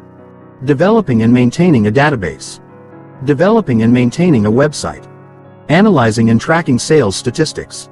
Human resources systems. Hiring procedures and employee agreements. Training employees. Payroll process and benefit plans. General accounting systems. Managing the accounting process with daily, weekly, monthly, quarterly, and annual reports. Managing cash with future borrowing needs secured and available. Budgeting and forecasting. Reporting payroll taxes and withholding payments. General corporate systems. Negotiating, drafting, and executing contracts. Developing and protecting intellectual property. Managing insurance needs and coverage. Reporting and paying federal and state or other jurisdictional taxes. Planning for federal and state or other jurisdictional taxes. Managing and storing records. Maintaining investor-shareholder relations. Ensuring legal security. Planning and managing growth. Physical space management systems. Maintaining and designing telephone and electrical systems. Planning permits and fees. Licensing. Ensuring physical security. You may want to record your operations in a policies and procedures manual. Such a manual can become an invaluable reference to your staff. In creating the manual, you will find ways to streamline your operations and improve your profitability. You will also be a step closer to owning a B quadrant business. Chapter 35. Legal Management. This level of the BI triangle, legal management, was one of the most painful lessons I ever had to learn. My rich dad identified a serious flaw in my business. I had failed to secure the legal rights to the nylon and Velcro products I had designed before I started producing them. More specifically, I failed to patent some of my products. I failed to do so because I believed the $10,000 in patent attorney fees was too expensive and not important enough to spend that much money on. Another company quickly came along and copied my idea, and I could do nothing about it. Today, I am now an evangelist for the other side. Especially in the information age, your intellectual property attorney and your contract attorney are some of your most important advisors because they help create your most important assets. These attorneys, if they are good, will protect your ideas and your agreements from intellectual bandits, people who steal your ideas and therefore your profits. The world of business is filled with stories of smart entrepreneurs with great ideas who begin selling their products or ideas before protecting them. In the world of intellectual property, once your idea is exposed, it is almost impossible to protect. Some time ago, a company came out with a spreadsheet program for small businesses. I bought this brilliant product for my company. A few years later, the company was out of business. Why? Because it had failed to patent its idea and another company, which I will not mention, came along, took its idea, and put it out of business. Today, the company that took the idea is a prominent leader in the software business. It is said that Bill Gates became the richest man in the world with only an idea. In other words, he did not get rich by investing in real estate or factories. He simply took information, protected the information, and became the richest man in the world while still in his 30s. The irony of it all is that he didn't even create the Microsoft operating system. He bought it from other programmers, sold it to IBM, and the rest is history. Aristotle Onassis became a shipping giant with a simple legal document. It was a contract from a large manufacturing company guaranteeing him the exclusive rights to transport its cargo all over the world. All he had was this document.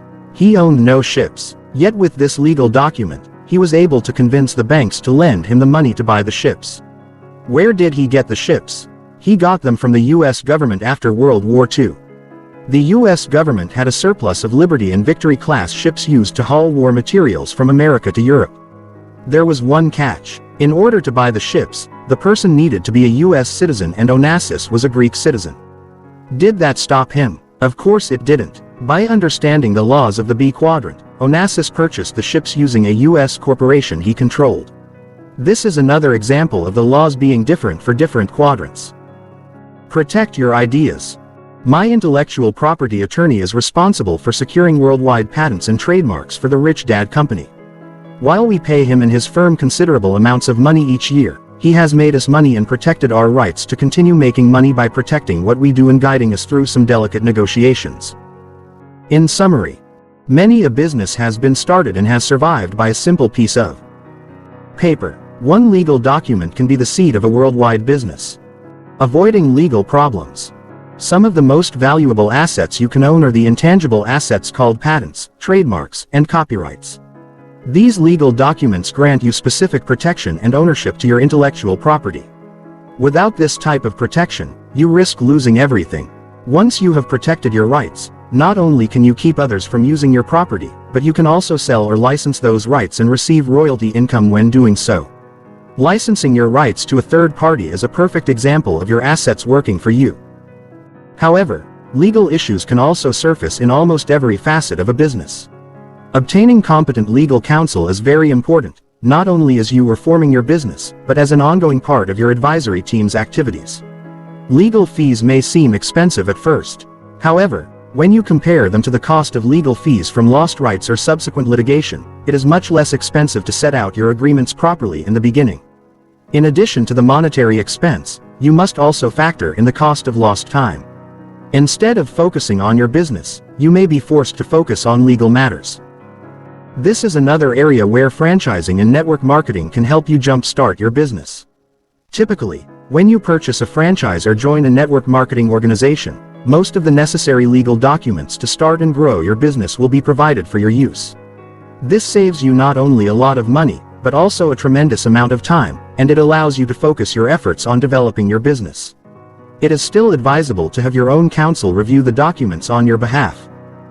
Some specific areas where proper legal counsel can help you avoid potential problems in legal aspects of a business are: general corporate, choice of business entity, buy-sell agreements, business licenses, regulatory compliance, office lease or purchase contracts, consumer laws instruments, terms and conditions, direct mail, product liability laws, truth in advertising laws, environmental laws, contracts, with suppliers, with wholesale customers, with employees, uniform commercial code, warranties, jurisdiction, intellectual property, work for hire agreements, non-disclosure agreements, copyrights, mask works, patents, trademarks, licensing of intellectual property, labor laws, human resource issues, employee agreements, employee disputes, OSHA, workers' compensation contracts, securities and debt instruments, equipment leasing of sales or purchase, loan documents, private placements, IPOs, shareholder issues, corporate bylaws, board authority, stock issuance, mergers and acquisitions, spin-offs. Chapter 36. Product management. The company's product, which the customer ultimately buys from the business, is the last important aspect of the BI triangle. It could be a tangible item such as a hamburger, or an intangible item such as consulting services. It is interesting to note that when evaluating a business, many average investors focus on the product rather than the rest of the business. Rich Dad thought that the product was the least important piece to inspect when evaluating a business. Many people come to me with ideas for new innovative products. My response is that the world is full of great products. People also say to me that their new idea or product is better than an existing product. Thinking that a better product or better service is most important is usually the domain of the E and S quadrant, where being the best or highest quality is important for success. In the B and I quadrants, however, the most important part of a new business is the system behind the product or idea, or the rest of the BI triangle. I then point out that most of us can cook a better hamburger than McDonald's, but few of us can build a better business system than McDonald's. Rich Dad's guidance. In 1974, I decided I was going to learn to build a business following the model of the BI triangle. Rich Dad warned me, learning to build a business according to this model is high risk. Many people attempt it, but few accomplish it. However, although there is high risk at the start, if you learn how to build businesses, your earning potential is unlimited. For the people who are not willing to take the risk and don't wish to undertake such a steep learning curve, their risk may be lower, but so will their lifetime returns. I still recall experiencing the highest of highs and lowest of lows as I learned to build a solid business. I remember some of the advertising copy I wrote that never sold anything. I remember some of the brochures I wrote where no one could understand what I was trying to say. And I remember the struggle of learning to raise capital and learning to spend the investors' money wisely in the hopes of building a powerful business. I also remember going back to my investors and telling them that I had lost their money. I am forever grateful for the investors who understood and told me to come back when I had another venture for them to invest in. However, through it all, each mistake was a priceless learning experience as well as a character-building experience. As Rich Dad said, the risk at the start was very high. Yet, as I stuck it out and continued to learn, the rewards were unlimited. In 1974, I was very weak at every level of the BI triangle. I think I was weakest in cash flow management and communications management. Today, although I am still not great on any one sector of the triangle, I would say I am the strongest in cash flow management and communications management. Because I can create synergies among all the levels, my companies are successful. The point I make here is that, even though I was not strong at the start, I continued with my learning process.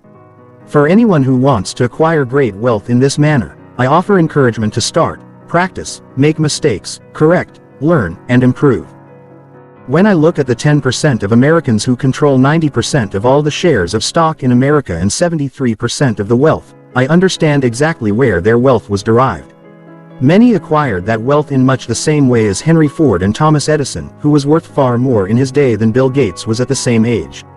The list includes Bill Gates, Michael Dell, Warren Buffett, Rupert Murdoch, Anita Roddick, Richard Branson, and others who all acquired their wealth the same way. They found their spirit and their mission, built a business, and allowed others to share in the dreams, the risks, and the rewards. You can do the same thing if you want. Just follow the same diagram Rich Dad guided me with, the BI triangle. Helen Keller said, "True happiness is not attained through self-gratification, but through fidelity to a worthy purpose." The expression of the mission. Product is at the top of the BI triangle because it is the expression of the business's mission. It is what you are offering to your customer. The rest of the BI triangle lays the foundation for the long-term success of your business. If your communication to the marketplace is strong and your systems are set up to facilitate production, order processing, and fulfillment, your chances of success and profitability are increased. If your cash is managed properly, you will be able to sell your product successfully and support a strong growth curve for your business. The BI triangle and your ideas. Rich Dad said, "It is the BI triangle that gives shape to your ideas." It is knowledge of the BI triangle that allows a person to create an asset that buys other assets. Rich Dad guided me in learning how to create and build many BI triangles. Many of these businesses failed because I was not able to put all the pieces together harmoniously. When people ask me what caused some of my businesses to fail, it was very often the failure of one or more elements of the BI triangle. Rather than become permanently discouraged as many people who fail become, Rich Dad encouraged me to keep practicing the building of these triangles. Instead of calling me a failure when my first big venture failed, Rich Dad encouraged me to continue on and learn how to build new triangles. He said, "The more you practice building these BI triangles, the easier it will be for you to create assets that buy other assets. If you diligently practice, it will become easier and easier for you to make more and more money. Once you are good at taking ideas and building a BI triangle around the idea, people will come to you and invest money with you. Then it will be true for you that it does not take money to make money. People will be giving you their money to make more money for yourself and for them. Instead of spending your life working for money, you will be getting better at creating assets that make more and more money." The BI triangle and the 90/10 rule go hand in hand.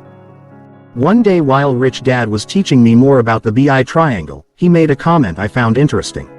He said, There is a BI triangle inside each of us. Not understanding what he meant, I inquired further. Even though his explanation was a good one, it took me a while to realize how true his statement was. Today, whenever I find a person, a family, a business, a city, or a country that is having financial difficulties, to me that means one or more segments of the BI triangle are missing or are out of sync with the other parts. When one or more parts of the BI triangle are not functioning, chances are good that the individual, family, or country will be in the 90% that are sharing in 10% of the money available. So if you, your family, or your business is struggling today, look at the model of the BI triangle and do an analysis of what can be changed or improved. Solving the BI triangle riddle. Rich Dad gave me another reason to begin mastering the BI triangle that I thought was unique. He said, "Your dad believes in hard work as the means of making money. Once you master the art of building BI triangles, you will find that the less you work, the more money you will make and the more valuable what you are building becomes." At first I did not understand what Rich Dad was saying, but after a number of years of practice, I understand more fully. Today I meet people who work hard building a career, working their way up the corporate ladder, or building a practice based upon their reputation. These people generally come from the E and S quadrants. In order for me to become rich, I needed to learn to build and put together systems that could work without me. After my first BI triangle was built and I sold it, I realized what Rich Dad meant by the less I work, the more money I will make. He called that thinking, solving the BI triangle riddle. If you are a person who is addicted to hard work, or what Rich Dad calls, staying busy in your busyness and not building anything, then I would suggest sitting down with other people who are busy in busyness and discuss how working less can make you more money. I have found that the difference between people in the E and S quadrants and people in the B and I quadrants is that the E and S people are often too hands-on. Rich Dad used to say, the key to success is laziness. The more hands-on you are, the less money you can make. One of the reasons so many people do not join the 90/10ths Investor Club is that they are too hands-on when they should be seeking new ways of doing more with less and less. If you are going to become the kind of person who creates assets that buy other assets, you will need to find ways of doing less and less so you can make more and more. As Rich Dad said, the key to success is laziness. That is why he could create so many assets that bought other assets. He could not have done it if he were like my real dad, who was a very hardworking man. A summary of the BI triangle. The BI triangle as a whole represents a strong system of systems, supported by a team with a leader, all working towards a common mission. If one member of the team is weak or falters, the overall success of the business can be jeopardized. I would like to highlight 3 important points in summarizing the BI triangle. 1. Money always follows management. If any of the management functions of the BI triangle's 5 internal levels are weak, the company will be weak. If you are personally having financial difficulty, or not having the excess cash flow that you desire, you can often find the weak spots by analyzing each level. Once you identify your weakness, you may then want to consider turning it into your strength, or hiring someone else with that strength. 2. Some of the best investments and businesses are the ones you walk away from. If any of the 5 levels are weak and the management is not prepared to strengthen them, it is best to walk away from the investment. Too many times I have discussed the 5 levels of the BI triangle with a management team with which I am considering investing, and I hear arguments instead of discussion. When business owners or business teams are weak in any of the 5 levels, they will become defensive rather than receptive to questioning.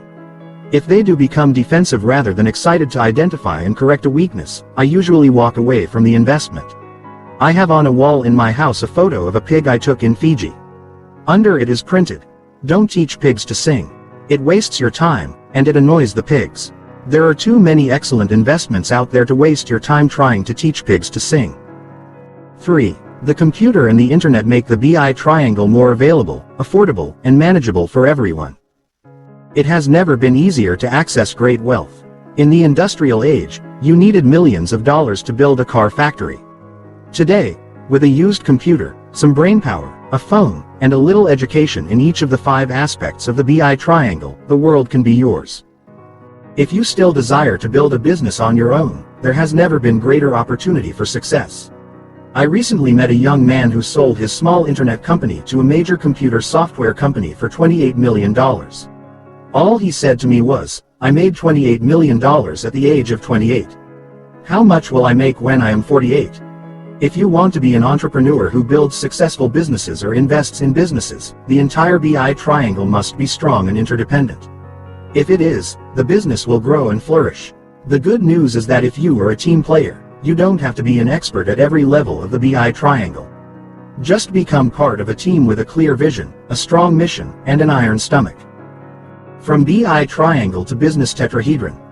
A business with a defined mission, a determined leader, and a qualified and unified team begins to take shape as the sections of the BI triangle come together. This is when the BI triangle becomes three-dimensional and turns into a tetrahedron. The point of completion is the introduction of integrity.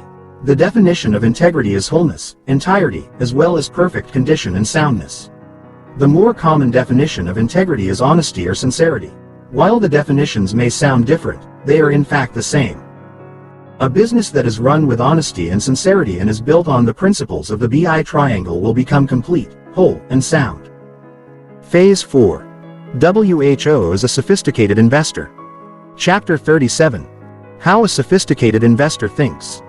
Now that you understand the BI triangle, are you ready to build a business? Rich Dad asked me. Yes, absolutely, even though it is a little intimidating, I replied. There is so much to remember. That's the point, Robert. Once you build a successful business, you will have the skills to build as many as you want. You will also have the skills to analyze other businesses from the outside before you invest in them. It still seems like an impossible mission, I replied. Maybe it is because you're thinking of building huge businesses, Rich Dad continued. Of course I am. I am going to be rich, I answered vehemently. To learn the skills needed for the BI triangle, you need to start small. Even a hot dog cart or a small rental home needs its own BI triangle. Every component of the BI triangle applies to even the smallest business. You will make mistakes. If you learn from those mistakes, you can build bigger and bigger businesses. In the process, you will become a sophisticated investor. So learning to build a business will make me a sophisticated investor. I asked, is that all it takes? If you learn the lessons along the way and build a successful business, you can become a sophisticated investor, Rich Dad continued, as he brought out his yellow pad. It's making the first $1 million that's difficult. After you've made the first million, the next 10 million are easy. Let's discuss what makes a successful businessperson and investor a sophisticated investor. Who is a sophisticated investor? A sophisticated investor is an investor who understands each of the 10 investor controls. The sophisticated investor understands and benefits from the advantages of the right side of the cash flow quadrant. Let's go through each investor control so you get a better understanding of how a sophisticated investor thinks, Rich Dad explained. The 10 investor controls. The 10 investor controls are control over 1. Yourself. 2. Income-expense ratio and asset-liability ratios. 3. Management of the investment. 4. Taxes. 5. When you buy and when you sell. 6. Brokerage transactions. 7. ETC entity, timing, characteristics. 8. Terms and conditions of the agreements. 9. Access to information. 10. Giving it back, philanthropy. Investor control number 1. Control over yourself. The most important control you must have as an investor is control over yourself. It can determine your success as an investor and is why the entire first phase of the book is dedicated to getting control over yourself. Rich Dad often said, it isn't the investment that is risky. It is the investor who is risky. Most of us were taught in school to become employees. There was only one right answer, and making mistakes was horrible. We were not taught financial literacy in school. It takes a lot of work and time to change your thinking and to become financially literate. A sophisticated investor knows that there are multiple right answers, that the best learning comes through making mistakes, and that financial literacy is essential to be successful. They know their own financial statement, and they understand how each financial decision they make will ultimately impact their financial statement. They're always thinking. And to become rich, you must teach yourself to think like a rich person. Investor control number 2. Control over income-expense ratios and asset-liability ratios. This control is developed through financial literacy. My rich dad taught me the 3 cash flow patterns of the poor, middle class, and the rich. The poor spend every penny they make. They have no assets. The cash flow pattern of the poor. The cash flow pattern of the middle class. Individuals in the middle class accumulate more debt as they become more successful. A pay raise qualifies them to borrow more money from the bank so they can buy personal items like bigger cars, vacation homes, boats, and motor homes. Their wage income comes in and is spent on current expenses and then on paying off this personal debt. As their income increases, so does their personal debt. This is what we call the rat race. The cash flow pattern of the rich. The rich have their assets work for them. They have gained control over their expenses and focus on acquiring or building assets. Their businesses pay most of their expenses, and they have few, if any, personal liabilities. I decided at an early age that I wanted to have the cash flow pattern of a rich person. You may have a cash flow pattern that is a combination of these three types. What story does your financial statement tell? Are you in control of your expenses? Buy assets, not liabilities. Sophisticated investors buy assets that put money in their pockets. It is just that simple. Turn personal expenses into business expenses. Sophisticated investors understand that businesses are allowed to deduct all the ordinary and necessary expenses paid or incurred for the business. They analyze their expenses and convert non-deductible personal expenses into deductible business expenses whenever possible. Not every expense will be an allowable deduction. Review your business and personal expenses with your financial and tax advisors so that you can maximize the deductions available to you through your business. Some examples of personal expenses that could be legitimate business expenses are. These are just a few examples of the types of business expenses that are. Deductible expenses for business owners. The same expenses are not usually deductible for employees. Your expenses must be properly documented and have a legitimate business purpose. Can you think of expenses you are paying personally today that could be deductible business expenses if you owned a business? Investor control number 3. Control over the management of the investment. An inside investor who owns enough of an interest in the investment to control the management decisions has this type of investor control. It can be as a sole owner or where the investor owns enough of an interest that he or she is involved in the decision-making process. The skills learned through building a successful business using the BI triangle are essential to this investor. Once the investor possesses these skills, he or she is better able to analyze the effectiveness of the management of other potential investments. If the management appears competent and successful, the investor is more comfortable investing funds. Investor control number 4. Control over taxes. The sophisticated investor has learned about the tax laws, either through formal study or by asking questions and listening to good advisors. The right side of the cash flow quadrant provides certain tax advantages that the sophisticated investor uses thoughtfully to minimize taxes paid and to increase tax deferrals wherever possible. In the United States, those in the B and I quadrants enjoy many tax advantages that are not available to those in the E and S quadrants. 3 specific advantages are: 1. Social insurance taxes such as Social Security, Medicare tax, unemployment tax, and disability income are not deducted from passive and portfolio income, right side of the cash flow quadrant, but are deducted from ordinary earned income, left side of the cash flow quadrant. 2. It may be possible to defer payment of taxes, perhaps indefinitely, by using the laws available to you related to real estate and owning a company. An example would be a profit-sharing plan sponsored by your business corporation.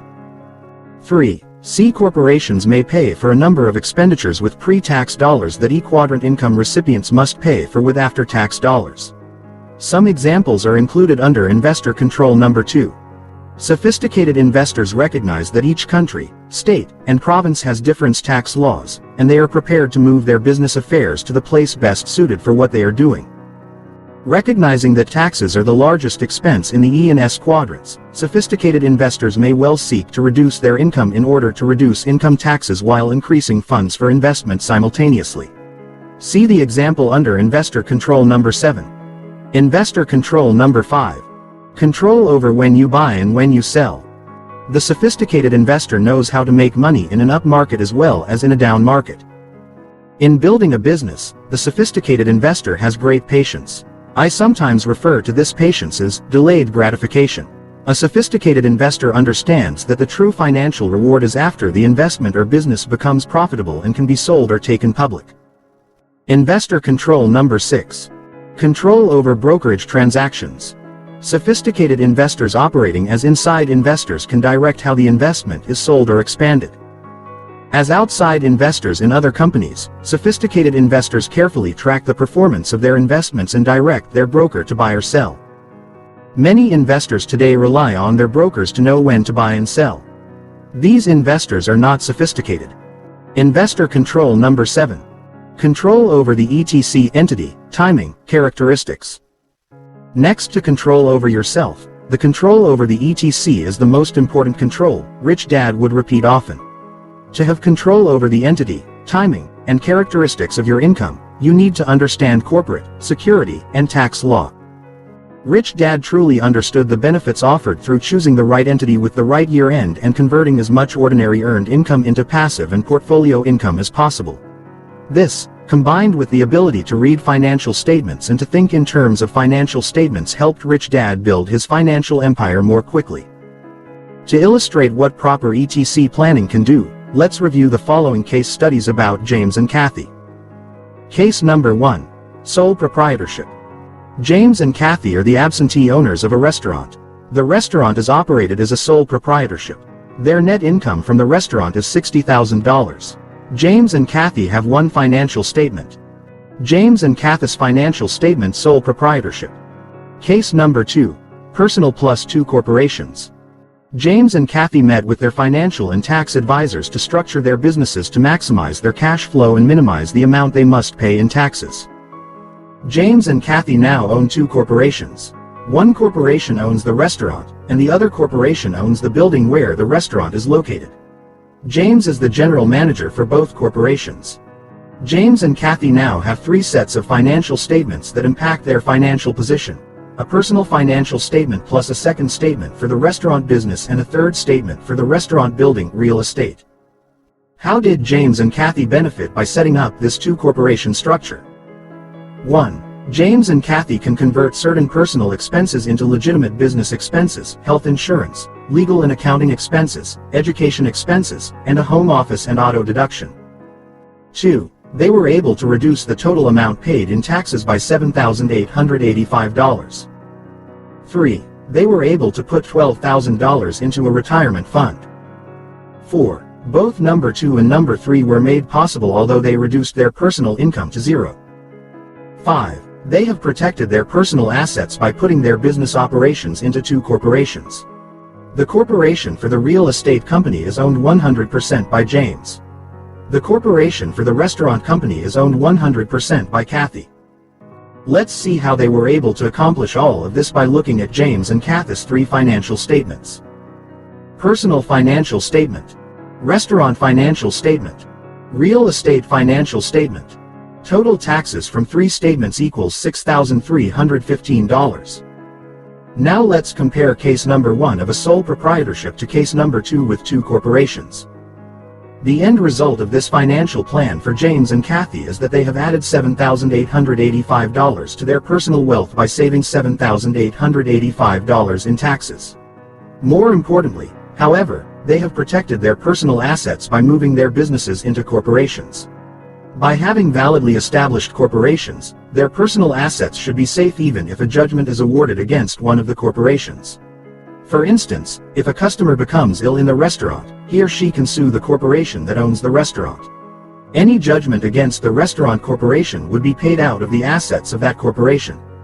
The corporation that owns the building, and the personal assets of James and Kathy, should be protected.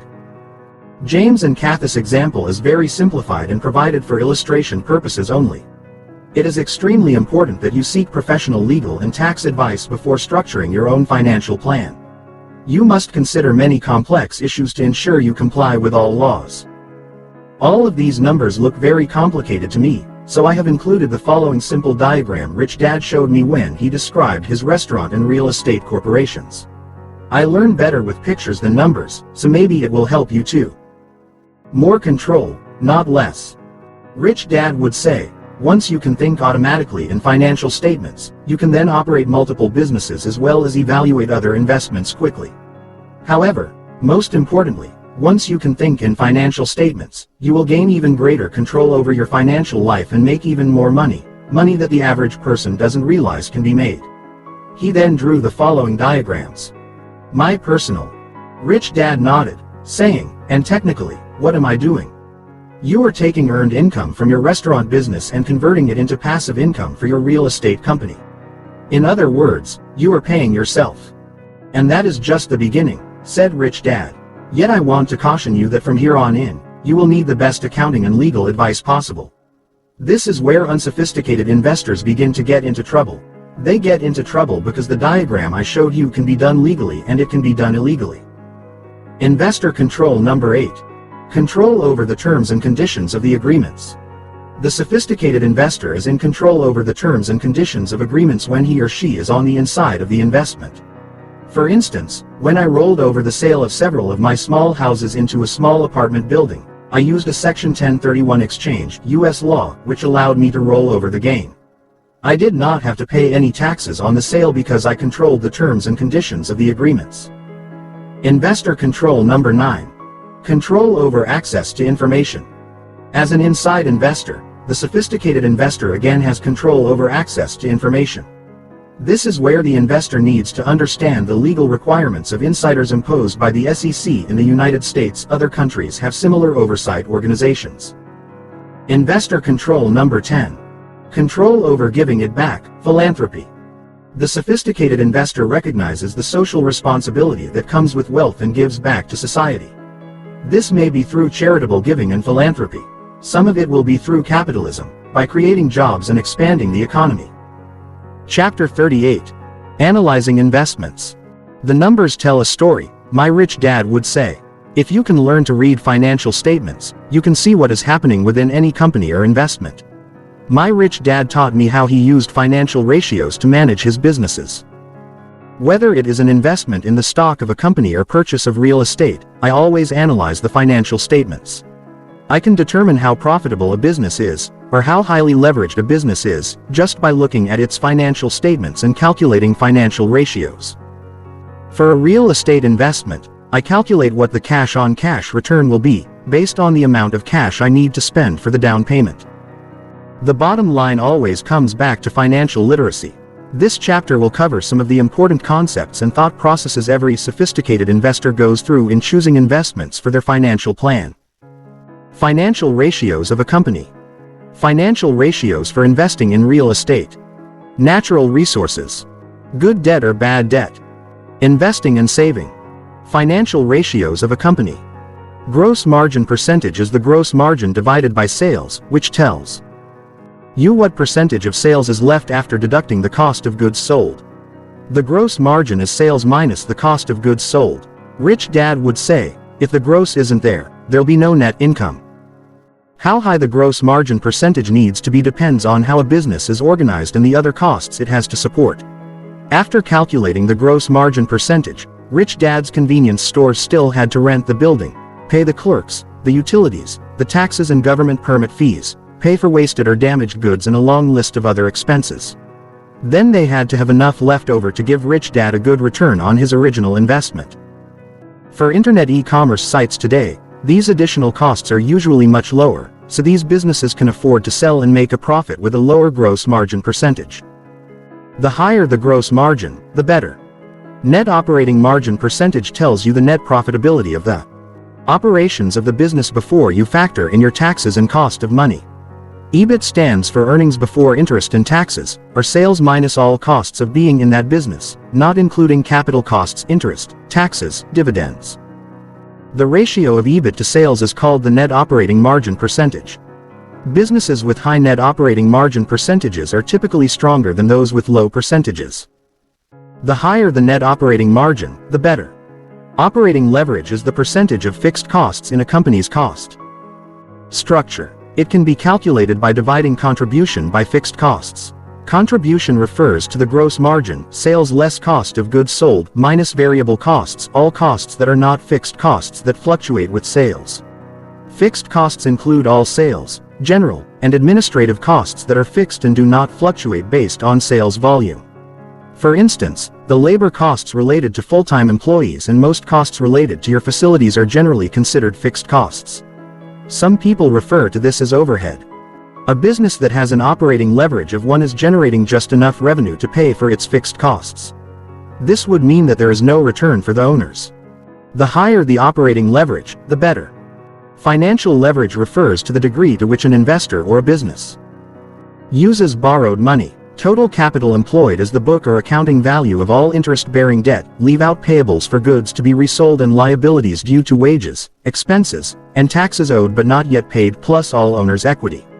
So if you have $50,000 of debt and $50,000 of shareholders' equity, your financial leverage would be $2 or $100,000 divided by $50,000. Total leverage is the total risk that a company carries in its present business.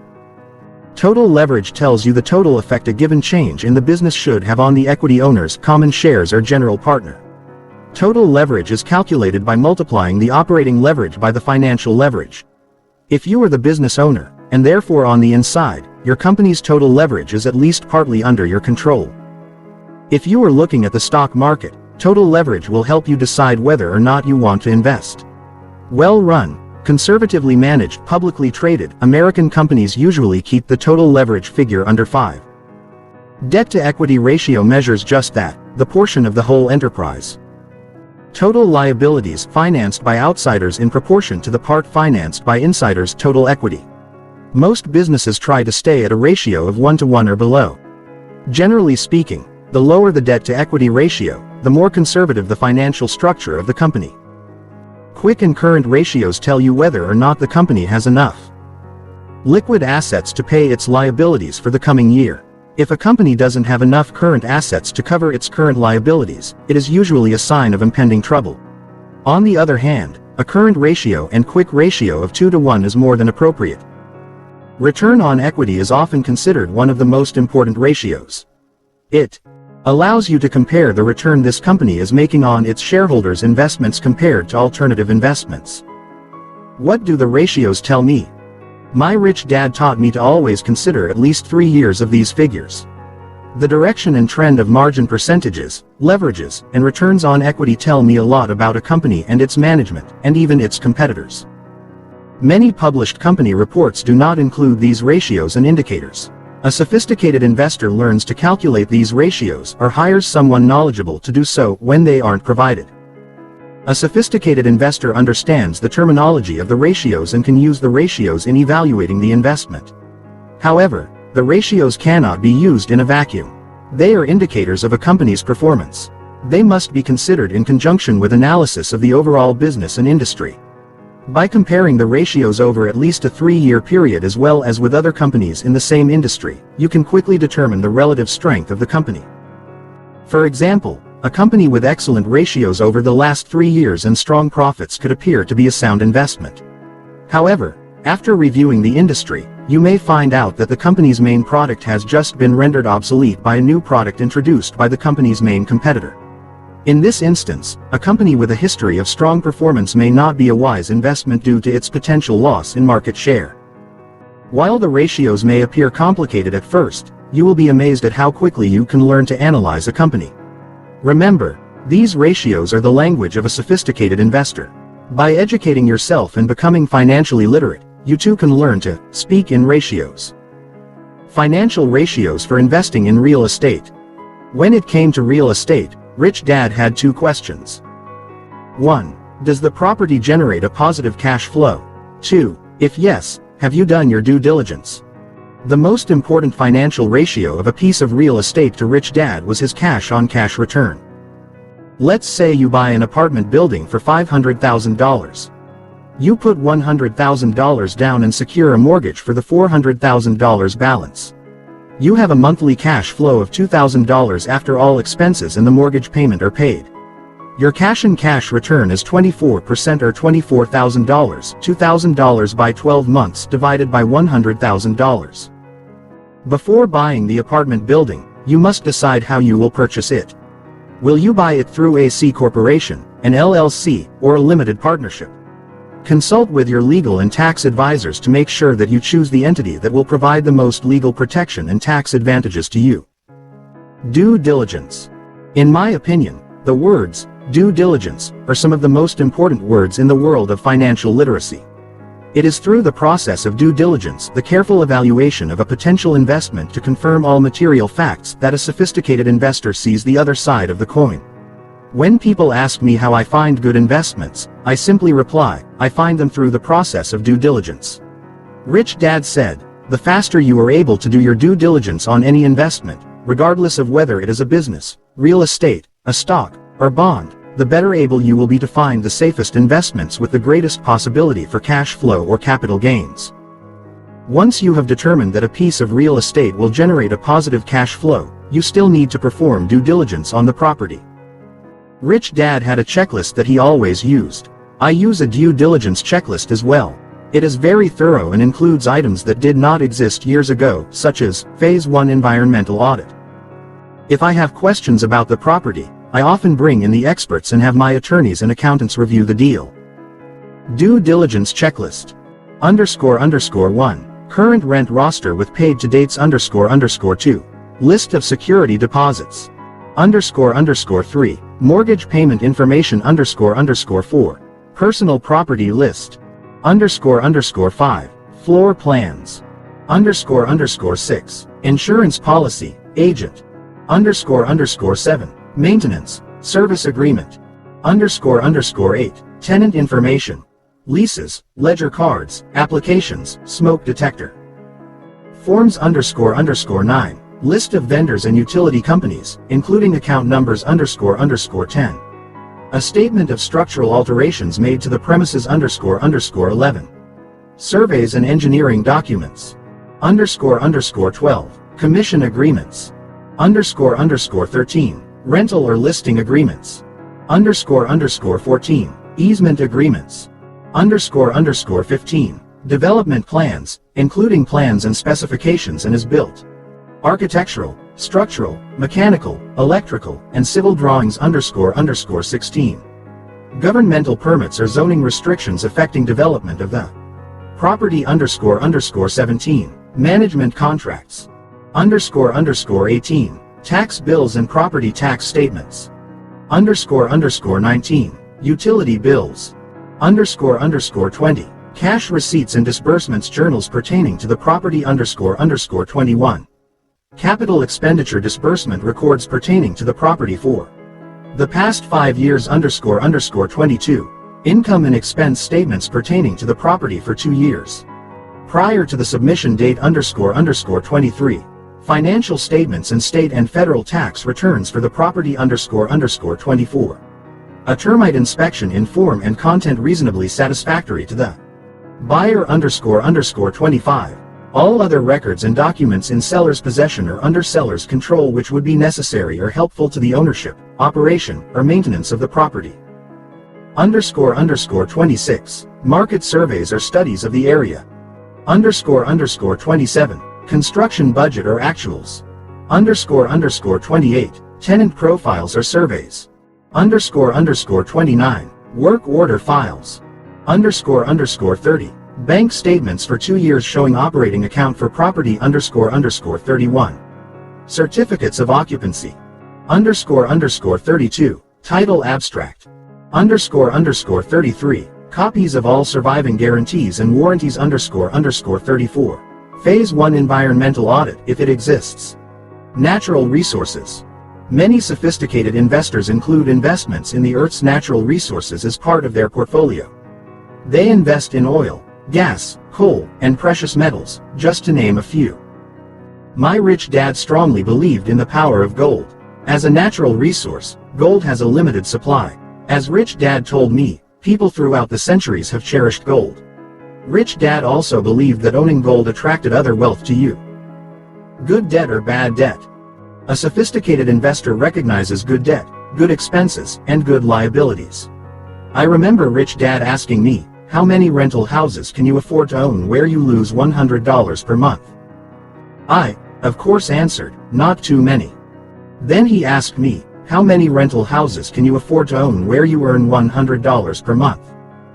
The answer to that question is, as many as I can find. Analyze each of your expenses, liabilities, and debts. Does each particular expense, liability, or debt apply to a corresponding income or an asset? If so, is the cash flow coming in from the income or asset greater than the cash flow going out for the expense, liability, debt? For example, a friend of mine, Jim has a mortgage on an apartment building for $600,000. He pays out $5,500 each month in mortgage and interest payments. He receives $8,000 rental income each month from his tenants. After all other expenses, he has a net positive cash flow of $1,500 each month from that apartment building. I would consider Jim's mortgage a good debt. Investing and saving. A sophisticated investor understands the difference between saving and investing. Let's look at the case of two friends, John and Terry, both of whom believe themselves to be sophisticated investors. John is a highly paid professional and invests the maximum in his 401k retirement plan at work. John is 42 and has $250,000 in his 401k plan already because he has been adding to it for 11 years. There is no return, or cash flow, from it until he retires. Then it will be fully taxable at his ordinary earned income rates. Following are John's details, assuming an average tax rate of 35% and a commonly assumed return on investment of 8% annually, although the return can actually be substantially less. Income $100,000, salary taxes 35%. Investment, 401k retirement plan. Maximum 15% contribution $15,000. Retirement plan return 8%. Cash flow from investment none. Terry is the same age as John and makes a similar salary. She has invested in a series of real estate deals over the past 11 years and just put $250,000 down on a $1 million property. Terry is earning a cash-on-cash return of 10% and expects a conservative appreciation of her property of 4% per year. When she retires, Terry expects to 1031 exchange into another property to take advantage of the high equity and cash flow. Terry has never contributed to a 401k plan. Terry's details are as follows. Income $100,000, salary taxes 35%. Investment, real estate $1 million property. Down payment 25% or $250,000. Real estate return 10% cash on cash per year. Annual appreciation 4%. Cash flow from investment $25,000 per year. The following chart shows the asset accumulation, annual after taxes cash flow available for spending, and the annual retirement cash flow also after taxes for both John and Terry. As you can see, Terry's family will be able to spend almost $10,000 more per year than John's family, each and every year for the first 20 years. Then they can both retire at age 62, having each worked 31 years. At retirement, John begins drawing out 8% of his accumulated 401k plan, receiving $118,100 per year after taxes, $157,400 before taxes. He plans to withdraw none of the principal amount. After 31 years of investing $15,000 each year in his plan, he succeeded in replacing 150% of his work income. Even though Terry only put $250,000 down on the property, she benefited from the 4% appreciation on the total $1 million value of the property. During the 20 years, the rental income from the property paid off the mortgage of $750,000, so when Terry retires, she can roll over the complete equity of $1 million into a much larger property, worth $8,892,000 according to these calculations.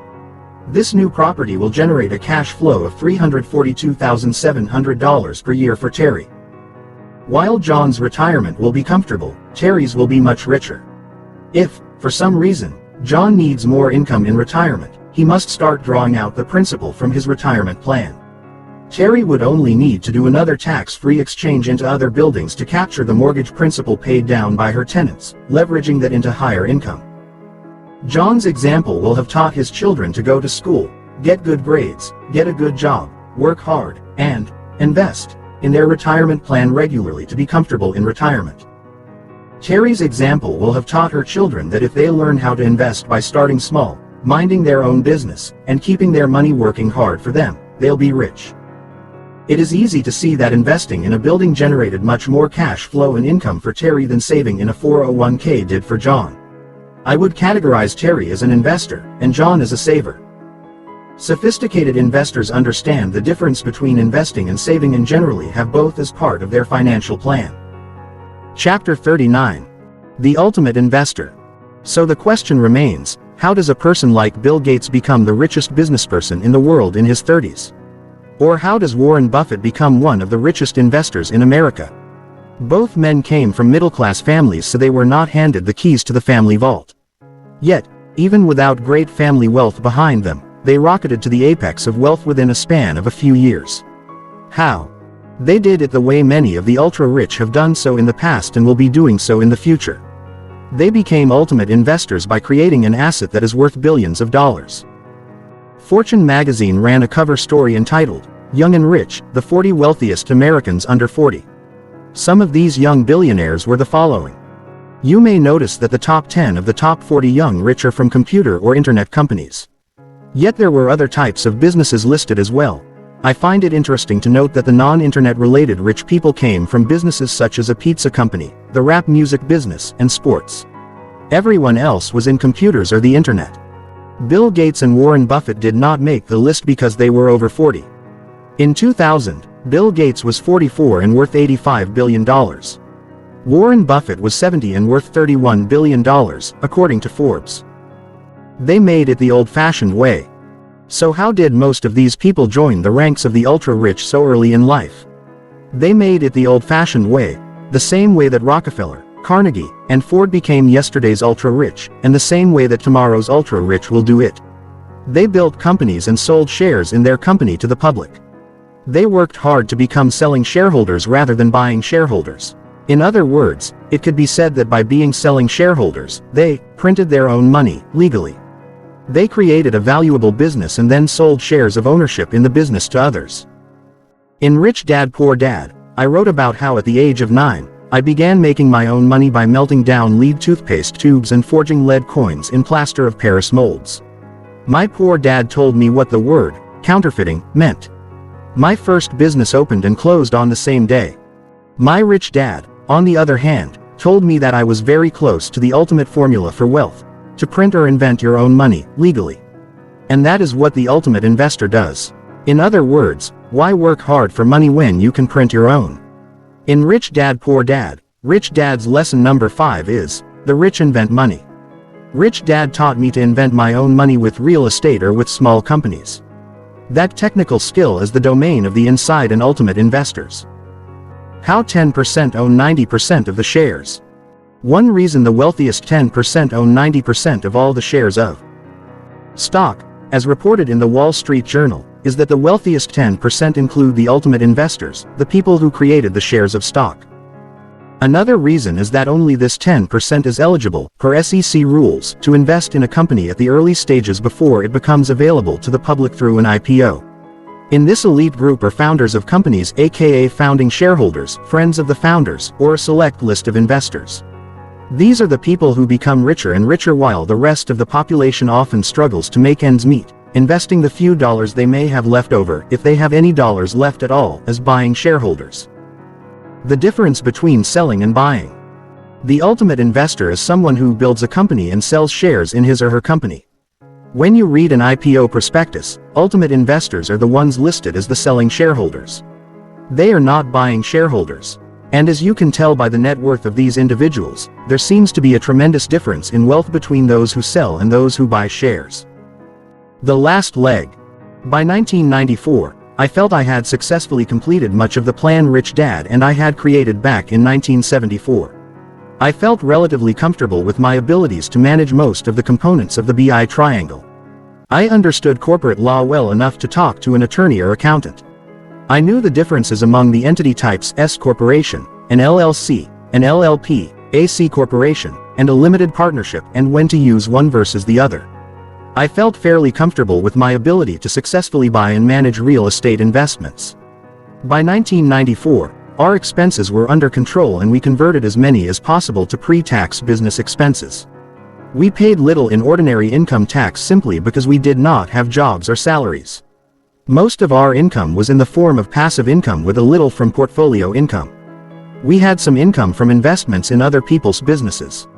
One day, while I was evaluating my tetrahedron, it became glaringly obvious that one leg of my tetrahedron was really weak, the leg dedicated to paper assets. My tetrahedron looked like this. In 1994, I felt good about my success. Kim and I were financially free and could afford not to work for the rest of our lives.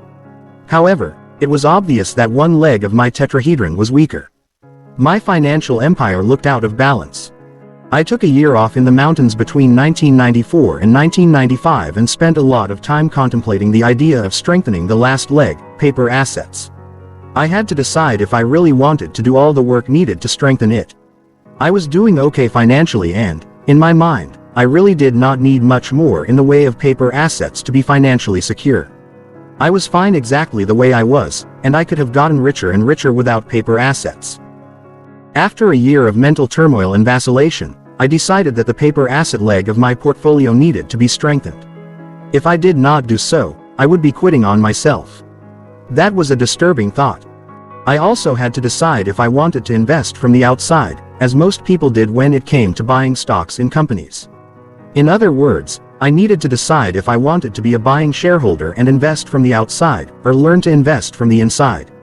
Either would be a learning experience, almost like starting over. It is relatively easy to get into the inside of a real estate deal or the acquisition of a small business. That is why I recommend to individuals who are serious about gaining experience in the 10 investor controls to start with small deals in those types of investments. However, to get to the inside of a company before it went public, through a pre-IPO, was another story. Generally, to be invited to invest in a company before it goes public is reserved for a very elite group of people, and I did not belong to that elite group. I was not rich enough, and my money was too new for me to belong to the elite group. In addition, I do not come from the right family or university. My blood is red, not blue. My skin is not white, and Harvard has no record of my application to its prestigious institution. I had to learn how to become part of the elite group that is invited to invest in the best companies before they go public. I felt sorry for myself for a few moments, enjoying a brief moment of self-doubt, a lack of self-confidence, and a strong dose of self-pity. Rich Dad had already passed on, and I had no one to turn to for advice. After my few moments of misery were over, I realized that this is a free country. If Bill Gates can drop out of college, build a company, and take it public, why can't I? Isn't this why we want to live in a free country? Can't we be as rich or poor as we want? Isn't this why the barons in 1215 forced King John to sign the Magna Carta? In late 1994, I decided that since no one was going to ask me to join the Insiders Club, I might have to find one and ask to be invited to join, or start my own club. The problem was that I did not know where to start, especially in Phoenix, Arizona, 2,000 miles from Wall Street. On New Year's Day 1995, my best friend Larry and I hiked up to a mountaintop near our home. We went through our annual New Year's Day ritual of discussing our past year, planning for the next year, and writing down our goals for the coming year. We spent about 3 hours up on the rocky peak discussing our lives, the past year, and our hopes, dreams, and goals for the future. Larry and I have been best friends for many years. We started at Xerox together in Honolulu in 1974. He had become my new best friend because, at that stage of my life, he and I had more in common than Mike and I did. Mike was already very, very rich, and Larry and I were just starting out with virtually nothing but a strong desire to become very, very rich. Larry and I spent years together as partners, starting several businesses.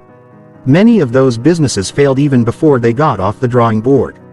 When he and I reflect back on some of those businesses, we laugh at how naive we were back then.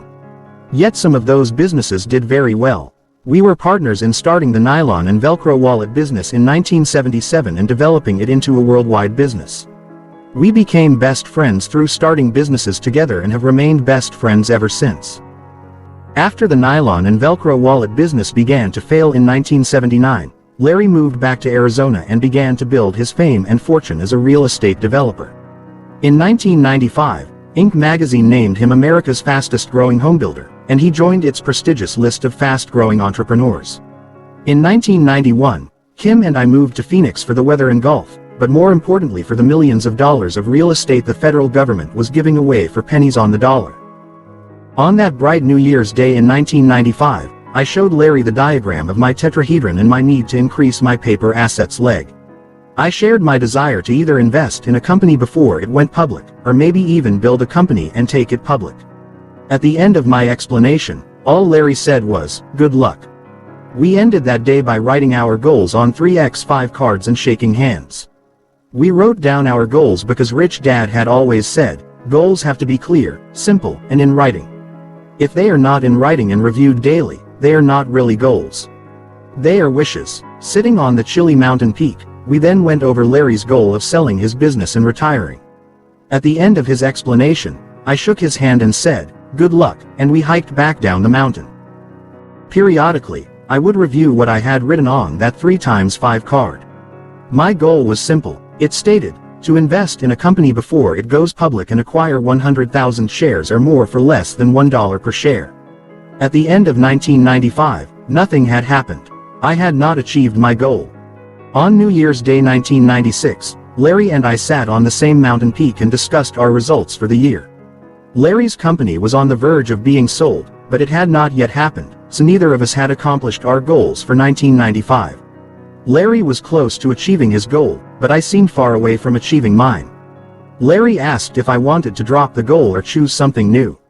As we discussed the goal, I began to realize that, although I had written the goal, I did not believe that it was possible for me. In my soul, I did not really believe that I was smart enough, qualified enough, or that anyone wanted me to belong to that elite group.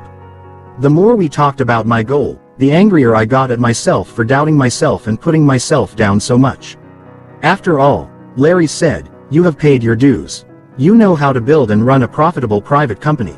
Why shouldn't you be a valuable asset to a team that takes a company public?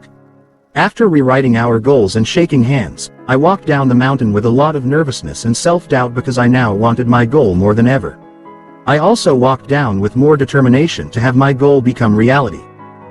Nothing happened for about 6 months. I would read my goal in the morning and then go about my daily activities, which at that time was to produce my CASHFLOW board game. One day my neighbor Mary knocked on my door and said, I have a friend I think you should meet. I asked her why. All she said was, I don't know. I just think the two of you would get along. He's an investor like you. I trusted Mary, so I agreed to meet her friend for lunch. A week or two later, I met her friend Frank for lunch at a golf club in Scottsdale, Arizona. Frank is a tall, distinguished man who is well-spoken and about the same age my own dad would have been if he were still alive. As lunch went on, I found out that Frank had spent much of his adult life on Wall Street, owning his own brokerage firm, occasionally forming companies and taking them public. He has had his own companies listed on the American Exchange, the Canadian Exchanges, NASDAQ, and on the big board of the New York Stock Exchange. Not only was he a person who created assets, he was a person who invested from the other side of the coin of the public stock markets. I knew he could guide me into a world very few investors ever see. He could guide me through the looking glass, get me behind the scenes, and increase my understanding of the greatest capital markets of the world. After retiring, he had moved to Arizona with his wife and lived in relative seclusion on his own desert estate, far away from the hustle and bustle of the growing city of Scottsdale. When Frank told me that he had been involved in taking nearly 100 companies public during his career, I knew why I was having lunch with him. Not wanting to appear too excited or overly aggressive, I did my best to control myself. Frank is a very private individual and grants time to very few people. Lunch ended pleasantly without my discussing what I wanted to discuss. As I said, I did not want to appear too eager and naive. For the next 2 months, I called and asked for another meeting. Always the gentleman, Frank would politely say no or avoid setting a time to get together. Finally, he said yes and gave me directions to his home, way out in the desert. We set a date, and I began rehearsing what I wanted to say. After a week of waiting, I found myself driving up to his home. The first thing that greeted me was a "Beware of dog" sign. My heart raced as I drove up his long driveway, and then I saw a large black lump lying in the middle of the road. It was the dog I was supposed to be wary of, and it was a very big dog. I parked the car just in front of the dog because the dog would not move out of the way. About 20 feet separated my truck and the front door of the house, and this big dog was in between. I opened the door of my truck slowly until I realized the dog was sound asleep. I slowly stepped down from the cab of the truck, but as soon as my foot hit the gravel, the dog suddenly came to life. This big black dog stood to full height. It looked at me, and I looked at it.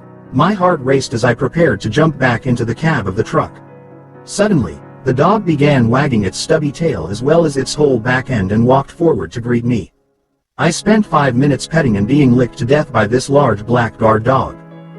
My wife Kim and I have a personality rule when it comes to business: never do business with pets you don't trust.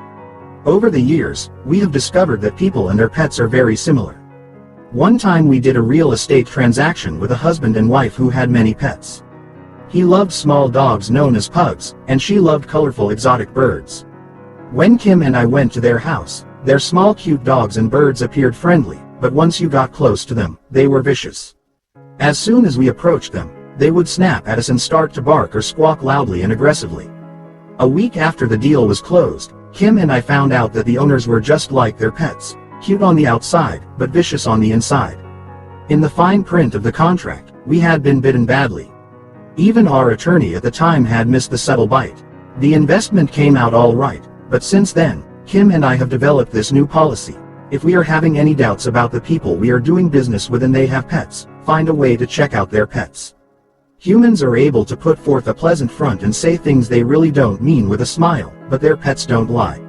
Over the years, we have found this simple guideline to be fairly accurate. We have found that a person's insides are reflected on his or her pet's outside. My meeting with Frank was therefore off to a good start. The meeting with Frank did not go so well at first. I asked Frank if I could apprentice with him and be an inside investor with him. I told him that I would work for free if he would teach me what he knew about the process of taking a company public. I explained to him that I was financially free and that I did not need money to work with him. Frank was skeptical for about an hour. He and I went back and forth discussing the value of his time and questioning my ability to learn quickly and my willingness to stick with the process.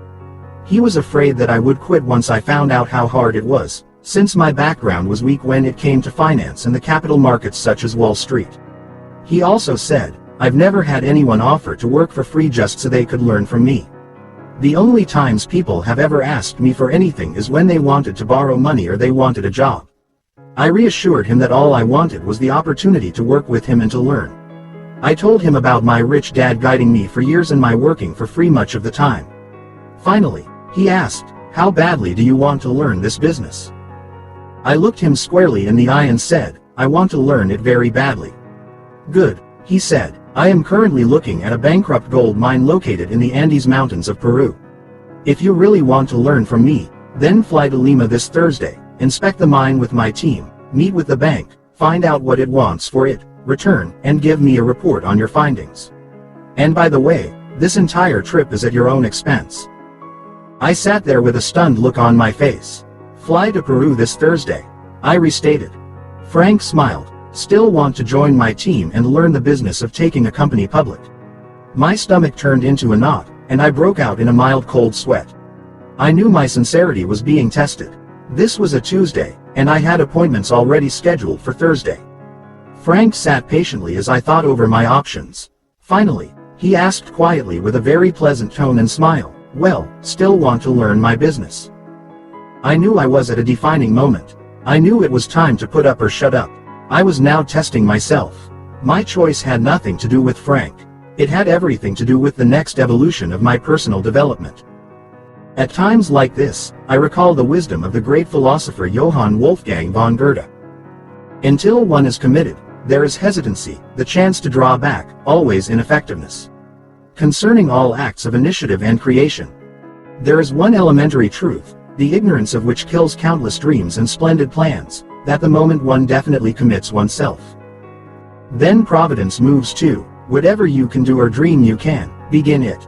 Boldness has genius, power and magic in it. Begin it now. It is the phrase, "Then providence moves too," that keeps me taking a step forward when the rest of me wants to step backwards. Webster defines providence as divine guidance or care. God conceived as the power sustaining and guiding human destiny. Whenever I come to the edge of my world or when I am about to take a step into the unknown, all I have at that moment is my trust in a larger power. It is at such moments, when I know I must step over the edge, that I take a deep breath and take the step. It can be called a leap of faith. I call it a test of my trust in a power much bigger than myself. In my opinion, it is those first steps that have made all the difference in my life. The initial results have not always been as I would have liked them to be, but my life has always changed for the better in the long run. I have a deep respect for Goethe's couplet. Whatever you can do or dream you can, begin it. Boldness has genius, power and magic in it. Begin it now. As Gerda's words faded, I looked up and said, "I'll be in Peru this Thursday." Frank smiled a wide, quiet smile. "Here is a list of people you are to meet and where to meet them. Call me when you get back." This is not a recommendation. This is definitely not the path I would recommend for anyone wanting to learn to take a company public. There are smarter and easier paths. Yet this was the path that was laid out for me. Therefore, I will faithfully describe to you the process by which I came to achieve my goal. In my opinion, everyone must be true to his or her own mental and emotional strengths and weaknesses. I am simply relating the process I went through once I knew the next direction in my life. It was not mentally hard, but it was emotionally challenging, as most significant changes in life tend to be. Rich Dad often said, an individual's reality is the boundary between self-confidence and faith. He would draw a diagram that looked like this. He would then say, the boundaries of a person's reality often do not change until that person forsakes what he or she feels confident in and then goes blindly with faith. So many people do not become rich because they are limited by their self-confidence rather than the limitlessness of faith. On that Thursday in the summer of 1996, I was on my way to the Andes Mountains to inspect a gold mine that was once mined by the Incas and then the Spaniards. I was taking a bold step of faith into a world I knew nothing about. Yet because of that step, a whole new world of investing opened up to me. My life has not been the same since I decided to take that step. My reality regarding what is possible financially has not been the same. My reality on how rich a person can become has expanded. The more I continue working with Frank and his team, the further those limits to wealth expand. Today, I continue to expand my limits, and I can hear my rich dad say, a person is limited only to his or her reality of what is possible financially. Nothing changes until a person's reality changes. And a person's financial reality will not change until he or she is willing to go beyond the fears and doubts of his or her own self-imposed limits. Frank kept his word. Upon returning from the trip, I reported back to Frank. The mine was a great mine with strong and proven veins of gold, but it had financial problems as well as many operational challenges. I recommended against acquiring it because the mine had severe social problems and had severe environmental problems that would have cost millions to clean up. In order to make the mine operate efficiently, any new owners would have to downsize the workforce by at least 40%. It would destroy the town's economy. I said to Frank, for centuries, these people have lived there at 16,000 feet above sea level. Generations of their families are buried there. I do not think it is wise for us to be the ones to force them to leave the home of their ancestors to seek work in the cities at the base of the mountain. I think we would have more problems than we want to deal with. Frank agreed with my findings and, more importantly, agreed to teach me. We were soon looking at mines and oil fields in other parts of the world, and a new chapter in my educational process began. From the summer of 1996 to the fall of 1997, I worked as an apprentice to Frank. He was busy working on developing his company, EZ Energy Corporation, not the real name, which was just about to go public on the Alberta Stock Exchange in Canada when I joined him. Since I was late joining his team, I was not able to acquire any of the pre-IPO shares at the insider's price. It would not have been appropriate for me to invest with the founders since I was still new and untested. Yet I was able to acquire a sizable block of stock at the IPO price of 50 cents Canadian a share.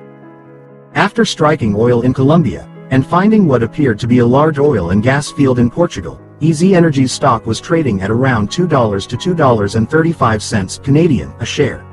If, and that is a qualified if, the field in Portugal proves to be as big as we hope it is, the price per share of EZ Energy could climb to $25 Canadian. That is the upside. There is also a downside with these micro-cap stocks.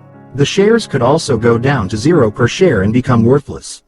A lot of things are possible when companies are at this stage of development. Although EZ Energy is a very small company, the increase in value for what Frank calls the front money investors could be significant. These investors could potentially make a lot of money. These front money investors, pre-IPO accredited investors, invested thousands of dollars, based on Frank's reputation, the strength of the board of directors, and the business expertise of the oil exploration team. But there are no guarantees. In other words, in the beginning, this investment was all P, price, and no, E, earnings. It was initially offered only to Frank's friends and his inner circle of investors. At this stage of the investment cycle, investors invest in the people on the team. The people, much more than the product, be it oil, gold, an internet product, or widgets, are far more important than any other part of the equation. The golden rule that money follows management is extremely important at this stage of a company's development. Rather than go into the hype, hopes, and dreams of this company, I think it best to quote you just the facts of this publicly traded company. The founders of the company put up their time and expertise in exchange for shares in the company. In other words, most of the founders work for free, investing their time and expertise in return for blocks of shares of stock. The value of their stock when issued is very small, so they have very little, if any, earned income. They work without pay, intending to increase the value of their stock, which will generate portfolio income rather than earned income. A few of the founders are paid a small salary for their services. They work for the bigger payoff, which comes if they do a good job of growing the company and making it more valuable. Since most of the directors are not drawing a salary, it is in their best interest to increase and keep increasing the company's value. Their personal interest is the same as the shareholders' interest, which is an ever-increasing price per share. The same is true for many of the company's officers. They may draw a small salary, but are really more interested in the price per share going up. The founders are very, very important to the success of a startup because their reputation and expertise give credibility, confidence, momentum, and legitimacy to a project that often exists only on paper. Once the company is public and successful, some of the founders may resign, taking their stock with them. A new management team replaces them, and the founders move on to another startup, repeating the process. History of EZ Energy. The following is a sequence of events that occurred after the company was founded. 1. Front money investors put up $25,000 US for 100,000 shares, or 25 cents per share. At this stage, the company had a tentative plan, but owned no exploration leases. There were no assets. Front money investors invested in management. 2. The shares currently trade in range between $2 and $2.35 Canadian per share. 3. Therefore, the worth of the front money investors' block of 100,000 shares rose to $200,000 to $235,000 Canadian, $160,000 to $170,000 US. The directors' job now is to keep increasing the value of the company and its share price by bringing to market the oil it has found, drilling more wells, and finding more oil reserves. On paper, the front money investors have made about $140,000 on their $25,000 investment. They have been in the deal for 5 years, so their annual rate of return would be 45% if they could sell their shares. 4. The problem for the investors is that the company is small and the shares are very thinly traded. An investor with 100,000 shares would be hard-pressed to sell 100,000 shares all at once without seriously depressing the price of the stock. So the valuation of the entire block of stock is, in many ways, a paper valuation at this time. If things go as planned, the company will grow and more people will begin to follow the company and the stock. Buying and selling larger blocks of these shares should then become easier. Due to the good news of the discoveries, most large block investors are holding on to their shares rather than selling. Why a Canadian exchange? When I first began working with Frank, I asked him why he used the Canadian exchanges rather than the more well-known NASDAQ or Wall Street. In America, the Canadian exchanges are often treated as the Rodney Dangerfields of the North American securities industry. Yet Frank uses the Canadian exchanges because 1. The Canadian exchanges are the world leaders for financing small natural resource companies. Frank uses them because he primarily develops these types of companies. Frank is like Warren Buffett, who tends to stay with businesses he understands. I understand oil and gas, silver and gold, Frank says. I understand natural resources and precious metals. If Frank were to develop a technology company, he would probably list it on an American exchange. 2. NASDAQ and Wall Street have gotten too big for a small company to gain any attention there. Frank said, "When I started in this business in the 1950s, a small company could gain some attention from the brokers on the major exchanges. Today, internet companies, many without any earnings, are commanding more money than many larger well-known industrial-age companies. Hence, most larger brokerage houses are not very interested in small companies that need to raise only a few $1,000,000. Brokerage houses in America are interested primarily in offerings of $100 million or more. 3. The Canadian exchanges let the small entrepreneurs stay in the business. I think Frank uses Canadian exchanges mainly because he is retired. He often says, "I don't need the money, so I don't need to build a big company to make a big score. I just enjoy the game, and it keeps me active. Where else can my friends get into an IPO play for only $25,000 for 100,000 shares of stock? I do this because it's still fun, I love the challenges, and the money can be rewarding. I love starting companies, taking them public, and watching them grow. I also love having my friends and their families become rich." Frank offers a word of caution. Just because the Canadian exchanges are small does not mean that anyone can play their game. Some of the Canadian exchanges have gained a shaky reputation due to past transactions. To work with these exchanges, a person should be very familiar with the ins and outs of taking a company public. 4. The good news is that the Canadian system of stock exchanges appears to be tightening up on regulations, which are being enforced more closely. In a few years, I think the Canadian exchanges will grow as more and more small companies from all over the world look to the smaller exchanges to raise the capital they need. Beware of the stock promoter. In the few years I have been actively involved in this business, I have come across 3 individuals who had the right credentials as well as the right letters after their name, told a great story, raised tens of millions of dollars, and had absolutely no idea how to start a business and build one from scratch. For several years, such people fly around in first class or on private jets, stay at the best hotels, put on lavish dinner parties, drink the best wines, and live high on the hog on their investors' money. The company soon dies because there is no actual development. The cash flow has all been going out. These people then go on to start another company and do it all over again. How do you spot a sincere entrepreneur from a big spending dreamer? That I do not know. A couple of people sure had me fooled until their companies folded. The best advice I can give is to ask for a past track record, check references, and let your sixth sense or intuition be your guide. 5. If a small company grows and prospers, it can later move from a small exchange to a bigger exchange such as NASDAQ or NYSE. Companies that make the move from a Canadian exchange to an American exchange average a substantial increase in the valuation of the company, sometimes over 200%. Most of today's big-name companies started out as small unknown companies. In 1989, Microsoft was a small company whose stock sold for $6 a share. In 1991, Cisco stock was just $3 a share. Both of these stocks have since split a number of times.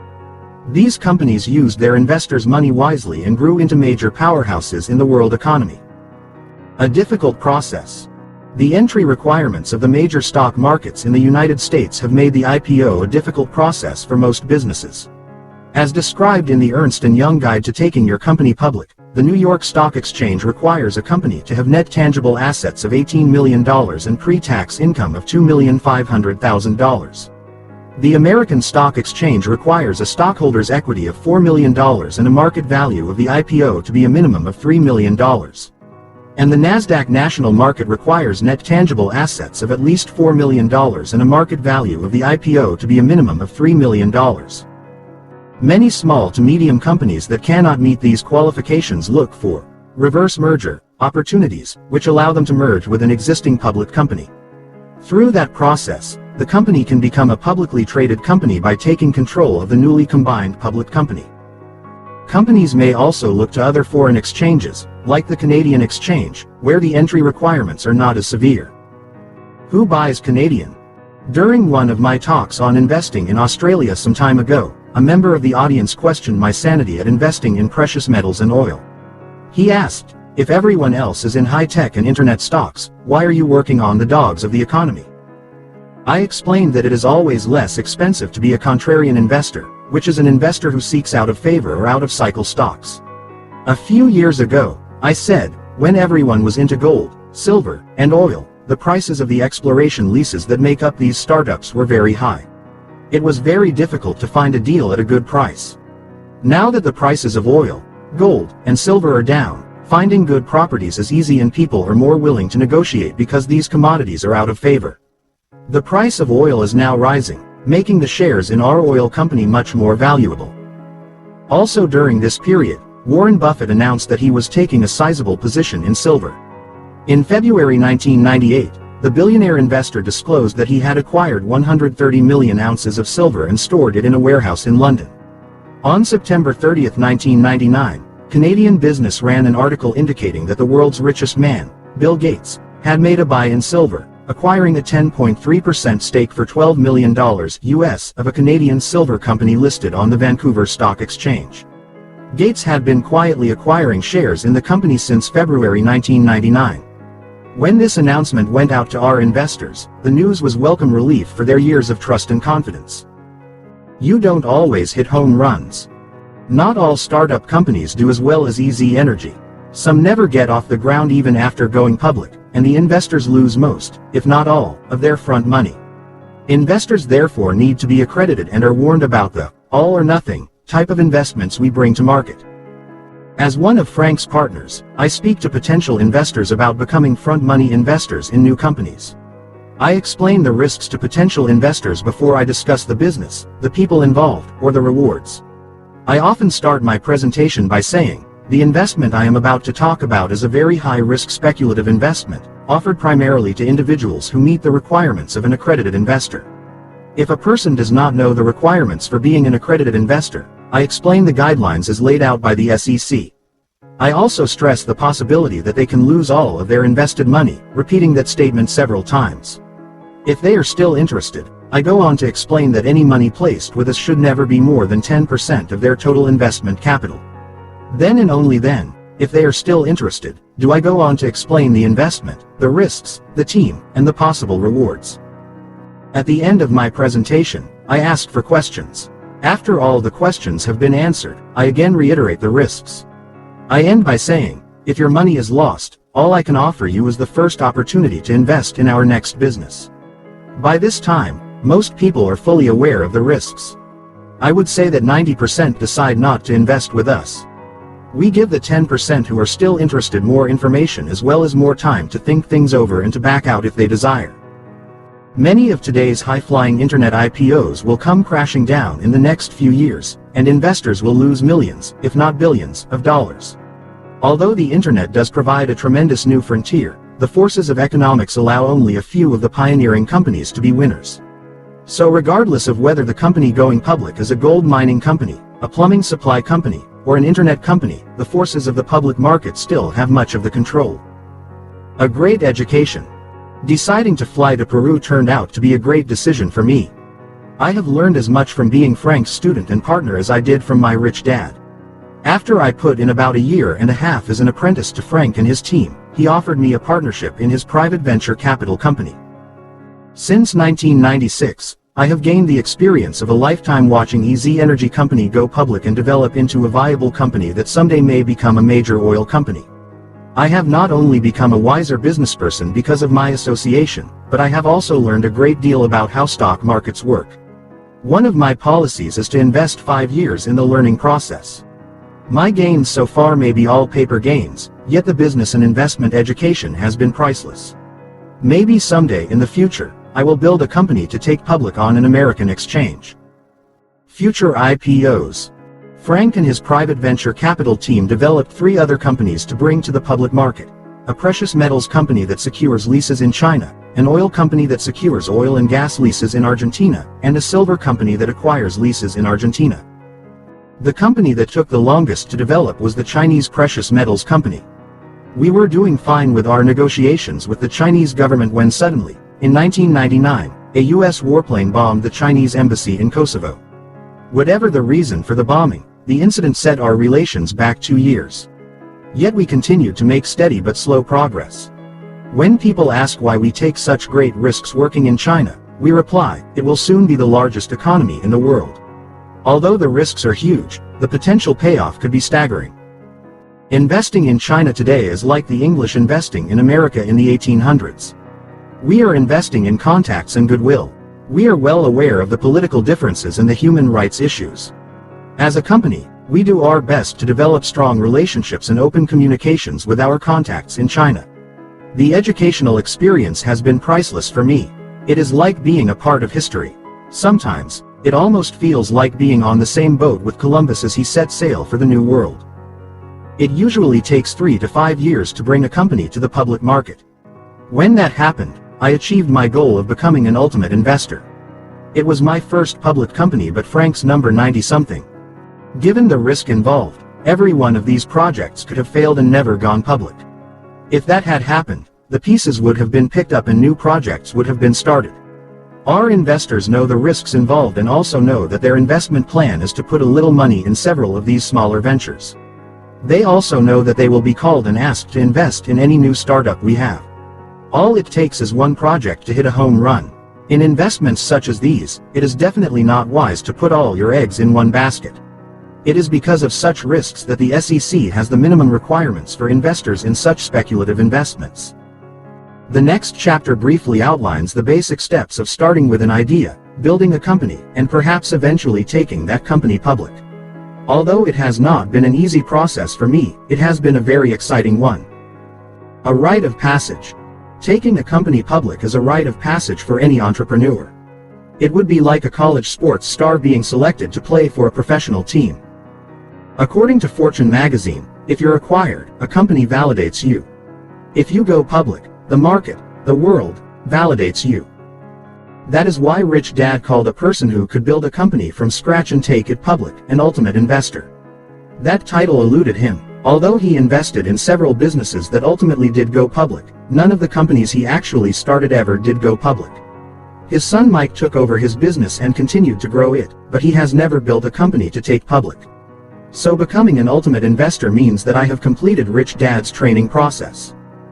Chapter 40. Are you the next billionaire? A Forbes magazine cover stated, "The Billionaire Next Door." That issue had an article entitled, "A Century of Wealth," and a subtitle that read, "Where Does Great Wealth Come From?" Years ago, oil and steel were the foundations of many American fortunes. Today it's more a matter of how many eyeballs you command. The article said, if you want to talk about the super rich, you have to set your sights higher. To billionaires, who are being minted faster than ever, using ever more ephemeral products to make their money. It took Rockefeller 25 years of finding, drilling and distributing oil to make his first billion. Gary Winnick joined the Billionaires Club just 18 months after putting his money into Global Crossing, a company that developed a global fiber optic telecommunications network. So how long does it take to become super rich these days? The answer is, not long. That reality becomes even more apparent for someone like me, a member of the baby boom generation, when I look at the ages of the new billionaires. For example, billionaire Jerry Yang was born in 1968, a year before I finished college, and David Filo, his partner, was born in 1966, a year after I entered college. Together, they founded Yahoo, and are now worth more than $3 billion each. At the same time that these young people are super rich, I meet individuals who are wondering if they will have enough money in their retirement plans when they retire in 10 years. Talk about a gap between the haves and future have-nots. I'm taking my company public. In 1999, all I heard and read about were IPOs. There was definitely a mania. As someone who is often asked to invest in other people's businesses, I often hear sales pitches like this: invest in my company, and in 2 years we'll be going public. Some time ago, a budding future billionaire CEO called me and asked for an opportunity to show me his business plan and offered me the opportunity to invest in his future internet company. After the presentation, he nodded slowly with a sly cockiness as he said, "And of course you know what will happen to the price of your shares after the IPO." I felt like I was talking to a new car salesman who had just informed me that the car I wanted was the last one of its kind and he was doing me a special favor by letting me have it for the retail price.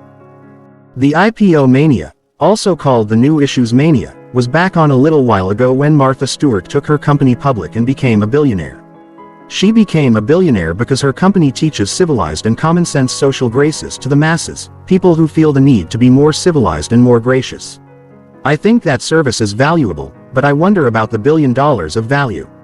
Yet if you follow the Forbes 400 definition, wealth is dictated by how many eyeballs you command. Martha Stewart qualifies to be a billionaire. Her company definitely commands many eyeballs. My concern about new tech stock IPOs and internet IPOs is that the 90/10 rule of money is still in control. Too many of these new startups are started by individuals with very little business experience. I predict that when we look back upon this time in history, we will find that 90% of the new IPOs will have failed and only 10% have survived. Statistics for small business show that in 5 years, 9 out of 10 small businesses have failed. If this statistic holds true for new IPOs, that could put us into the next recession and possible depression. Why? Because millions of average investors will be affected. Not only will millions lose their investment money, the ripple effect will spread to their not being able to afford new homes, cars, boats, and planes. This will take down the rest of the economy. There was a joke going around Wall Street after the 1987 crash that went like this. What is the difference between a seagull and a stockbroker? Answer: the seagull can still leave a deposit on a BMW. Flavor of the month. I first began working on an IPO back in 1978 in Hawaii. Rich Dad wanted me to learn the process of building a company to sell to the public while I was building my nylon and Velcro wallet company. He said, I've never taken a company public, but I have invested in several businesses that have gone public. I'd like you to learn the process from the gentleman I invest with. The person he introduced me to was Mark, a man similar to my partner Frank. The difference was that Mark was a venture capitalist, VC. I am a Vietnam veteran, so the letters had a different initial meaning to me. Small businesses came to Mark when they needed venture capital, or money to expand their businesses. Since I needed lots of money to expand, Rich Dad encouraged me to meet with him and learn from his point of view. It was not a pleasant meeting. Mark was far tougher than my Rich Dad. He looked at my business plan and my actual financial statements, and listened for about 23 seconds to my glorious plans for the future. Then he began to tear me apart. He told me why I was an idiot, a fool, and completely out of my league. He told me that I should never have quit my daytime job and that I was lucky my Rich Dad was his client. Otherwise, he would never have wasted any time on someone so incompetent. He then told me how much he thought my business was worth, how much money he could raise for it, his terms and conditions for the money, and that he would become my new partner with a controlling interest in the company. As I said, the term VC had a very familiar ring to it. In the business of IPOs, investment bankers, and VCs, there is a sheet of paper known as the term sheet. It is similar to the sheet of paper that real estate agents call the listing agreement. Simply put, a term sheet states the terms and conditions of the sale of your business, just as a listing agreement states the terms and conditions for the sale of your house. Just as in listing agreements with real estate, a term sheet is different for different people. In real estate, if you're selling just one little house in a bad neighborhood and you want a high price, the terms on the listing agreement will be tough and inflexible. However, if you are a real estate developer with thousands of homes to sell and the houses are nice, easy to sell, and priced low, the real estate agent is more likely to soften his or her terms in order to get your business. The same is true in the world of the VC. The more successful you are, the better terms you get and vice versa. After looking at Mark's term sheet, I felt his terms were too severe. I definitely did not want to give him 52% of my company to end up working for him in the company I started. Those were his terms. I am not blaming Mark and, in retrospect, maybe I should have taken those terms. Given what I know today and how little I knew back then, if I had been in Mark's position, I would have offered the same terms. I think the only reason he offered me anything was out of respect for my Rich Dad.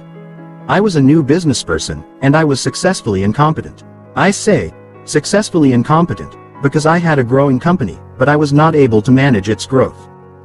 Although Mark was tough, I liked him and he seemed to like me. We agreed to meet regularly, and he agreed to give me free advice as I grew. His advice might have been free, but it was always tough. He eventually began to trust me more as my knowledge and understanding of business grew. I even worked with him briefly on an oil company he was bringing to the public market. Working with him on that oil company in 1978, I got my first taste of the excitement that comes from working on an IPO. During one of my lunches with him, he said something about the IPO business that I never forgot. He said, "The new issues in IPO market are just like any other business. The market is always looking for the flavor of the month." Mark was saying that, at certain times, the stock market favors certain businesses more than others. He went on, saying, if you want to become very rich, part of your strategy as a business owner is to build the company the market wants, before the market wants it. Mark went on to explain that history makes famous the pioneer who has the business that is the flavor of the month. He said that inventions such as television created new millionaires just as oil and cars made billionaires at the start of the 20th century. Mark's concept of the progression of wealth is in line with that seen in this abbreviated list from Forbes magazine. 1900. Andrew Carnegie made his fortunes in steel, $475 million. 1910. John D. Rockefeller became a billionaire in oil, $1.4 billion. 1920. Henry Ford became a billionaire in the auto industry, $1 billion. 1930. John Dorrance became a millionaire condensing soup into a can, Campbell's Soup, $115 million. 1940. Howard Hughes became a billionaire with military aircraft contracts, tools, and movies, $1.5 billion. 1950. Arthur Davis became a millionaire in aluminum, $400 million. 1960. H. Ross Perot founded EDS, 1962, $3.8 billion. 1970. Sam Walton took retailing giant Walmart public, $22 billion. 1980. Ron Perelman made his fortune as a Wall Street dealmaker, $3.8 billion. 1990. Jerry Yang co-founded Yahoo, $3.7 billion. Obsolete at 35. I did not work with Mark after 1978. As he predicted, my business success had begun to sour, and I had massive internal problems in my company. I therefore had to put all my attention into my business rather than spend time trying to take someone else's business public. However, I never forgot his lesson on businesses as the flavor of the month. As I plod along continuing to gain my fundamental business experience, I often wonder what the next business flavor of the month will be. In 1985, I stopped by the Marine base at Camp Pendleton, California, where I had been stationed in 1971 just before going to Vietnam. My friend and fellow pilot was now the commanding officer of the squadron on the base. Kim and I were shown around the squadron where Jim and I had been new pilots 14 years earlier. Walking onto the flight line, Jim showed Kim an aircraft that looked like the ones he and I flew in Vietnam. Opening up the cockpit, he told me, "You and I are now obsolete. We are not able to fly these aircraft." He said that because the instruments and controls were now fully electronic and video-oriented. Jim continued, saying, "These new pilots grew up in video arcades.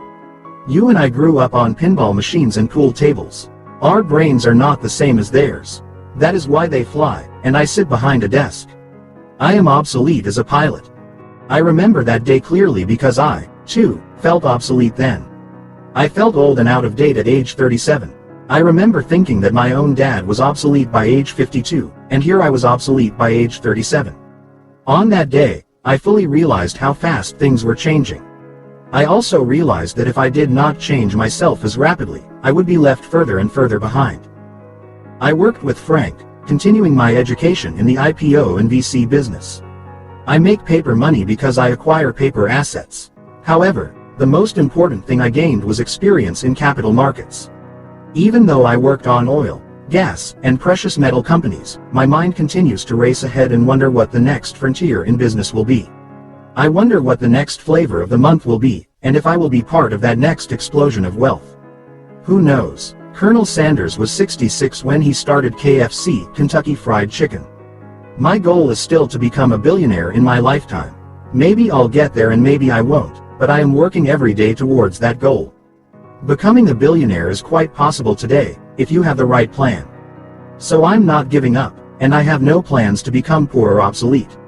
As Rich Dad said, it's the first million that was the hardest. If that is the case, then the first billion could be the second hardest task. Are you the next billionaire? For those of you who may have similar ambitions and aspirations, I offer the following guidelines on taking your company public. The information comes generously from my partner Frank, a person who has taken almost 100 companies public. Although there is a tremendous amount to learn, these guidelines will help you get started. Why take a company public? Frank lists 6 primary reasons to do so. 1. You need more money. This is one of the main reasons you take a company public. You might have an established, profitable company and need capital to grow. You have already been to your banker and have raised some funds through private placements and your VC, but now you need really big money from an investment banker. 2. Your company is new, and you need massive amounts of money to gain market share. The market gives you the money, although your company is unprofitable today because the market is investing in your future earnings.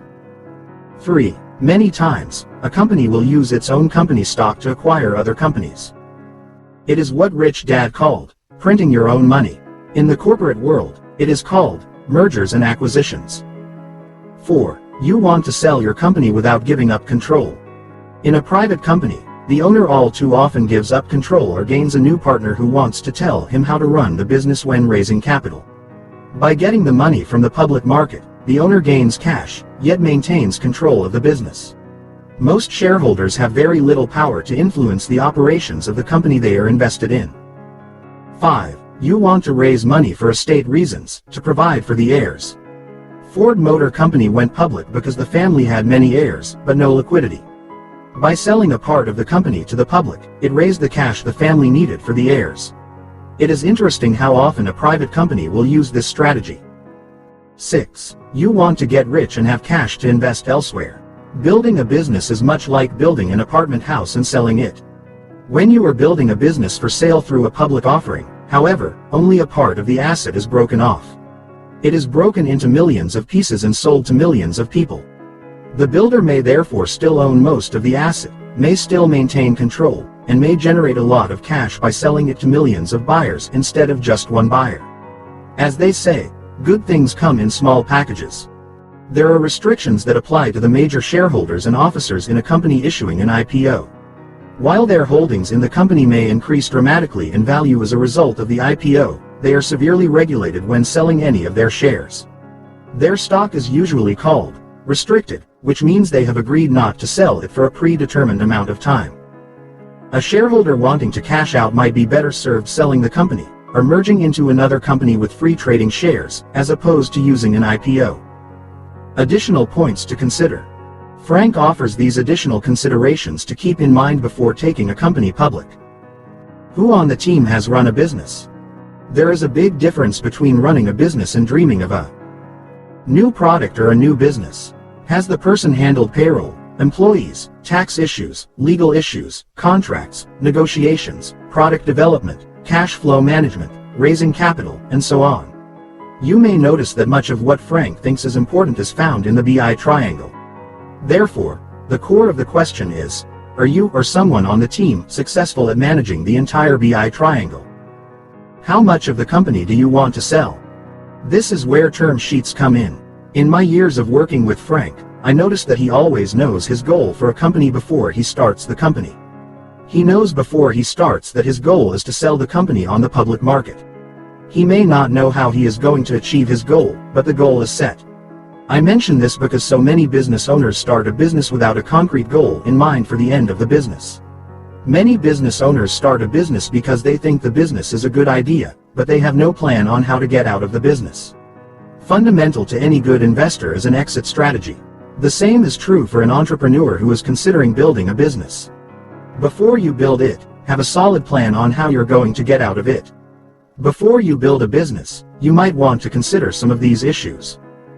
1. Are you going to sell it, keep it, or pass it on to heirs?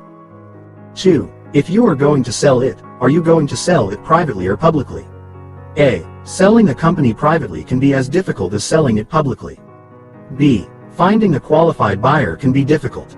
C. Financing for the business may be difficult to come by. D. You may get it back if the new owner cannot pay you or mismanages it. Does the prospective public company have a well-written and well-thought-out business plan? This plan should include descriptions of 1. The team and team's experience. 2. Financial statements. The standard is 3 years of audited financials. 3. Cash flow projections. I recommend 3 years of very conservative cash flow projections. Frank states that investment bankers dislike CEOs and entrepreneurs who puff up their projections for future earnings. Bill Gates often understates Microsoft's earning projections, which is an excellent strategy for keeping the price of the stock strong. When CEOs exaggerate and earnings expectations are not met, the price of their stock often falls and investors lose confidence in the company. Who is the market? How big is the market, and how much growth is possible for the company's products in the market? While there is a market for your products, there is another market for the shares in your business. At different times, certain types of companies are more attractive to stock buyers than other companies. When a person has a public company, it is often said that it is like having 2 companies instead of 1. One company is for your regular customers, and one is for your investors. Who is on your board of directors or advisory board? The market runs on confidence. If the company has a strong and respected board of directors or advisors, the market has more confidence in the future success of the business. Frank advises, if someone comes to you and says, I'm going to take my company public, ask that person, who on your team has taken a company public and how many companies has he or she taken public. If that person cannot answer that question, ask him or her to come back with the answer. Most never come back. Does the company own something proprietary? A business should own or control something that another company does not. It could be a patent on a new product or drug, a lease of ground in an oil field, or a trademark such as Starbucks or McDonald's. Even people who are owners and respected experts in their field can be considered assets. Examples of people being assets are Martha Stewart, Steve Jobs when he started his Apple computer company, and Steven Spielberg when he formed his production company. People invested in these people because of their past success and future potential. Does the company have a great story to tell? I am sure Christopher Columbus must have told a great story to his underwriters, the King and Queen of Spain, before they raised the capital for him to sail off to the ends of the earth. A great story must interest, excite, and cause people to look into the future and dream a little. There should also be integrity behind the story, because our jails are filled with great storytellers who have no integrity. Do those involved with the company have passion? This is the most important thing that Frank looks for. He says that the first and last thing he looks for in any business is the passion of the owner, the leaders, and the team. Frank says, without passion, the best business, the best plan, and the best people will not become successful. Here is an excerpt from Fortune magazine's article on the 40 richest people under 40. MBAs don't fit into the Silicon Valley scene. MBAs are traditionally risk-averse. The reason most people go to business school is to ensure getting a six-figure job after graduation. Valley veterans look at B-school people and don't see the fire in the belly they themselves had when they were romantic renegades. MBAs look at Silicon Valley and see something far different from what they were taught in business school. Michael Levine joined eBay after graduating from Berkeley's Haas School. The former investment banker does not speak with the same passion displayed by hardcore entrepreneurs. He also works shorter hours than most, 60 per week instead of the customary 80. I'd love it if in 10 to 15 years I had $10 million to $15 million, well invested, he told me. But I'd like to have a life. I don't know, maybe I'm not there yet. Rich Dad would say that he was definitely not there yet. Rich Dad often cautioned me to be aware of the difference between successful corporate people and successful entrepreneurs. He would say, there is a difference between a person who climbs the corporate ladder and someone who is building his own corporate ladder. The difference is in the view when you look up the ladder. One sees the big blue sky and the other sees, well, you know that saying, if you're not the lead dog, the view is always the same. How do you raise money? Frank discusses 4 sources of money. 1. Friends and family. These people love you and will often give you money blindly. He does not recommend this method of raising money. Both Frank and my rich dad have often said, don't give your children money. It keeps them weak and needy. Teach them how to raise money instead. Rich Dad took the issue of money one step further. As you may recall, he did not pay his son and me a salary for working for him. He said, paying people to do work is training them to think like employees.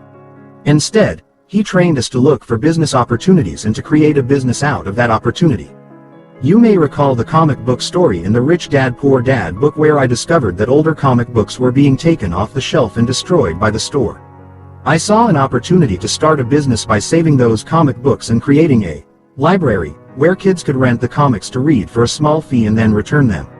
I continue to do the same thing today. I look around for opportunities to build a business, while others look for high-paying jobs. Rich Dad did not make being an employee wrong. He loved his employees. He was just training his son and me to think differently and to be aware of the differences between a business owner and other positions. He wanted us to have more choices as we grew older rather than fewer. We created the CASHFLOW for Kids board game for parents who want to give their kids more financial choices and keep them from being trapped in debt as soon as they leave home. It was created for parents who may suspect that their children could be the next Bill Gates of Microsoft or the next Anita Roddick of the Body Shop.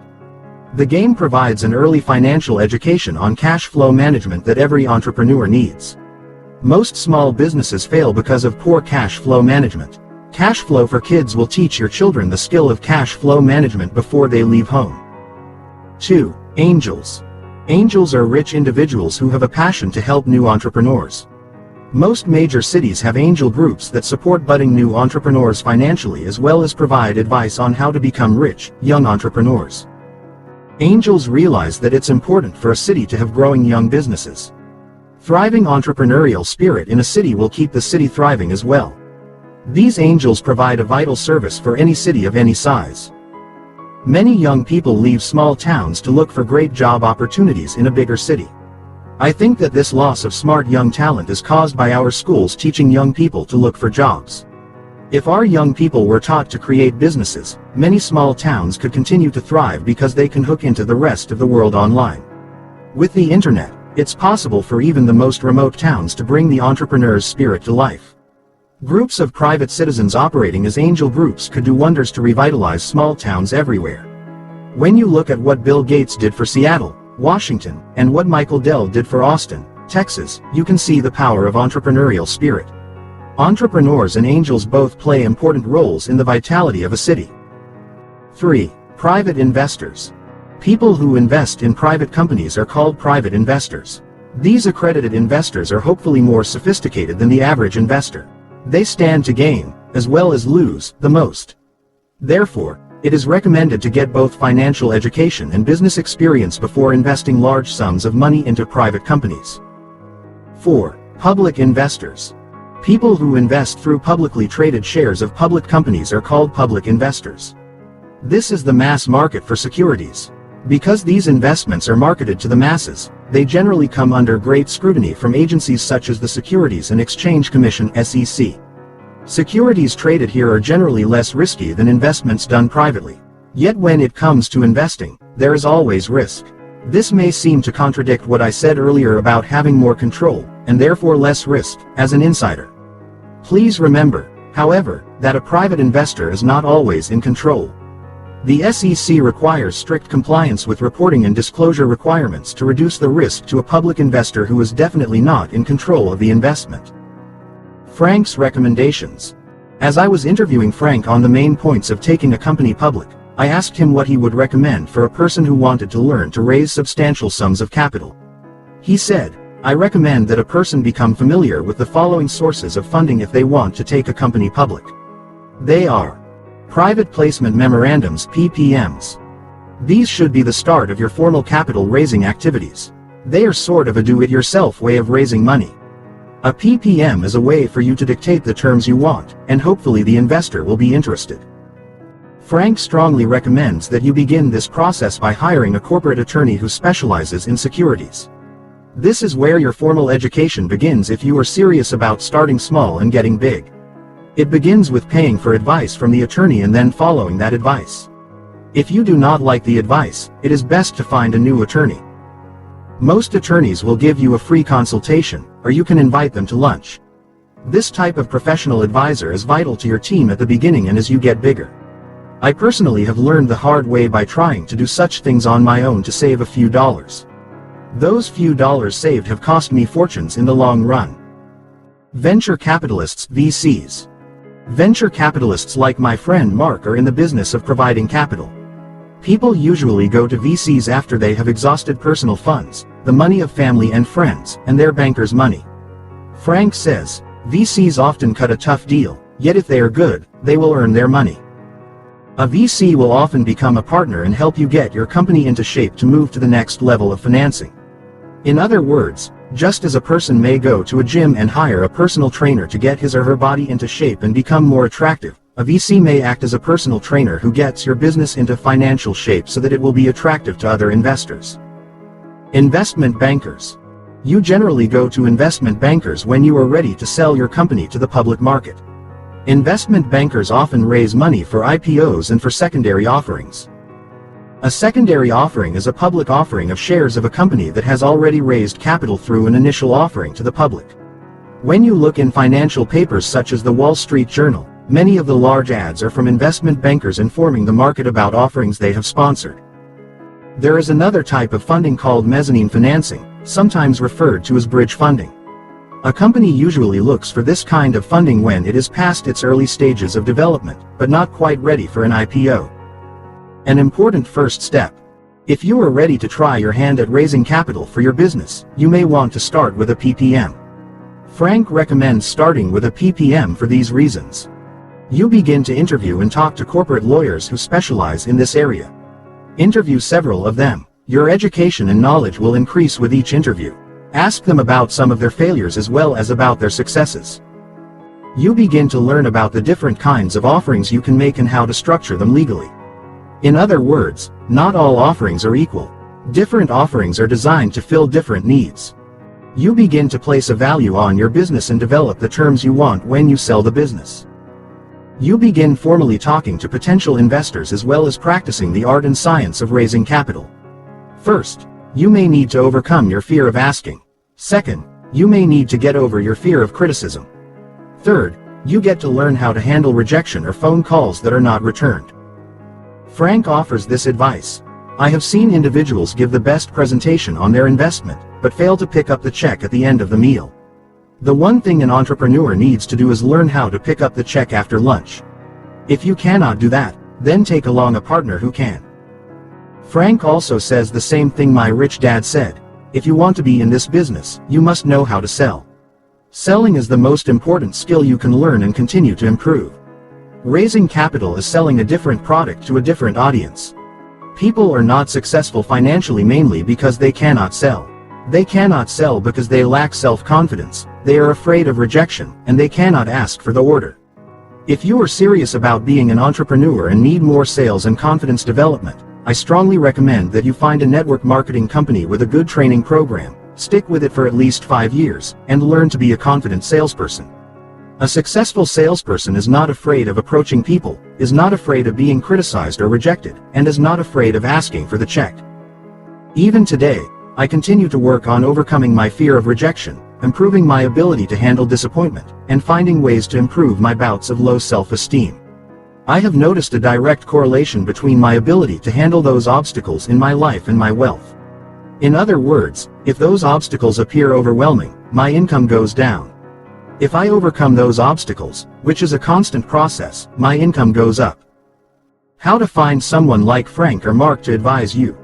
After you have gained some fundamental business experience and have achieved a degree of success, and you think you are ready to bring your business to market, you will need specialized advice. The advice and guidance I received from Frank, an investment banker, and Mark, a VC, have been priceless. That advice has created worlds of possibilities that did not exist for me before. When you are ready, get a copy of Standard & Poor's Security Dealers.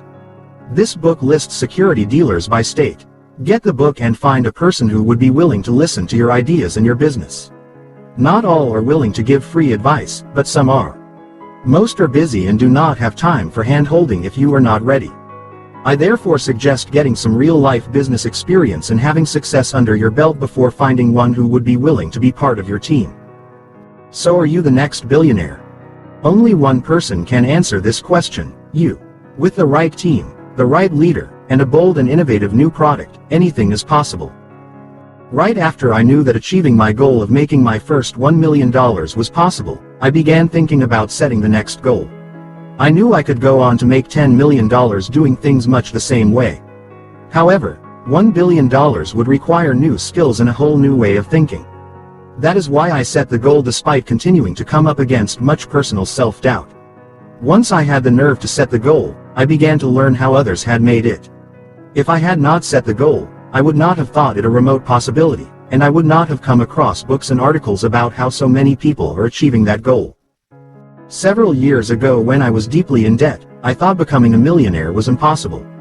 Therefore, in retrospect, I do not think actually achieving the goal is as important as writing down the goal and then going for it. Once I committed to the goal, my mind seemed to find the ways my goal could be possible. If I had said the goal of becoming a millionaire was impossible, I believe it would have become a self-fulfilling prophecy. After I set the goal to become a billionaire, I was plagued with self-doubt. However, my mind began to show me ways it was possible.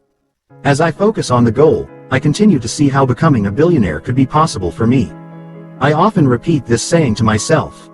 If you think you can, you can. If you think you can't, you can't. Either way, you're right. I don't know who the author is, but I thank that person for thinking it. Why it is possible to become a billionaire. Once I set my goal to become a billionaire, I began to find reasons you can become a billionaire today more easily than ever before. 1. The internet is making a world of customers available to most of us. 2. The internet is creating more business beyond the internet. Just as Henry Ford created more business because his mass-produced cars had a ripple effect, the internet will likewise magnify its effect. The internet makes it possible for 6 billion of us to each become a Henry Ford or Bill Gates. 3. In the past, the rich and the powerful controlled the media. Now with the internet, each of us has the power to control our own media sites. 4. New inventions breed more new inventions. An explosion of new technology will make other areas of our lives better. Each new technological change will allow more people to develop more new and innovative products. 5. As more people become more prosperous, they will want to invest more and more money into new startup businesses, not only to help the new business, but also to share in the profits. Today, it is hard for most people to grasp the reality that there are literally tens of billions of dollars looking for new innovative companies to invest in every year. 6. It does not have to be high-tech to be a new product. Starbucks made a lot of people rich with just a cup of coffee, and McDonald's became the largest holder of real estate with just a hamburger and fries. 7. The key word is ephemeral. In my opinion, that word is one of the most important words for anyone who desires to become rich or super rich. Webster's defines the word as lasting only a day, or lasting only a short time. One of my teachers, Dr. R. Buckminster Fuller, often used the word ephemeralization. I understood him to use the word in the context of the ability to do so much more with so much less. A more common term is the word leverage, or the ability to do a lot with just a little. Dr. Fuller said that humans were able to provide more and more wealth for more and more people, while using less and less resources. In other words, with all the new technological inventions that actually use very little raw material, each of us can now make a lot of money with very little time and effort. On the flip side of ephemeral, the people who use the most in raw materials and physically work the hardest in the process of earning their money will make less and less in the future. In other words, the financial future belongs to those who do the most with the least effort. So what is my plan to become a billionaire? The answer is found in the word ephemeral. To become a billionaire, I need to provide a lot for many, for very little. I need to find an area of business that today is fat, bloated, and inefficient, an area where people are dissatisfied with the current system and whose products need improving. The industry I have the most opportunity in is the biggest industry of all, education.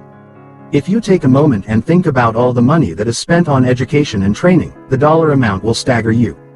This goes beyond counting the money for public schools, colleges, and so on. When you look at the amount of education that goes on in business, the military, homes, and professional seminars, the dollar amount is the biggest of all. Yet education is the one industry that has remained the most mired in the past. Education as we know it is obsolete, expensive, and ready for change. Some years ago, a friend of mine, an international foreign exchange trader, sent me an article from the Economist website. The following are excerpts from that article. Michael Milken, the junk bond king who once earned $500 million in a single year, is now building one of the world's biggest education companies, Knowledge Universe. Kohlberg, Kravis & Roberts, a buyout firm that strikes fear into managers the world over, also owns an education company called KinderCare. In Wall Street firms, analysts have taken to issuing breathless reports making such assertions as the education industry is undergoing a paradigm shift toward privatization and rationalization. Why is everyone suddenly so excited? Because of the parallels they see between education and healthcare. 25 years ago, healthcare was mostly stuck in the public and voluntary sectors. Today it is a multi-billion-dollar, largely private industry. A lot of rich people, not just Mr. Milken and Henry Kravis, but also Warren Buffett, Paul Allen, John Doerr, and Sam Zell, are all betting that education is moving in the same direction. Companies from a range of conventional industries are investing in the business, including Sun, Microsoft, Oracle, Apple, Sony, Harcourt General, and the Washington Post Group. The U.S. government says that the country spends a total of $635 billion a year on education, more than it devotes to pensions or defense, and predicts that spending per pupil will rise by 40% over the next decade. Private companies currently have only 13% of the market, mostly in the area of training, and most of them are mom and pop companies, ripe for consolidation. International Data Corporation, a trends consultancy, reckons that this share will expand to 25% over the next 2 decades. The article continues by saying, America's public schools are increasingly frustrating parents and falling behind international standards. America spends more of its GDP on education than most countries, yet it gets mediocre results. Children in Asia and Europe often trounce their American counterparts in standardized scholastic tests. More than 40% of American 10-year-olds cannot pass a basic reading test. As many as 42 million adults are functionally illiterate. Part of the reason for this dismal performance is that close to half of the $6,500 spent on each child is eaten up by non-instructional services, mostly administration. Now the barriers between public and private sectors are eroding, allowing entrepreneurs into the state system. The 1,128 and growing charter schools are free to experiment with private management without losing public money. Not surprisingly, there is plenty of opposition to creeping privatization. The teachers' unions have an impressive record of crushing the challenges to their power. Don't go where you are not wanted. In 1996, my educational cashflow board game was submitted to a group of instructors at a prominent university for their feedback. Their verbal reply was, "We do not play games in school, and we are not interested in teaching young people about money. They have more important subjects to learn." There is a rule of thumb in business. Don't go where you're not wanted. In other words, it is easier to make money where you and your products are wanted. The good news is that more and more schools have been using our games as teaching products in their classrooms. However, the best news is that the public likes our products. Our board games sell well to private individuals, as well as to community organizations, churches, and youth programs, who want to improve financial education for themselves and their members. We knew we had come full circle when Thunderbird School of Global Management utilized Rich Dad Poor Dad, Cashflow Quadrant, and the Cashflow games in its curriculum for their entrepreneurship program. This very prestigious university is internationally recognized for its educational programs. Back to the plan. I see a great need in the area of money management, business, and investing, subjects that are not taught in school. The grim reality is that many people will not have enough money to retire on and get old. I suspect that there will be a growing outcry for more relevant financial education. The federal government has informed the American people that they should not count solely on Social Security or Medicare when they retire. Unfortunately, that word is too late for millions of people, especially since the school system has never taught them how to manage their money. Kim and I intend to provide that education, both with our current products as well as over the internet, for a much lower cost than the current school system could deliver it. Once we have those educational programs ready to deliver online, we will become a technology and internet company, rather than just a publishing company. Once we can deliver our products in that ephemeral way, the value and multipliers on the value of our company will go up because we will be able to deliver a better product to our international market more conveniently, and for much less money. In other words, we will be able to do more and more with less and less, which is the key to becoming very, very rich. So will I ever become a billionaire? I don't know. I am continuing to go for the goal. How will I do it if I do it? I don't know that either. It has yet to be figured out. But I do know this. For years, I grumbled and complained that school never taught me anything about money, business, or becoming rich. I often wondered why they did not teach subjects I could use once I left school rather than teach subjects I knew I would never use. Then one day someone said to me, "Quit your complaining, and do something about it." And today I am. I figure that if I am unhappy about not learning much about money, business, and becoming rich, other people probably have the same complaint. In closing, Kim and I do not want to compete with the school system. The current school system is designed to teach people to be employees or professionals. We can sell our ephemeral products to those who want what we offer, which is education for people who want to be entrepreneurs and own businesses or invest in business rather than work in someone else's business. That is our target market, and we see the internet as the perfect system to reach it without going through the antiquated school system. That is our plan. Only time will tell if we will reach our goal. If you want to be financially free, a multimillionaire, or maybe even the next billionaire, we want to be your financial education company. Chapter 41. Why do rich people go bankrupt? I often hear people say, "When I make a lot of money, my money problems will be over." In reality, new money problems would just be beginning. One of the reasons so many newly rich people suddenly go broke is because they use their old money habits to handle new money problems. In 1977, I started my first big business, which was my nylon and Velcro surfer wallet business. The asset created was bigger than the people who created it. I lost the asset. A few years later, I created another asset that grew rapidly, and again, the asset got bigger than the people who created it. Again, I lost the asset. It took the third business for me to learn what my rich dad had been guiding me to learn. My poor dad was shocked at my financial ups and downs. He was a loving father, but it pained him to see me on top of the world one minute and in the gutter the next. But my rich dad was actually happy for me. He said, after my two big creations and disasters, most millionaires lose 3 companies before they win big. It took you only 2 companies. The average person has never lost a business. That is why 10% of the people control 90% of money. After my stories about making millions and losing millions, I am often asked an important question: why do rich people go bankrupt? I offer some of the following possibilities, all from personal experience. Reason number 1. People who have grown up without money have no idea how to handle a lot of money. Too much money is often as big a problem as not enough money. If a person is not trained to handle large sums of money or does not have proper financial advisors, then chances are very strong that they will either stash the money away in the bank, or just lose it.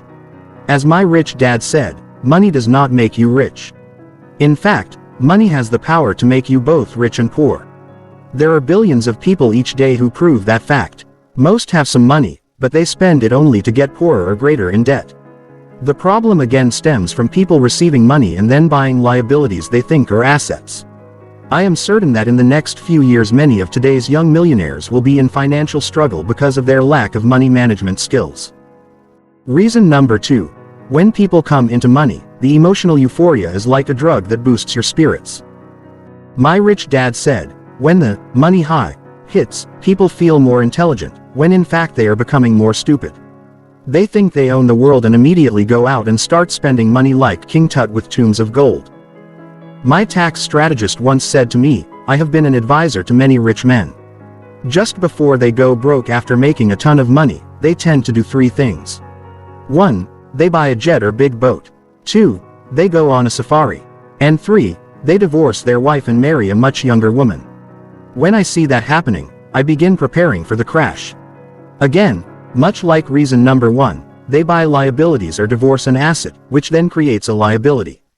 Then they marry a new liability. They now have 2 or more liabilities.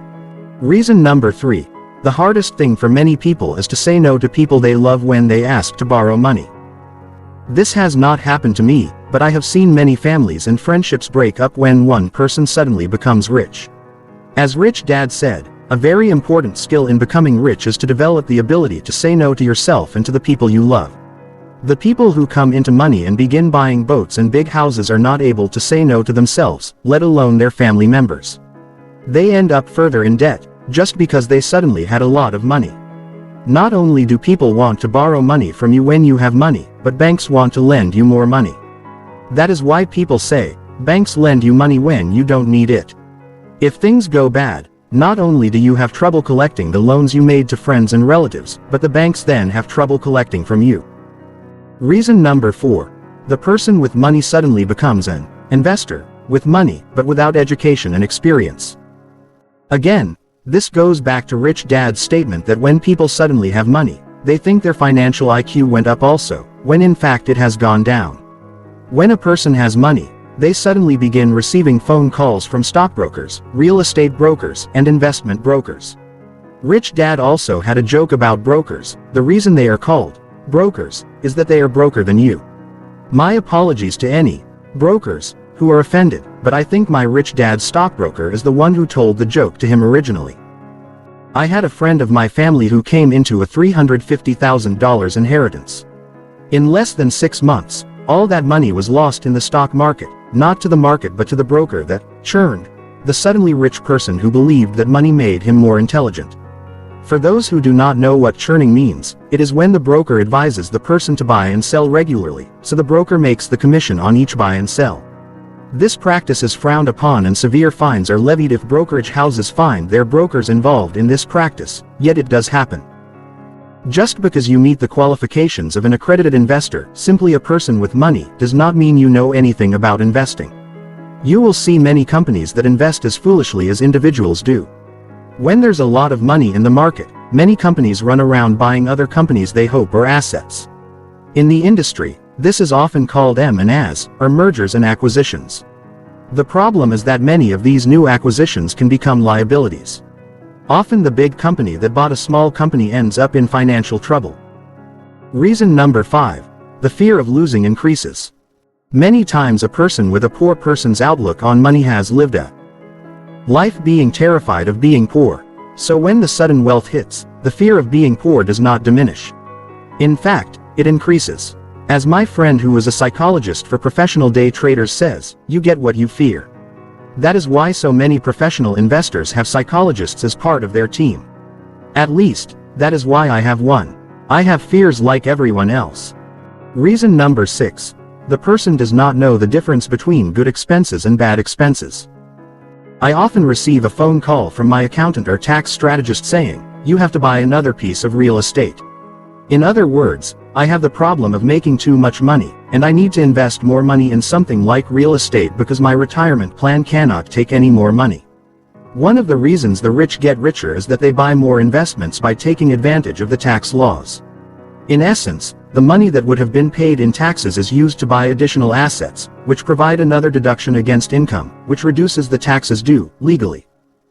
The tetrahedron illustrated earlier is to me one of the most important diagrams for wealth creation, as well as keeping and increasing the wealth created. When I show people the diagram, I am often asked why expenses are part of the structure. The reason is that it is through our expenses that we become richer or poorer, regardless of how much money we make. Rich Dad often said, if you want to know if a person is going to be richer or poorer in the future, just look at the expense column of their financial statement. Expenses were very important to Rich Dad. He often said, there are expenses that make you rich, and expenses that make you poor. Smart business owners and investors know which kind of expenses they want and they control those expenses. Rich Dad said to me one day, the main reason I create assets is that I can increase my good expenses. The average person has mainly bad expenses. This difference in good expenses and bad expenses was one of Rich Dad's most important reasons for creating assets. He did so because the assets he created could buy other assets. As he said to me when I was just a kid walking along the beach looking at the very expensive piece of real estate he had just purchased, I can't afford to buy this land either. But my business can. If you understand the tax laws available to the B quadrant, you soon realize that one of the reasons the rich get richer is that the tax laws allow the B quadrant, more than other quadrants, to spend pre-tax dollars to build, create, or buy other assets. In fact, the tax laws almost require you to buy more investments with pre-tax dollars, which is why I receive those phone calls telling me to buy more real estate or buy another company. The E quadrant, on the other hand, must often use after-tax dollars to build, create, or buy other assets. What to do with too much money? If you want to be rich, you must have a plan on how to make a lot of money. You must also have a plan in place for what to do with that money after you make it. If you do not have a plan in place for what to do with the money you make before you make it, you will often lose it faster than you made it. One of the reasons he had me study real estate investing was so that I would understand how to invest in real estate before I had a lot of money. Today when my accountant calls and says, you have too much money, you need to buy more investments, I already know where to move my money, the corporate structures to use, and what to buy with that money. I call my broker and buy more real estate. If I buy paper assets, I often call my financial advisor and buy an insurance product, which then buys my stocks or bonds. In other words, the insurance industry produces special insurance products for rich people who are business owners. When a business buys insurance, it is an expense to the company and it often becomes an asset to the owner with many tax advantages. In other words, when my accountant calls, much of the money is already spent according to a predetermined plan. It is spent as expenses that make the person richer and more secure. Over the years, I have seen many people start very profitable businesses and still end up broke. Why? Because they did not control their expenses. Instead of spending money to acquire other assets such as real estate or paper assets, they expensed it through frivolous business expenses, or bought liabilities like bigger homes, nice boats, fast cars, and new friends. Instead of getting financially stronger, they became financially weaker with every dollar they made and then spent. The other side of the coin. Rich Dad often said, it is through the expense column that the rich person sees the other side of the coin. Most people only see expenses as bad, events that make you poor. When you can see that expenses can make you richer, the other side of the coin begins to appear to you. He also said, seeing through the expense column is like going through the looking glass, as Alice did in Alice in Wonderland. Once Alice went through the looking glass, she saw this bizarre world that in many ways reflected the other side of the looking glass. Both sides of the coin really did not make much sense to me, but Rich Dad had said, if you want to be rich, you have to know the hopes, the fears, and the illusions on both sides of the coin. During one of my meetings with Rich Dad, he said something that changed my thinking from a poor person to a rich person. By having a plan to be rich and understanding the tax laws and corporate laws, I can use my expense column to get rich. The average person uses their expense column to become poor. That is one of the biggest and most important reasons that some people get rich and others become poor. If you want to become rich and stay rich, you must have control of your expenses. If you understand this statement, you will understand why Rich Dad wanted low income and high expenses. That was his way of getting rich. He said, most people eventually lose their money and go broke because they continue to think like a poor person, and poor people want high income and low expenses. If you don't make this switch in your head, you will always live in fear of losing money and will try to be cheap and frugal, rather than be financially intelligent and become richer and richer. Once you can understand why a rich person would want high expenses and low income, you will begin to see the other side of the coin. A very important point. The preceding paragraph is one of the most important paragraphs in this book. In fact, this book has been written around this one paragraph. If you do not understand it, I suggest that you sit down with a friend who has also read this book and begin a discussion to deepen your understanding of what it says. I do not expect you to necessarily agree with it. It would be good just to begin to understand it. You may begin to understand that there is a world of too much money, and you may understand how you can become a part of that world. Rich Dad said, people who do not change their point of view about money in their head will see only one side of the coin. They will see the side of the coin that only knows a world of not enough money. They may never see the other side of the coin, the side of a world of too much money, even if they do make a lot of money. By understanding that a world of too much money can exist, understanding a little of the tax laws and corporate laws, and why control of your expenses is so important, you can begin to see an entirely different world, a world very few people ever see. And seeing that world begins in your head. If your mental view can change, then you will begin to understand why Rich Dad always said, I use my expenses to get richer and richer. The average person uses their expenses to become poorer and poorer. If you understand that statement, you may understand why I think the teaching of financial literacy is important for our school system. It is also why my educational cash flow game can help you see a world of money that few people ever see.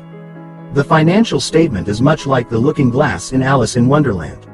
In the cash flow game, the player moves from the rat race of life onto the fast track of the investment world through mastery of the financial statement. How can low income and high expenses be good? So as Rich Dad said, money is just an idea. And these last few paragraphs contain some very important ideas. If you understand fully why low income and high expenses are good, then move on. If not, please invest some time in discussing this point with someone who has also read this book. This idea is the pivotal point of this book. It also explains why many rich people go broke. So please do your best to understand this point, because it makes little sense to be creative, build an asset, and make a lot of money, only to lose it all. When I studied the 90-10 rule, the one thing I discovered is that the 90% who earn the 10% are people who want high income and low expenses. That is why they stay where they are. A guideline. So the question is, how can low income and high expenses make you rich? The answer is found in how the sophisticated investor utilizes the tax laws and corporate laws to bring those expenses back to the income column. For example, this is a diagram of what a sophisticated investor is working to do. The 10% who make 90%. Again, the question is, how can low income and high expenses make you rich?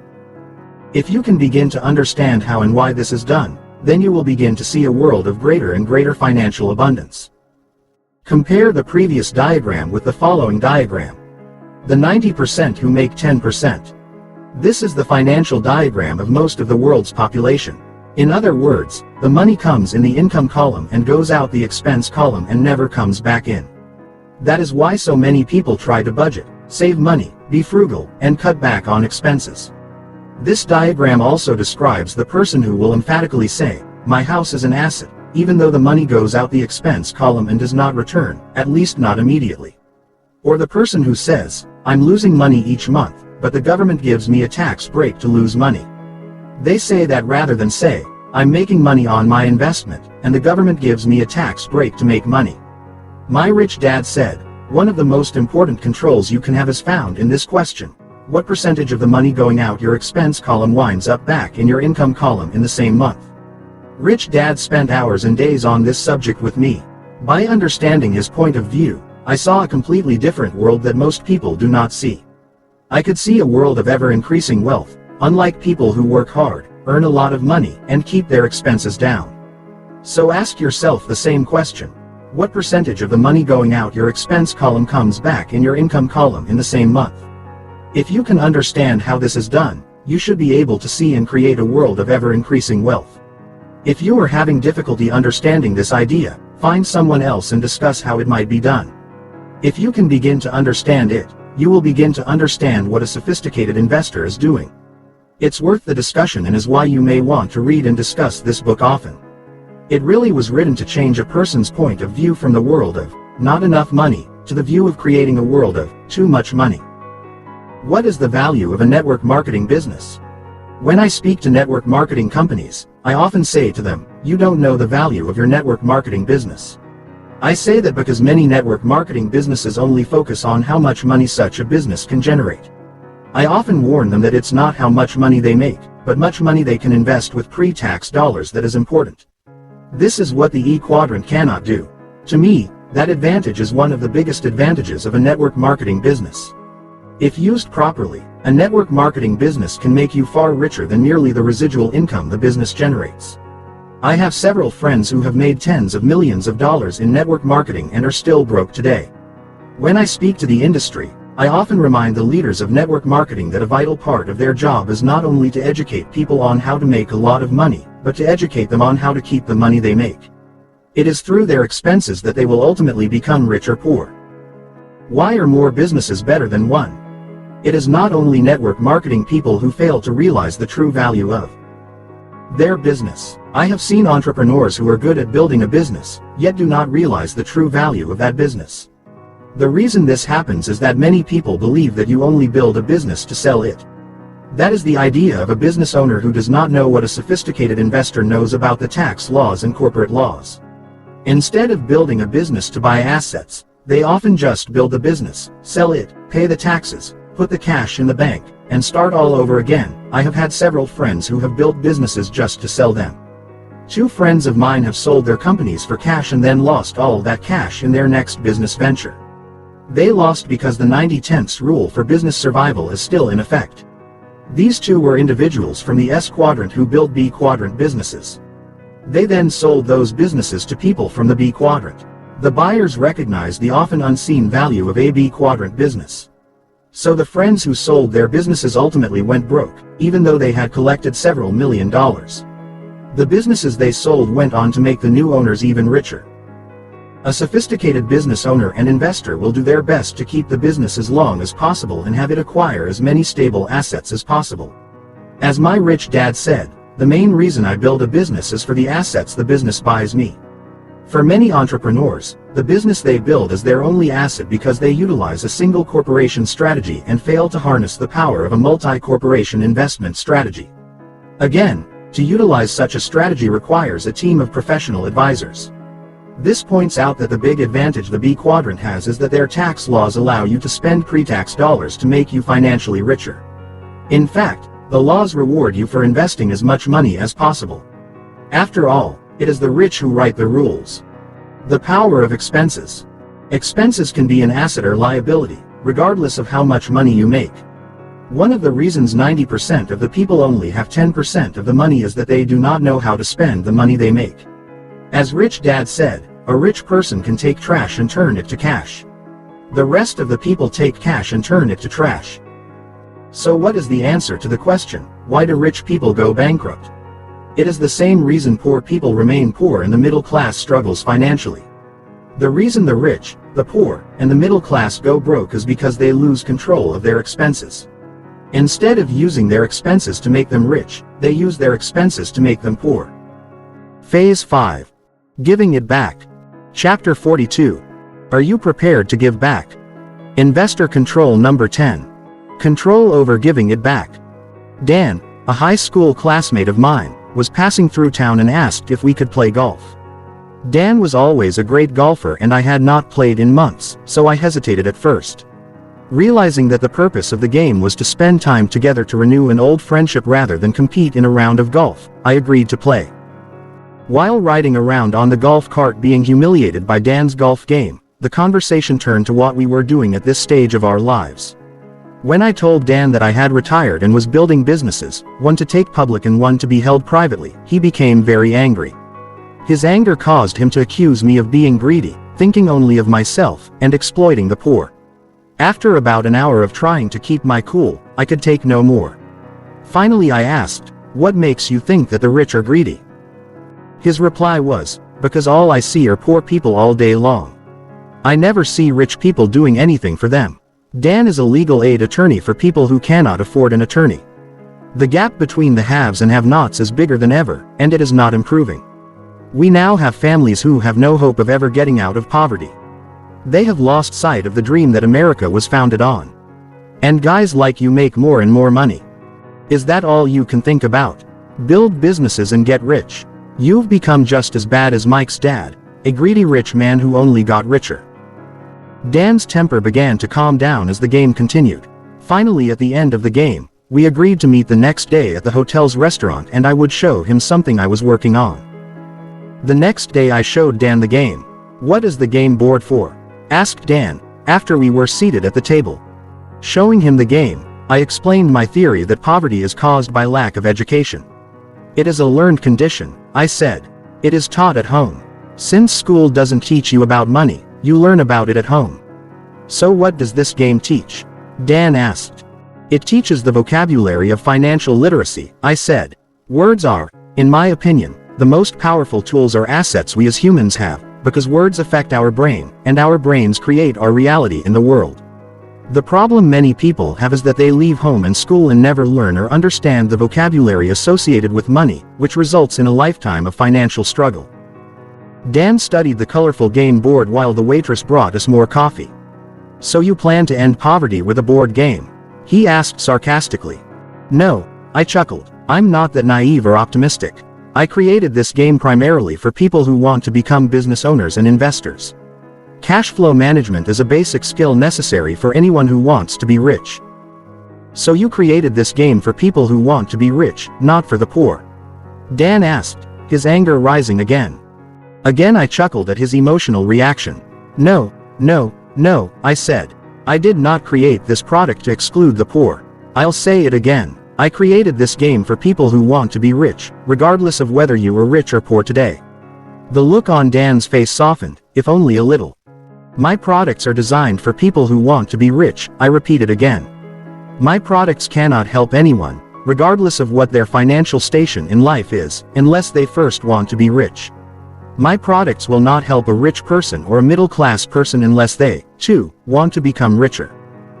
Dan sat there, shaking his head. His anger was getting higher. Finally he said, "You mean I've spent all my life trying to help people, and you're saying I can't help them?" "No, I am not saying that," I replied. "I cannot comment on what you do or how effective you are. Besides, that is not for me to judge." "So what are you saying?" Dan asked. "I'm saying you can't help people unless they truly want to help themselves," I said. "If a person is not interested in becoming rich, my products are worthless." Dan sat there, quietly absorbing the distinction I was attempting to make. In my world of law and legal aid, I often give advice to people. "Many people don't take it," said Dan.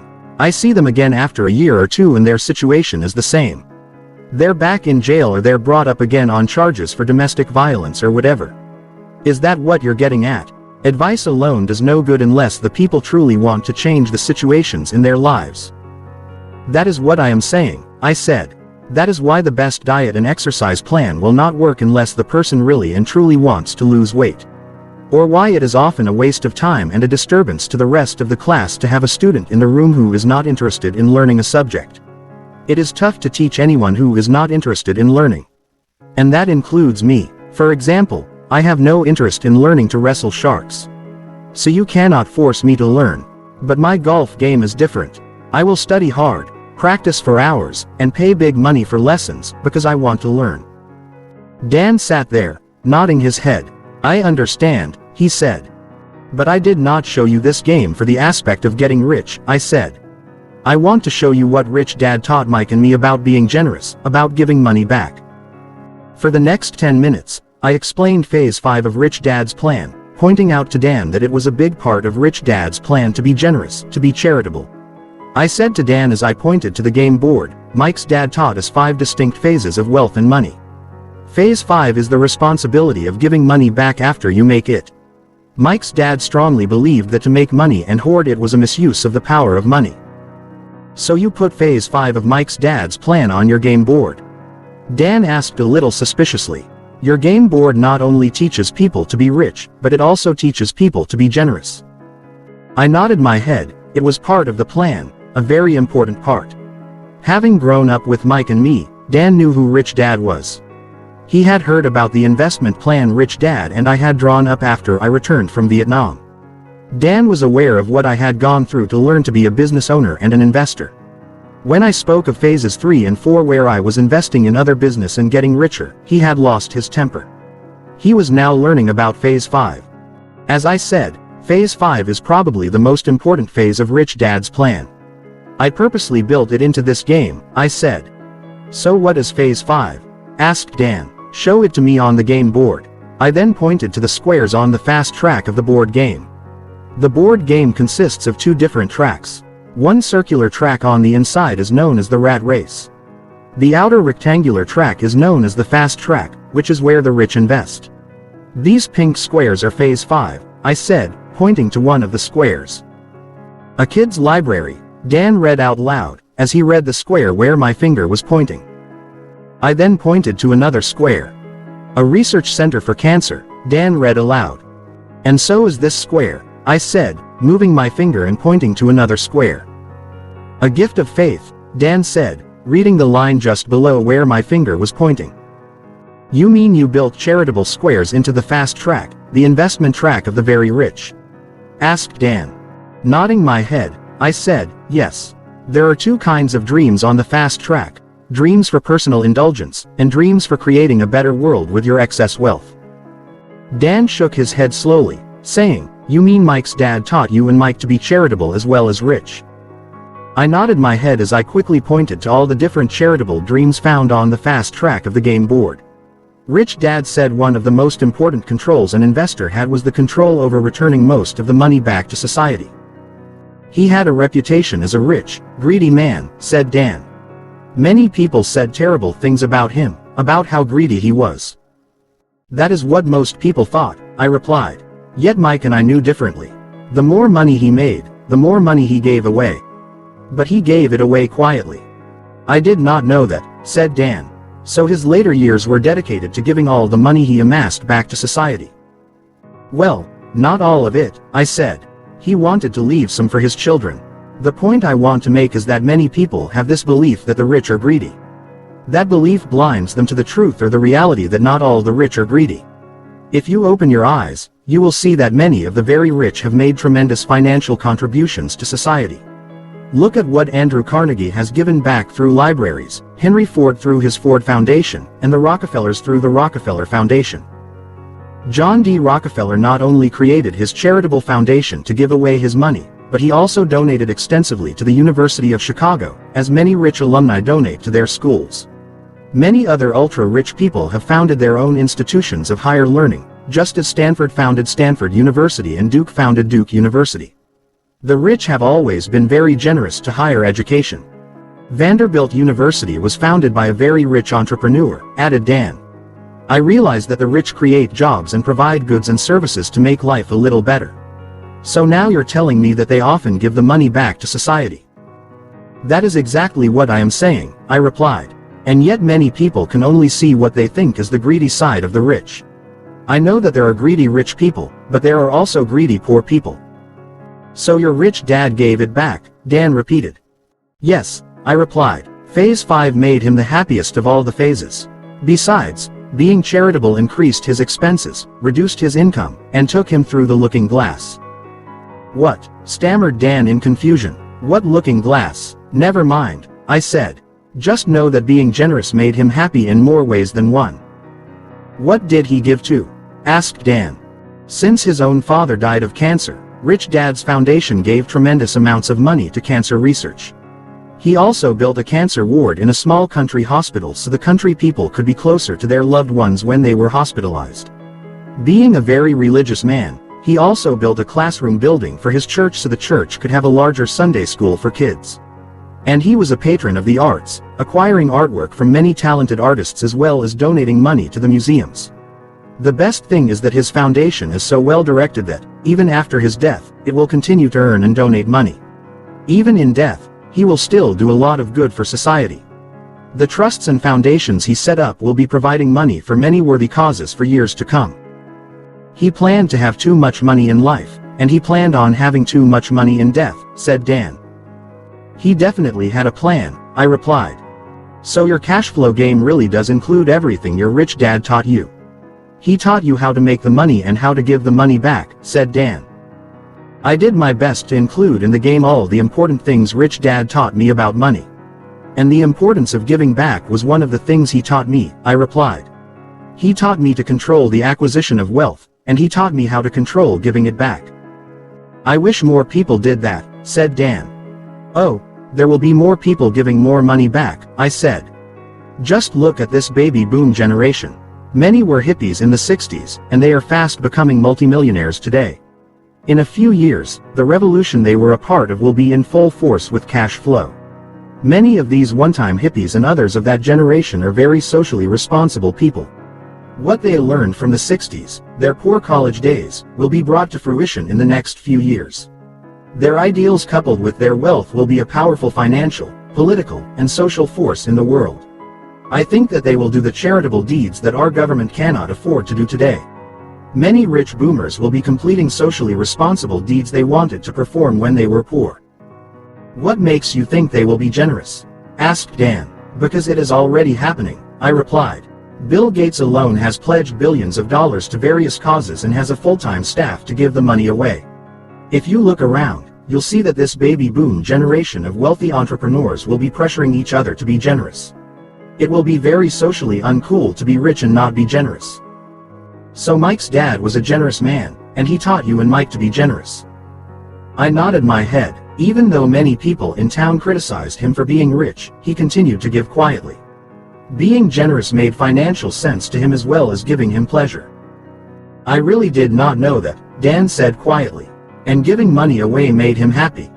I nodded my head. In the later years of his life, I saw a peace come over him that I had never seen before. He had done a lot of good during his life, and he would continue to do good when his life was over. His life was complete. He was very proud of both Mike and me. He said he knew I was more like my real dad. He knew I was a teacher, and he hoped I would go on to teach others as he had taught me. He wanted me to be both dads, a rich man as well as a teacher. And was that it? Asked Dan. No, I replied. He couldn't leave it at that. He was always afraid that I would give up along the way. He was afraid that I would not have the persistence to make my investment plan come true, which would mean my financial dreams would not come true. He was always afraid that I would join the quitters of the world, doing what was easy, rather than doing what was necessary. The last advice he gave me was, keep going, keep minding your own business, keep being true to your dreams, and all your dreams will come true, I said quietly. Bringing me back to the present, Dan asked, so have all your dreams come true? Almost, I replied. I still want to become an ultimate investor.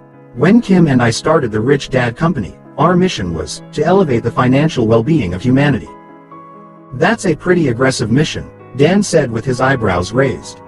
I can see how you would say that, but we accomplish our mission every day. We receive calls, letters, and emails every day from people who have taken action to improve their financial lives. We have been overwhelmed by the response we have from the people using our products. Every time we hear from someone who has improved their financial well-being, we have accomplished our mission. That sounds great, Robert. It's nice to see you so energized by giving, Dan said. We are still developing our outreach and programs. The important thing is to support learning wherever we can. Kim and I have been very blessed with success, and we want to continue to look for ways to give back by helping others learn and then teach financial literacy. Conclusion. Why it no longer takes money to make money. While teaching an investment class, I was asked, what internet company would you recommend I invest in? I replied, why invest in someone else's internet company? Why don't you start your own internet company and ask people to invest in it? There are many investment books written on how to buy assets. This book has been dedicated to learning how to create assets that buy assets. So why not take the time to consider creating an asset, rather than simply buying an asset? It has never been easier to create your own asset. The world is 10 years old. On October 11, 1998, Merrill Lynch ran a full-page ad in several of the larger American newspapers, announcing that the world was just 10 years old. Why just 10 years old? Because it had been approximately 10 years since the Berlin Wall had come down. Tearing down the Berlin Wall is the event some economic historians use to mark the end of the Industrial Age and the beginning of the Information Age. Until the Information Age, most people had to be investors from the outside. Now more and more people can invest from the inside rather than from the outside. When I answered, why invest in someone else's internet company? Why not start your own internet company? I meant, it is now the information age, so why not become an insider instead of an outsider? 3 ages. In the agrarian age, the rich were those who owned a castle that overlooked large tracts of fertile agricultural land. Those people were known as the monarchs and the nobles. If you were not born into this group, you were an outsider with very little chance of becoming an insider. The 90/10ths rule controlled life. The 10% who were in power were there because of marriage, birth, or conquest. The other 90% were serfs or peasants who worked the land, but owned nothing. During the agrarian age, if you were a good, hard-working person, you were respected. The idea of being diligent was handed down from parent to child. Because 90% of the people worked to support the rich 10% who appeared not to be working, the idle rich began to be loathed. That idea was also handed down from parent to child. These ideas continue to be popular and are still handed down from generation to generation. Then came the Industrial Age, and wealth shifted from agricultural land to real estate. Improvements such as buildings, factories, warehouses, mines, and residential homes for the workers were placed on top of the land. Suddenly, rich, fertile agricultural land dropped in value because the wealth shifted to the owners of the buildings upon the land. In fact, an interesting thing happened. Suddenly, rich, fertile land became less valuable than rocky land where farming was difficult. Rocky land suddenly became more valuable because it was cheaper than fertile land. It could also hold taller buildings such as skyscrapers or factories, and it often contained resources such as the oil, iron, and copper that fueled the Industrial Age. When the shift in ages occurred, many farmers' net worth went down. To maintain their standard of living, they had to work harder and farm more land than before. It was during the Industrial Age that the "go to school so you can find a good job" idea became popular. In the Agrarian Age, a formal education was not necessary since professions were handed down from parent to child. Bakers taught their children to be bakers, and so on. Near the end of the Agrarian Age, the idea of a job, or the idea of one job for life, became popularized. You went to school, got that one job for life, worked your way up the corporate ladder or up the union ladder, and when you retired, the company and the government took care of your needs. In the Industrial Age, those not of noble birth could become rich and powerful. Rags to riches stories spurred on the ambitious. Entrepreneurs started with nothing and became billionaires. When Henry Ford decided to mass-produce the automobile, he found some cheap rocky land that farmers did not want near a small town known as Detroit, and an industry was born. The Ford family and anyone around them who did business with them became, in essence, the new, rich nobility. New names became as prestigious as those of kings and queens, names such as Rockefeller, Stanford, and Carnegie.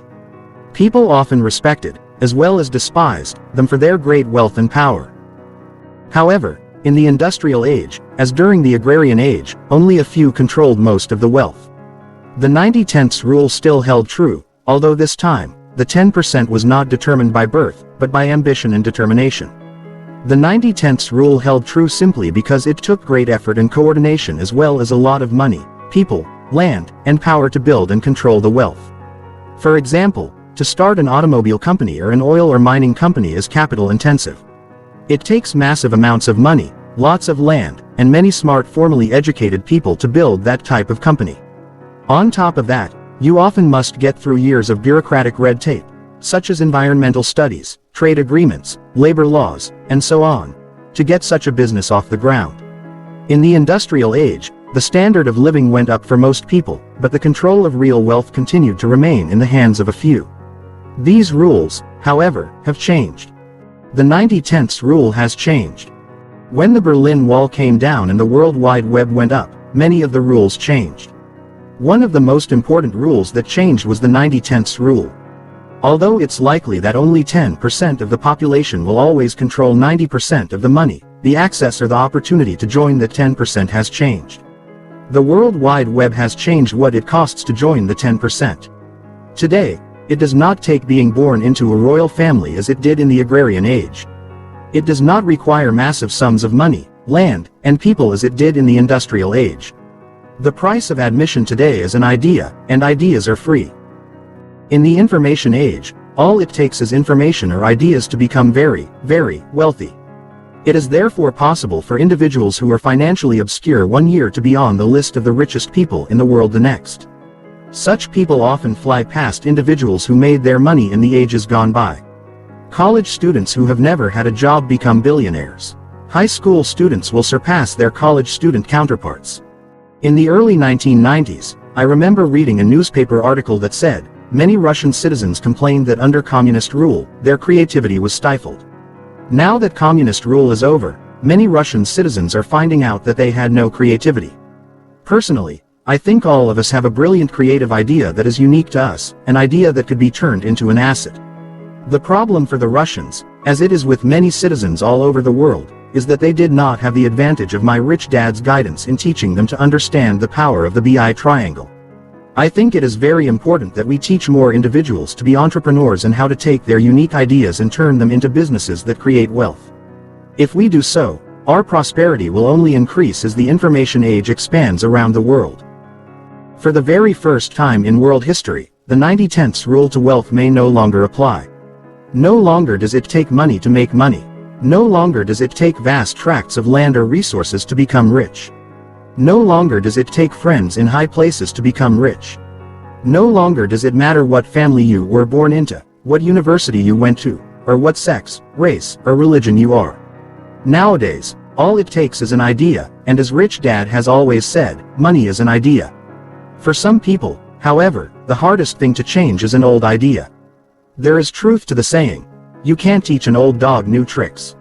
I think a more accurate saying is, you can't teach someone who clings to old ideas new tricks, regardless of whether they are young or old. So when I am asked, what internet company would you invest in? I still reply, why not invest in your own internet company? I am not necessarily suggesting that they start an internet company. All I am doing is asking them to consider the idea, the possibility, of starting their own company. In fact, many franchise and network marketing opportunities are now available on the internet. When people simply consider the idea of starting their own B-quadrant business, their minds shift from hard work and physical limits to the possibility of unlimited wealth. All it takes is the idea. I am not suggesting that such people quit their job and leap into starting a company. But I do suggest that they keep their full-time job and consider starting a business part-time. The challenge of old ideas. In news coverage of the stock market, you often hear announcers say, old economy versus new economy. In many ways, the people being left behind are people who continue to think in old economy ideas versus new economy ideas. Rich Dad constantly reminded his son and me that money is just an idea. He also warned us to be ever vigilant, to watch our ideas and challenge them when they needed to be challenged. Being young and lacking experience at the time, I never fully realized what he meant. Today, older and wiser, I have tremendous respect for his warning to challenge our old ideas. As Rich Dad said, what is right for you today could be wrong for you tomorrow. I have watched Amazon.com, A company starting out without any profits or any real estate, grow faster and become more valuable in the stock market than established retailers such as Sears and J.C. Penney. A new not yet profitable online retailer is perceived as more valuable than industrial-age retailers with solid profits, years of experience, massive real estate holdings, and more assets than any monarch of old. But the new online retailer is considered more valuable just because it does not require massive amounts of real estate, money, and people in order to do business. The very things that made industrial-age retailers valuable in the industrial age are making them less valuable in the information age. You often hear people say, the rules have changed.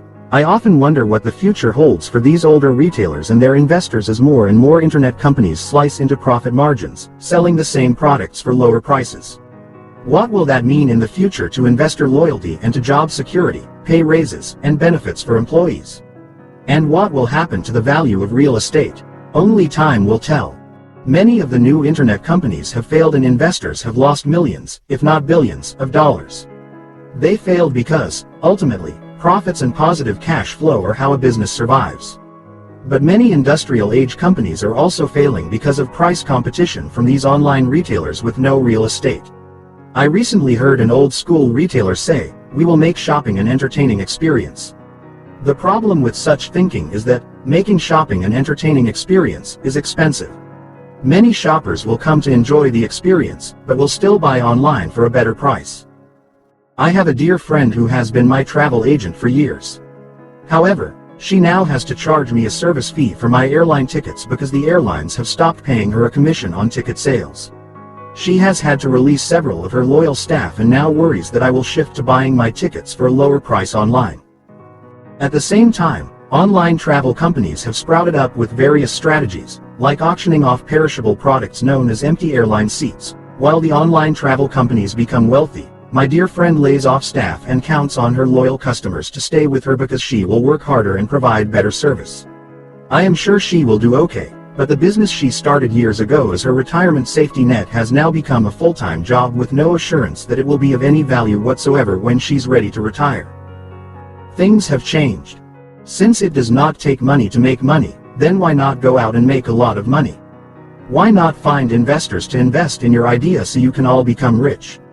The answer is that often, old ideas get in the way.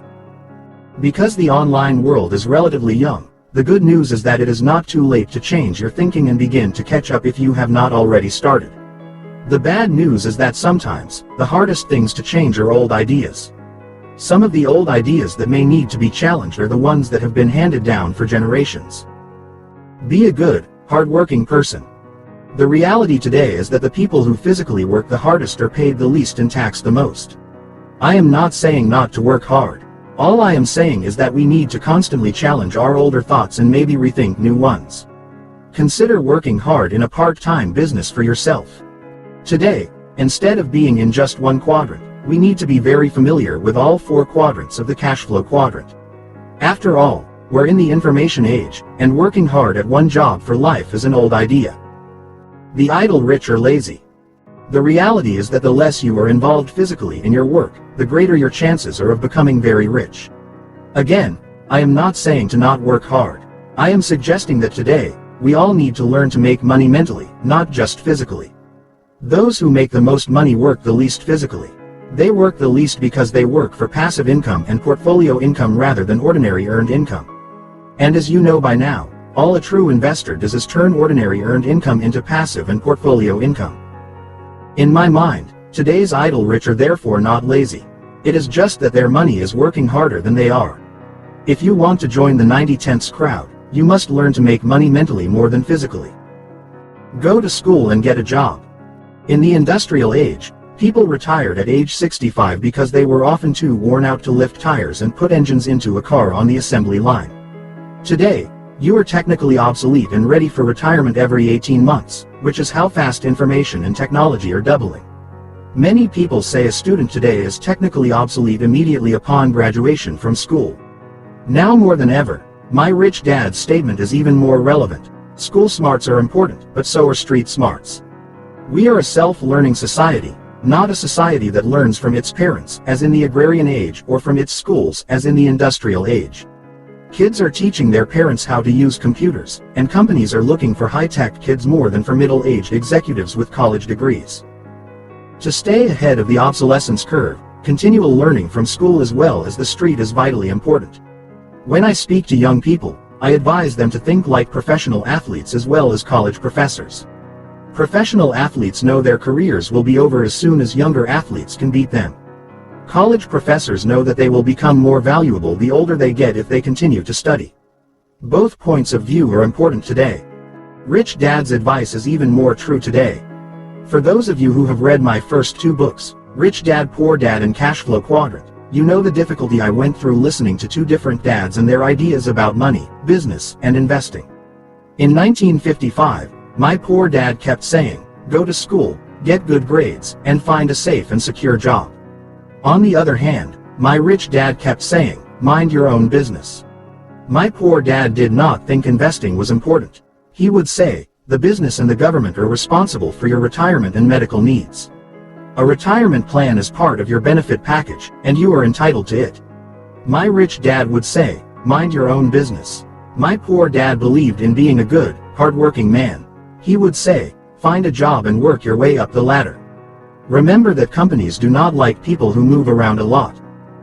Companies reward people for seniority and loyalty.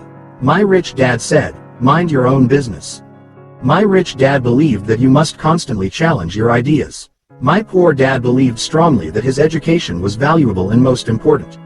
He believed in the idea of right answers and wrong answers. My rich dad believed that the world is changing, and we need to continually keep learning. Rich Dad did not believe in right answers or wrong answers. He believed instead in old answers and new answers. He would say, "You cannot help but get older physically, but that does not mean you have to get older mentally. If you want to stay younger longer, just adopt younger ideas." People get old or obsolete because they cling to right answers that are old answers. Here are some examples of right answers that are old answers today. Can humans fly? The correct answer prior to 1900 was no. Today, it is obvious that humans are flying everywhere, even in space. Is the Earth flat? The correct answer in 1492 was yes. After Columbus sailed to the New World, the old right answer was obsolete. Is land the basis of all wealth? The answer before the industrial age was yes. Today, the answer is a resounding no. It takes an idea and knowledge from the B and I quadrants to make that idea real. Once you prove you know what to do, the world is full of rich investors looking to give their money to you. Doesn't it take money to make money? I am most frequently asked this question. The answer is no. In my opinion, it has always been no. My answer has always been, it does not take money to make money. It takes information to make, as well as to keep, money. The difference is that it has become much more obvious today that it does not take money or hard labor to make a lot of money. I don't know what tomorrow will bring. No one does. That is why Rich Dad's idea of constantly challenging and updating ideas was one of the most important ideas he passed on to me. Today, I see so many of my friends falling behind professionally as well as financially, simply because they fail to challenge their own ideas. Their ideas are often very old answers handed down for generations, from one economic era to another. Some high school kids plan on never having jobs. Their plan is to bypass the whole industrial age idea of job security and become financially free billionaires instead. This is why I ask people to think about building their own internet business, either on their own or through a franchise or network marketing company, instead of just looking for one to invest in. Today's thinking process is very different, and it may challenge some very old, right, ideas. Those old ideas often make the process of change difficult. Ideas just need to be better. Always remember that once you have mastered the guidelines found in the BI triangle, you can virtually take nothing and turn it into an asset. When I am asked what my first successful investment was, I simply reply, my comic book business. In other words, I took comic books that were going to be thrown away and created an asset around them, using the principles found in the BI triangle. Starbucks did the same thing with a cup of coffee. So ideas do not have to be new and unique. They just have to be better. This has been going on for centuries. In other words, things do not have to be high-tech to be better. In fact, many things that we take for granted today were very high-tech yesterday. There are many individuals who spend their lives copying other people's ideas rather than creating their own. I have 2 acquaintances that make it a practice of taking other people's ideas. Although they may make a lot of money, there is a price for taking other people's ideas without their permission or giving credit where credit is due for those ideas. The price these people pay, although they may make a lot of money, is the respect of the people that know they take other people's ideas without permission.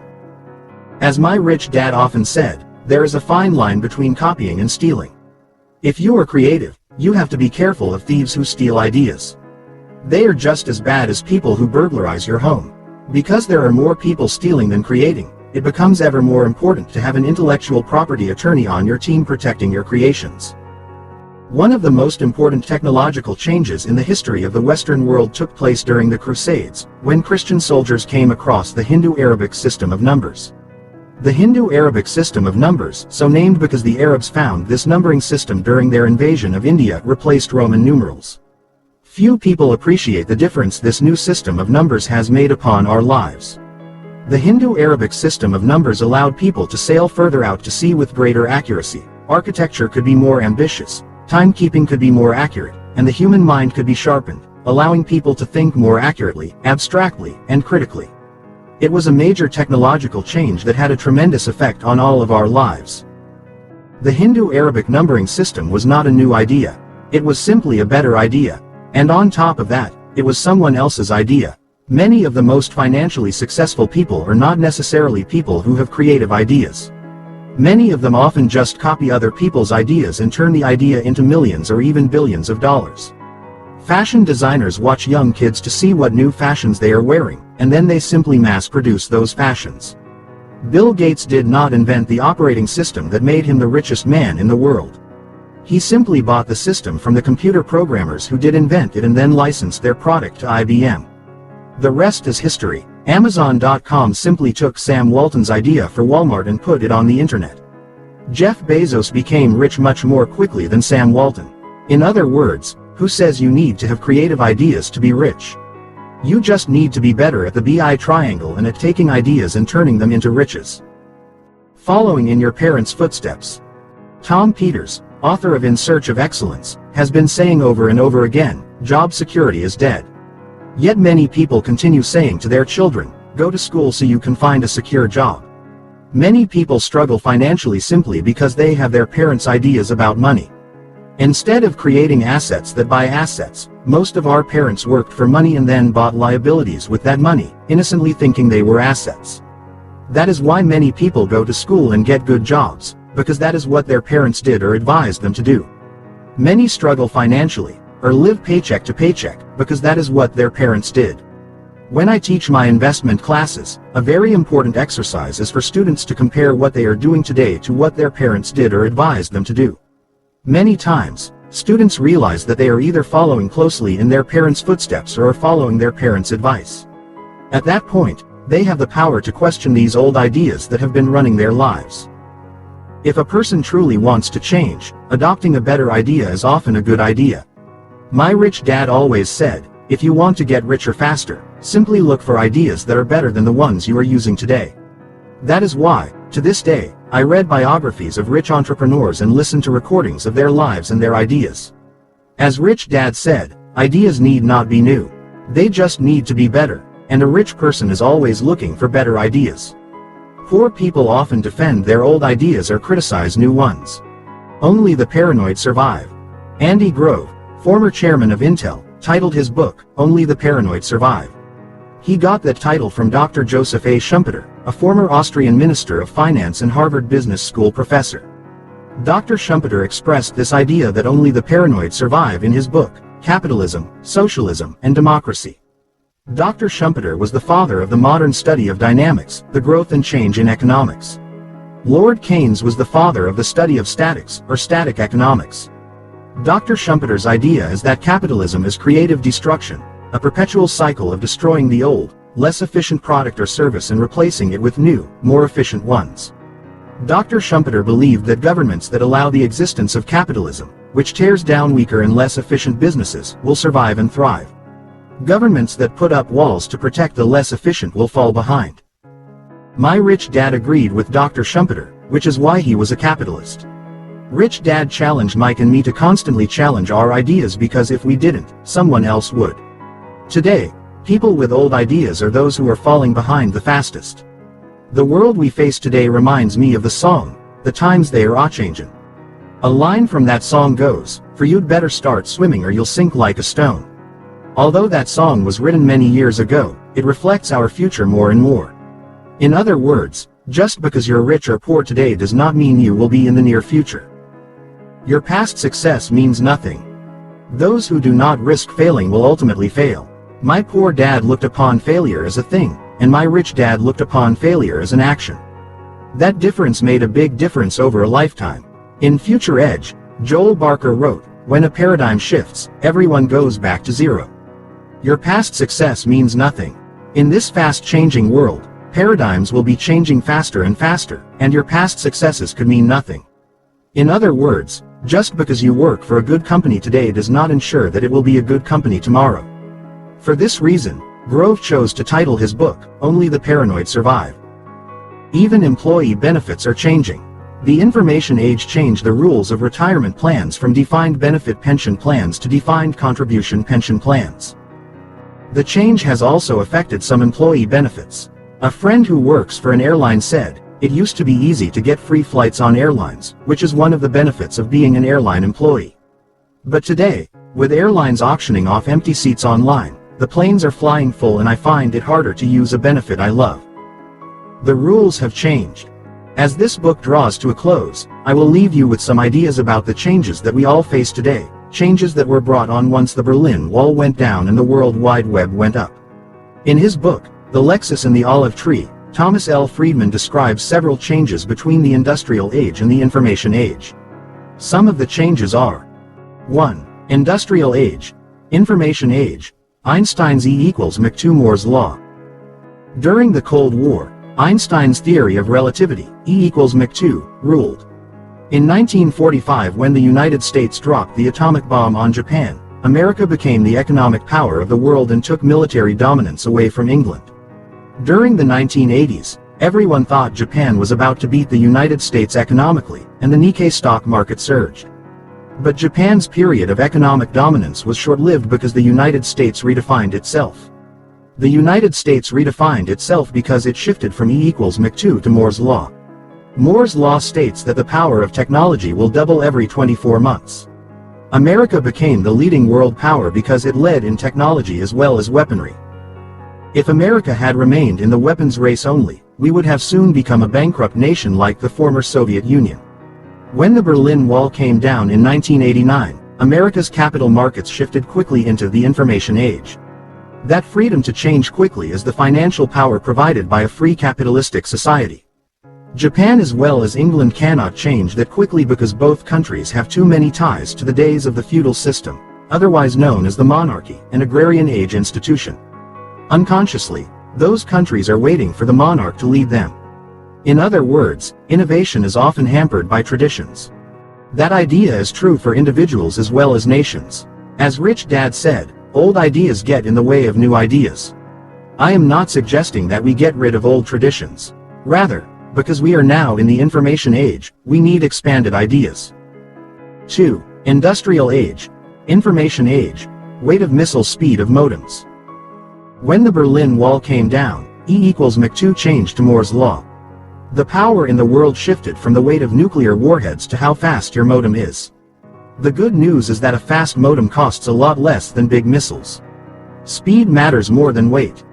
3. Industrial age. Information age. Two world powers in charge, no one in charge. During the Cold War, there were two superpowers, the United States and the Soviet Union. Today, the internet makes the idea of a borderless world and a global economy a reality. Today, the electronic herd, which is the thousands of fund managers who control great sums of money, has the power to affect world politics more than politicians do. If the electronic herd does not like the way a country is managing their financial affairs, they will move their money elsewhere at the speed of light. It is not the politicians who have the power today, as they did in the industrial age. In the information age, it is the power of global digital money that often dictates a country's affairs. When Bill Gates crossed the border from the United States to Canada some years ago, the customs agent asked him if he had anything of value to declare. He pulled out a stack of floppy disks wrapped in rubber bands. "This is worth at least $50 billion, he said. The customs agent shrugged, thinking he was talking to a nut, and let the richest man in the world pass through the border without paying anything in taxes. The point is that the bundle of floppy disks wrapped in rubber bands really was worth at least $50 billion. That bundle of floppy disks was the prototype of Microsoft's Windows 95. Super rich individuals like Gates often have more money and more influence over the world than many large nations. Such power caused the US government to take Gates to court for monopolistic practices. When that case started, a friend of mine said, "The frightening thing is that Gates can afford to hire better attorneys than the US government can. That is because the US government is an industrial age institution, and Gates is an information age individual." Following in this line of thinking, George Soros believes that many corporations have much more money and power than many Western nations. That means there are corporations today that could damage the economy of an entire nation just to benefit a few shareholders. That is how much power many corporations have. In the years ahead, many changes, both good and bad, will occur. I believe that capitalism will be unleashed to its fullest extent. Old and obsolete businesses will be wiped out. Competition, as well as the need to be cooperative, will increase. Younger companies will buy out older ones. These changes are all happening because the genie known as technology has been released from the bottle, and information and technology are now cheap enough for everyone to afford. The good news. The good news is that for the very first time, the 90/10 rule of the rich no longer needs to apply. It is now possible for more and more people to gain access to the great world of infinite wealth, the wealth found in information. And information is infinite, not restricted as land and resources were in ages gone by. The bad news is that the people who cling to old ideas may be brutalized by the changes upon us, as well as by the changes yet to come. If Rich Dad were alive today, he might say, "The internet is much like the California gold rush of the 1850s. The only difference is that you do not need to leave your home to participate in it, so why not participate in it?" He would probably go on to say, "During any economic bonanza, there are only three kinds of people: those who make things happen, those who watch things happen, and those who say, 'What happened?'" Although I started with Einstein's theory of relativity as an obsolete idea from the Cold War, I also think of Einstein as a true visionary. Even then, he recognized an idea that is even truer today: imagination is more important than knowledge. The really good news is that, for the first time in history, the internet gives more and more people the ability to see the other side of the coin if they go there with open eyes. Taking my ideas and creating an asset with those ideas was one of the best challenges I have undertaken. Although not always successful, my skills increased with each new venture, and I could see a world of possibilities that few people see. So the good news is that the internet makes it easier for more people to access a world of abundance that for centuries has been available to just a few. The internet makes it possible for more people to take their ideas, create assets that buy other assets, and have their financial dreams come true. We've only just begun. Karen and Richard Carpenter sang a song entitled, "We've Only Just Begun." For those of you who think you may be too old to start over again, always remember that Colonel Sanders started all over again at age 66. The advantage we have over the Colonel is that we are all now in the information age, where it only matters how young we are mentally, not how old we are physically. Your most important investment. You are making an important investment by reading this book, regardless of whether you agree with it or not. In today's ever-changing world, the most important investment you can make is an investment in ongoing education and searching for new ideas. So keep searching, and keep challenging your old ideas. One of the main points of this book is that you have the power to create a world of not enough money as well as a world of an abundance of money. Creating a world of an abundance of money does require a degree of creativity, a high standard of financial and business literacy, a mindset for seeking opportunities rather than for seeking security, and the ability to be cooperative instead of competitive. Rich Dad guided me in shaping my thoughts by saying, "You can choose to live in a world of not enough money or a world of too much money. That choice is up to you." A final word. Rich Dad's advice to the average investor at the beginning of the book was, "Don't be average." Regardless of whether you invest to be secure, comfortable, or rich, please have a plan for each level. In the information age, an age with faster changes, fewer guarantees, and more opportunities, your financial education and investor knowledge is vitally important. Thanks for watching. For more updates, please like, share, and subscribe to our channel. We will meet you soon in another interesting video. Till then, take care and goodbye.